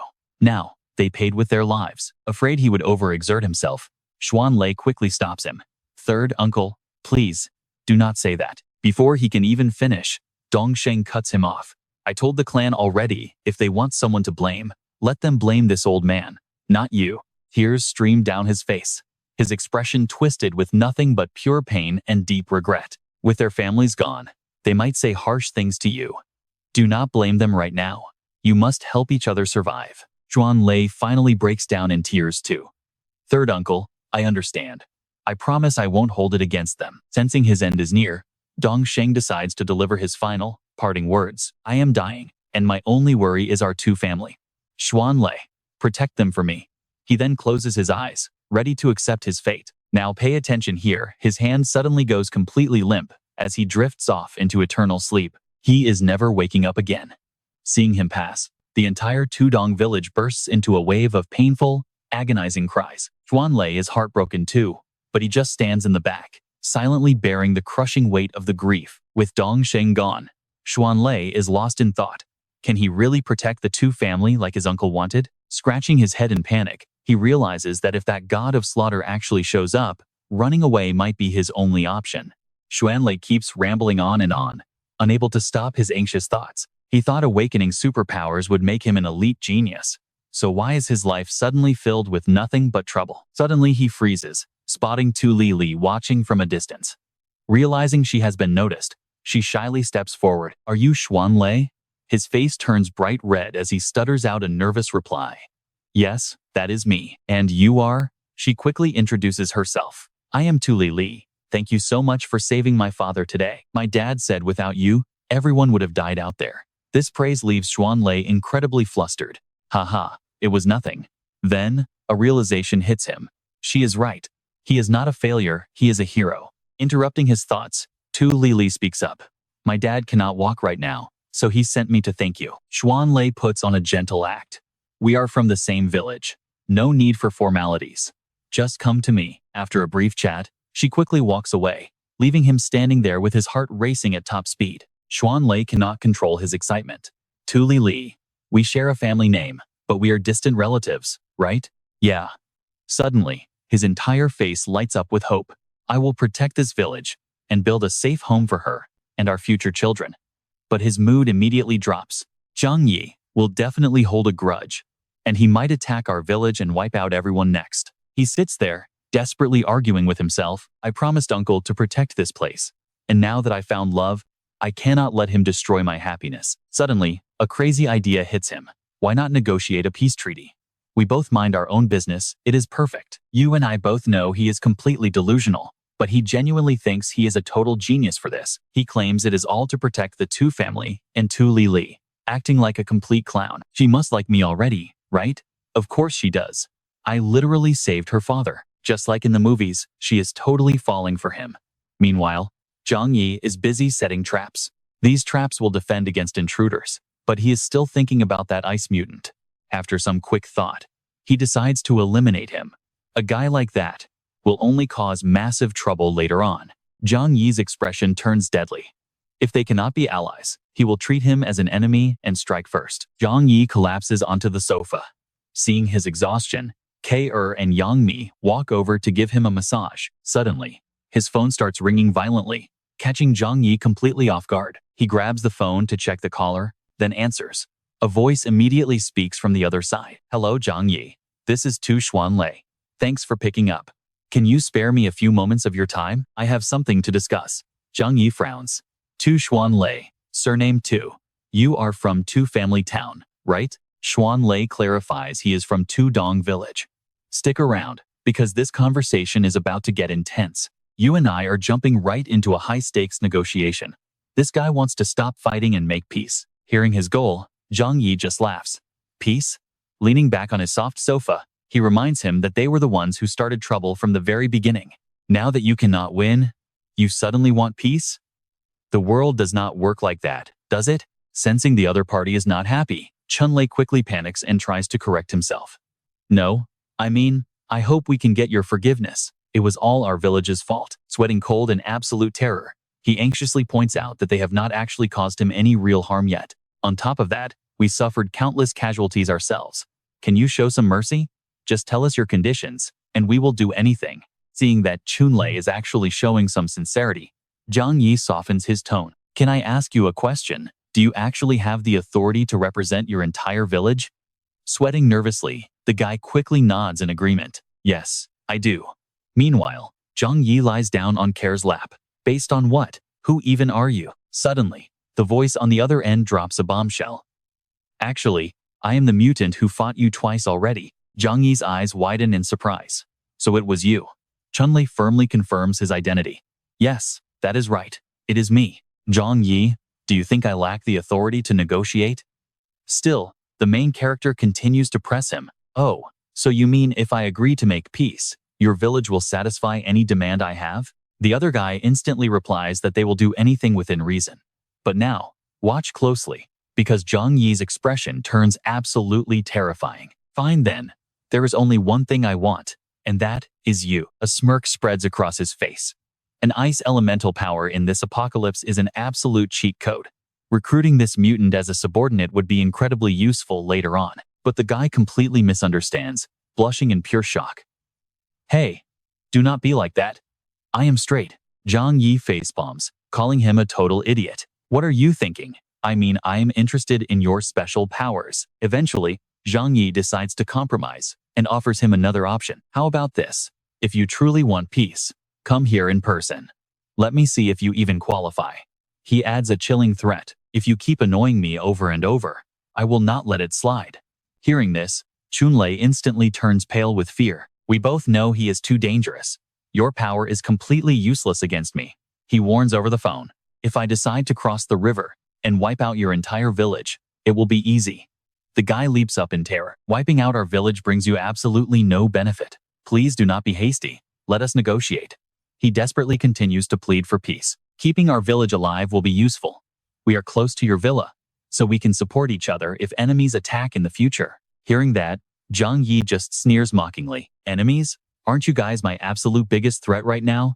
Sitting up, Zhang Yi speaks with a cold, harsh tone. If you win, you rob me. If you lose, you beg for peace without paying a price. Every word is dripping with heavy sarcasm. You want all the benefits without any consequences? Think about it. Does that make any sense? His face goes cold as he delivers a final threat. Only you have the right to negotiate. Come or not, it is your choice. Crossing the river depends on my mood. Chunlei turns incredibly pale and quickly surrenders. Fine, I will go. Okay? I will go. Satisfied, Zhang Yi locks in the appointment. Great. Come over at 2 p.m. today. It should be a bit warmer by then. He tries to say something else, but the line goes dead. Wait, Cold sweat begins to pour down his face. It is over. I am absolutely dead this time. Collapsing onto his mattress, Chunlei groans that he just signed his own death warrant. My beautiful youth is wasted, and my life is officially over. Meanwhile, Zhang Yi ponders his next move. He already understands Chunlei's power, and it is no threat to him. But should he still eliminate him? Frowning deeply, he carefully calculates the pros and cons. That ice ability has infinite potential, and could even surpass Uncle Yu's enhanced physical body in the future. Finally, deciding, Zhang Yi stands up and stretches. He will test this guy first, then make his final choice on whether to kill him. Yang Mi walks into his resting room, only to catch Zhang Yi staring at her with probing eyes. Flustered, she stammers, I will accompany you while you rest. Yang Mi blushes deeply as he replies, no need. I have things to do this afternoon, but right now I am missing a pillow. With a satisfied grin, Zhang Yi rests his head on her lap. Suddenly, he turns his face into her skirt, making her shriek in shock. But the culprit does not show any shame, calmly telling her to wake him up at 2 p.m. Covering her mouth, she nervously agrees. Through the blizzard, he aims his sniper rifle from inside. Watching the figure approaching, Zhang Yi immediately knows it is indeed him. With his eye glued to the scope, he is ready to take him out. Let me know if you think he pulls the trigger. You and I are about to see the funniest thing as Zhang Yi watches Xuanlei slip and fall through his scope. He calmly gets back up, making Zhang Yi cough in disbelief. But right before the guy can even look cool for a single second, he faceplants straight into the snow again, leaving our hero completely speechless. He can only wonder, is this guy actually a total idiot? Keeping his eyes glued to the scope, Zhang Yi quietly evaluates him. Judging by this clumsy display, those villagers must be absolutely terrified of him. Seeing Xuanlei standing alone in the blizzard, Zhang Yi decides he poses no threat, so meeting him won't hurt. Standing outside, Xuanlei calls him up, saying, Hey, I reached the shore, but how do I find you? Your place is surrounded by traps. Zhang Yi replies coldly, Don't worry, I'm already here. Xuanlei looks surprised as the slender youth approaches him. Are you Zhang Yi? He quickly fires back, And you must be Xuanlei. The guy maintains his guard as he answers. That is correct. Extreme nervousness is written all over his chubby face. I am here to negotiate. Let us stop fighting each other. No one benefits from this anyway. This entire conflict has been completely pointless from the very start. Zhang Yi only responds with a smug, knowing smirk. Whether it has meaning is not for you to decide. You guys attacked me first. Have you no shame? Xuanlei embarrassedly scratches his head. I know our Sudong village was in the wrong first. So what will it take for you to make peace with us? Watch closely, he still keeps a cold look. He presses on. I want to know what price you are willing to pay to earn my forgiveness. The big guy does not hesitate to reply. Anything except the lives of my villagers. We will do absolutely anything to satisfy you. Without hesitation, Zhang Yi demands. Who ordered the attack on me? That person must die. Only then can we move forward with this talk. Hearing this, Xuanlei immediately blurts out. Oh, that is simple. This whole thing was the third uncle's idea. He even adds, he was absolutely terrified of you the second he got back. Does that help calm your anger at all? Hearing this, a wide grin creeps onto Zhang Yi's face, clearly pleased with the news. Xuanlei says with a helpless shrug, since things turned out like this, the survivors just have to move on and look forward. Besides, we were the ones who started this mess, so we cannot really blame you for defending yourself. At this crucial moment, Zhang Yi decides to test his true intentions. You are surprisingly generous. Some of the people I killed must have been your relatives, right? Do you not want to get revenge for them? Suddenly, Xuanlei's expression turns completely serious. Let that sink in as we see his painful memories return. His parents died right after the heavy blizzard hit. My father had a heart attack during the storm and could not reach the hospital, passing away at home. A week later, my weak mother also passed away. Xuanlei averts his eyes, feeling embarrassed. I am sorry. I did not mean to dump all these tragic stories on you. He lowers his head, adding, None of this is pleasant to hear anyway, and I did not want to ruin your mood. My bad. Still, Zhang Yi has a question. But what about the rest of your family? Are not all the people in the Shu family village related? Xuanlei tilts his head in confusion at the mention of family. Yeah, I guess you could say that. His gaze suddenly turns cold. Even if we share blood, no one ever respected my family. To them, I was just a useless loser who stayed cooped up inside playing video games all day. A look of pure disgust washes over Xuanlei's face. Since they treated me like trash, how much affection could I possibly have for them? He continues pouring his heart out, explaining that he holds no grudge for the killings. In fact, he actually admires him. When you chased us with that gun on your vehicle, it was incredibly cool. Hearing this, Zhang Yi finally relents. Fine. Since you came all this way to make peace, I will give you a chance, he says calmly, opening his arms. I have absolutely zero interest in your village. Those people do not affect me in the slightest. Zhang Yi's voice softens. But you are actually quite interesting. For your sake, I will spare Sudong village and let them live. Hearing this, Xuanlei is absolutely thrilled. Really? You actually accept me? But just as the guy starts running over, Zhang Yi signals him to stop. Not so fast. I have conditions. To make sure everything goes smoothly, from now on, you must follow my orders and work for me. No matter what I ask, you cannot refuse. Xuanlei looks utterly confused, wondering what kind of demands those could be. Suddenly, Xuanlei strikes a pose like a shy anime girl and asks anxiously, wait, what if you are actually after my body? Seeing that cringe display, Zhang Yi's temple twitches. He's lucky he isn't being sent straight to the afterlife. Suddenly remembering something, Zhang Yi summons a female anime figure in his hand. Since he is a weeb, he will not be able to resist this, right? Zhang Yi keeps coaxing him. Follow me, and I promise to treat you well. The moment he shows the figure, Xuanlei's eyes instantly light up, his cheeks blushing like he just met his first love. Is this for me? And that's where we leave it. Trust me. He's got plenty more rare figures to hook his new ally. Alright? You and I are about to watch Zhang Yi dangle some juicy bait, promising endless anime figures, plushies, and game cards if this otaku joins him. Xuanlei grabs the figure and rubs his cheek on it with pure love, instantly agreeing to everything. With the deal done, Zhang Yi turns to leave. Since you are already here, do me a quick favor, Zhang Yi says, as Xuanlei's face instantly turns serious. What kind of favor? Zhang Yi stays quiet, simply summoning his ride. Follow me to find out. Suddenly, flattering words fall right on his ears, controlling both time and space. Your power is truly one of a kind. Xuanlei flatters him, making even Zhang Yi slightly curious. Where did you get all those crazy theories? Zhang Yi asks. Getting in? Xuanlei gives a classic otaku answer straight out of an anime. Zhang Yi smiles slightly as he reflects on those dramatic words. Controlling space and time? Suddenly, Zhang Yi freezes. Back when he saved Shiji on the brink of death, he really did warp through time itself. Could it be that I have another locked superpower? But shaking it off, Zhang Yi grabs the wheel. Since his power is still in its early stages, he figures he will unlock those higher-tier abilities later, with more practice. The car speeds off. But pay attention here. Where exactly are they heading in this frozen wasteland? Zhang Yi answers cryptically. To find some good stuff. Stopping near some massive buildings, he tells him, clear this thick snow for me. Stepping out, Xuanlei activates his powers. Energy swirls like a dragon, lifting massive blocks of heavy snow right off the ground. As the massive ice blocks rise, Zhang Yi silently watches from behind. You can never be too careful in this apocalypse, even if this new guy has surrendered. Testing his actual power is crucial. 5 minutes later, the entire area is completely cleared. Xuanlei plops onto the ground, exhausted, asking, Brother Zhang, is this good? Zhang Yi looks around to inspect. Not bad at all. Zhang Yi smiles in satisfaction, knowing that with this chubby powerhouse, looting resources will be a total breeze. Tossing him a chocolate bar as a reward, Zhang Yi says, eat this to recover. Xuanlei's eyes widen in absolute surprise.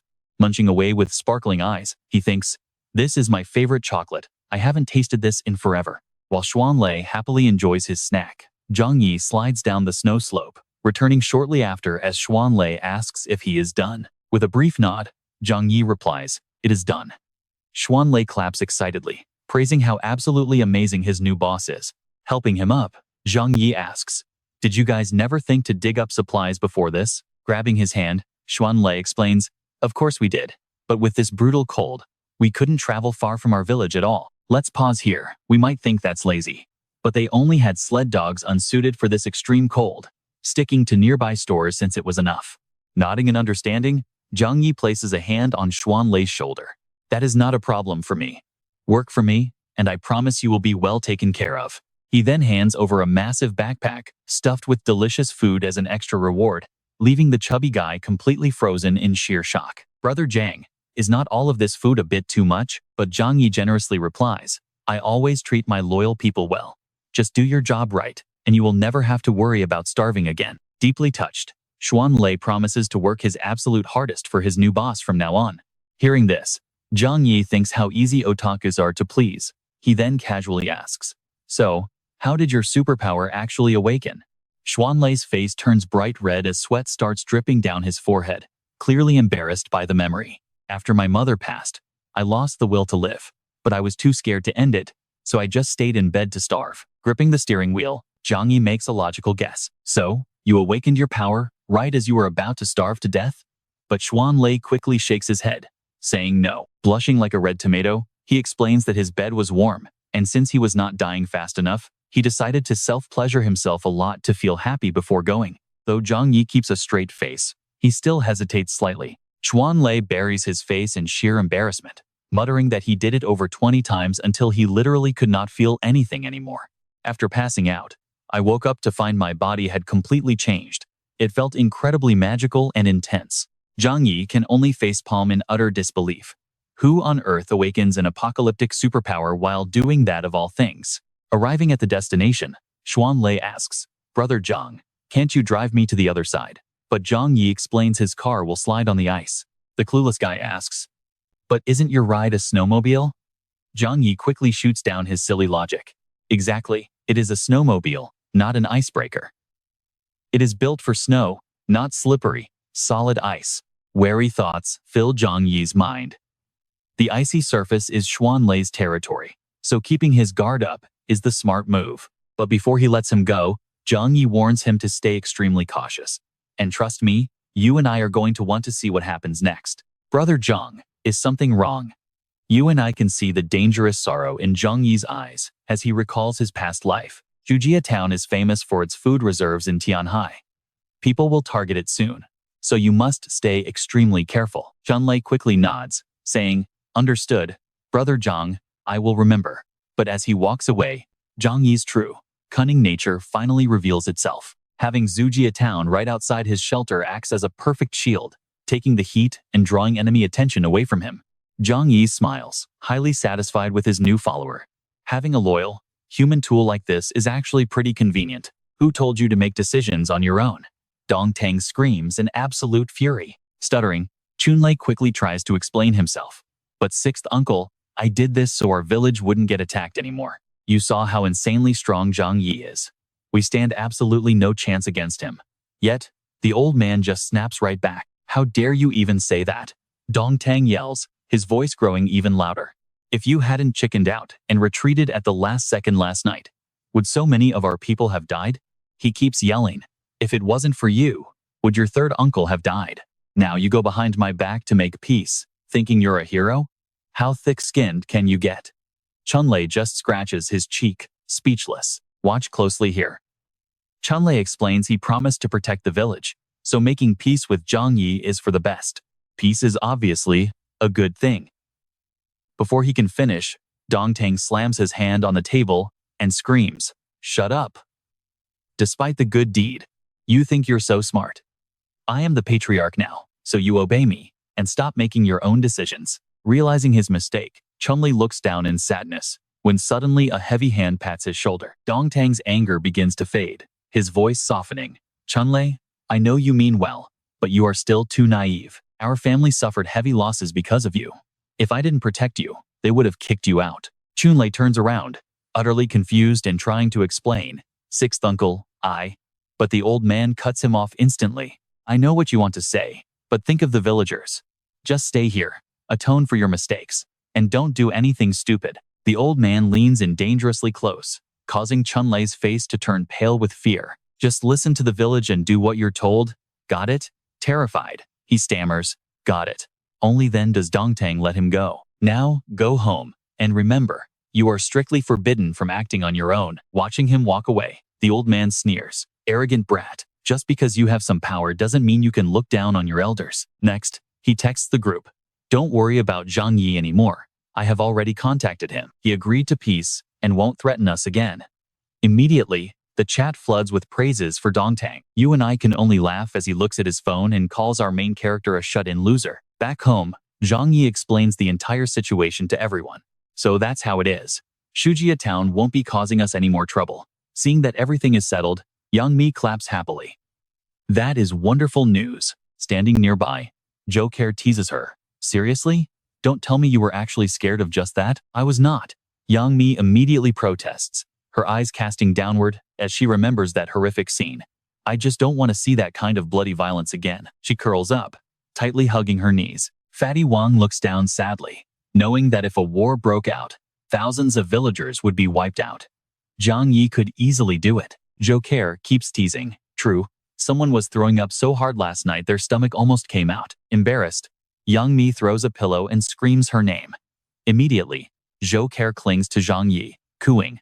Honey, you are just too amazing. Zhang Yi acts extremely cool, casually replying. Those villagers are just absolute nobodies. They pose zero threat to me. Even with his confidence, Zhang Yi knows the future is uncertain. If hidden underground factions start showing up, things will get incredibly dangerous. Yang Mi wraps her arms around him. You always worry too much. Since they finally solved their immediate trouble, she suggests something else. Let's celebrate. Hearing this, Zhou Care immediately runs over to the liquor cabinet. Since we are celebrating, let's have a few drinks tonight. Zhang Yi scratches his cheek hesitantly. Just a little is fine. My alcohol tolerance is pretty low. Yang Mi, on the other hand, smiles happily. Great. I will cook my 2 signature dishes. When they aren't looking, her lips curl into a smirk. Luckily, as a former star, her tolerance is actually top tier. Just wait and see. I will teach you 2 a lesson. Grabbing 2 bottles, Zhou Care shouts. It's a rare happy day, so let's drink it all. While Yang Mi heads to the kitchen to cook. A little while later, both girls are completely knocked out on the couch, while Zhang Yi just sits there, calmly sipping his red wine like a boss. And that's where we leave, it turns out. He used to sell premium liquor. Let's dive into this scene where Kexin and Yang Mi are sleeping soundly, completely defenseless, as Zhang Yi sneaks up on them. As Yang Mi groggily wakes up, she is shocked to find Zhang Yi passionately kissing her. Startled, Yang Mi almost shrieks that they cannot do this, since Kexin is right next to them, but he just stays perfectly calm. It is totally fine. She is fast asleep.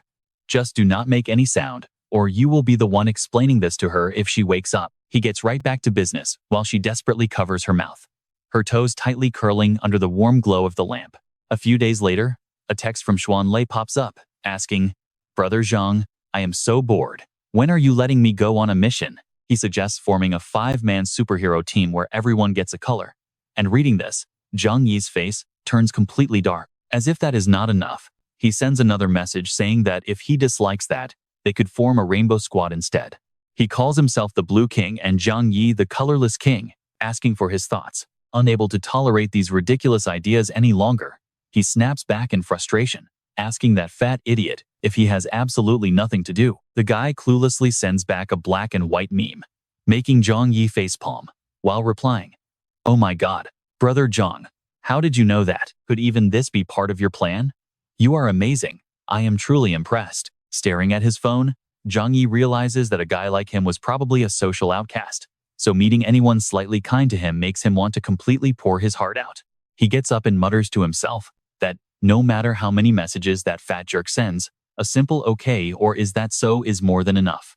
But watch closely, because as he walks away, a sudden uneasy feeling hits him. Wait, why does he suddenly feel like a total scumbag? Quickly brushing the texts aside, he sits at his computer, watching Yang Mi cultivate vegetables on one screen and praising how she makes gardening look so lively and impressive. On the other screen, he monitors the bunker, noting how incredibly convenient it is to control the entire shelter from this single computer. However, if anything happens to it, the whole shelter will immediately freeze up. His brow furrows as he realizes the dangerous risks, because if their network gets hacked one day, the consequences will be absolutely catastrophic. Even though he knows the danger, Zhang Yi is still left struggling to find a solid solution. Suddenly, An urgent, pleading voice echoes from behind the door, begging Kexin to help her out. Since Kexin has been with Zhang Yi for so long, her words will carry way more weight, but she flatly refuses. She says she understands, but knows Zhang Yi too well to think he would ever agree to that. Yang Mi keeps pushing, arguing they cannot just leave her to die since she is their sister.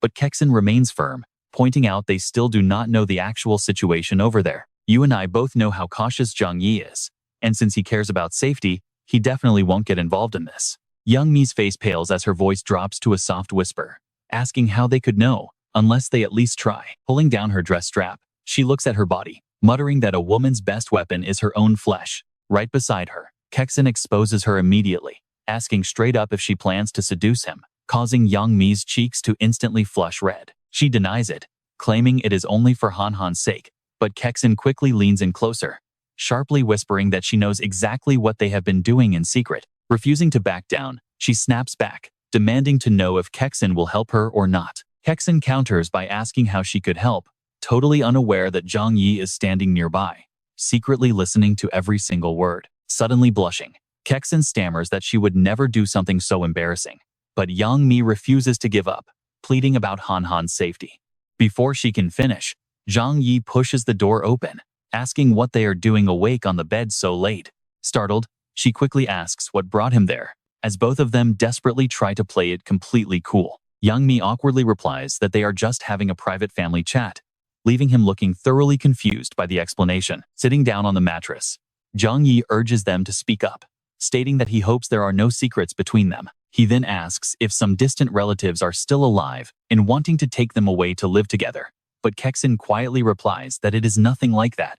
She explains her own situation, revealing she completely lost touch with her family after the devastating blizzard hit. She admits she has no idea if they are dead or alive, while Yang Mi looks down sadly, admitting her family actually reached out to her. Surprised, Zhang Yi asks if they are coming to rescue her, but Yang Mi stammeringly shakes her head in denial. She stutters that it is not like that, only making him more curious about what she really means by this. He wonders if her family found her but refuses to take her away, while she looks down sadly, avoiding his eyes. She confirms that a family member did contact her, but not to pick her up, but rather, pausing with a heavy expression, she finally decided to speak the truth, revealing that her sister is in grave danger and needs his rescue, which makes Zhang Yi understand the entire situation. So they want him to risk his life for a stranger? Stick around to find out if he actually agrees. Alright, you and I are watching Yang Mi beg Zhang Yi to save her sister, refusing to lose her again. Zhou Care desperately pleads too, reminding Zhang Yi that even if it is not his business, the girl is still their family. Letting her die would leave them with a lifetime of regret. But Zhang Yi has his own major problems to worry about. You both want me to rescue her, but do you even know how insanely dangerous it is outside right now? Pulling his hands back, Zhang Yi reminds them that his identity is fully exposed, meaning endless enemies are constantly targeting his massive stockpile of supplies, and this ultimate super shelter. He stands up from his chair. Stepping outside means risking his life in a freezing wasteland. Why should he risk his neck for a complete stranger? Yet, the two girls desperately keep begging him. Zhang Yi, I cannot just stand by and watch her die in the cold. If you agree to save her, I will do absolutely anything you ask of me in the future. Zhou Care whispers a shocking joint offer, with Yang Mi directly into his ear, completely catching him off guard. It is clear they are being entirely serious about this deal. Blushing, she asks if he agrees, while Yang Mi sighs, mentioning that Xingxing's legs are paralyzed and useless. She cannot survive very long outside in this brutal, freezing cold. It truly breaks my heart.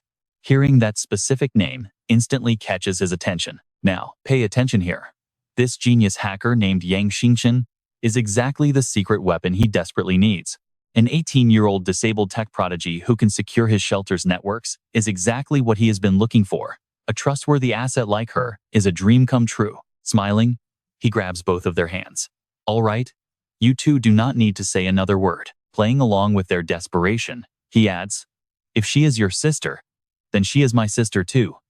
How could I ever stand by and watch her suffer in danger? His sudden change of heart deeply moves Zhou Care. He always puts himself first, yet he actually agreed to this. He must be deeply in love with me. Yang Mi thinks to herself before thanking him in absolute disbelief. Seeing her reaction, Zhang Yi smirks. What is that look for? Am I really just a heartless, profit-driven guy to you? He pats his chest dramatically. You both have me all wrong. I am only cold to outsiders, but I cherish my close inner circle deeply. Still deeply moved, Zhou Care whispers. I have never doubted you for a single second. I know you are cold on the outside, but warm on the inside. Yang Mi promises to repay him, making him playfully question her true intentions. Oh, just once? Are you doubting my stamina? She cheeky responds that the exact number of times depends entirely on his performance. The very next morning, Zhang Yi gets straight down to business. All right, tell me exactly what the situation is on her end right now. Zhou Care glances at Yang Mi, suggesting she explain. Yang Mi immediately responds. Xingxin is currently trapped all the way inside Tianqing Academy. Let's pause for a second. This is no ordinary academy. Tianqing Academy is the absolute top elite school in all of Tianhai. It is highly exclusive, keeping its private details completely hidden from the public eye. This massive campus spans from kindergarten up to university, catering strictly to wealthy heirs and a few select top-tier geniuses. Every single graduate is groomed to become a future leader in politics or business. But that is not the crucial info Zhang Yi cares about. I know that.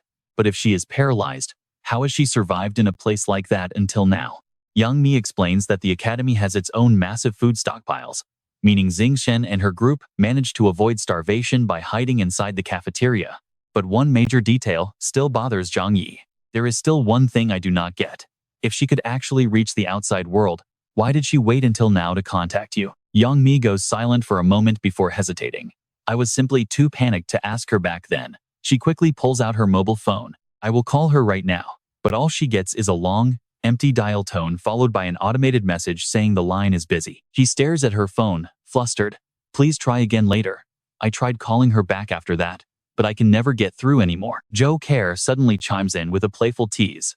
Do not overthink it, Mi. Maybe she thought you were already dead, so she did not bother. Yang Mi immediately snaps back in denial, while Zhang Yi changes the subject. How far is the academy? Yang Mi guesses it is around a dozen kilometers, prompting him to pull up a digital map to check. Located in the Xishan district, calculating the route starting from their shelter at Yulan Villa, a straight line of 22.6 kilometers. Under these frozen conditions, where basic reception is dead, making a connection is almost impossible. Managing to connect even once over this distance was an absolute miracle. Yang Mi nods in realization, but Zhang Yi immediately teases her again. Though we cannot rule out her thinking you were dead and not wanting to call, Yang Mi flushes red with anger. Shut up. No, I am her older sister. You know. Zhang Yi ignores her whining and stands up to head toward the shelter's main control room. Let's see if they can trace her signal from the command room.